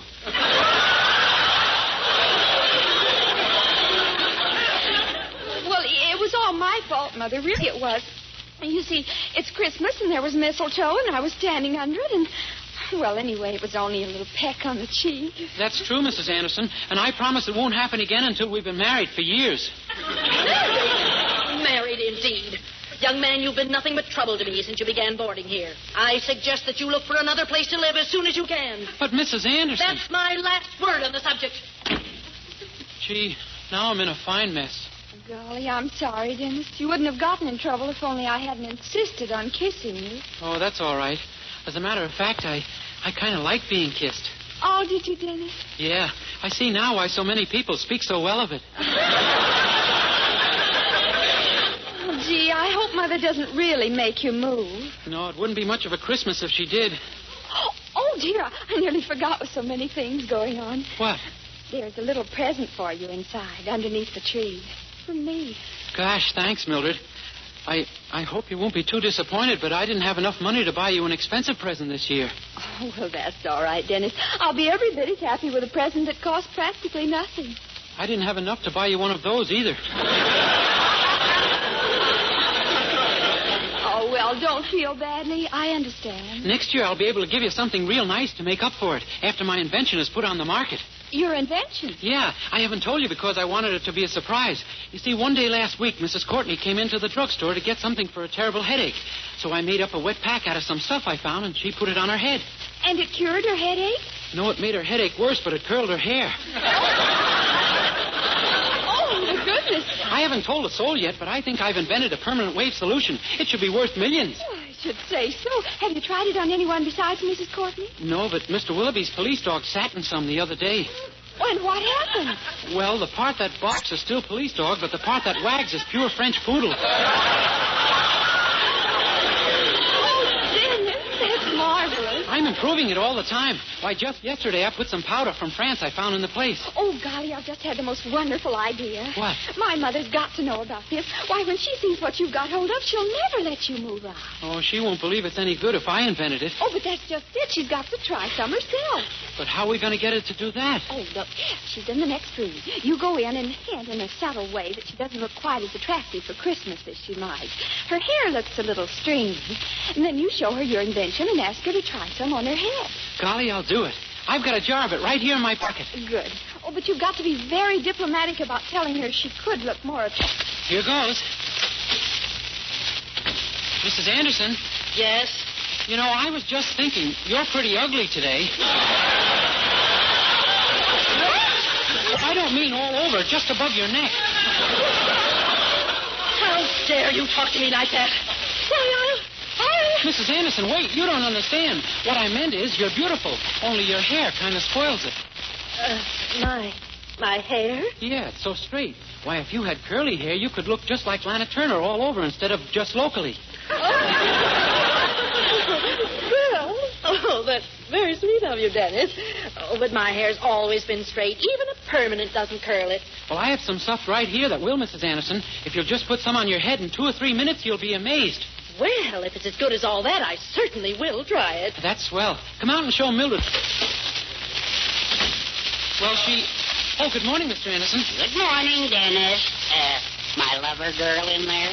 Yes, but don't go in, Mr. Anderson. You're going to get a surprise in a minute. I am? Yeah. How would you like it if your wife suddenly became Lana Turner? Outside of Lana Turner suddenly becoming my wife, I can't think of anything nicer. Well, you just wait. You really think it'll work, Dennis? Oh, sure. And with that French powder I put in yesterday to make it smell nice, she'll just love it. Well, what kind of French powder was it? Oh, I don't know. Only the name of the maker was on the box. Some fellow named Plaster of Paris. Plaster of Paris? Oh, Dennis, no. I did something? Did something? Oh, we're finished forever. Mildred, what do you mean? Yes, what are you two talking about? Well, how do I look? Well, my head feels awfully peculiar. Really, Mother? Yes. How do you like it, Herbert? Oh, very nice, Poopsie. That's the first sensible hat I've ever seen you wear. Hat? I'm not wearing a hat. You mean that's you? Well, certainly. This is my new hairdo. Don't you think you overdoed it? What do you mean? Get out of the way so I can see myself in the mirror. Why, I don't...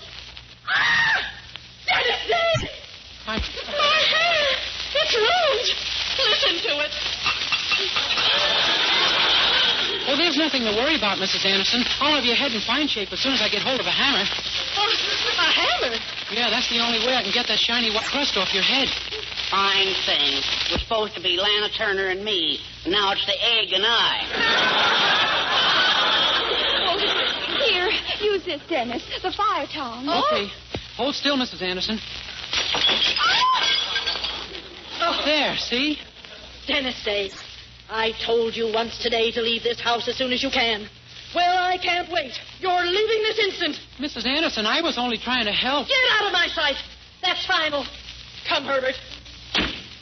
Gee, didn't turn out to be a very Merry Christmas, did it, Mildred? No, I'm afraid not. Oh, but don't worry, Dennis. We'll find some way to see each other. Gee, I hope so. Oh, well, Dennis, listen. Yeah, a bunch of kids singing carols. It'd be kind of nice to have them in, wouldn't it? Yes, it would. Open the door, Dennis. Let's have them in. Okay. Hey, fellas, come on in. Mrs. Anderson may have something for you. Okay, come on, guys. You better shake the snow off your shoes. Mrs. Anderson is very particular about her rugs. Come on in, boys. Yes, ma'am. Thank you, ma'am. Thank you, ma'am. Hey, what about that little fellow out there in the snow? Isn't he coming in? Nah, he don't sing with us. He just follows us around. Yeah, everywhere we go, he tags along. We can't get rid of him. He's a pest. Hey, fella, why don't you come up here on the porch? You'll catch cold out there. Come on up. Don't be afraid. What's your name? Cecil? Oh, your name is Cecil, huh? Yes, sir. Cecil. Well, come on up, Cecil. Yes, sir. See, you are catching cold. I'm not cold. You're not crying, are you? Yes, sir. You are? But this is Christmas. You shouldn't be crying on Christmas. Yes, sir. What are you crying about, Cecil? They won't let me sing with them. They won't let you sing with them? Why not? I got braces on my teeth. They say I don't sing good. Well, I don't believe it. I'll just bet that you're a real good singer. No, I'm not. I don't really sing good. You don't? No, sir, I don't sing good, but I like to sing anyway. I like to sing more than anything in the whole world. Sure you do. And that's what makes singing really important. To want to sing from the bottom of your heart, whether you can really sing or not. It is? It certainly is. You know, once upon a time, there was a little boy just like you. Well, this little boy wanted to sing more than anything else in the whole world. Honest? Uh-huh. And one night he had a vision. And the vision told him never to stop singing, because someday he would sing for the king. What's a vision? A vision? Oh, a vision is something like a dream, I think. Well, this little boy... What was his name? His name? Oh, I don't know what his name was. You see, it was a very long time ago. How long ago? Oh, a long, long time ago. Did he sing over the radio? No, this was long before radios and phonographs and moving pictures. Before Jack Benny? Yes, even before that. Gosh. It was a long, long time ago in a land far, far away. The little boy came from a very poor family. Though his father and mother worked hard, they could barely buy enough bread to eat. The boy had no shoes to wear, and his clothes were ragged and torn. But he didn't care, for he was happy. He had a song in his heart. Life is fair on a summer's day. Sweet the western wind is blowing. La, la, la, la, la, la, la.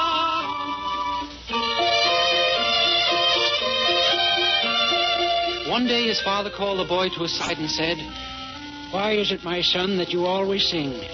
We are poor and have little for you to sing and be happy about." And the boy answered, "I am happy, Father, for someday I know I shall sing for the king." And his father said, "That foolish vision of yours. You must forget such nonsense, for a poor ragged boy like you will never sing for the king." And the boy said, "Told me so. It was so clear to me, Father. A voice spoke to me and said that I had been chosen to sing for the king." The boy's father was sorely troubled. He shook his head sadly and sighed. "My son, you must put such idle dreams out of your head. For tomorrow you shall start to work for the rich landowner who lives on the hill." "Gladly, Father, and I shall sing as I work, for someday my song will be heard by the king." The boy's father returned to his work, knowing that his words could not shake his son's faith in his vision, with his tattered clothes flapping in the breeze, and his shoeless feet kicking up the dust. The dust rose and danced with the sunbeams, leaving a happy trail behind the boy as he sang. Life is fair on a summer's day. Sweet the western wind is blowing. La, la, la, la, la, la. And so the boy went to work for the rich landowner. He tended to the flocks of sheep and to the goats. At dusk, when the boy would drive the flocks home from the meadows, the hooves of the animals would make a gentle sound on the road. And with this as music, the boy would sing. Life is fair on a summer's day. Sweet the western wind is blowing. La, la, la, la, la, la, la. One day, not long after, the landowner called the boy to him and said, "Hearken to me, boy. I pay you to care for my flocks, not to fill the air with your incessant song." "I'm sorry, master. I meant to bother no one with my singing. The sheep and the goats don't mind. I am neither a sheep or a goat, so I mind. You see, Master, I must sing, for someday my song will be heard by the king. Ah, you're a mad boy. Yea, mad and also stupid. Sing for the king. Be gone with you. Be gone with you. But, Master, I shall sing for the king. You will see. And so it came to pass that the boy, laughed at and ridiculed by all who knew him, left and went to the great city to sing for the king. Never had the boy seen such a city. Great buildings lined the streets, and the greatest of all was the palace of the king. There were many steps that led up to the palace gates, and the gates themselves were as tall as a tree. He felt very small and afraid as he ascended the steps. He would have run away, but he kept thinking of his vision. With this to give him strength, he was no longer afraid. He climbed, and finally, tired and out of breath, he reached the uppermost step. Smoothing down his ragged garments, he approached the gates. And hesitantly, he knocked upon them. He waited breathlessly as the gates slowly opened.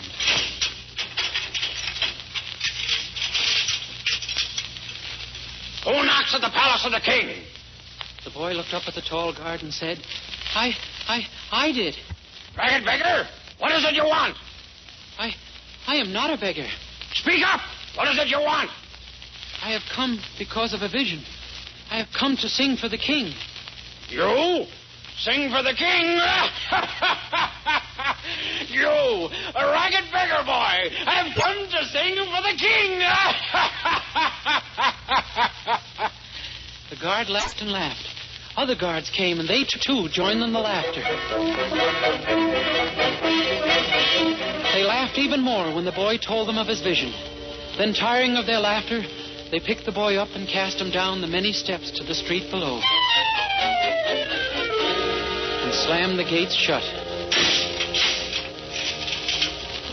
The boy picked himself up out of the dirt at the bottom of the steps, and sadly, with his head bent, he walked away from the palace. That night, weary from his journey and unable to travel further, the boy stopped to rest by the side of a hill. Sheep were grazing nearby, and as he fell asleep, the boy knew that he would never sing again.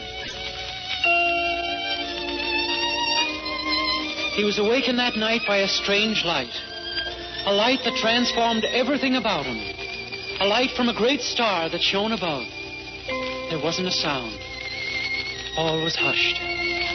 A hush, a quiet, a silence beyond words to describe. Even the sheep on the hillside and the doves in the trees seemed to sense the silence.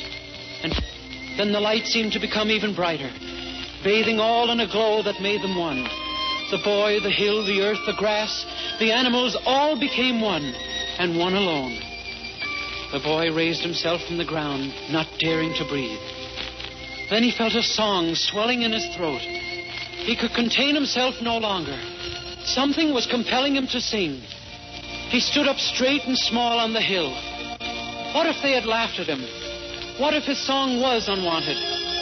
He felt he must sing now, here now in this divine night. So he stood, his tattered clothes shimmering in the light of the star above were like the raiment of angels. And he sang. Ave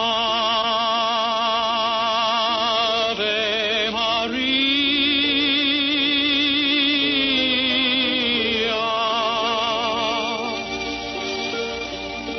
gratia plena,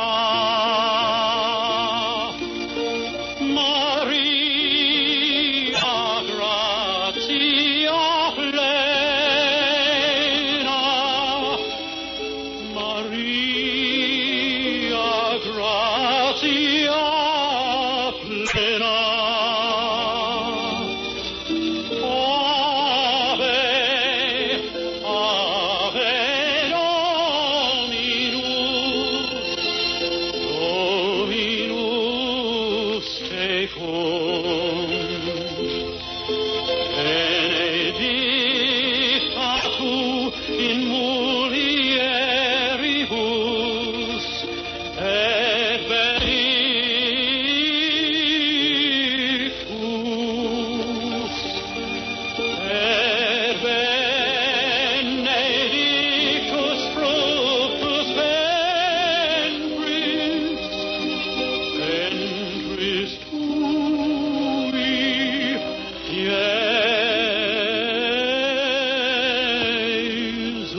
Maria.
The song, the boy saw a man coming up the hill toward him.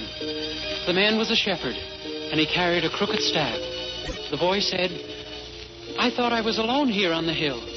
And the shepherd said, "You will never be alone again, boy. No man will ever be alone again." And then the shepherd turned and pointed down the hill. And the boy looked and saw a small stable nestled below. And the shepherd, turning to the boy, said, "Tonight, my son, you sang for a king. Verily, the King of Kings."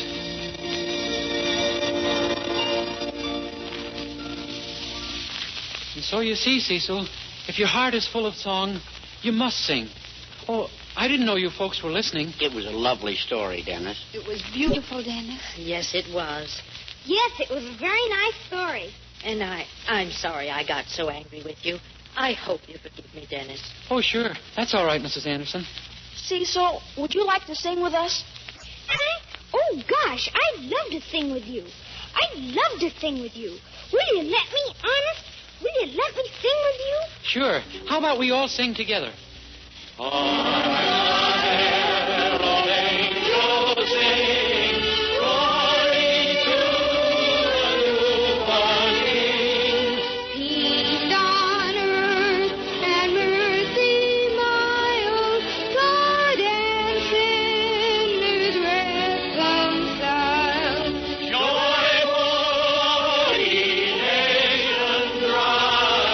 Joy, the triumph of the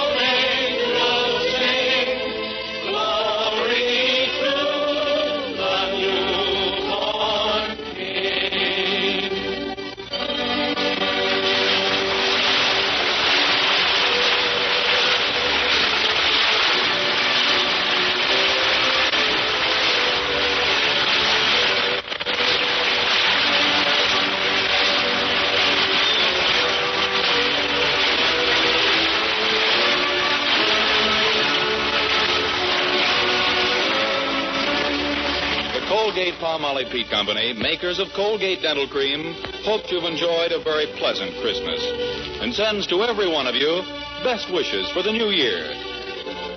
Dennis Day can be heard with Jack Benny every Sunday. And be sure and be with us again next week for another Dennis Day program. More songs, more adventures in the life of our star, Dennis Day.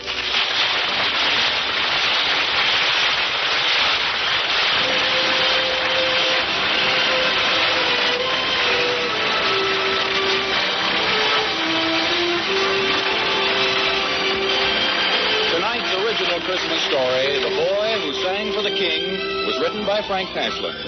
Bobby Driscoll, who played the part of Cecil, appeared through the courtesy of Walt Disney and can be seen in the Technicolor picture Song of the South.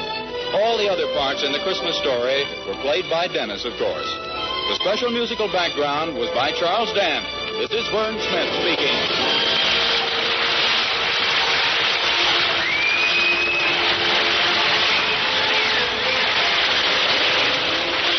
This is NBC, the National Broadcasting Company.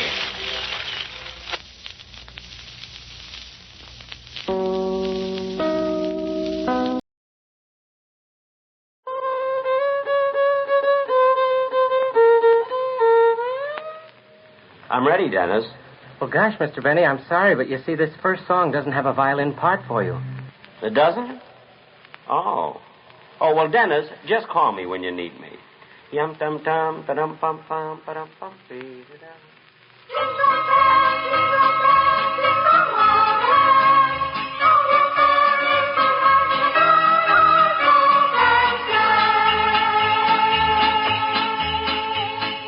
Dashing through the snow in a one-horse open sleigh, o'er the fields we go, laughing all the way. Bells on bobtail ring, making spirits bright. What fun it is to ride and sing a sleighing song tonight. Jingle bells, jingle all the way. Oh, what fun it is to ride in a one-horse open sleigh. Jingle bells, jingle all the way. Oh, what fun it is to ride in a one-horse open sleigh.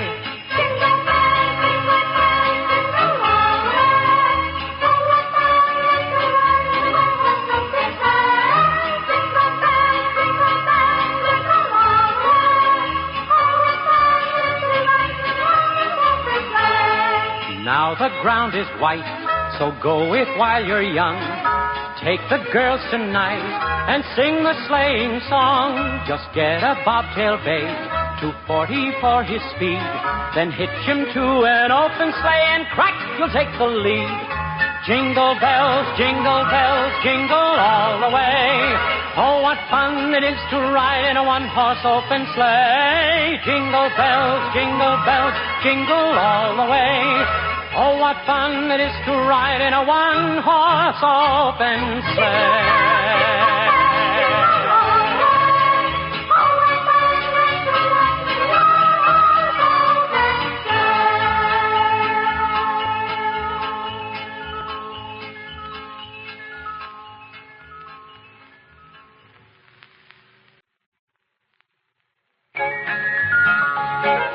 Rudolph the red-nosed reindeer had a very shiny nose, and if you ever saw it, you would even say it glows. All of the other reindeer used to laugh and call him names. They never let poor Rudolph join in any reindeer games. Then one foggy Christmas Eve, Santa came to say, Rudolph, with your nose so bright, won't you guide my sleigh tonight? Then how the reindeer loved him as they shouted out with glee, Rudolph the red-nosed reindeer, you'll go down in history.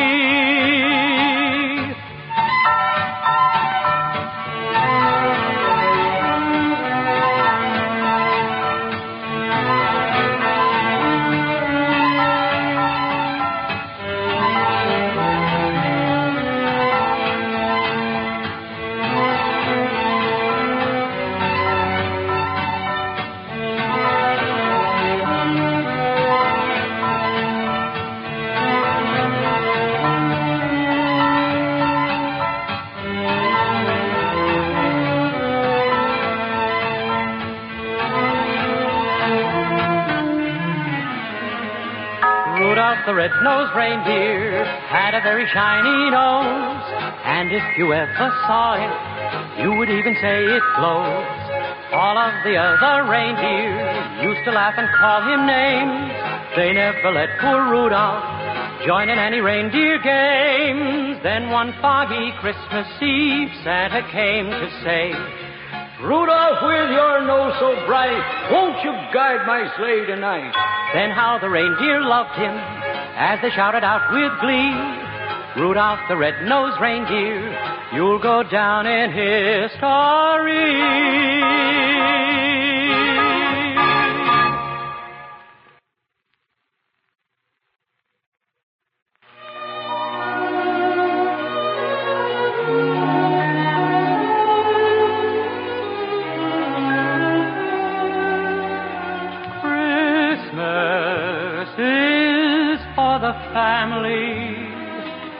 Distant church bells ring their Yuletide rhapsody.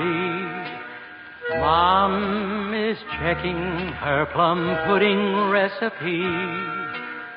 Christmas is for the family. Yes, Christmas is for the family. Kiddies toss and turn in bed, for they just can't wait. All who enter here lose hope of sleeping late. Christmas is for the family.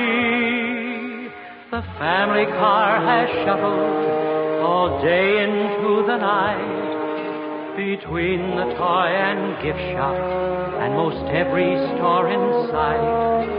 Yet when the clerks have parted and the stars have dimmed each light, Mother's bound to think of something that she plumb forgot. Christmas is for the family.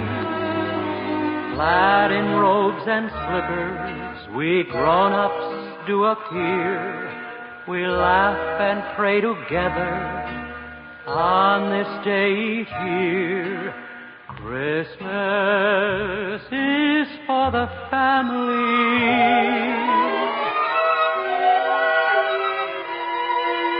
The family car has shuttled all day into the night, between the toy and gift shop and most every store in sight.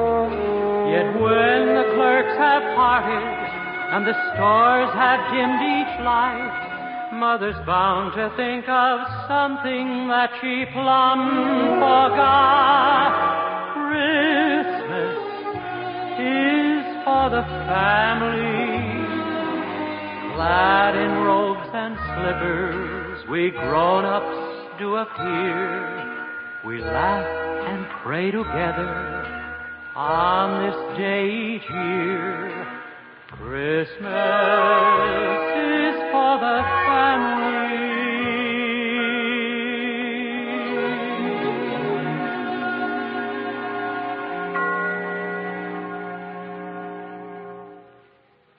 Dennis? Not yet, Mr. Benny. First, we have to turn over the record. Well, do it quickly. I'm not getting any younger, you know.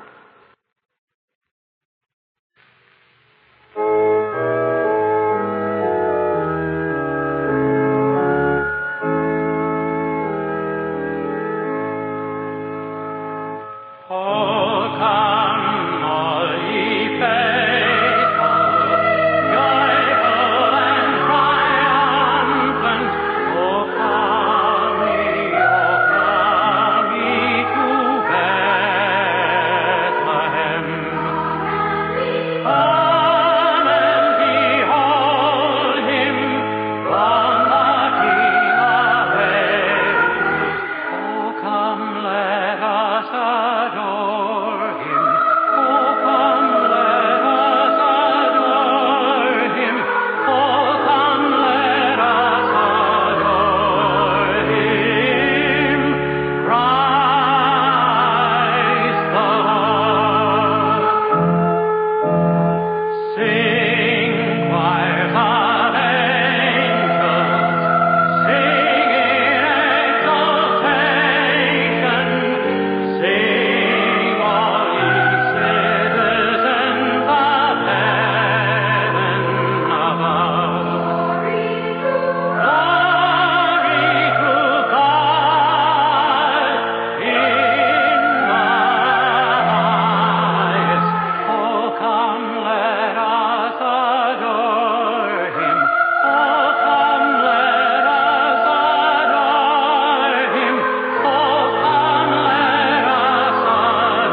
Rest ye merry gentlemen, let nothing you dismay. Remember Christ our Savior was born on Christmas Day to save us all from Satan's power when we were gone astray. Oh, tidings of comfort and joy, comfort and joy.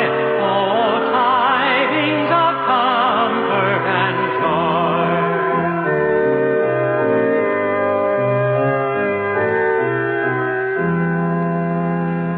From God our Heavenly Father, a blessed angel came, and unto certain shepherds brought tidings of the same, how that in Bethlehem was born the Son of God by name.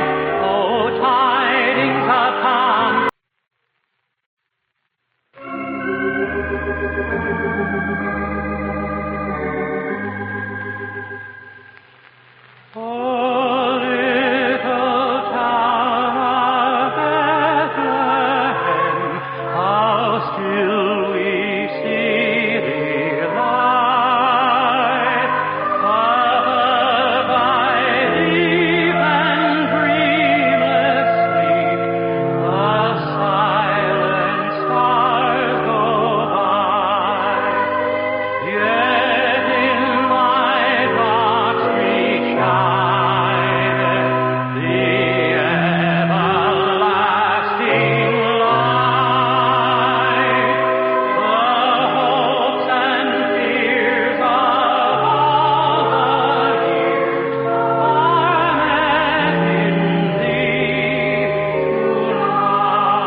And may all your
days be merry and bright,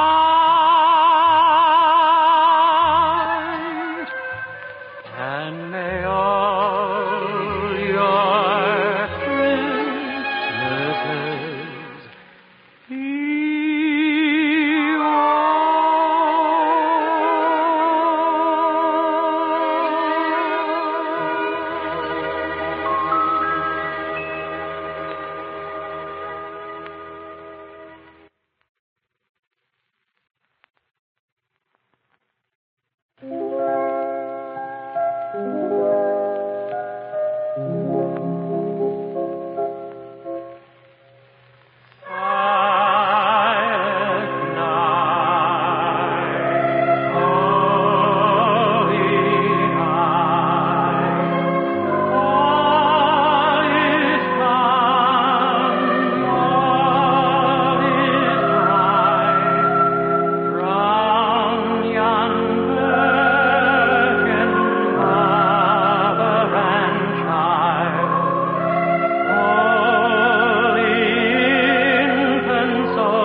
May Santa fill our hearts this Christmas with love for everyone, everywhere, with faith that makes each day, each deed a joy, each word a common prayer.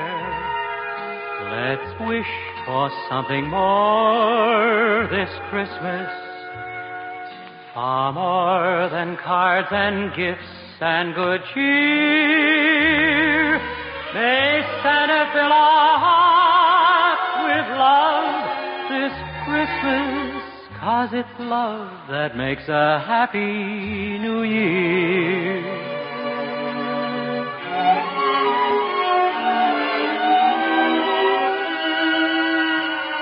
May Santa fill our hearts this Christmas with love for everyone, everywhere, with faith that makes each day, each deed a joy, each word a common prayer. Let's wish for something more this Christmas, far more than cards and gifts and good cheer. May Santa fill our hearts with love this Christmas, 'cause it's love that makes a happy new year.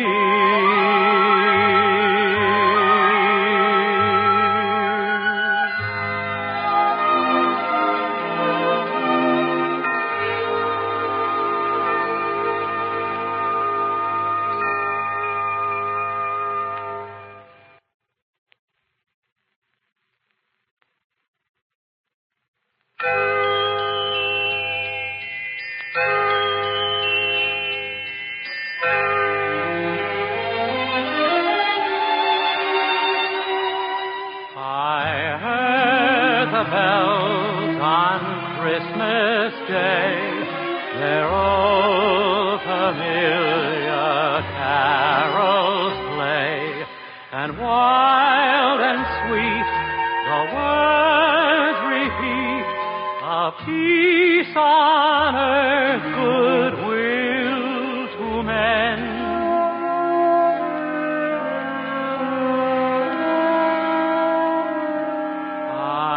Thought as now this day had come, the belfries of all Christendom had rung so long the unbroken song of peace on earth, goodwill to men.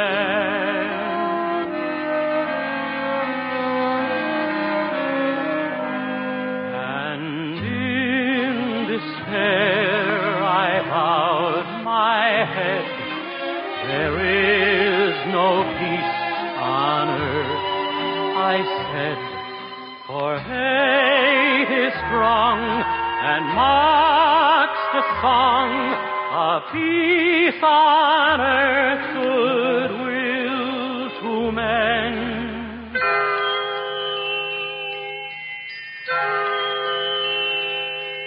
Then peal the bells more loud and deep. God is not dead, nor doth he sleep. The wrong shall fail, the right prevail, with peace on earth, goodwill.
We present now a special transcribed Christmas message from the President of the United States to the American people. My fellow countrymen, all over our country and in many other parts of the world, men, women, and children are preparing to celebrate the birthday of Christ. Never before in our lives has a Christmas seemed so important. I'm not thinking of turkey dinners and stacks of gifts. I mean the quiet, reverent celebration of faith, hope, and love, born in a manger in Bethlehem. Across all the continents of this world, peace-loving people today feel apprehension and loneliness and fear. Many have forgotten the humble surroundings of the Nativity and how, from a straw-littered stable, shone a light which for nearly 20 centuries has given men strength, comfort, and peace of mind. At this Christmas time, we should renew our faith in God. We celebrate the hour in which God came to man. It is fitting that we should turn to Him. Many of us are fortunate enough to celebrate Christmas at our own fireside. But there are many others who are away from their homes and loved ones on this day. Thousands of our boys are on the cold and dreary battlefield of Korea. But all of us, at home, at war, wherever we may be, are within reach of God's love and power. We can all pray. All of us should pray. We should ask the fulfillment of God's will. We should ask for courage, for wisdom, for the quietness of soul which comes alone to them who place their lives in His hands. We should pray for a peace which is based on righteousness. The nation already is in the midst of a crusade of prayer.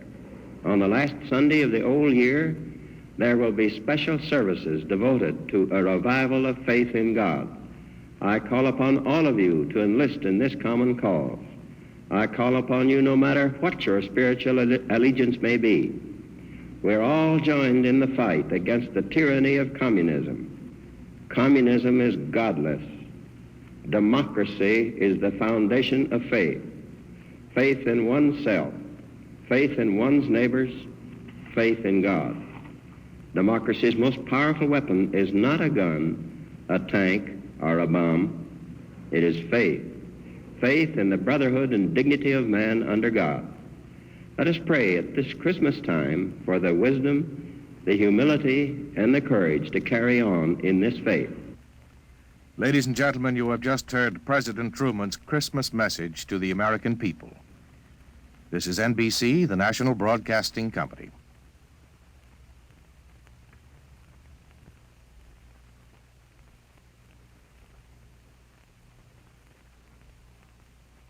In answer to many thousands of requests from its listeners, the National Broadcasting Company is happy to bring you Adventures in Time and Space, transcribed in future tense. Dimension X.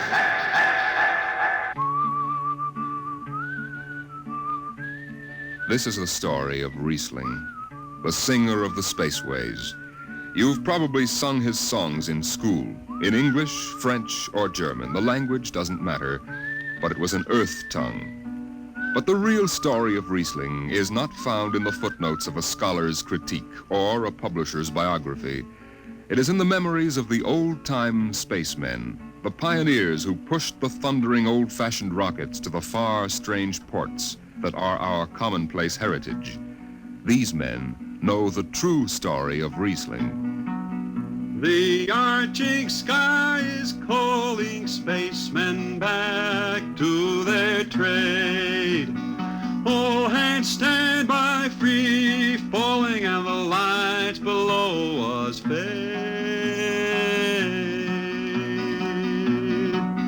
Outride the sons of terror, far drives the thundering jet, up leaps the race of earthmen, out far and onward yet.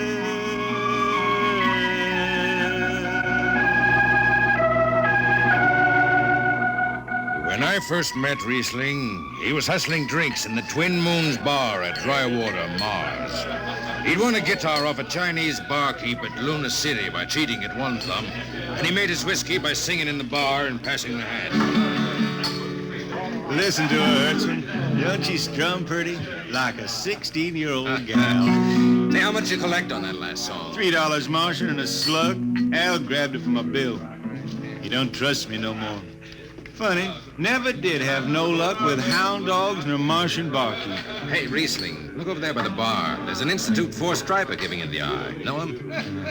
Captain Hicks off the Goshawk. He's sure giving you the once-over. Maybe he's got a job. They don't make never no mind to me. I've been blacklisted. Hicks logged me for making up a song on watch. Right fine song, too. Hold it. Here comes the brass arm. Riesling, I've been looking for you. I've been right here, Skipper. You saw to that. I need a jetman on the Goshawk. Interesting. Real interesting. Well? I got news for you, Skipper. You blacklisted me, remember? Well, you kept your nose clean, and we need an experienced man. Been a little changing down aft in the Goshawk, ain't there, Skipper? How'd you know that? You got that new atomic pile drive. Last 3 of them tea kettles blew somewhere in the asteroids. Look, it's double pay, but if you're scared... Scared? Listen, fella. For double pay, I'd jump off the top of the Harriman Tower if you allowed me rubber heels for the landing. All right, then. You show up tonight to sign the book. Sober. Got no choice, Skipper. Money and me is total strangers. We lift at 11:30 Mars time. Sober, you understand, Riesling? You taking the job? Well, that Goshawk is one stinking old tub. Her engine's got more bugs than a beagle dog in spring. And that new drive is about as safe as a pretty gal in the Ozarks. But I reckon she'll do for one more trip.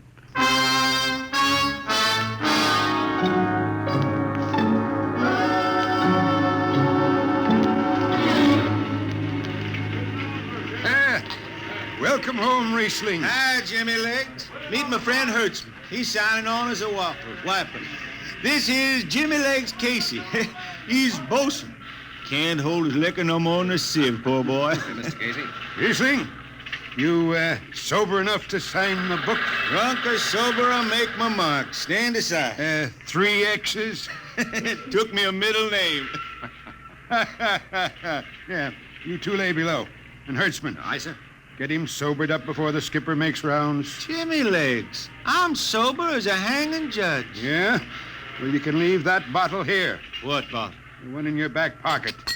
Oh, glass buttons, maybe, huh? Give it here. Jimmy Legs, I swear I'm going to write a song about you. Go ahead, threaten me. Now get below. We raise ship in 30 minutes.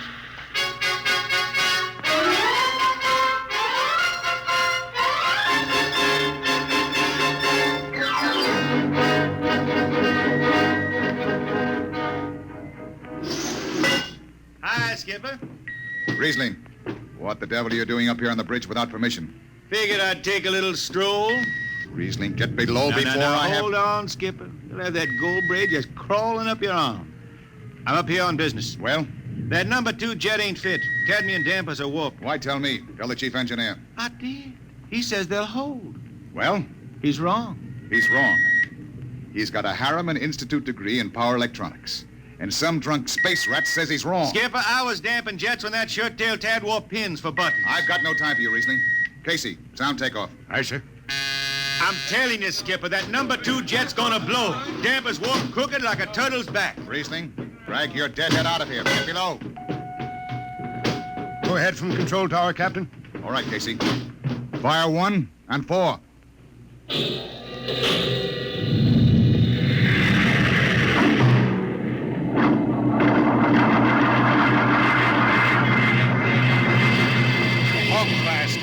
Had to blast for 3 watches before going into free flight. Riesling and I had the second watch. Damping was done by hand in those days with a multiplying vernier and a danger peeper. And as long as the peeper ticked off slow and steady, we knew the ship was safe. For a while. Hey, Riesling, you better stow that guitar. If Jimmy Legs catches it, he'll blow a gasket. Don't worry, I can damp this tea kettle in my sleep.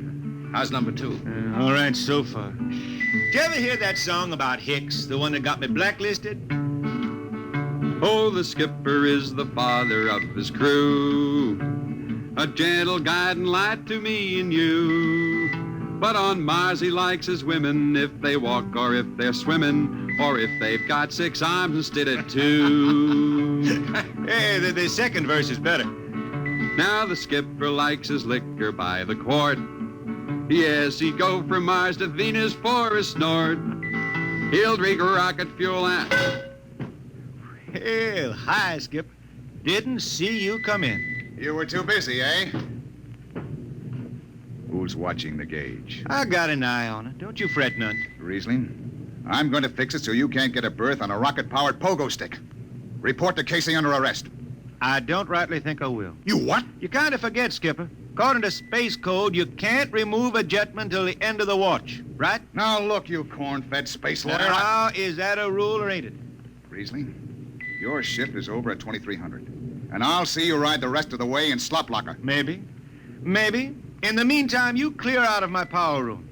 I gotta make me up a third verse for my song.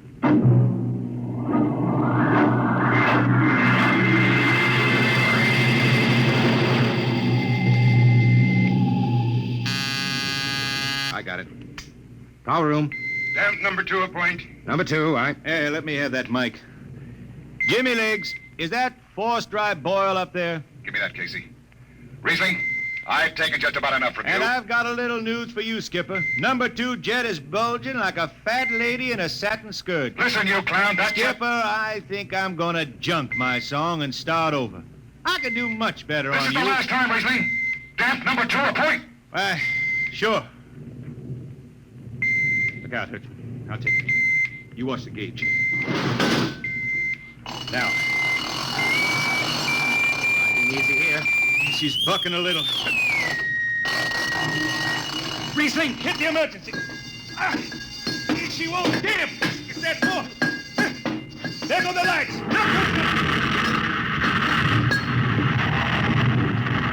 Riesling! Stay down behind the baffle. I've got to take a look. It's radioactive. Look out! I've got to piece the hot stuff out of the tube. What's going on down there? Shut up, Jimmy Legs. I'm busy. She's tight now. What happened? Number 2 blew, you lunk-headed space rat. You all right? A little sunburn. The lights are gone. What's the matter with the emergency circuits? Riesling. Jimmy Legs, get some lights down here. It's dark. Get the emergency light on. They're on, Riesling. They went on after the blast. The lights are on. What are you talking about? Jimmy Legs. Jimmy Legs, turn on the lights.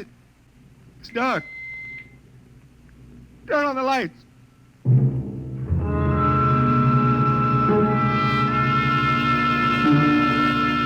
That blue radioactive glow from the jets was the last thing Riesling ever saw. His optic nerve was burned out in an instant. He was in sick bay on the rest of the trip, and on the swing back, we set Riesling down at dry water Mars. Look out for the cable, Riesling. Thanks, Hertzman. Hey, Riesling. That you, Jimmy Legs? Hold up a minute, will you? Oh, Riesling. Jimmy Legs, I promised I'd write a song about you, didn't I? Sure, Riesling, sure. Can't seem to sing like I used to. Look, Riesling, the men up on the bridge feel kind of bad about this. Yeah? Why didn't they think of that when Riesling told them that damper was shot? Now, Hertzman, that's all over. Sure. That's all forgotten. Riesling, let's get down to the Twin Moons before I vomit. Now, hold it. The skipper feels pretty bad about the whole thing, Riesling. Kind of late for that, Jimmy Legs. Feeling sorry, don't hold no corn. The boys passed the hat. The skipper kicked in half a month's pay. Did he now? Then on principle, I suppose I ought to tell him to stuff it back up the jets. But you can't buy no drinking whiskey on principle. I'll take it. Here you are. I'll get it. I'll be seeing you, Riesling. Sure, Jimmy Lee. Sure. Come on, Hertzman. Let's get that drink.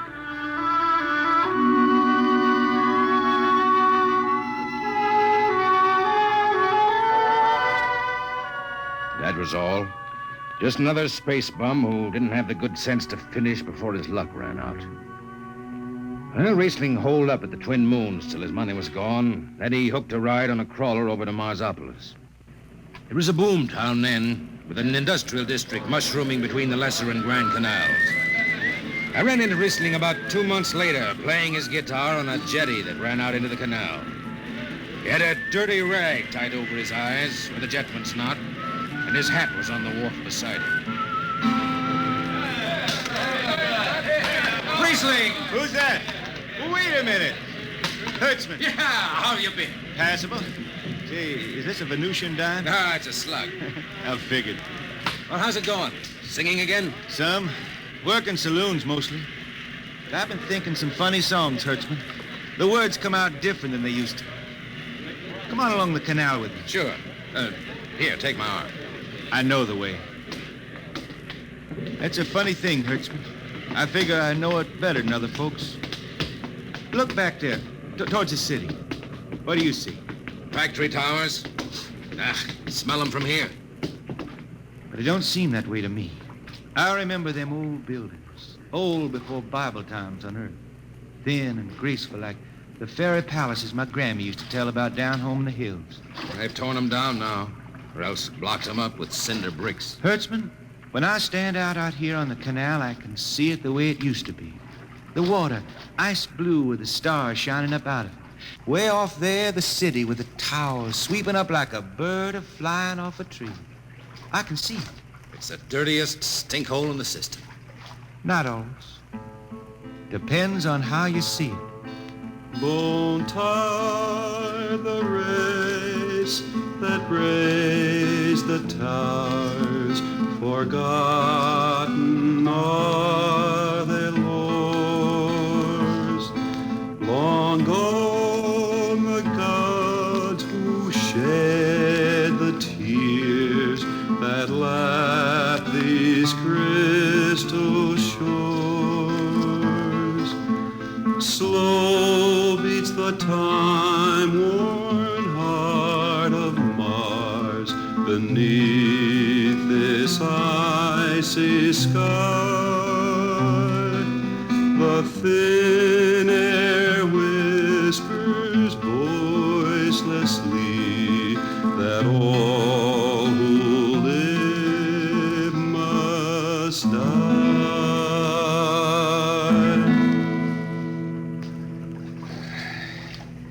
You make that up? Why don't you go home, Riesling? Home? Earth. I've been thinking about that, Hertzman. When I was a youngster down in the Ozarks, I used to climb a big old oak tree my daddy had in the dooryard. You could see the hills for miles, green and cool. I've been thinking about that. Why don't you go back then? I couldn't see them hills no more now. I couldn't stand to see black when I knew they was lying all around me, cool and green in the sun. I couldn't stand that. Yeah. Well, let's get back to town, Hertzman. Today I made $3.50 mush, and I'm all set to drink it down before dawn. Come on!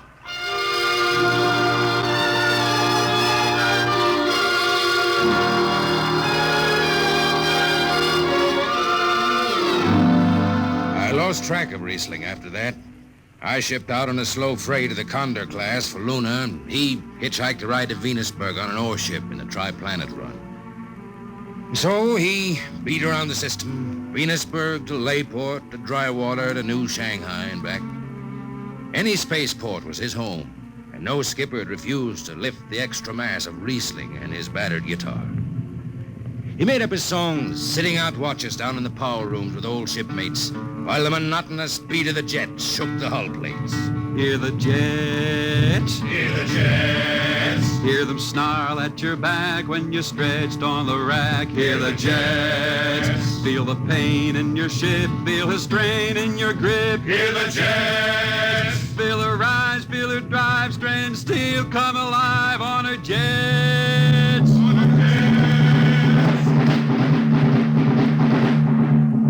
Little by little, his songs began to travel along the spaceways ahead of him. Raw spaceman songs with titles like Since the Pusher Met My Cousin and The Spacesuit Built for Two. But more and more, we began to hear a different kind of song. Strange, sad songs, the ones you find printed in the centennial editions. Dark Star Passing, Death Song of a Woods Cove. And then, finally, The Green Hills of Earth. It grew for 20 years, that song. They say it started way back when Riesling was down in the labor camps on Venus, singing for the indentured men. Now, if someone will kindly pass a bottle. Oh, it is not much, Riesling. Here. It'll do. What is that stuff? Tequila. You cannot make him good here on Venus. What do you use? Carac bush. Home it is different. Where you from, son? Tasco, Mexico. That's a long way from here. See, a long way. How'd you come to sign on? The man comes out to the village from the city in the shining automobile. Very big. He says there is work. You sign the paper for 10 years and you work. Yeah, work. There is work here, all right. 10 stinking hours in the jungle with machete. I tell you, when I get home to Earth... What'll you do, son? What is the use? We aren't getting home. You know how many men die out there in the swamp today? 10 men, 10! What is the use? My mother, she's dead. My father don't care. A girl? Oh, she says she wait. I don't know. Sure, son. You sing some more, Riesling. We drink, you sing. Maybe a new song, son. We rot in the molds of Venus. We wretched her tainted breath.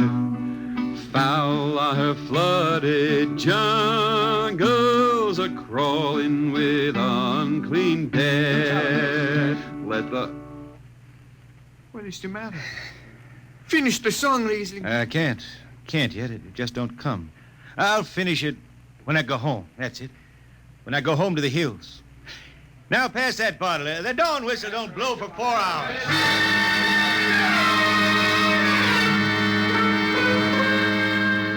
That's where the Green Hills started.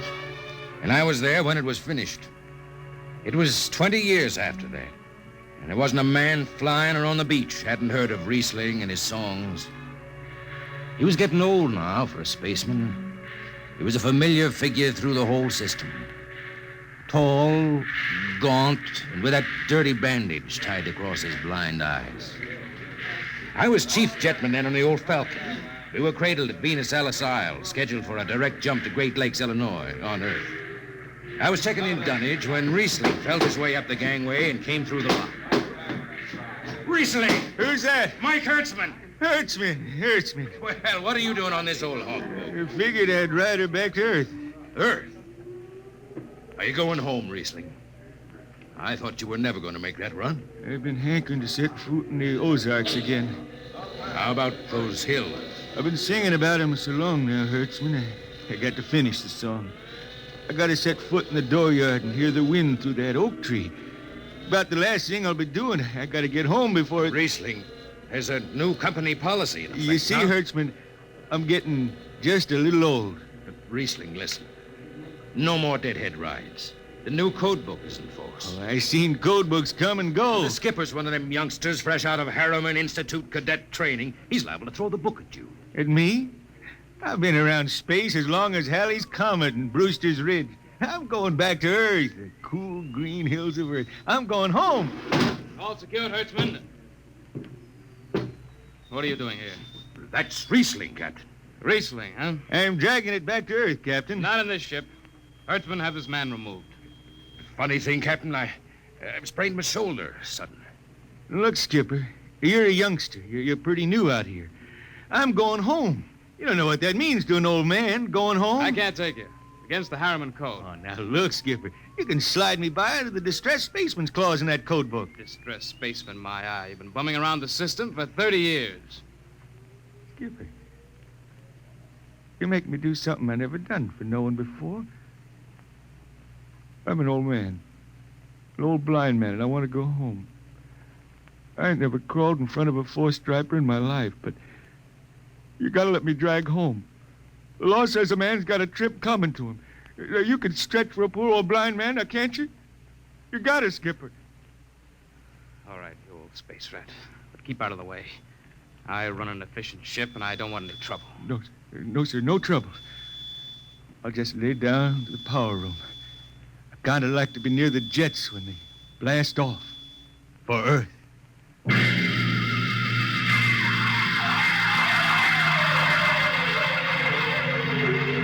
Sit down, Riesling. Take a load off your feet. Thanks, Mac. Stand by for lift. Stand by. Best seat in the system. Power room and an old Hawk glass ship. Power room, fire 3. Aye, sir. The cool green hills of Earth. Still singing that, Riesling? Oh, some. I changed her a little. Gonna finish her now, Mac. Going home to finish her. Yeah. Have you seen those new automatic dampers, Riesling? Don't have to do nothing but sit and watch. Hey, where's the peeper? Turned off. She's all automatic. You have it soft nowadays. When I was twisting her tail, you had to stay awake. You got an old hand damping plates on? All but the links. Iron shipped them. They cover up the dials. You might need them. No, the automatics handle everything. Well, you're finally going home, Riesling, huh? Won't seem the same out past the moon. I've been waiting for this a long time, man. Gonna be good to get home, I reckon. The argent sky is calling spacemen back. Mac, you all right? I got the emergency. The hand dampers, where are the links? Mac, you ought to be on the wall here something. I got him.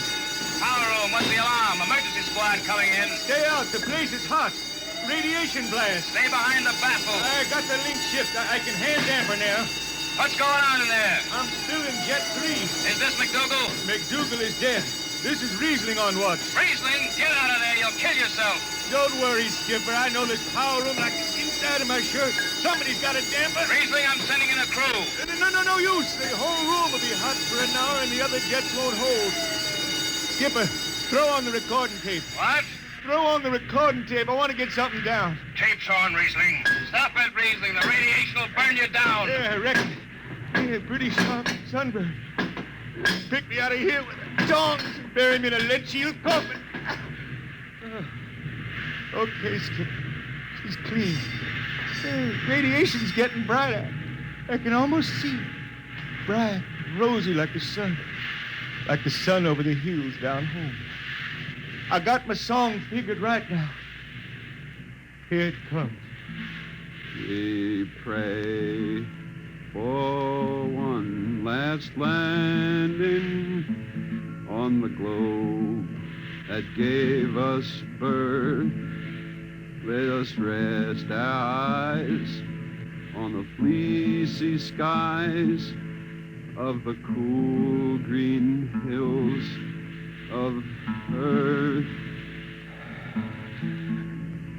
I can see them now. The hills. The sun.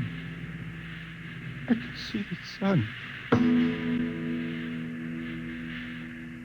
That's the way he died. Riesling, the blind singer of the spaceways, singing of the home he never reached, the cool green hills of Earth.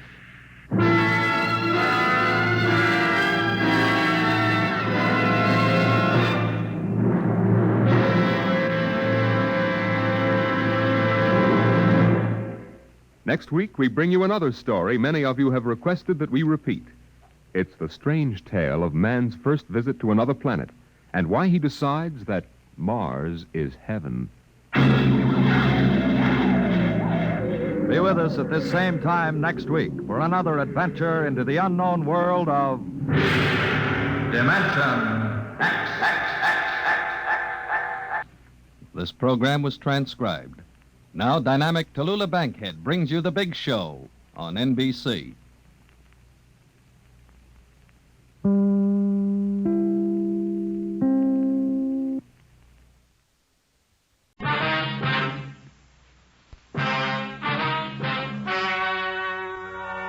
Ladies and gentlemen, the story you are about to hear is true.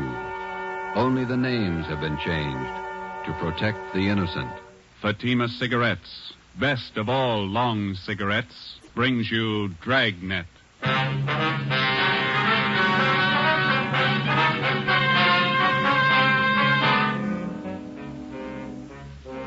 You're a detective sergeant.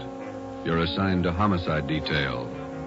A small boy is reported missing from his home. His age, 9 years. Foul play is suspected. Your job, find him. If you want a long cigarette, smoke the best of long cigarettes. Smoke Fatima. Fatima is the long cigarette which contains the finest Turkish and domestic tobaccos superbly blended to make Fatima extra mild. And that's why Fatima has a much different, much better flavor and aroma than any other long cigarette. That's why Fatima is doubling and redoubling its smokers. So, if you want a long cigarette, smoke the best of all long cigarettes. Smoke Fatima. Dragnet, the documented drama of an actual crime. For the next 30 minutes, in cooperation with the Los Angeles Police Department, you will travel step by step on the side of the law through an actual case from official police files. From beginning to end, from crime to punishment, Dragnet is the story of your police force in action. It was Thursday, December 22nd. It was cold in Los Angeles. We were working the night watch out of homicide. My partner's Ben Romero. The boss is Thad Brown, chief of detectives. My name's Friday. I was on the way into work, and it was 3:55 p.m. when I got to room 42. Homicide. Hi, Joe. Ben, what you doing? Oh, pretty quiet. How's your mother? Well, that cold's still hanging on. Bad cough. Doc says nothing serious. My kid's got the same thing. Must be some kind of a virus going around. Yeah. Is that a new suit you got on? Oh, yeah. Ma figured I needed one. Let me see. Oh, yeah, that's a nice shade of blue. Where'd you get it? Quincy's down in South Fig. Look okay? Turn around. Oh, yeah, that's a good fit. Did you get all the reports on the Webster case yet? Yeah, all taken care of. Let me get it. Homicide, Friday. Well, this is Levinson, Unit 113J. Got something for you. Yeah, Harry, what's doing? Doherty and I are out here on Collis Avenue, 4656. Trying to track down a 9-year-old boy. What's the story? The kid's missing, suspicion of foul play. How long has he been gone? About 2 hours. Looks like a job for homicide. How do you figure? Kid was last seen playing in the backyard of his home. Yeah? We checked over the yard. Find anything? Bloodstains, lots of them. They look new. Ben and I left a message for Chief of Detectives Thad Brown. Then we went over to the crime lab, picked up Lieutenant Lee Jones, and drove out the Arroyo Seco freeway to Collis Avenue. It was an average neighborhood. Number 4656 was a one-story green stucco residence situated on the corner of Collis Avenue and Harrison Drive. Beyond the backyard was a tract of undeveloped land covered with scrub oak. Harry Levinson from Highland Park Juvenile was waiting for us in front of the house. Back this way, fellas. I'm coming, Lee. Wait till I get my back. Okay. Who notified you that the boy was missing, Harry? The mother said she went out to do some Christmas shopping about 11 this morning, left the boy home. She came back about 2 this afternoon. He was gone. What's the name? Johnstone. Kid's name is Stanley, 9 years old. Mm-hmm. Was this gate open like this when you got here? Oh, yeah, I haven't touched the thing. Here are the stains over here, Lieutenant Jones, along the edge of the walk, see? Yeah. Let me see. Quite a few stains, huh? Looks like it might be blood. Try some benzodine on these spots here. Yeah, there we are. See what happens. Where's the kid's mother now, Harry? In the house. Doherty's talking to her. Did you talk to any of the neighbors? People next door. One's on this side.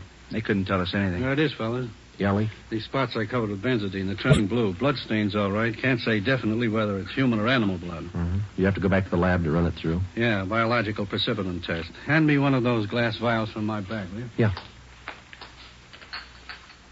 Okay, here you are. Thanks. Scrape some of these flakes off for a test. There we are. How soon can you tap the blood for us, Lee? Precipitin test won't run more than 20 minutes. It'll take 3 or 4 hours to run a blood grouping, though. That's it. Anything else you want to check? Levinson, anything else? Oh, right here, my handkerchief. Empty shell. That marker over there by the rose bush, that's where I found it. From a 22, huh? Yeah. Might tie in, might not. Mark it and dump it in this envelope, will you? Oh, yeah. There. Shell. There you go. Did you get out a missing broadcast on the boy, Harry? Doherty did about half hour ago. Oh, here's a description here. Mm-hmm. Thank you. Mother know about the bloodstains? No, we didn't tell her. She's worried enough already. And she has no idea what might have happened to her boy. No more than we do. She checked all her friends, relatives. We're covering the neighborhood. No trace so far. Not much to go on. Bloodstains, empty cartridge. Could mean 100 things. Any ideas, Friday? Yeah, just one, and I don't like it.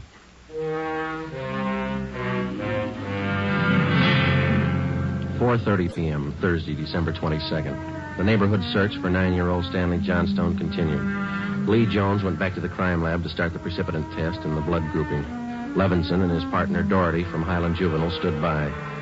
We called Chief of Detectives Thad Brown, and he ordered up a special detail to aid in the search for the missing boy. Ben and I questioned the boy's mother, Mrs. Ruth Johnstone, a woman in her early 40s. She seemed fairly calm under the circumstances. Miss Johnstone, is your boy Stan in the habit of wandering off without telling you where he's going? No, he's not in the habit of wandering off, but he has done it before. When was the last time, Miss Johnstone? You don't have any children, do you, Sergeant Friday? No, I'm not married. Well, there comes that time in every young boy's life when he feels that it's time to leave home, to go out on his own. Usually happens somewhere around 8 to 10. I think I know what you mean. I've got a boy. Well, then you know how it is. My husband and I scolded Stanley one day after school, and he was quite put out about it. He thought George and I were unfair. Packed a few of his things and left. How long was he gone? Oh, no time at all, about 2 hours. I was worried about him, but my husband said to leave him alone. Said every boy had to go through that stage. Well, then you think he's run away from home again this time? Yes, I think so. He's been gone about 4 hours now, and I have a funny feeling about it. Did you and his father have some misunderstanding with the boy recently? Well, that's just it. We haven't. I don't mind telling you now that we're talking about it. I am getting worried. Any place around that he might like to visit? Hobby shop, playground, where he might be? Yeah, there's Jensen's model shop and little Shanna Burrows, but I've already called them, and he hasn't been seen all day. I called all his friends. They have no idea where he is either. We'd like a list of all his friends and the places that he was known to frequent. Oh, yeah? All right, I'll get them to you. Where do you suppose he is? Where's your husband now, Miss Johnstone? Oh, he's at work. George works for the city. He's a fireman. What house is he stationed at? Engine Company 12. He's working the A platoon. He'll be home tomorrow morning. I haven't told him that Stanley's gone. Was there any chance that the boy might be down at the firehouse with his father? No. No, he seldom goes down there anymore. No, I don't think he's there. I'm awfully worried. May I call my husband? Certainly. Go right ahead.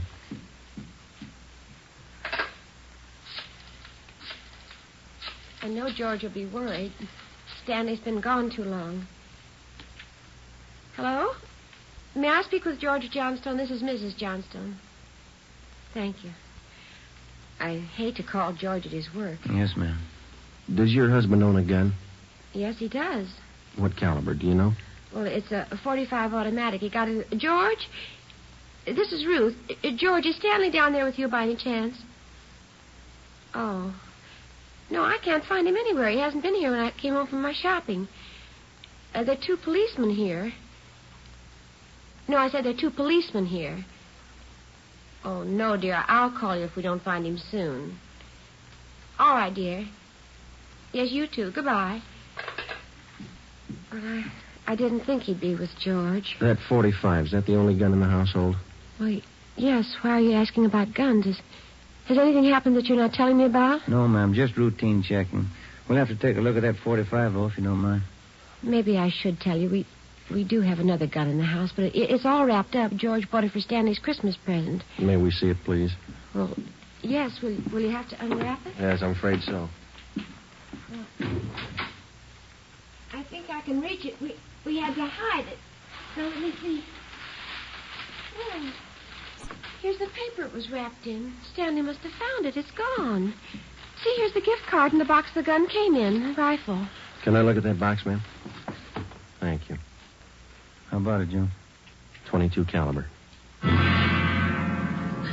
Thursday, December 22nd, 5:15 p.m. It was getting dark. The search for the missing boy continued. We checked the list of Stanley Johnstone's friends. None of them or their parents had any idea of his whereabouts. We talked with Levinson again. He had been in touch with the detail combing the neighborhood. They had found nothing. We went down to Collis Avenue and 10th Street, service station on the corner.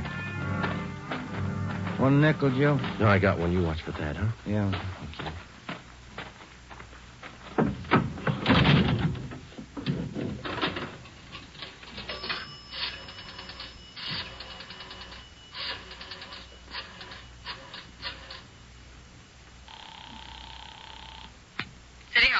2667, please. 2667.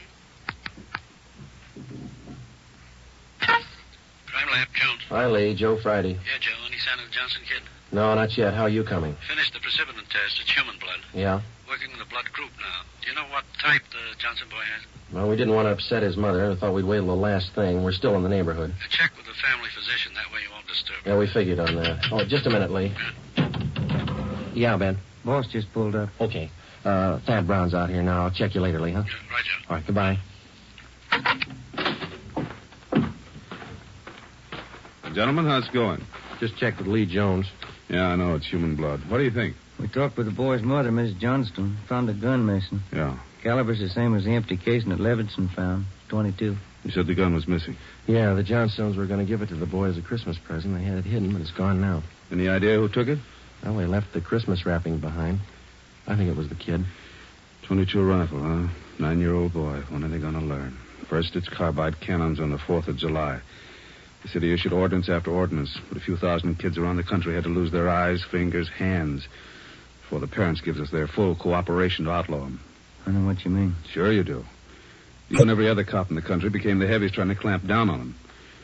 It's always the same story. This time it's guns for Christmas. I know what you're thinking, but we're not sure yet. Now listen, Friday, there's a city ordinance against giving a gun to a kid. You know that? Yes, I know that. There's a missing boy and a missing gun.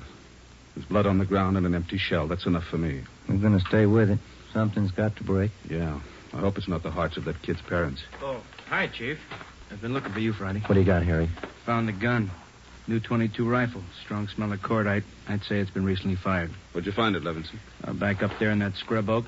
Up behind the Johnston house. Mrs. Johnstone identified it. Buckley took it down to the crime lab. Thanks, Harry. Is Miss Johnston okay? Pretty sick now. Kilby came up with something else. What's that? There's another one missing. An 8-year-old boy. 6:30 p.m. We talked with Officer Kilby about the other missing boy. He told us that his name was Stephen Moorheim, 8 years old. His family had just moved into the neighborhood, and it seemed that no one besides the Moorheim family knew that the boys played together. Mrs. Moorheim told us that Stephen told her that he was going out to play and that he'd be home by 6 o'clock for dinner. She told us that he was an unusually prompt boy and almost never overstayed his playtime. We got a description of the Moorheim boy and put out a missing broadcast. We called the Johnstones' family doctor. He told us that Stanley's blood was type O. At 7 p.m., we talked again with Mrs. John Moorheim. Are you sure Mrs. Johnstone doesn't know where the boys are? She has no idea, Miss Moorheim. It's terrible. It's just awful. I feel there's more to this thing. Something you're not telling me. Well, there's no use to upset you until we know a few things for sure. Then you are holding back something. Now, please try not to worry, Ms. Moorheim. There are certain questions we'll have to ask, routine questions in any kind of investigation. Is there anything else you want to know? Yes, ma'am. What is your boy's blood type? That's a funny question. Do you think anything's happened to him? Have you found him and you're not telling me? No, ma'am, we haven't found him. We don't think anything's happened to him. His blood type. Yes, ma'am. I think I have it written down in Stevie's baby book. Yes, here it is. Type O. Thank you. I wonder if I might use your phone, please? Yes, of course. It's in the hall. I'll be right back, then. Yeah, okay.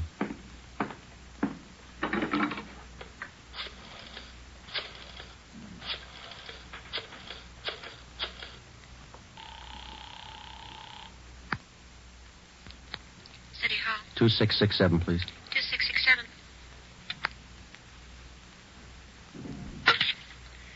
Crime Lab, Pinker. Hello, Ray. This is Friday. Lee there? Just a minute, Joe. Take 2, Lee. Jones speaking. Checking back, Lee. Did you get the blood types on the 2 missing boys? Yeah, both boys type O. So were the stains, Joe. Type O.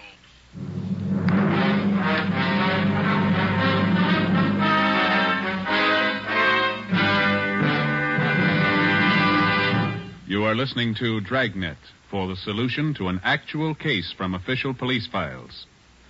Now, here's a real solution to many of your Christmas shopping problems. If your friends smoke a long cigarette, give the best of long cigarettes, Fatima. Give Fatima for quality. The name Fatima has always stood for the best in cigarette quality. Give Fatima for flavor. Fatima has a much different, much better flavor and aroma than any other long cigarette. Give Fatima. They're extra mild. Yes, Fatima is the long cigarette which contains the finest Turkish and domestic tobaccos superbly blended to make Fatima extra mild. Yes, extra mild. So give Fatima for Christmas in the attractive golden yellow carton. It's the long cigarette that has doubled and redoubled its smokers.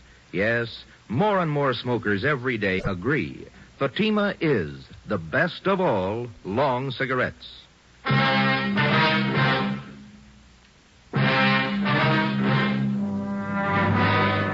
8 p.m., Thursday, December 22nd. Still no sign of either of the missing boys. Chief of Detectives Thad Brown went back to headquarters to direct the search from there. He dispatched another detail of 50 men to aid in the hunt for the missing youngsters. 8:30 p.m. It was getting colder. The citrus growers were warned to expect a freeze. We went up the block to see Mrs. Johnstone. Her husband had quit work early and returned home. We talked with him. He could tell us nothing more than we already knew. We still had not informed either of the families about the bloodstains and the empty cartridge casing which had been discovered in the backyard of the Johnstone home. It was more than possible that they had a right to know about our findings, but Ben and I felt that there was no cause to add to the distress of the two families at this time. If the two missing boys were found alive and well, then the bloodstains in the cartridge case would be of no concern to the relieved parents. At 8:40 p.m., Ben and I left the Johnstone house and went to the home of Mr. and Mrs. John Moorheim. Miss Moorheim, you said your husband worked at a market? Yes. He telephoned about 15 minutes ago and said he was closing up right away. He'll be here any minute. I do wish Stevie would call or come home. It's so cold out tonight. All he had on was a thin cotton jacket. Please try not to worry. We're doing everything we can. He's going to be all right. Stevie's father's such a sensitive man. He and the boy are so close. I know he's terribly upset. No, you're sure there's no place you might have forgotten? Someplace where the boy might be? No place. No. If anything happened to the boy, it'll just kill Joe. No. You sit still. I'll get it, Miss Moorheim. Joe? Hi, Harry. The Johnstone kid. He's been found.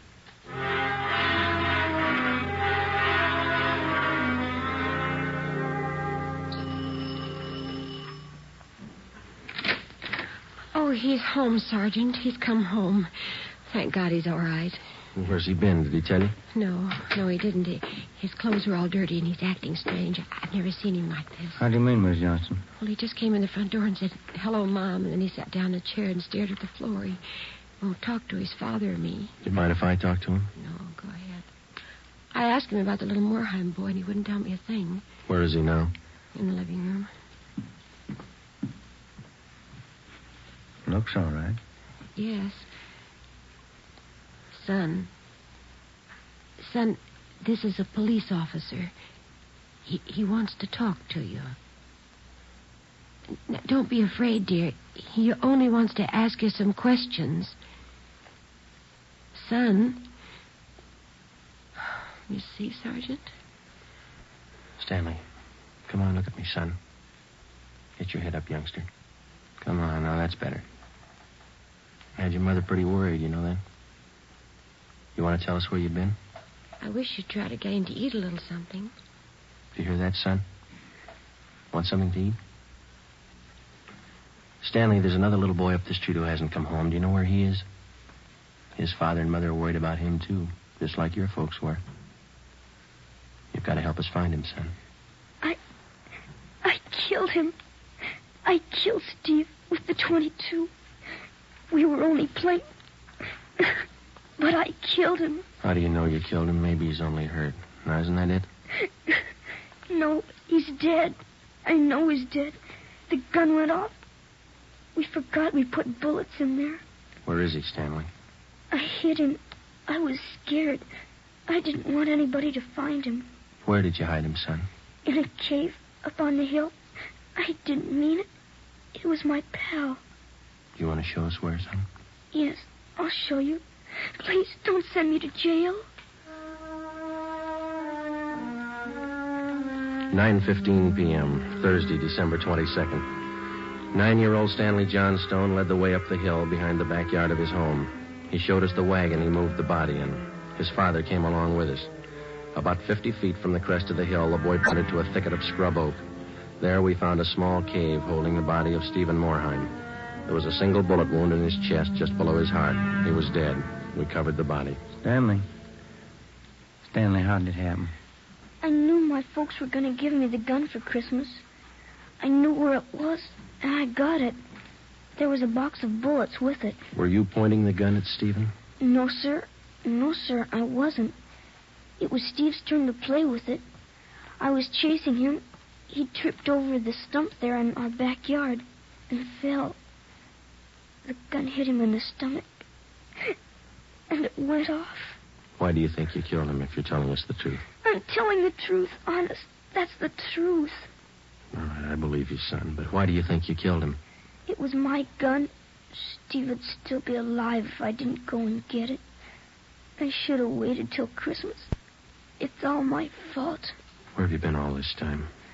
In the cave with Steve. What were you doing in there, son? I was praying. I was praying for God to make him alive again.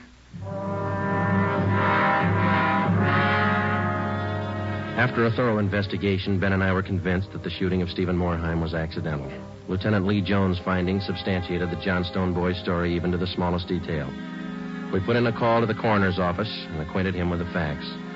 He designated a local mortuary to handle the body pending autopsy and granted us permission to remove the body to the Morheim home. Mrs. Morheim collapsed. The family doctor was called. Ben and I sat in the living room to wait for John Morheim, the dead boy's father. Edith! Edith! Mr. Morheim? Yes. You the police? Yes, sir. Where's Edith? Where's my wife? Has my boy come home? Have you found him? Yes, sir. Oh, where is he? Steve! Stevie! Where's Steve? He's hurt, isn't he? Yes, sir. Oh, where is he? I want to see him. He's hurt bad, Mr. Morheim. Oh, where is he? I want to see him. He's in his room. How bad? Pretty bad.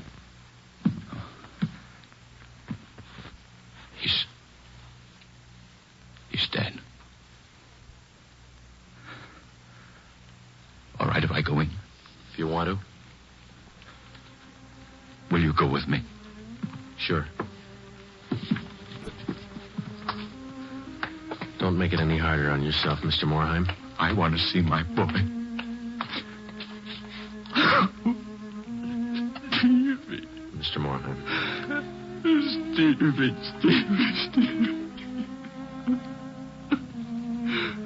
Listen to me, son. We've got you a lot of nice things for Christmas. Everything you wanted. I got you the 3 new cars for the train. The one with the searchlight is really works.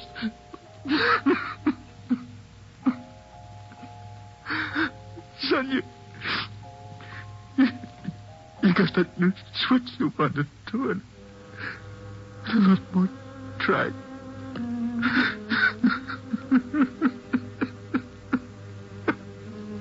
Oh, Steve. Now you can have a big layout. You know that new baseball mitt you saw? Well, I got it for you. Steve. That cowboy outfit you wanted, I got that too. Mr. Morheim. Come on, Joe.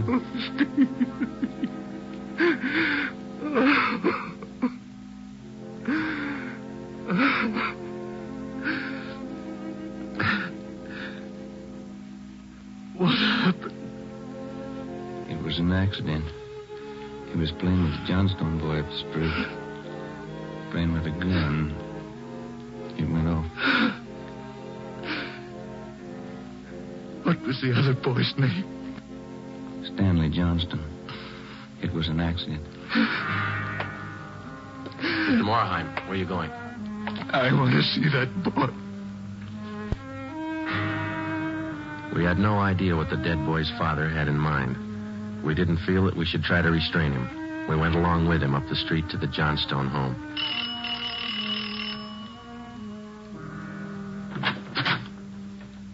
I'm Stevie's father. Where's your boy? I'm sorry. Where's your boy? He's right here. Won't you come in? It's all right, Mrs. Johnstone.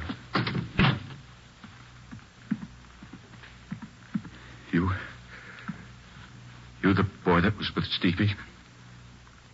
Yes, sir. What's your name? Stanley. Stanley. I know it wasn't your fault, Stanley. I wonder if you'd do something for me. Yes, sir. I've got a lot of nice presents for Stevie. I know he'd want you to have them. I want to give them to you. Christmas Eve. Mom? I think that would be a fine idea, son. Come on, Ben.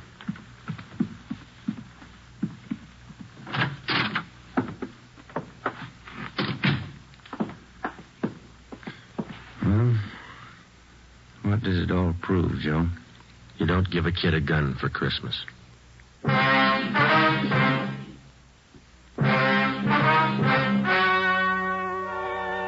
The story you have just heard was true. Only the names were changed to protect the innocent. On December 24th, 1948, a coroner's inquest was held in the county morgue, city and county of Los Angeles, state of California. In a moment, the results of that inquest. Now, here are authentic reports from all over the country that tell the story of Fatima's sensational increase in popularity. New York Division. Fatima sales up 132%. Chicago Division. Fatima sales up 453%. Los Angeles Division. Fatima sales up 545%. More and more smokers agree Fatima is the best of all long cigarettes. So enjoy Fatima yourself and give extra mild Fatimas for Christmas in the attractive golden yellow carton. Everyone who smokes Fatima says that this great new long cigarette is the best of all long cigarettes.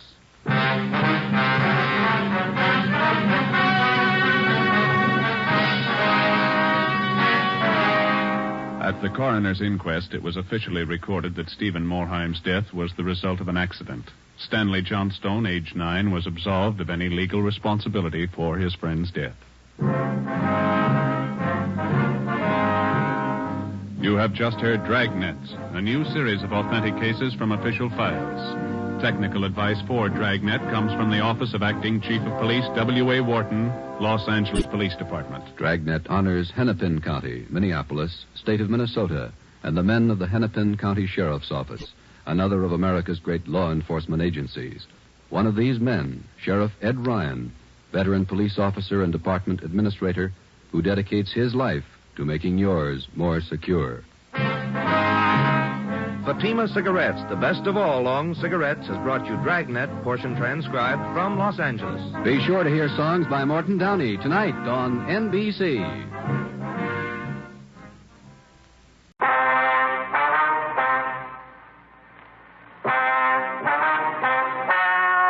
Ladies and gentlemen, the story you are about to hear is true. Dragnet.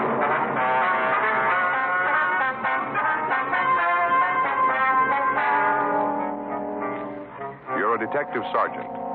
You're assigned to burglary division.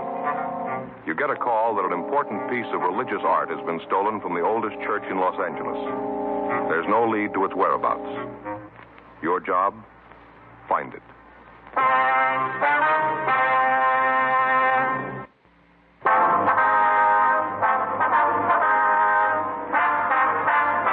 Dragnet, the documented drama of an actual crime. For the next 30 minutes, in cooperation with the Los Angeles Police Department, you will travel step by step on the side of the law through an actual case from official police files. From beginning to end, from crime to punishment, Dragnet is the story of your police force in action. It was Wednesday, December 24th. It was cold in Los Angeles. We were working the day watch out of burglary division. My partner's Frank Smith. The boss is Captain Bernard. My name's Friday. I'd gone across the street to buy stamps for some Christmas cards I was sending out. It was 9:15 a.m. when I got back to room 45. burglary. I sat down at a table in the squad room and I started to address the cards when Frank walked in carrying a stack of Christmas boxes. Hi, Joe. Hi. Christmas cards, huh? A little late, aren't you? Well, I was going to send them out Monday, but we had that stakeout. You ought to get married, Joe. Yeah? It's the only system. Faye does all that stuff for me. Laundry, meals, cards. Only system. Might help. Brought in your present. Want to open it now? No, I'll wait. I always open a couple the day before. Why? Well, put you in the spirit ahead of time.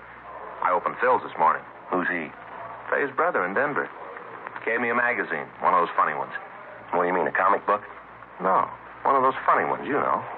No, I don't, Frank. Well, some of the pages have holes in them. You look through and there's a picture on the next page. Oh, yeah, I've seen those on the newsstand. They have cloth pasted in. Cloth? In the ads. If you want to buy a suit, they have a sample right there. You mean you can feel it? Reach right out and feel it. There was one for $200. A suit? Sure. Cloth comes from Scotland. What's it made out of? Solid gold? No, they got a special kind of goat over there. It's real smooth. Not a goat, Frank. A sheep. Well, it's a special kind of sheep, then, because a suit costs $200. You gonna get one? I told Faye. She said, wear the sample. Anything doing? Fanning and Pryor were in on that market holdup. They come up with anything? Pound of air. Nothing else. I hope it stays quiet. I got more shopping to do. I finished. What'd you get, Ann? Stationery set. Some paper and envelopes. Leather binding. Joe, you'll never learn. Well, what's the matter? No woman wants a stationery set. Get her something personal. Well, it's got her initials on it. No. You want something more sentimental, romantic. What'd you get Faye? It's different in her case. What'd you get Faye? Sewing machine. That's romantic. Well, it isn't a way. Why didn't you buy her a catcher's mitt? Burglary Friday. Yes, that's right. You have the right department. All right, Father, we'll be right down. No, you can tell us about it there. Goodbye. The old mission church, they've had a theft. Collection money? Statue of the child Jesus. Frank and I checked out of the office and rode over to the church at the corner of Sunset Boulevard and Main. The old Mission Plaza Church, founded 1781, the year Los Angeles became a pueblo. The outside was typical early Spanish design, complete with mission arches. It was made of adobe and painted white. They called it the Queen of the Angels. The Padres from down in Mexico built it. The devout Mexicans in town still attended services there. 10:05 a.m. Frank and I crossed through the courtyard. It used to be the old stable, but the Spanish priest changed all that when it became a mission. Stonemasons paved the stable floor and made it a courtyard. They planted grapevines, trees, and flowers. A young priest crossed the courtyard to meet us. He'd been sitting on a stone bench reading his morning prayers, as priests had done here for 172 years. We asked for Father Xavier Rojas, who communicated with us. We were told he was inside. We entered a side door. The church seemed to glow with the hundreds of votive candles flickering on both sides of the altar and at the shrines throughout the church. It was empty except for a few people praying. Surrounding the main altar were several old oil paintings in gold frames. The air was heavy with the scent of Advent flowers. We found Father Rojas up near the sanctuary, looking at the nativity scene. He told us about the crib. It was a $70 duplication of the scene at Bethlehem. The parishioners had taken up a collection for it 31 years ago. It was put up every year on December 22nd and taken down after the holy season. It was beautiful, except that one of the shepherds had lost an arm, the sheep was old and cracked, and the infant Jesus was missing. Father Rojas led us back into the sacristy. I'm sorry to bother you, man. It's all right, Father. Especially now, the holiday season. We cash our checks, Father. You want to tell us what happened? Or what you think happened? I discovered the statue was missing right after the 6 o'clock Mass. You saved the 6? Yes. I started over to the rectory and stopped by the crib. Was the statue there before Mass? I don't know, but it was there last night. How late is the church open? All night. You leave it wide open so any thief can walk in? Particularly thieves, Sergeant. You say it was there last night, Father? How late? 10 or 11 o'clock, we had confessions. No one saw it after that? One of the altar boys, he says it may have been there. He thinks it was. Did he see it? He's not sure. What's his name? Pardon me.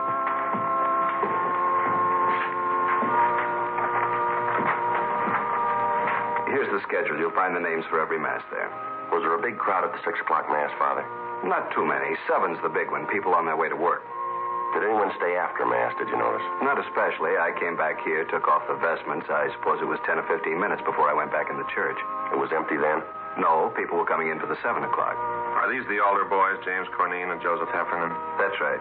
Joe's the one who mentioned it might have been there. Did you check with the other priests, Father? Before I called you. None of them knows anything about it. Just for a check on the pawn shops, how much is the statue worth? In money? Well, that's the point in pawn shops, Father. Only a few dollars. We could get a new one, but it wouldn't be the same. We've had children in the parish. They've grown up and married. It's the only Jesus they know. We understand. And we've had children who died. It was the only Jesus they knew. So many of the people who come here are simple people. They wouldn't understand, Sergeant. It would be like changing the evening star. We'll do our best, Father. That's why it would mean so much to have it back for the first Mass on Christmas. It's not very long, Father. Less than 24 hours. If anything turns up here, you know where to get in touch with us. Yes.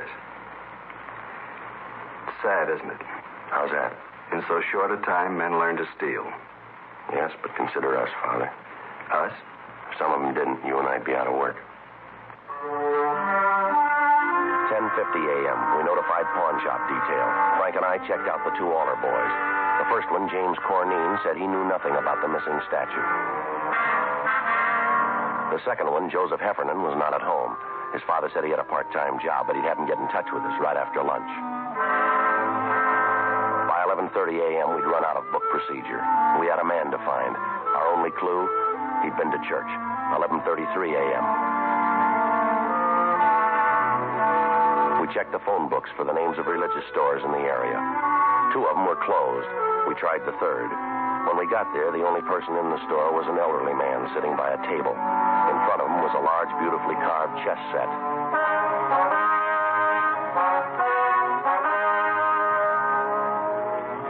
We're police officers.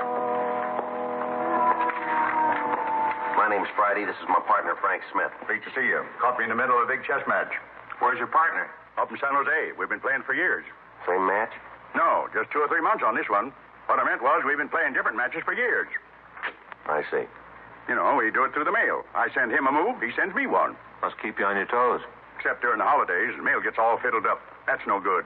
Guess not. Slows things down, that's no good. I like to catch him off guard. You Mr. Flavin? How do you know? We never met. Your name's on the window out front. Mr. Flavin, we checked the other 2 religious stores in this neighborhood. They're closed. This is the best one anyway. 50% European items. We're checking the stores around the Mission Church. For what? Statue of the Child Jesus. Do you have one we could look at? Sure.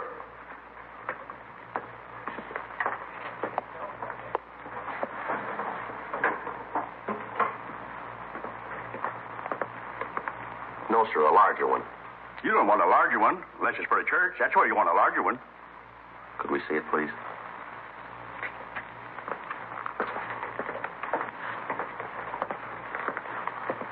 It's not my due to butt in. But unless you live in a big place, this will make your living room all the kilder. Yes, sir. Do most of the people who go to the Mission Church trade here? Good many of them, especially the kids. Why kids? More religious. Check on yourself. See if kids aren't more religious than you. Might be so. That's what's wrong with the world. Oh, I don't mean you're wrong with it. Everybody. Yes, sir. What if we could stick to the point, Mr. Flavin? Sure. A lot of people from the Mission Church come in here. Do people ever come in and sell back a religious article? Like a prayer book or rosaries? Yes, sir. Second-hand, you mean? Yes, sir. Not since I've ever been around. It's silly. Why? People don't have religious articles so they can get rid of them. They have them so they can have them. But if a man had a statue and wanted to sell it, he'd come to a place like this. Sure, but he wouldn't want to sell it. He would if it was stolen. No, sir. If a man was to steal a statue, he'd be crazy or something like that. The only place he'd want to go is where crazy people are. You may be right, Mr. Flavin. I don't know what you fellas are looking for, but if it's somebody who stole a statue, he's crazy and you won't find him. You won't find him as long as you live, or in 1,000,000 years. That should cover it. We checked religious stores out as far as Van Ness. We asked the same questions. The owners gave us the same answers, but none of them were as encouraging as Mr. Flavin. Frank and I had lunch and reported back to the office. It was 1:30 p.m. when we started into the squad room. The captain was just coming out. I just checked for you in the lunchroom. Well, we've been down on that theft at the mission. May get some action on the Patterson case. They locate him? I think he's on the bus from Sacramento. Well, that means the Bakersfield police. We'll wait and see.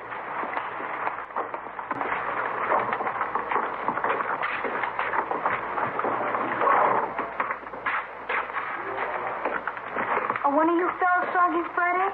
He is. I'm Drew Heffernan. My father said you wanted to see me. Well, sit down, son. You didn't have to come in. A phone call would have worked.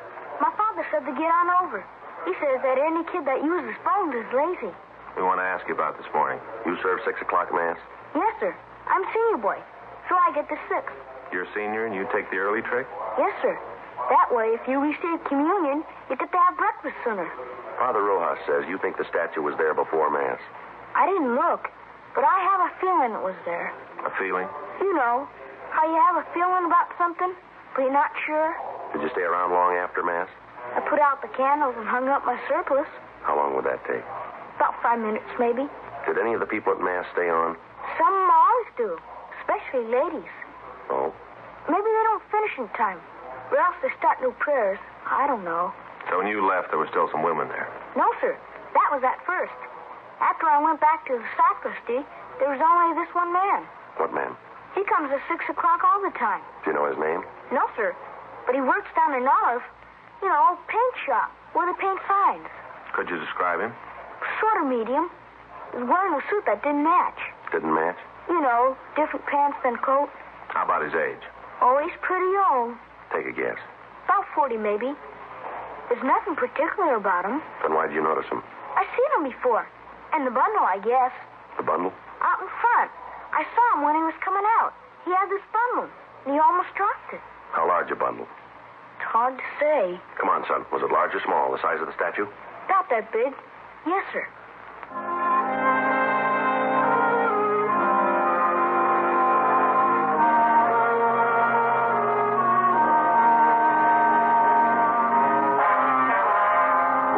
The sign shop. The suspect didn't work there anymore, but we discovered his name was Claude Stroop. We found out where he lived.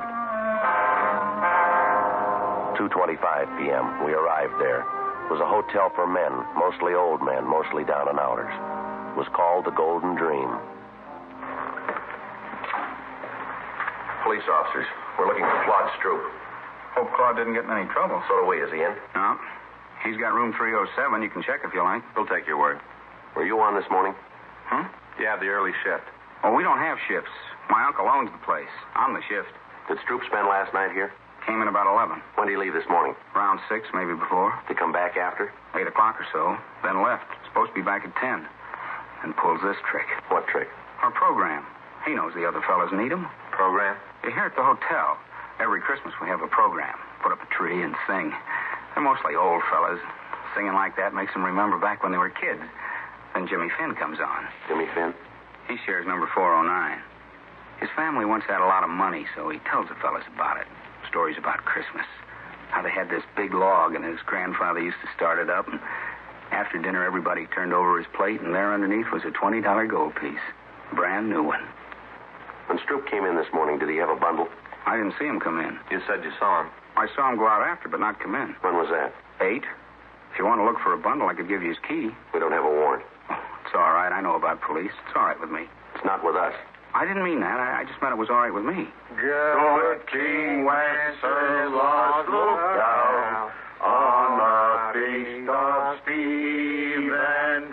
When they were 3 old men. We couldn't tell how much better they would have been with Stroop singing the 4th part, but somehow you didn't care. This was Christmas at the Golden Dream, and it sounded fine. That night, though the frost was cruel, when the poor man came in sight, carrying winter fuel. This is the last rehearsal. I got most of the songs down pat. Sounds pretty good. That's why it's a shame Claude isn't here. He's tenor, and they need him to make it sound just right. Does Stroop have a job? No, sir. He used to have jobs. Not much lately, though. Did he say where he was going? No, he should have. The fellas need him. When he comes in, will you call us? Sure, and not say anything to him. That's right. I hope it's nothing serious for Claude. Fella's troubles ought to be over. Troubles? Way back. It wouldn't count now. Tell us anyway. Well, I don't know much about it. As much as you know. Now, come on. It was something back where he used to live. He robbed somebody or something. What else? That's all. It was a long time ago, way far back. But he forgot it all, the robbing and everything. No, not quite. He remembered it this morning. God rest ye merry gentlemen, let nothing you dismay.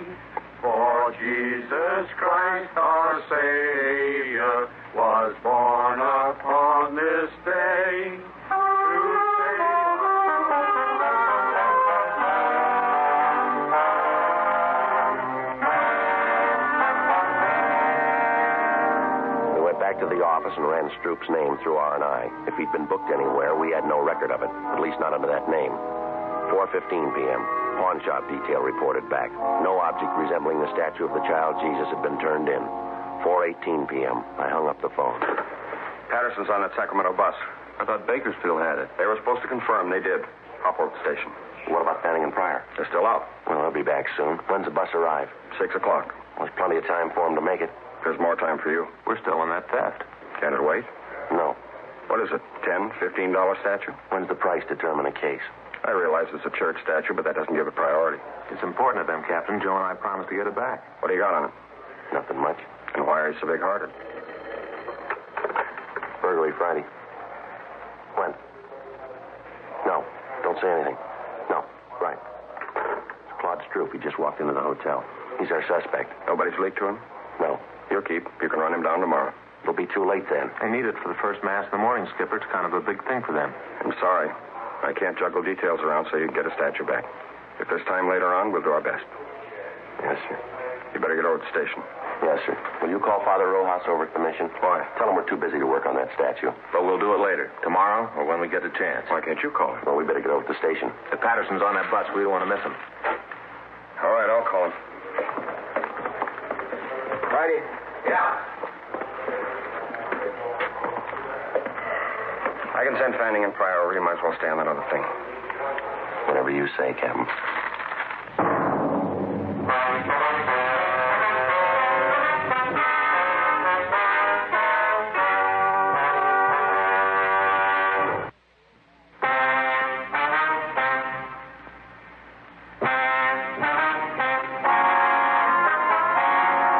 4:43 p.m. We arrived at the Golden Dream Hotel. The desk clerk was right. Claude Stroop looked like a man who'd had his troubles at bargain rates. Your name Claude Stroop? Yes, sir. Police officers. We'd like to talk to you.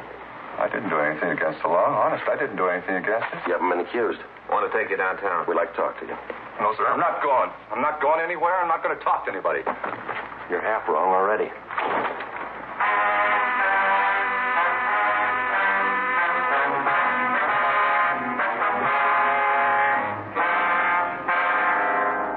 .15 p.m. We returned Stroop for interrogation.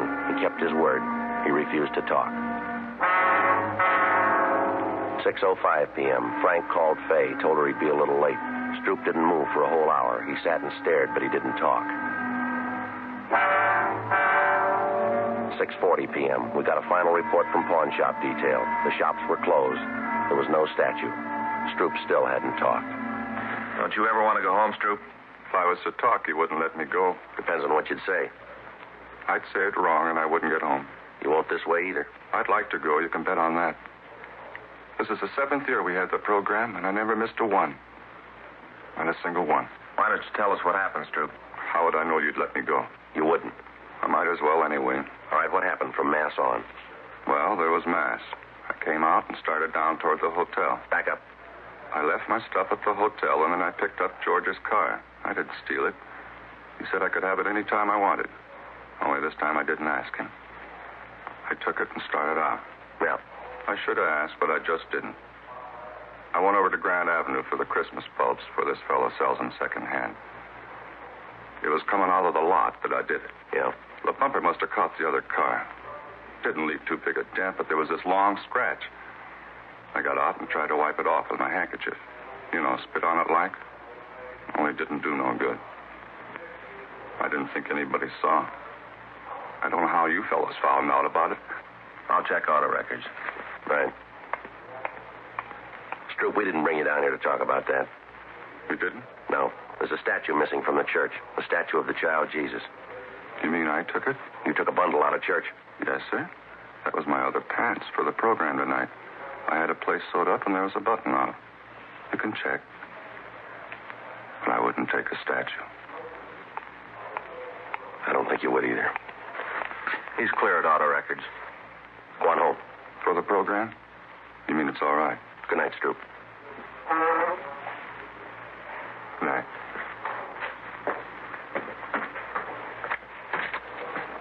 Merry Christmas.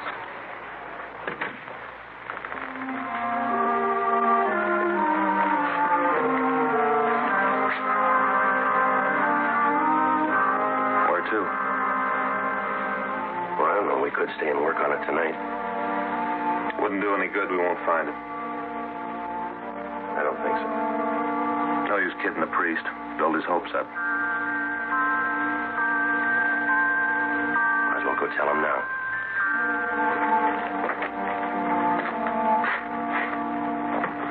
Merry Christmas.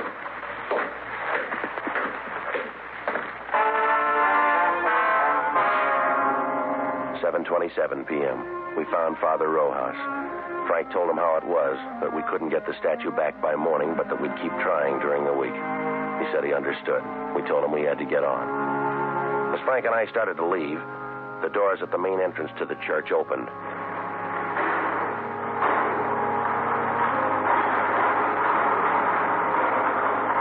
It was a good 200 feet away. It was hard to be sure, but it looked like a small boy drawing a bright red wagon behind him. When he got closer, you could see he was no bigger than a pint of milk. He was a luminous-eyed little Mexican boy with a face as young as yesterday. The priest seemed to know him. Paquito? In the back of the wagon was the missing statue of the child Jesus. He picked it up gently and walked up to the priest. Padre Rojas? He just stood there looking up at Father Rojas. It's Paco Mendoza, a boy from the parish. Ask him where he found it. ¿Dónde lo encontraste? No lo encontré, le cogí esta mañana. He didn't find it, he took it. Why? ¿Por qué? Todos los años Paquito rezó por un camioncito rojo. Este año Paquito rezó al niño Jesús. Yo prometí al niño Jesús el primer viaje en mi camioncito. He says all through the years he's prayed for a red wagon. This year he prayed to the child Jesus. He promised that if he got the wagon, the child Jesus would have the first ride in it. ¿Vendrá el diablo para llevar a Paquito? He wants to know if the devil will come and take him to hell.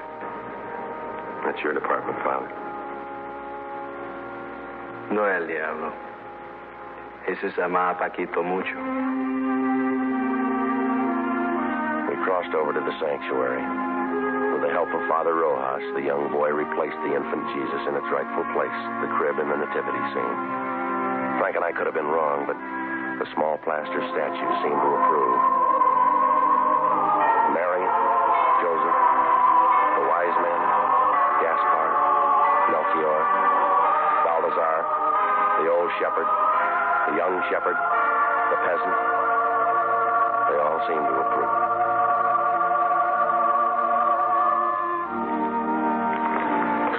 Vuelve a tu casa, Paquito.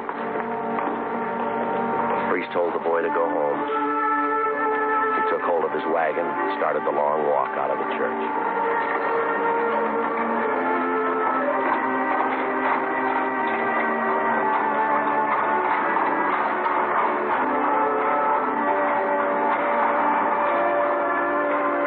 There wasn't much we could say. There wasn't much to say. We just stood there and watched him go. Halfway up, he turned to look back, and he went on out.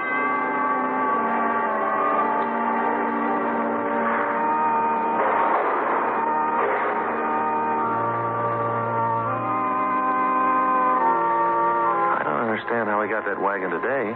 Don't kids wait for Santa Claus anymore? It isn't from Santa Claus. The firemen fix old toys and give them to new children. Paquito's family, they're poor.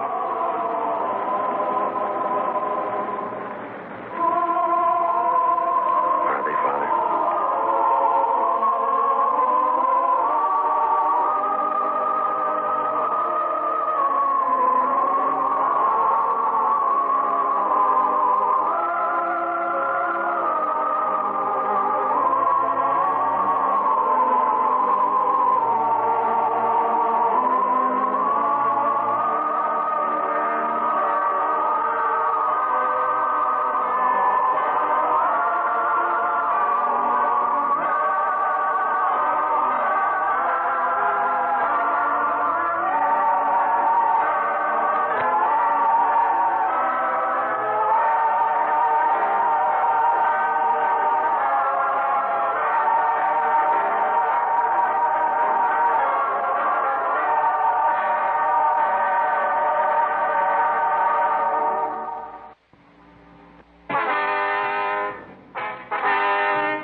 just heard Dragnet, a series of authentic cases from official files. Technical advice comes from the Office of Chief of Police W.H. Parker, Los Angeles Police Department.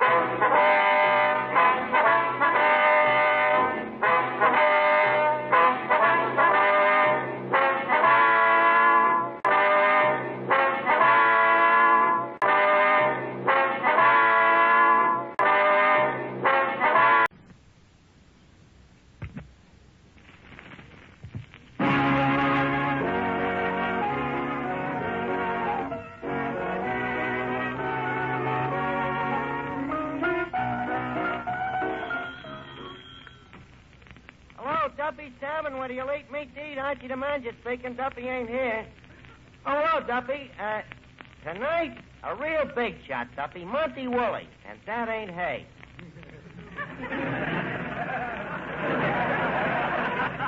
Or is it? Well, you remember Woolley, Duffy, the wise old actor with a sage-old brush?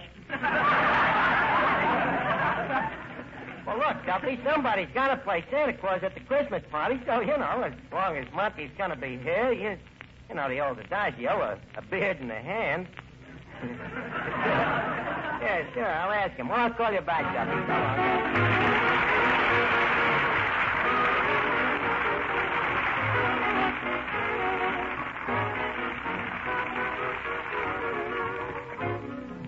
Ladies and gentlemen, welcome to Duffy's Tavern. Come in and meet Finnegan, Eddie the waiter, Miss Duffy, our singer Bob Graham, Fleet Beat Reeves and his orchestra, and our special guest tonight, Monty Woolley, and Archie himself, Ed Gardner.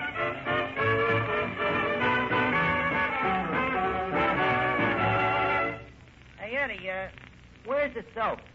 The soap? Miss Duffy, you got a new girl?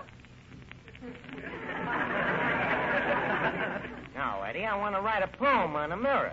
Poem on the mirror? Certainly, my annual Christmas poem. And, Eddie, if I do say so, it's probably the finest opus I have ever opened. Got that real Christmas flavor. Say, any chance of fella not hearing it? Certainly, Eddie.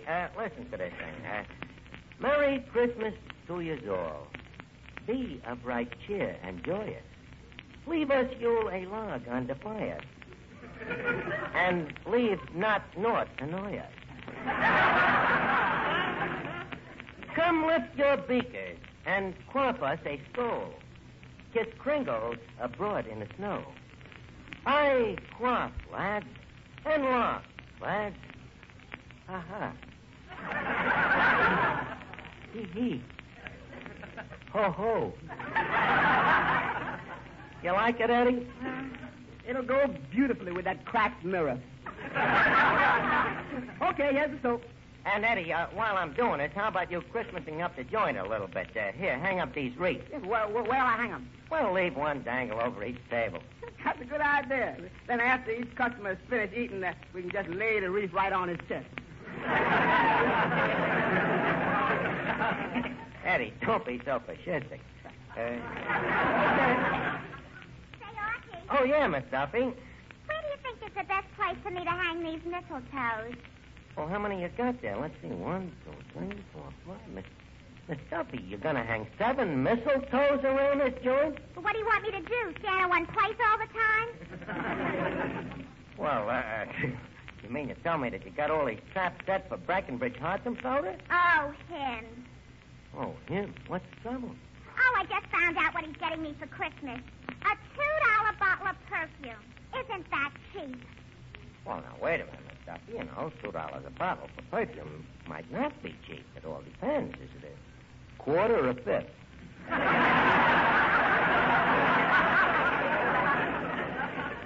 Archie, everybody knows that perfume don't come in quarts or fifths. This is a pint.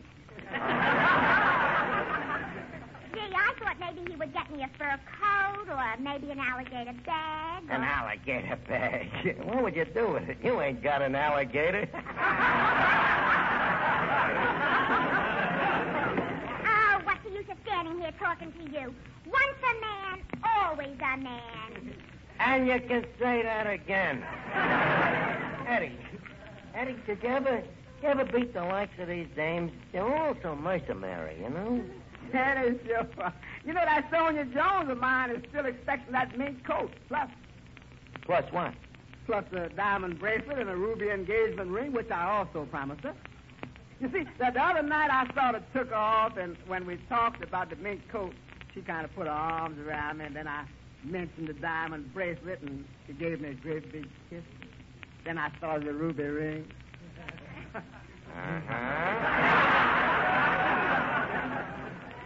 Eddie, are you crazy? Comes Christmas and she'll kill you. Who cares? Live dangerously is my motto. You know, with me, I ain't got no problems. I'm giving every dame I know the same present. A nice, practical gift. And yet it's attractive. What is it? Picture me. You see, I had 6 lovely portraits made. Yeah, well, how much did it set you back? Let's see, there were 3 per quarter. And there were 6 of them. It came to 6 times 3 1/4. Roughly around $50. And that takes care of my list. Say, what you going to give for Miss Duffy? What am I going to get for Duffy? Eddie, for Duffy, I will get exactly what he always gets me. And that is something which you can find in a vacuum which has been cleaned out by a vacuum cleaner.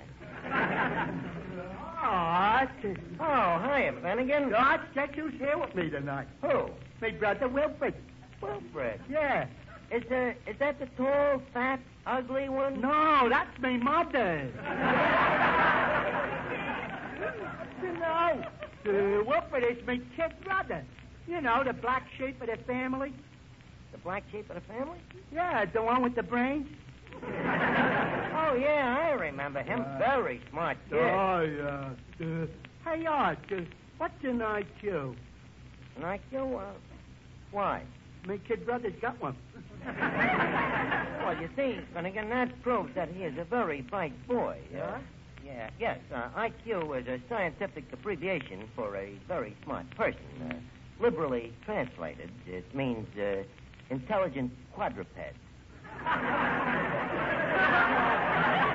That's very interesting. Yeah. I'm telling you, this brother of mine is very smart. He's really got his worry. You see, the rest of our family is just normal, average people. Like me. And poor Wilfred has to be a genius. Yeah, well, that's tough. Yeah. When did you find it out? Well, we first realized that he was abnormal when we seen him reading the paper without moving his lips.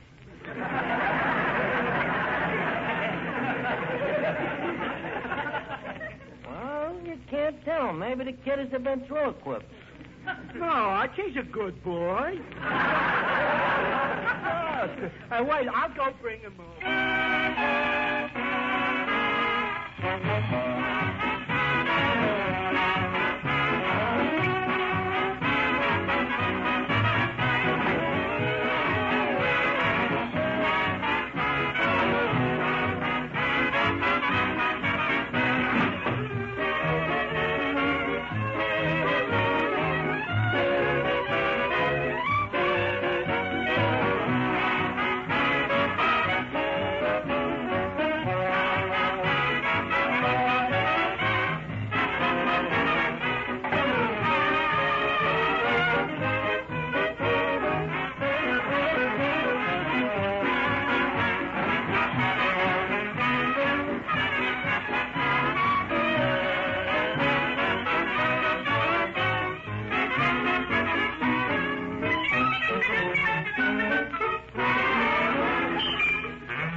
Duffy? What? There's a package from you arriving for me, and I shouldn't open it until Christmas. A present for me? Are you sure this is Duffy? Well, Duffy, I'm flabbergasted, you know. Well, gee, thanks. And by the way, did you receive my present yet? Well, it's probably in the mail. I'll call you back. Holy cat, Eddie. Duffy bought me a present. I gotta get something from him. I gotta get something. What could I... Let me see. Europa. I got it. What? I'll send him one of me portraits. Have you got a pen, Eddie? Yeah. Thanks. I'll autograph it, with something nice. Let's see.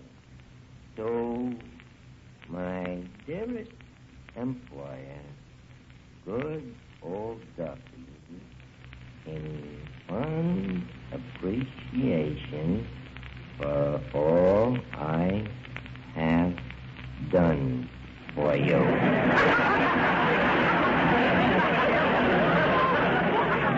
Signed, Archie. Say, Archie. Yeah, Mr. Bailey? Do you think that a picture is enough of a... Listen, Bailey, he's the boss. Naturally, I can't send him as good a present as he's sending me. After all, with the kind of dough Duffy's got, an inexpensive present, there's no skin off his flint. Say, Archie, wouldn't it be wonderful if around this time of year he sent you a lovely warm scarf? A scarf? Well, Bailey, I'm funny that way. I'd rather warm myself over a gold cigarette lighter. Well, as long as it's something that keeps you warm. Don't forget, Archie, the cold sneezing is here. Would you mind to repeat that, please? I said the cold sneezing is here. The cold sneezing is here. Bailey, that joke stinks. But...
Christmas present. I wonder what it could be. Hi, Art.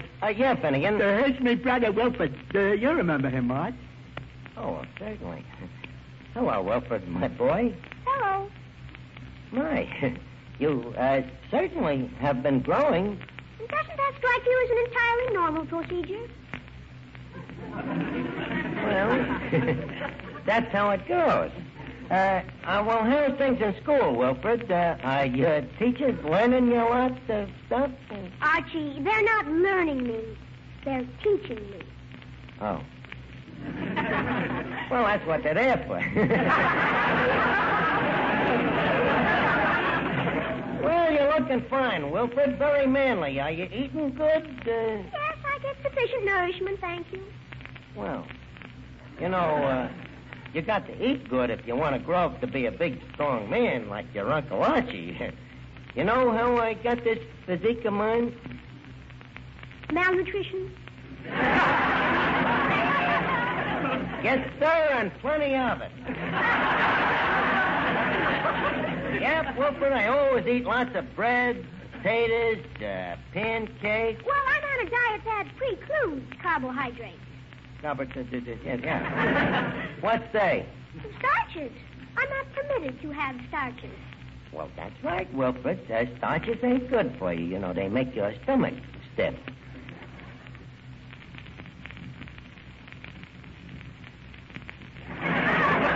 Well, see you anyways, Wilfred. I said start the music. Wilfred, you're in for a big treat. Bob Gray, my singer, who is also a college man, has brought over a few of his sorority brothers here. They're going to treat us with a Christmas carol. Go on, fellas, sing and make it Christmassy, huh? Silent night, oh,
sounded like a December whipping pup. Eddie, pass the hat for the boys.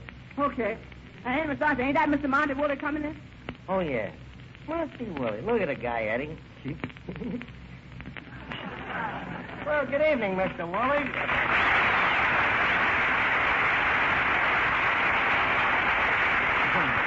Well, Monty, good to see you again. I trust that you and I can pick up our acquaintance from whence we left off.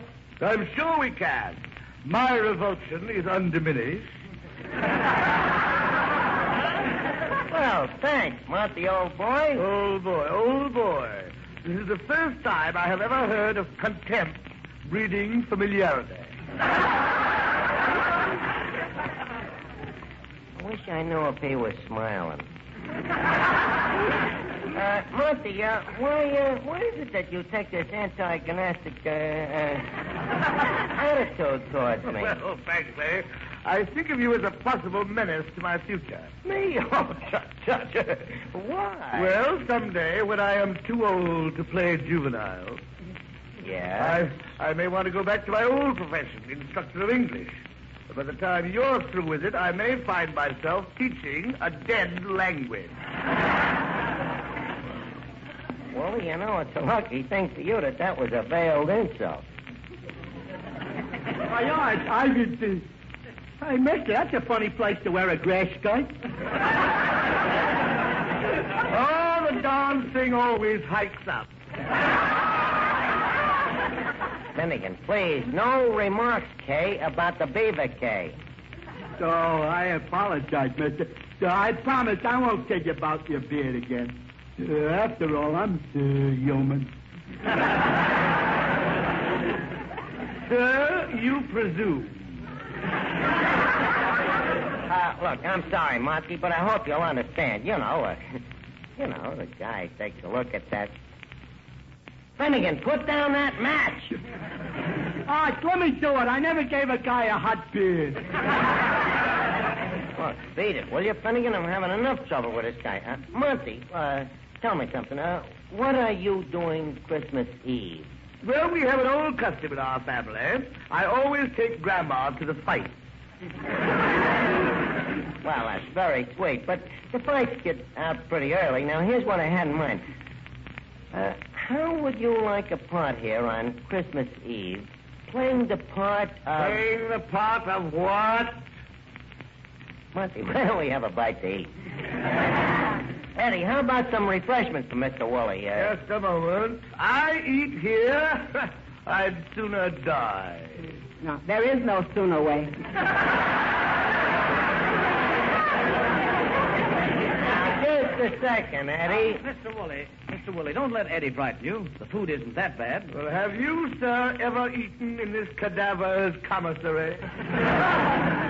Well, Duffy's is no Ritz. Do tell. Monty.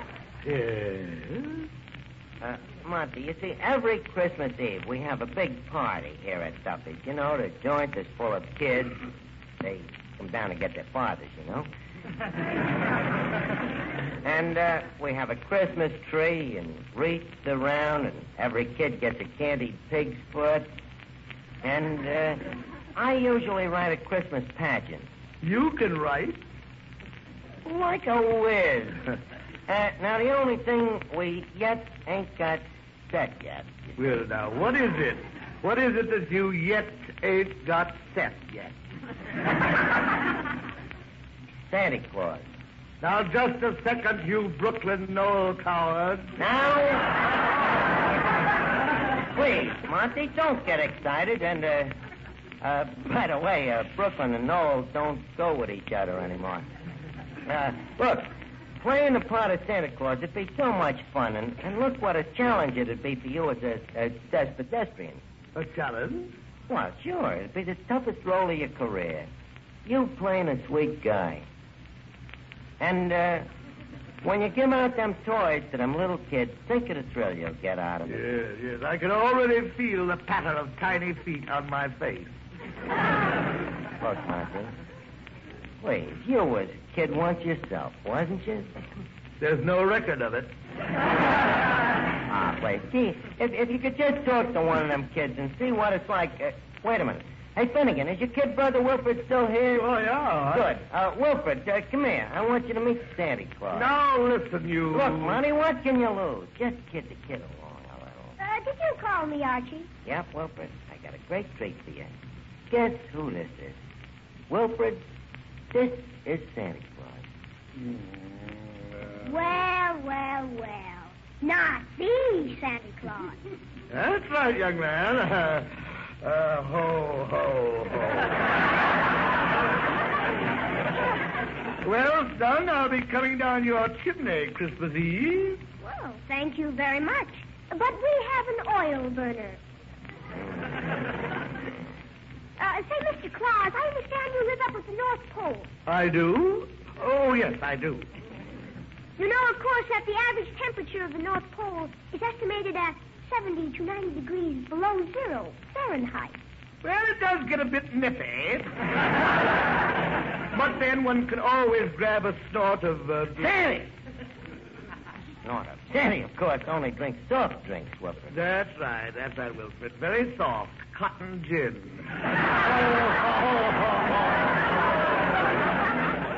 Yes, Wilfred, now see that you're a good boy, because on Christmas Eve, Santa Claus calls on every good little boy and girl. How does he know where they live?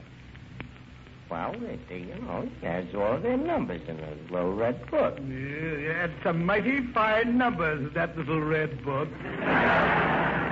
Oh, this is so ridiculous. Preposterous. Huh? Wilfred, you don't mean that you believe in Santa Claus? Oh, Archie, please. It's an amusing legend and rather pleasant, this Santa Claus. But this man plays him so badly. Why, you... Now, take it easy, Monty. Monty, leave go of the kid's throat. Wilfred, put down them tweezers. So what, Monty? You know, the kid's a bit of a critic.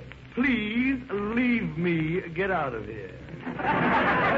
Look, Monty, I'm sorry it turned out like this, but... Archie, don't be silly. I'll be happy to be here Christmas Eve. You will? Yes, playing Santa Claus with Wilfred, with a bag slung over my shoulder. And do you know what I hope to have in that bag? What? Wilfred. Goodbye.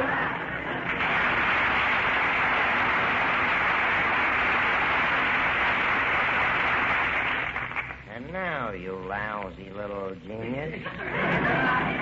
Now, Archie, please. You don't actually expect an educated man of 8 to believe in Santa Claus. Don't I? Look, Wilfred, maybe there ain't no real Santa Claus with no red coat jumping down chimneys.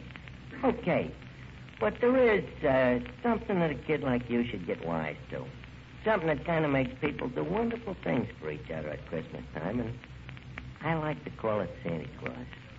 It's something inside of all of us, kid, that if we're right guys, will turn each one of us into a Santa Claus, see? With every guy loving his fellow guy and working with him to bring goodwill into the world, peace, and kid...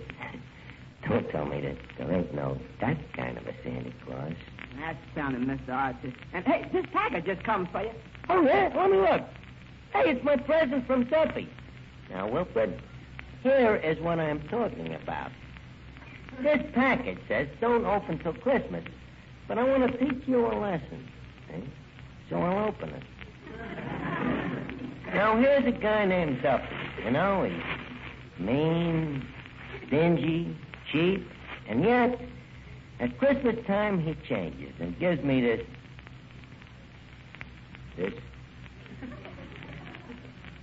picture of himself. Autograph to my dear employee, Archie. Where was I, Wilfred? Oh, yeah, you see? Maybe there ain't no real Santa Claus with no red coat jumping down chimneys, but I believe that...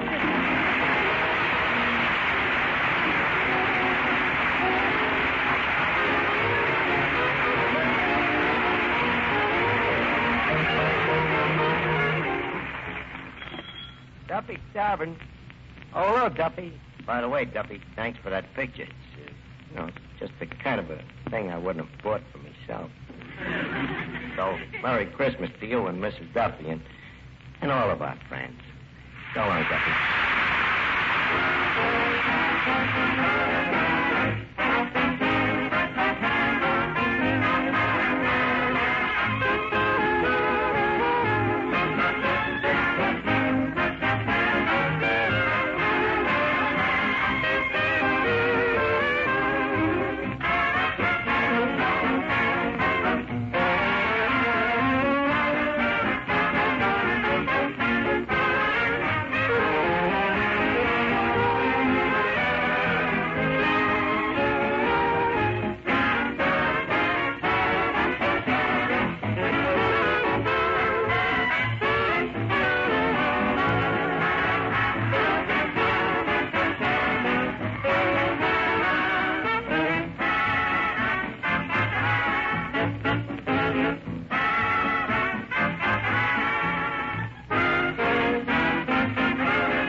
Armed Forces Radio Service.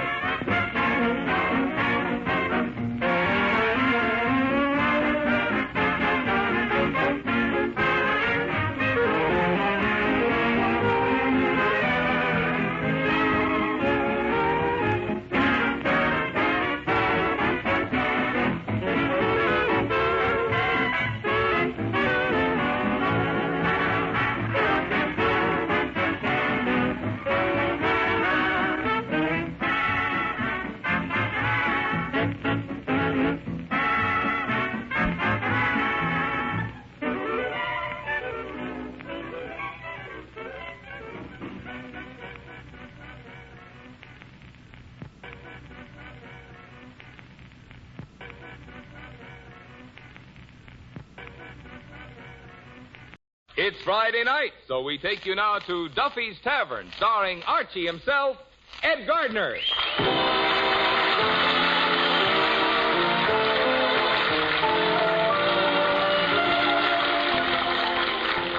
Duffy's Tavern is brought to you by Bristol Myers, makers of Vitalis and Minute Rub, two products that will pay you to remember. Minute Rub, modern chest rub, Vitalis for well-groomed hair. Minute Rub, Vitalis. Hello, Duffy's Tavern, where you'll eat meat to eat. Archie the manager speaking. Duffy ain't here. Oh, hello, Duffy. Merry Christmas to you. By the way, we got 2 more Christmas cards tonight. Well, one from Colucci, the fruit peddler. Yeah, very pretty card, too. It's got his coat of arms.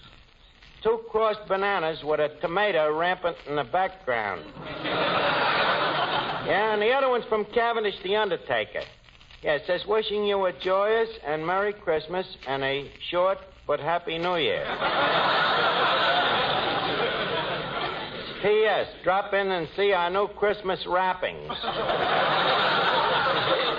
Yeah, you ought to be here, Duffy. Already the joint is reeking with Christmassy odor. Yeah, we're even putting on a show tonight, the Christmas Carol. What's an old play by Charles Dickens? Dickens, as in go too deep. Yeah, well, the guy's a very famous writer, Duffy. He wrote David Copperfield, the Picnic Papers.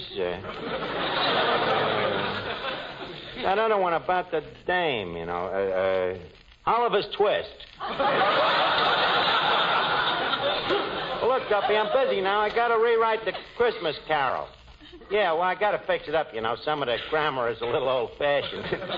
I'll call you back, Duffy. Merry Christmas. Okay. Hey, Eddie. Yes? Look, it's Christmas. Why do you say we kind of infest the joint with a little Christmas flavor? Leave us put some mistletoes around and some holly wreaths, huh? Oh, we've practically got a holly wreath already. The customers at the bar is turning red, and the ones that just finished eating are turning green. Eddie, will you cut out the whiz me? I'm serious. Now, what could we do to make the joint a little more Christmassy? We could get a nice snow effect by whitewashing the sawdust. Yeah, that's a good idea. Sure, and I could trot around under the table with a little cask of brandy tied around my neck. Yeah, that'd be cute, like one of them St. Bernstein dogs.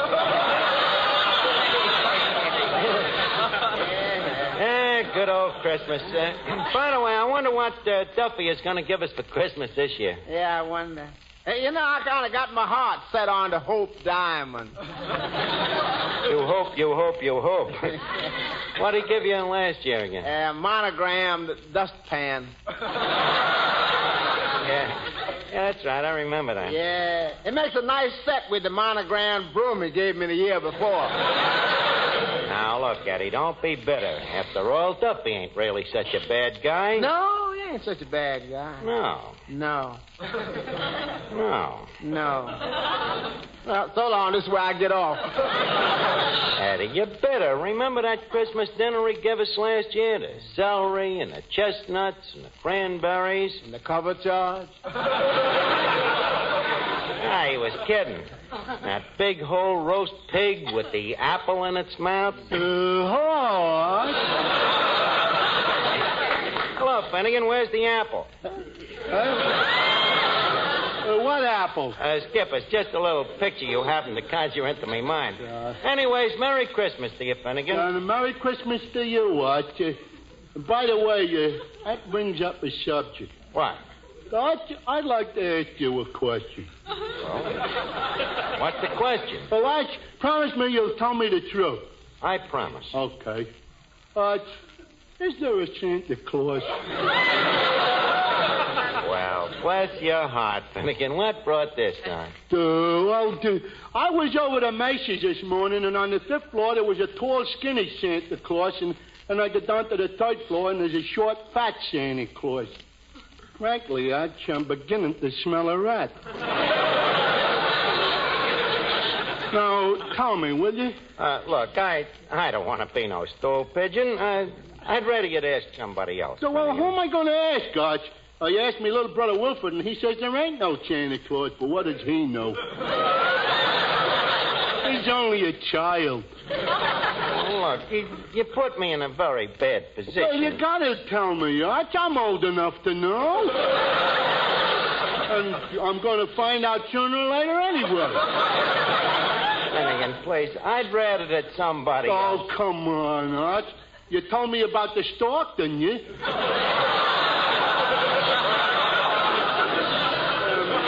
Believe me, this is important to me. Well, why? Why is it so important? Well, I ain't smart enough to keep a job. I can't read. I can't write. I don't like girls. If there's no Santa Claus, what have I got to live for? Well, okay, Finnegan, you asked for it. You see, this Santa Claus thing started, well, you see, there's the birds and the bees and the flowers. Yeah. And, Finnegan, turn your eyes the other way, will you? That's better. Now you ask me if there's a Santa Claus. So prepare yourself, Finnegan. Go ahead, Arch. I can take it. Finnegan, there is no... Arch! No truth to the rumor that there is no Santa Claus. There is a Santa Claus. Oh, boy, what a load up in me mind. Santa Claus, did you come in? These are adults. Hello? Oh, just a second. Eddie, it's your girlfriend, Sonia Jones. Oh, my. The first official sign of Christmas. Hello. Oh, hello, Sonia. Yeah, Merry Christmas. Huh? Sure, I love you, sugar. What you doing? Is you alone, baby? Ain't that a man's voice out here? Or you're listening to the news on the radio? Sonia, how long has Gable Heater been calling you honey?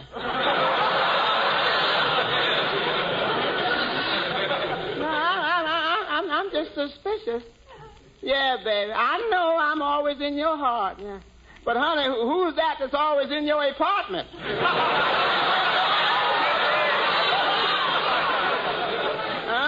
Well, Merry Christmas, honey. Yeah. By the way, extend the season's greetings to Gable Heater for me. That's bad news tonight. Look, Eddie, why do you let that Sonia kick you around like this? What are you, man or you mouse? Pass the cheese. Oh, hello, Miss Duffy.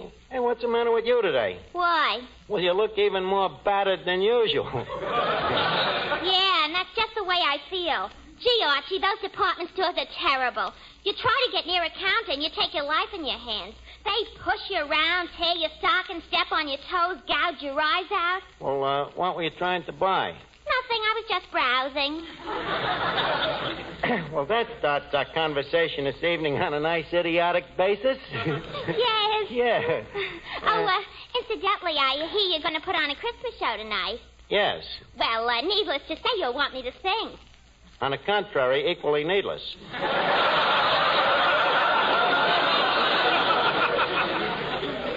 You and that foghorn falsetto. That off-coloratura. You are not going Now, to... listen here, you big dope. Look, Miss Duffy, leave us not fight tonight. It's the Christmas season, and I'm in too good a mood. In fact, I'm so happy, I'd like to kiss you. Hmm? Blindfolded, of course.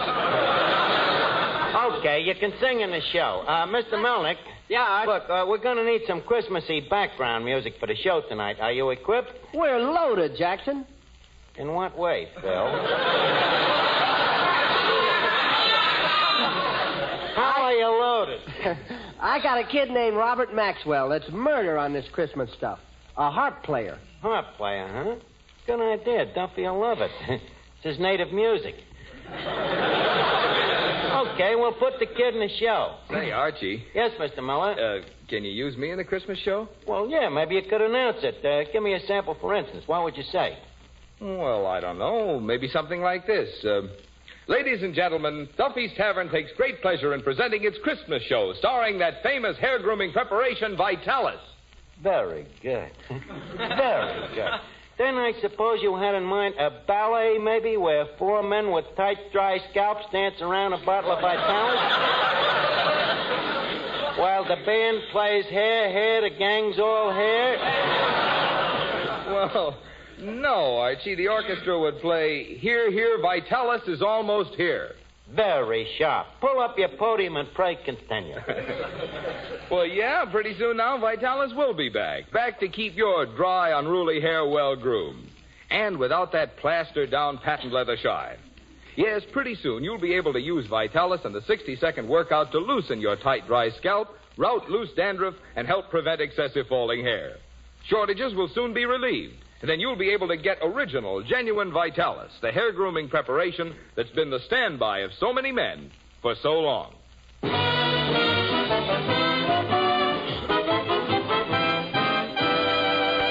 Okay, Eddie, we're all set. Now give me that bung starter. Thank you. Ladies and gentlemen, as you all know, each year we present our Centennial Christmas show. Now, that moment has just become ripe. So, I want you all to enjoy the show. Applaud when you like. Be merry. Have laughs. In other words, feel free to vent your spleen in any way you wish.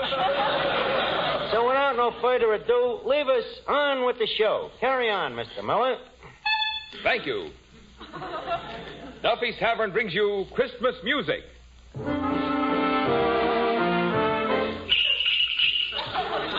Christmas drama.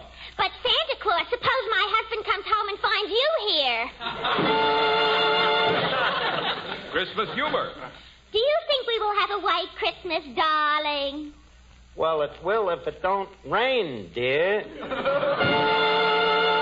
And now on with the show. For our first act this evening, we give you that beloved little entertainer, your waiter and mine, Eddie Green. To know him is to tip him. Take it, Eddie. You better watch out.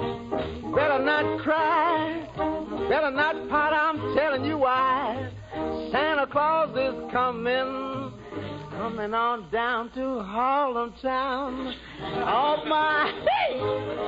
And you got to find out who's naughty or nice. Santa Claus is coming with his bag full of jive, Mr. 5x5. Sees you when you're sleeping, and he knows how good you've been. So if you meet him face to face, say, solid old man, give me some skin. He's got no reindeer, they ain't got no sled, but he's on his way and he's humming instead on the actor, such a figure and the Santa Fe.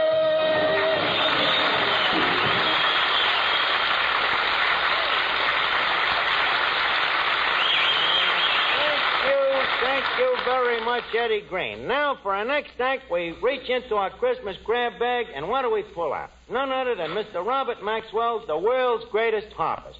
Okay, Robert, take us on a Miller side with a reach-beat hubcap and send us solid with that old riff-raff sad sack, kid. Okay, take it away, Robert Maxwell.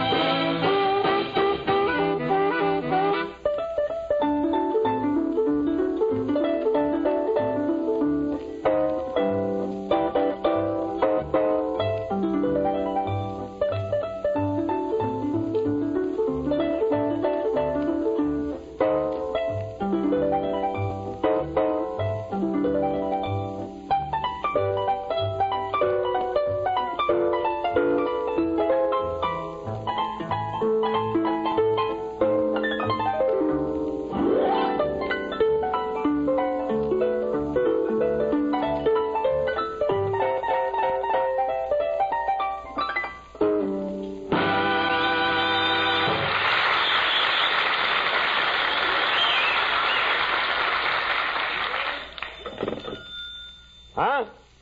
Well, Duffy, you gotta give the guy credit. He plays the thing with his bare hands. What? Mrs. Duffy says she would like to have a little more Christmas schmaltz, huh? Okay, boys. Look, Matty, can the kid jive out a little more dig beat with a rip on the schmaltz side? What? Oh, I see I'm talking to a square. Duffy says he would like something a little more befitting to the occasion of the season. Well, how about White Christmas? Okay, let him chop it away in a gut bucket.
Incidentally, if that thing ever has any little ukuleles, name one after me.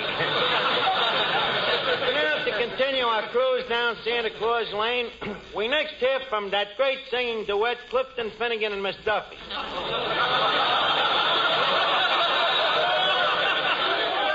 Better known as half a wit and a near miss. This is 3rd Avenue's answer to the atomic bomb. Okay, take it away. Sleigh bells ring. Oh, you listening? Oh, you listening?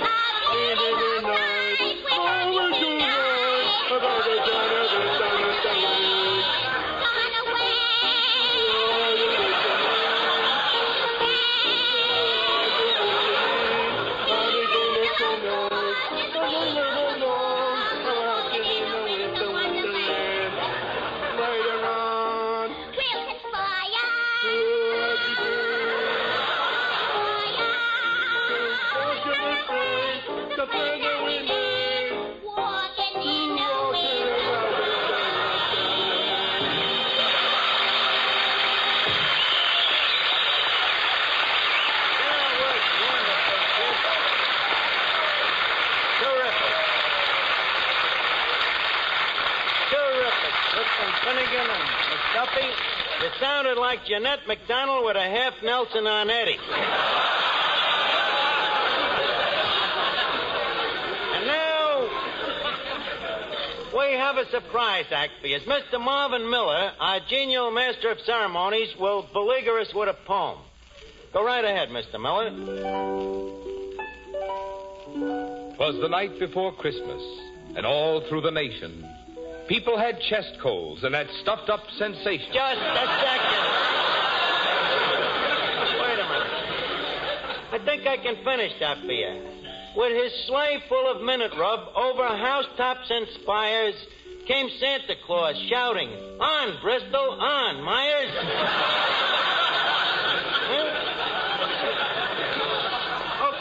Miller, you may now lapse into prose, if you please. Well, just to say that Minute Rub, a really modern chest rub, is wonderful to help relieve that uncomfortable cold misery. All you do is rub Minute Rub on your throat, chest, and back, and in a minute, Minute Rub gets to work and starts to relieve that clogged-up feeling in the nose and throat. Starts to bring a feeling of warmth to those tight, sore chest muscles.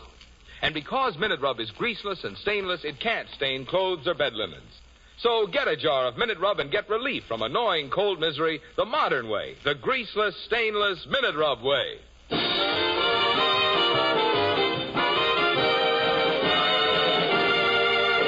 Okay, Mr. Miller, you may now announce the big piece of resistance. Right. Ladies and gentlemen, we now present The Christmas Carol, written by the Dickens boys, Charles and Archie.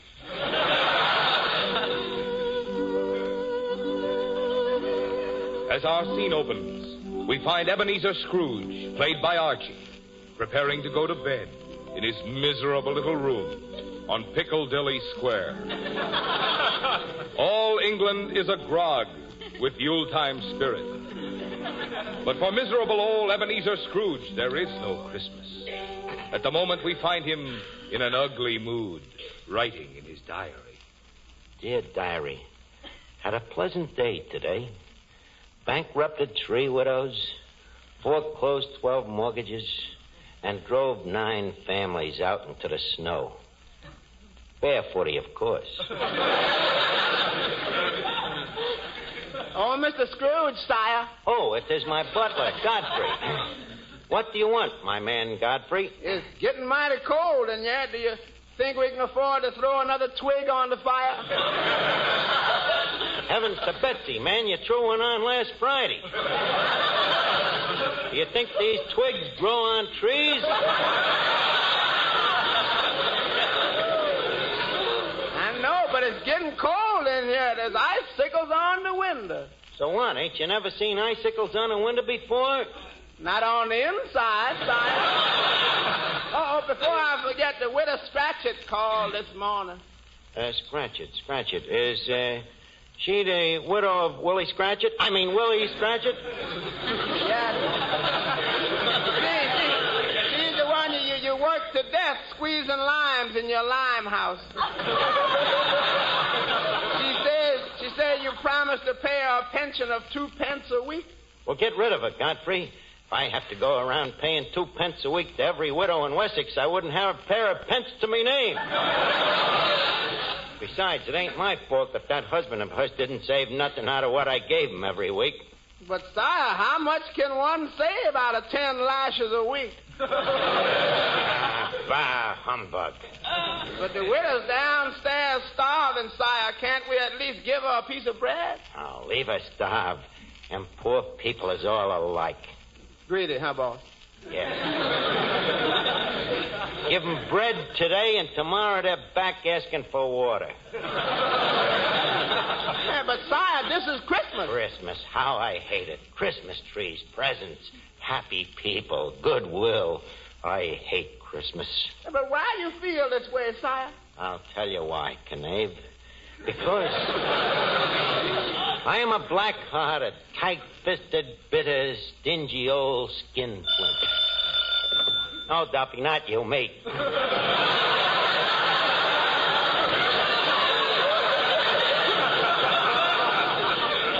Now, where was I? Oh, yes, Godfrey. I think I shall hie me hence to bed. Very good, sire. That's sire. Yes, Godfrey. I've done a hard day's dirty work today. It'll feel good to crawl in between them nice, clean sheets of newspaper. Well, good night, my man Godfrey. Good night, sire. Don't forget to blow out the twig. Yes, sire. Not so hard, you fool. That twig's got to last us all day tomorrow. Sorry, sire. Now to close one eye and get some sleep. Yeah,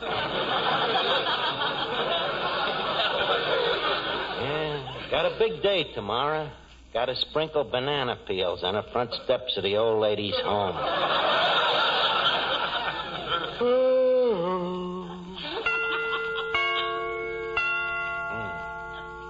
Got to remember to get them chimes made softer. No sense in letting the neighbors hear the time for nothing.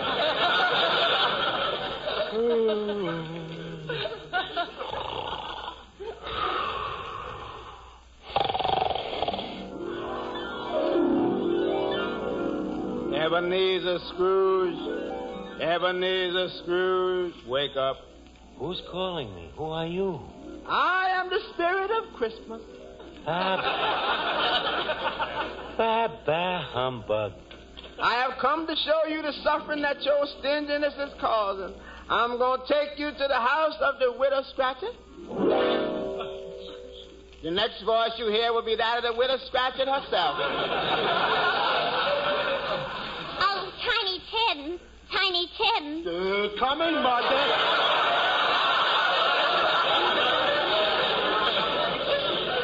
Close the door, Tim. The flies are coming in, and we haven't got enough to eat ourselves. Mama, I am weak with hunger. I know it, my poor boy. Ain't we got nothing in the house? Even a crusted swieback? Not even a herring. Tim, land sakes, this floor is cold. Where are your shoes? Come on, son, speak up. Where are your shoes? Tim, stop picking that leather out of your teeth and tell me, where are your shoes? Oh, Tim, you didn't eat them. Of course I did, Mama. I am only a little tot. My body must have nourishment. Mama, why is Ebenezer Scrooge so wicked? Oh, he isn't really wicked, son. He's just socially maladjusted. He hates to part with a buck. Oh, yeah? Well, I still say it's wicked of him to starve a nice little boy like me to death. Did you hear that, Ebenezer Scrooge? You have caused all this suffering with your stinginess. Spirit, you got me dead to rights. All of a sudden, I behold how low I have sank. Well, Ebenezer, what are you going to do about it? I'm going to give 50,000 pounds to Tiny Tim and Mrs. Scratchit. And the rest of my money, I will give to nothing but orphan asylums. Every one of them, from Essex to Wessex, from Wessex to Sussex, and as far north as Norsex. And I want to thank you, Spirit of Christmas. You have lighted up the way for me. You have learned me that it is better to give than to receive. Hello? Mrs. Duffy? Huh? He's over in the corner crying like a baby? I'll get him over to the phone. We'll try to cheer him up. Come on, let's see. Sing him a song, huh? Yeah. Hello, Duffy. What? Stop crying, will you? Well, I know, and we love you, too, but Christmas ain't supposed to be sad, Duffy. Cheer up. It's Christmas is supposed to be gay. It's holly wreaths and Santa Claus and Prancer and Dancer and Dunder and Pilsner and...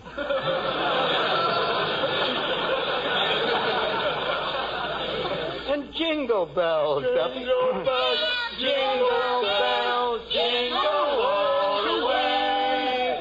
Oh, what fun it is to ride in one-horse open sleigh. Just a second. Hey, does that make you feel better, Duffy? Huh? What a softy. He's crying harder than ever.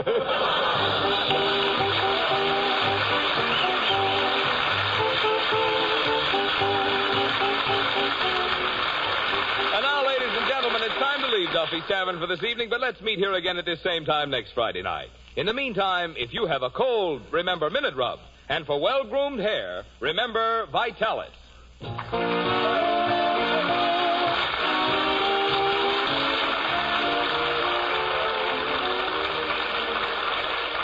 Did you know this?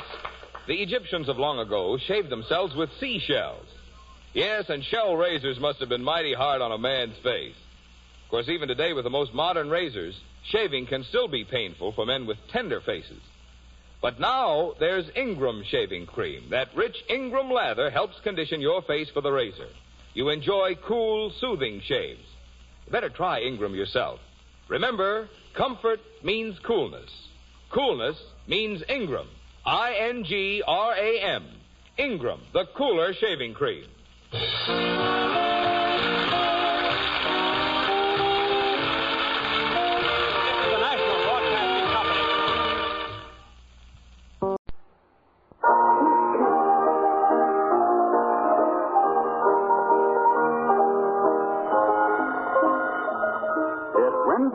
So we take you now to Duffy's Tavern, starring Archie himself, Ed Gardner.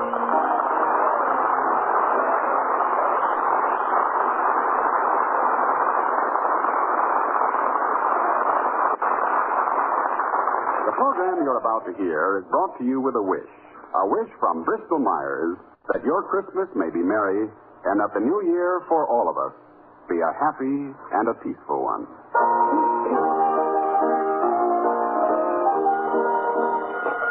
Hello, Duffy's Tavern. Where do you late meet to eat? Archie the Ranger speaking. Duffy ain't here. Hello, Duffy. Huh? Look, please don't give me that Merry Christmas stuff. I sound like I got up on the wrong side of the floor this morning? Look, Duffy, I had one eggnog. Just happened that I hit some bad nutmeg.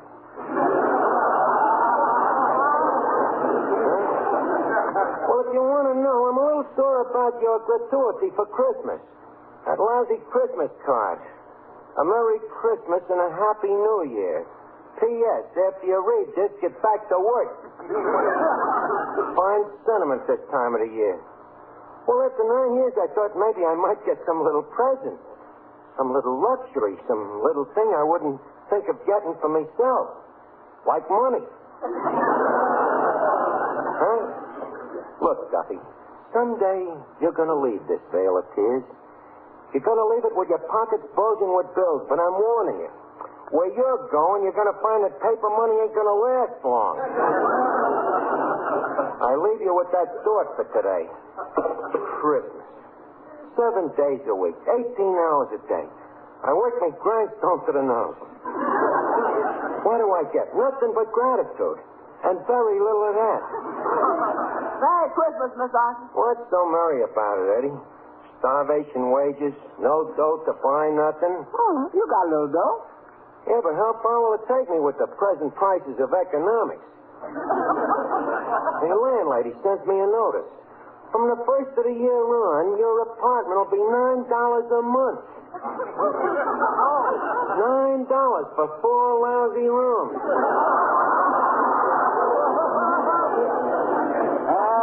Does that include bath? Who knows?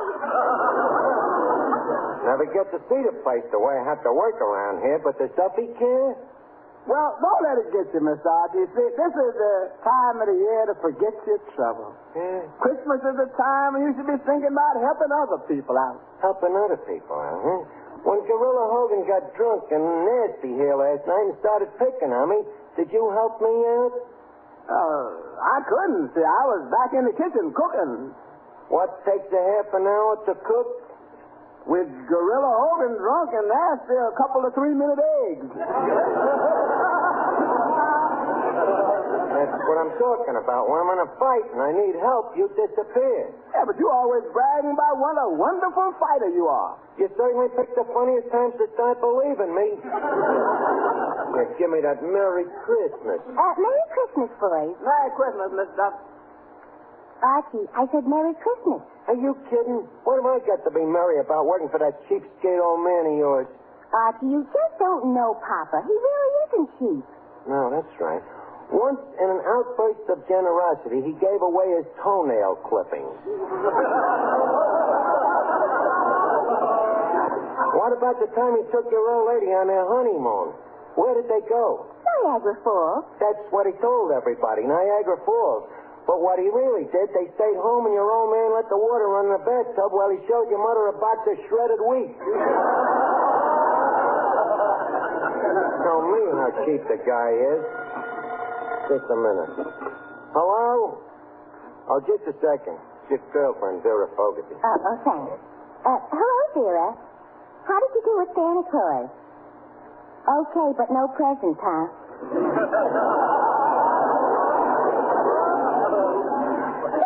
You just can't have everything, Vera. What's on your mind? A dance? Where? At the Y? M or W? The YW, huh? Well, okay, Vera, I'll go. But this time you've got to lead. All right. Okay, I'll meet you at Kimmelbacher's. So long, everybody. I got a heavy date. What are you going to do tonight, Archie? Me? I think I'll just spend a quiet evening standing around disappointing pickpockets.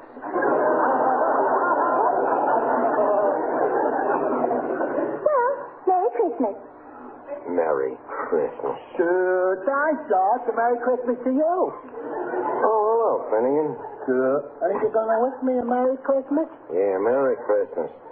Did you hang up your stocking? Oh, no. I hung up my stocking last year, and it was a bum idea. A bum idea? Yeah, the blood kept rushing to me head.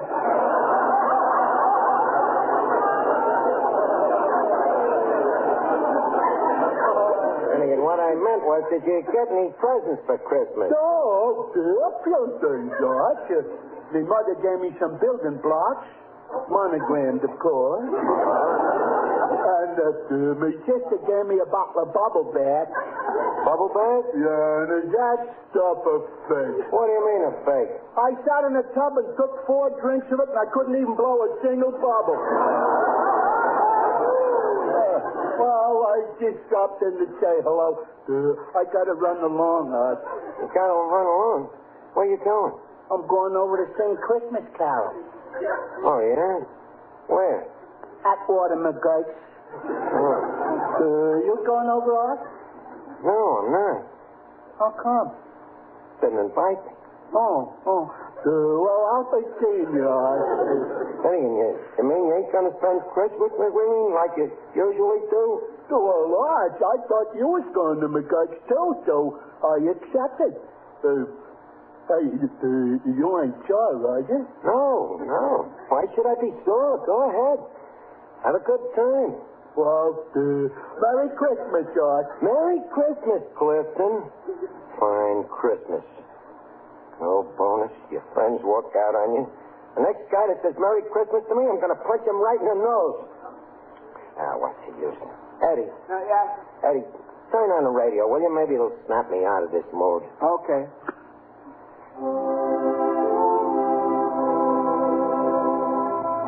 Eddie, that Christmas music. Take it off, will you? Get me something with some pep in it. Okay, I'll try another station. Eddie, please, I asked you, didn't I? Well, Miss Archie, I don't think there's anything on the radio but Christmas music. Well, keep pushing them buttons. There must be something else on the air. Eddie, what are you trying to do? Drive me nuts?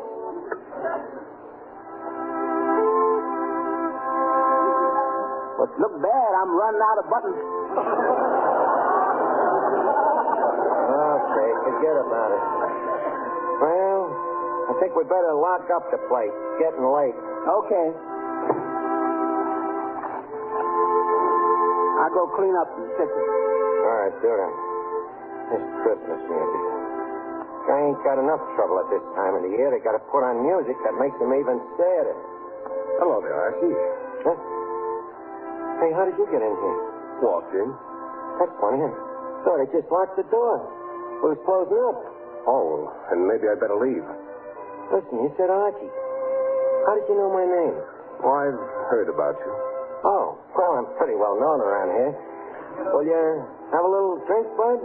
No, I don't think so. Go ahead, it's on the house. On the house? Sure, it's Christmas Eve. Christmas Eve, huh? Well, anyway, it's a day in December. What'll you have? Well, maybe I'll take a glass of water. Water here? You kidding? Here, mister, we got some pretty good wine here. At least have a glass of wine, huh? Look, I never seen you around here before. How did you happen to come in here to the tavern? Oh, I was just walking around, saw the lights, thought I'd drop in. You don't think much of Christmas, do you, Archie? Oh, you got me wrong. I love it. I wouldn't be without it. Good old Christmas. The time of the year when after you work for a guy for 9 years and knock your brains out, he says to you, Merry Christmas, Archie. The time when even your closest friend walks out on you. Well, maybe there's another side to Christmas. Oh, yeah? Like what? Well, like the look on a kid's face when he sees what Santa Claus has left in his stocking. Uh-huh. Or like the feeling in a man's heart when his family's around him on Christmas Eve. You see, Christmas isn't a thing you can reach out and touch, Archie. It's a thing inside us. Look, Bud, I can see you've been running around with a different class of people. Around this neighborhood, every guy is out for himself. Oh, I don't know. I think this neighborhood and the people are pretty much the same as most others. Hell, I know he's a stranger. Well, I could be wrong. Why don't you and I take a little walk? You mean you want to see for yourself? Mm-hmm. Maybe a little fresh air will do you good, Archie. Fresh air? Are you inferring this joint is an incinerator? Well, no. Well, it is. Come on, let's go. Hey, Eddie, keep an eye on the joint, will you?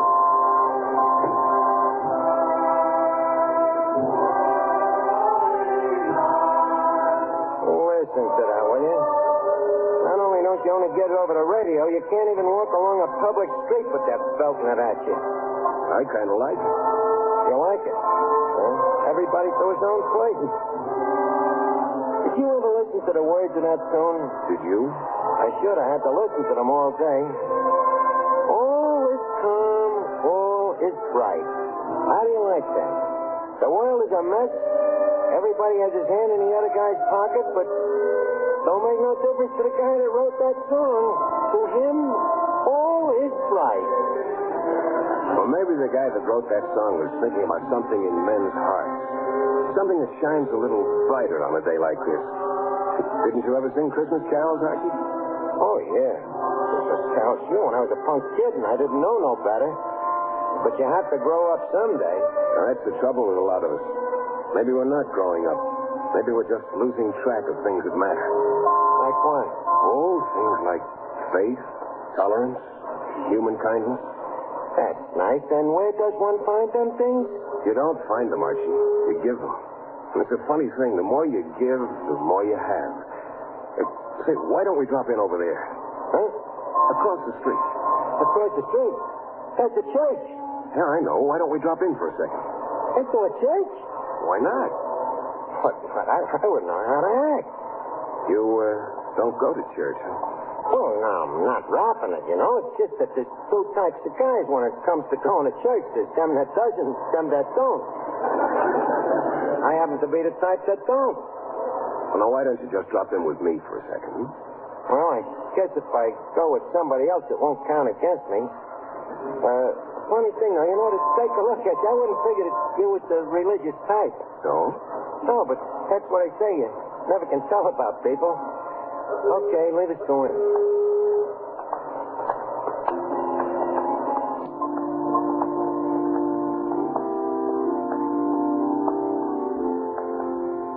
Nice in here, isn't it? Yeah, but kind of quiet. Yeah. I guess this is one of the few places left where you can find peace and quiet. That's what I can't understand. People just come in here and they sit. And they sit, they don't do nothing. Oh, yes, they do. They pray, meditate. Some of them even come in here to keep warm. Couldn't they do that just as well at home? Maybe some of them don't have a home. You see? That's what I've been trying to tell you. It's a pretty tough world. It'd be tougher if they didn't have a place like this to come to. Didn't you ever pray, Archie? Well, sure, when I was a kid. What was that prayer again they learned? It's, Our Father who art in heaven, hallowed be thy name, well, you know the thing I mean.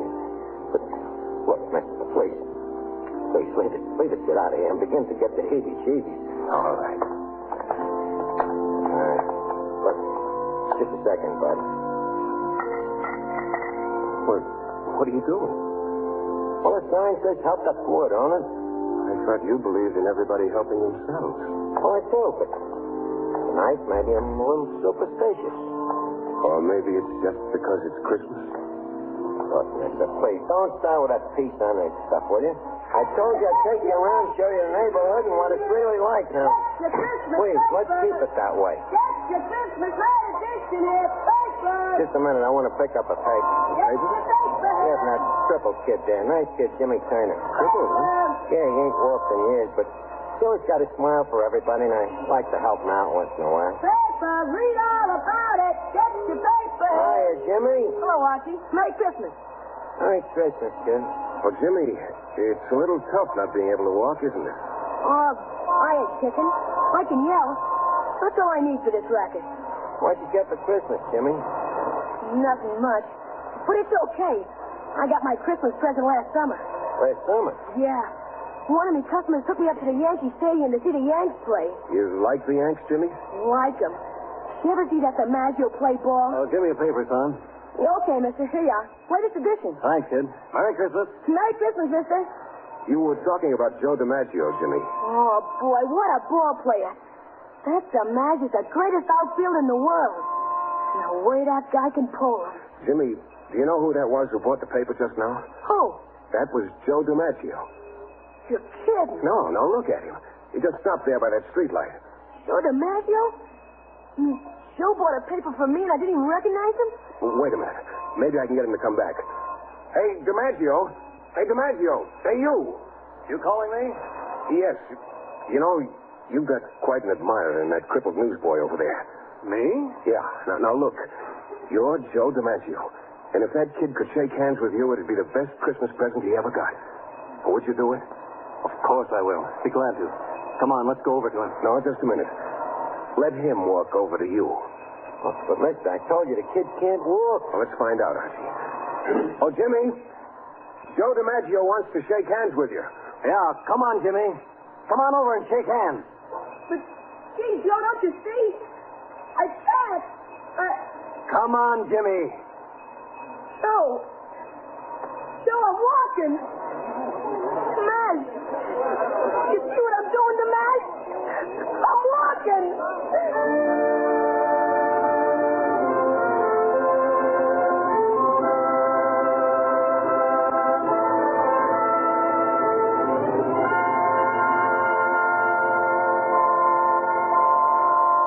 I can't understand it.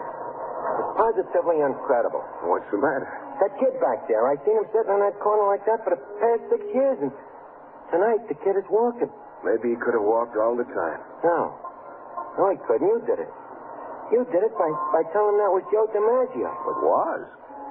Now, look, you can fool a kid, but don't try to fool me. It couldn't have been DiMaggio. No? Certainly not. I just read in the papers this morning DiMaggio was spending Christmas with his family in San Francisco. Hey, look, this thing is getting a little weird. Nice town, San Francisco. Huh? Oh. I never been that far west. San Francisco your hometown? No. Where you from? I'm from the east. The east? What town? A small town called Bethlehem. Bethlehem, huh? Hey, you know anybody in Allentown? I might. A guy by the name of Lou Grant? Lou Grant? Does he run a bar and grill on Front Street? Yeah, that's the guy. Well, you should get around, don't you? What are you, one of them traveling salesmen or something? Well, I guess you might call me that. Well, say, what's the excitement? What's the crowd doing in front of that hotel? Where? Oh, yeah. Hey, lady, what's going on here? That man up there on the ledge. Where? Up there on the window ledge of the hotel. He says he's going to jump at midnight. Why? I don't know. I guess he's crazy. He says he never wants to see another Christmas. Well, as far as I'm concerned, you can hardly blame the guy. Now, wait. There goes the chimes. Must be 11:45. Let me check my watch here. Yeah, the guy's got exactly 15 minutes before he jumps. Let's stick around. Are you sure of the time? Oh, certainly. I always set me watch by them chimes. Well, how long has he been up there? Oh, for hours. The police have been trying to find his wife. His wife? Yes. They think maybe if they found her, she could talk him out of it. Come on, Archie. Where you going? I'd like to talk to that fellow. Are you crazy? They ain't gonna let you in that hotel. Look at the cops guarding the doorway. Besides, you can't do nothing with a guy like that. He's nuts. I'd like to talk to him anyway. Okay, have it your way. We'll tell the cops we live in a hotel. But I'd better go along with you. Hey, wait a minute, you. Where do you think you're going? We live here. Me and me friend here was just going up to our suite. You and what friend? That guy there. That guy that just walked in. Nobody walked in this hotel, Bud. And nobody's gonna walk in. Okay, so nobody walked in. What am I going to do? Argue with you? I'm telling you, I just come in with the guy. Look, son, why don't you go home and sleep it off?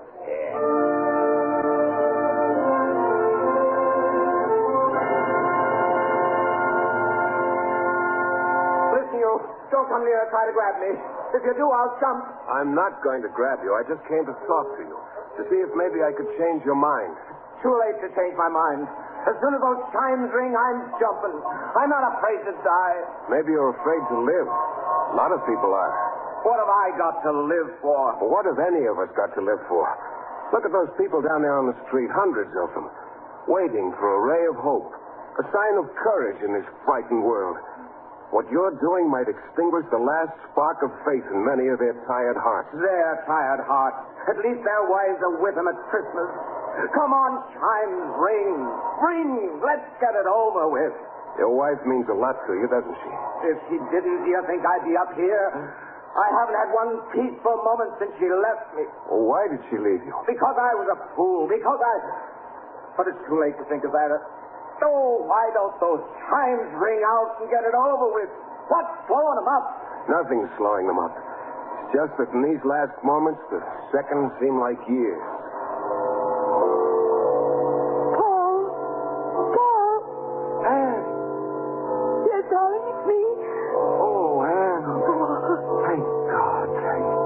You come back. My God. Those chimes. I was going to jump when I heard them. Yes, I know. I was afraid I was too late. Thank God I got here in time.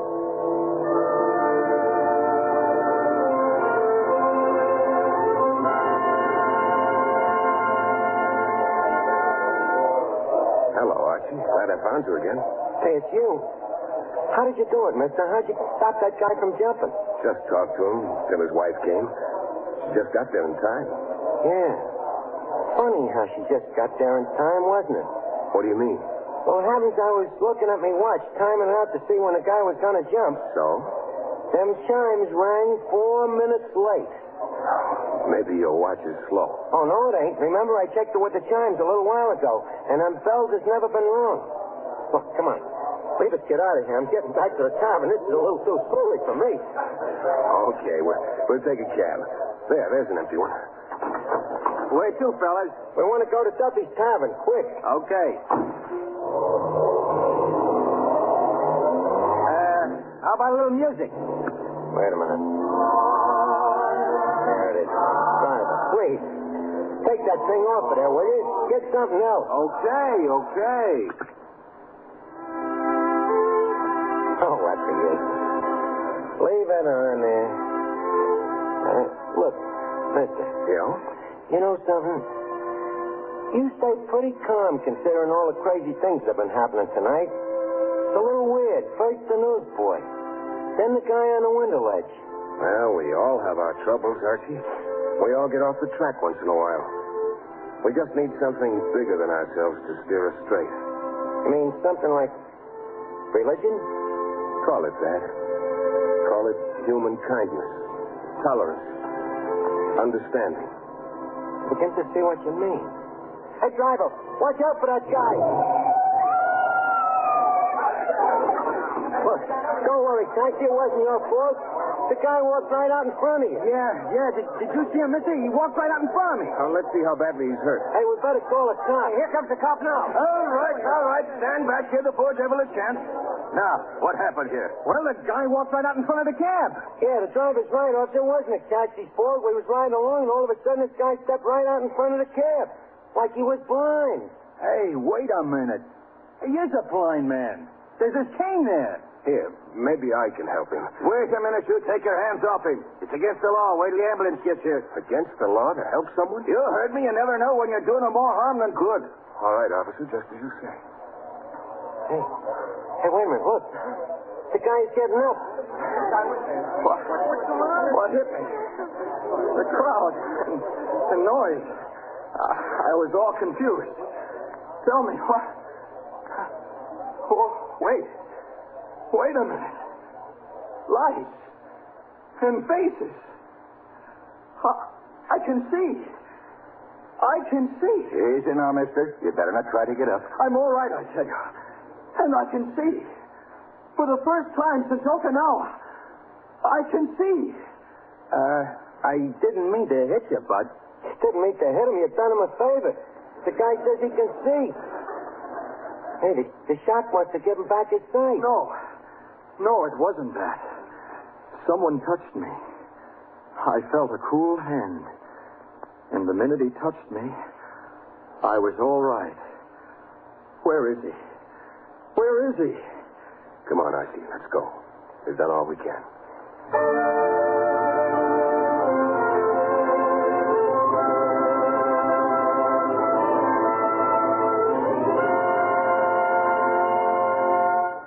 Well, it certainly is good to be back in the tavern again. I think we'd better have a little drink, though. You want to finish your wine, Bud? No, thanks. You know something? I'm all mixed up. Mixed up? Yeah, about this Christmas stuff. Well, you see, Archie, as I said, Christmas isn't just a date on a calendar. Or a wreath in a window or a song. It's something in men's hearts. They can let it die or keep it in their hearts the year round. 365 days of Christmas. You know, it's a funny thing. If you'd said that to me a little while ago, I'd have laughed in your face. But now I don't know. Wait a second. I'd like to turn on the radio a minute. Okay, go ahead.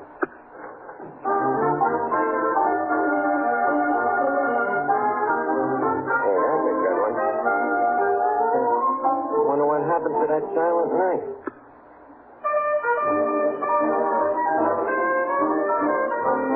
What do you think of that? All night long they played that same tune and it drove me nuts. Now all of a sudden I got a feeling I'd kind of like to hear it again. Miss Archie. Miss Archie. Mr. Archie. Huh? What is it, Eddie? I finally got you some dance music on the radio. Hey, I don't want no dance music. Turn it off, will you? I wish you'd make up your mind. Look, mister, until you walked in here today, Hey, Eddie. Eddie, what happened to that guy I was talking to? Well, nobody's talking to you. You're nuts. He was standing here at the bar. He came in with me. Mr. Archie, please, there's nobody here. No? Maybe it was all... Eddie, you sure that there was nobody here? No. Must have been seeing things. Maybe you're right. But wait a minute. This glass of wine here. The glass is half empty. Huh? Nothing, Eddie, nothing. Just leave me alone for a little while, will you? Okay. Good night, Miss Archie. Good night, Eddie. Eddie? Yeah? Merry Christmas. Oh, thanks, Miss Archie. Merry Christmas to you, sir. Good night. Night. Christmas. Our Father, who art in heaven, hallowed be thy name. Thy kingdom come, thy will be done, on earth as it is in heaven.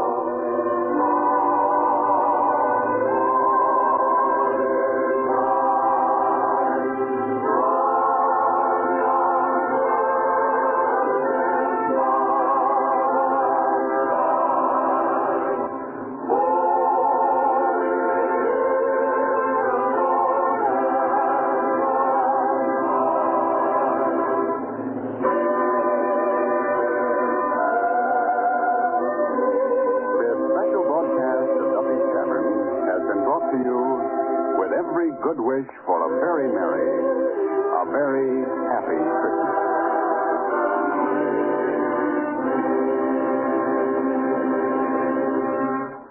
This is NBC, the National Broadcasting Company.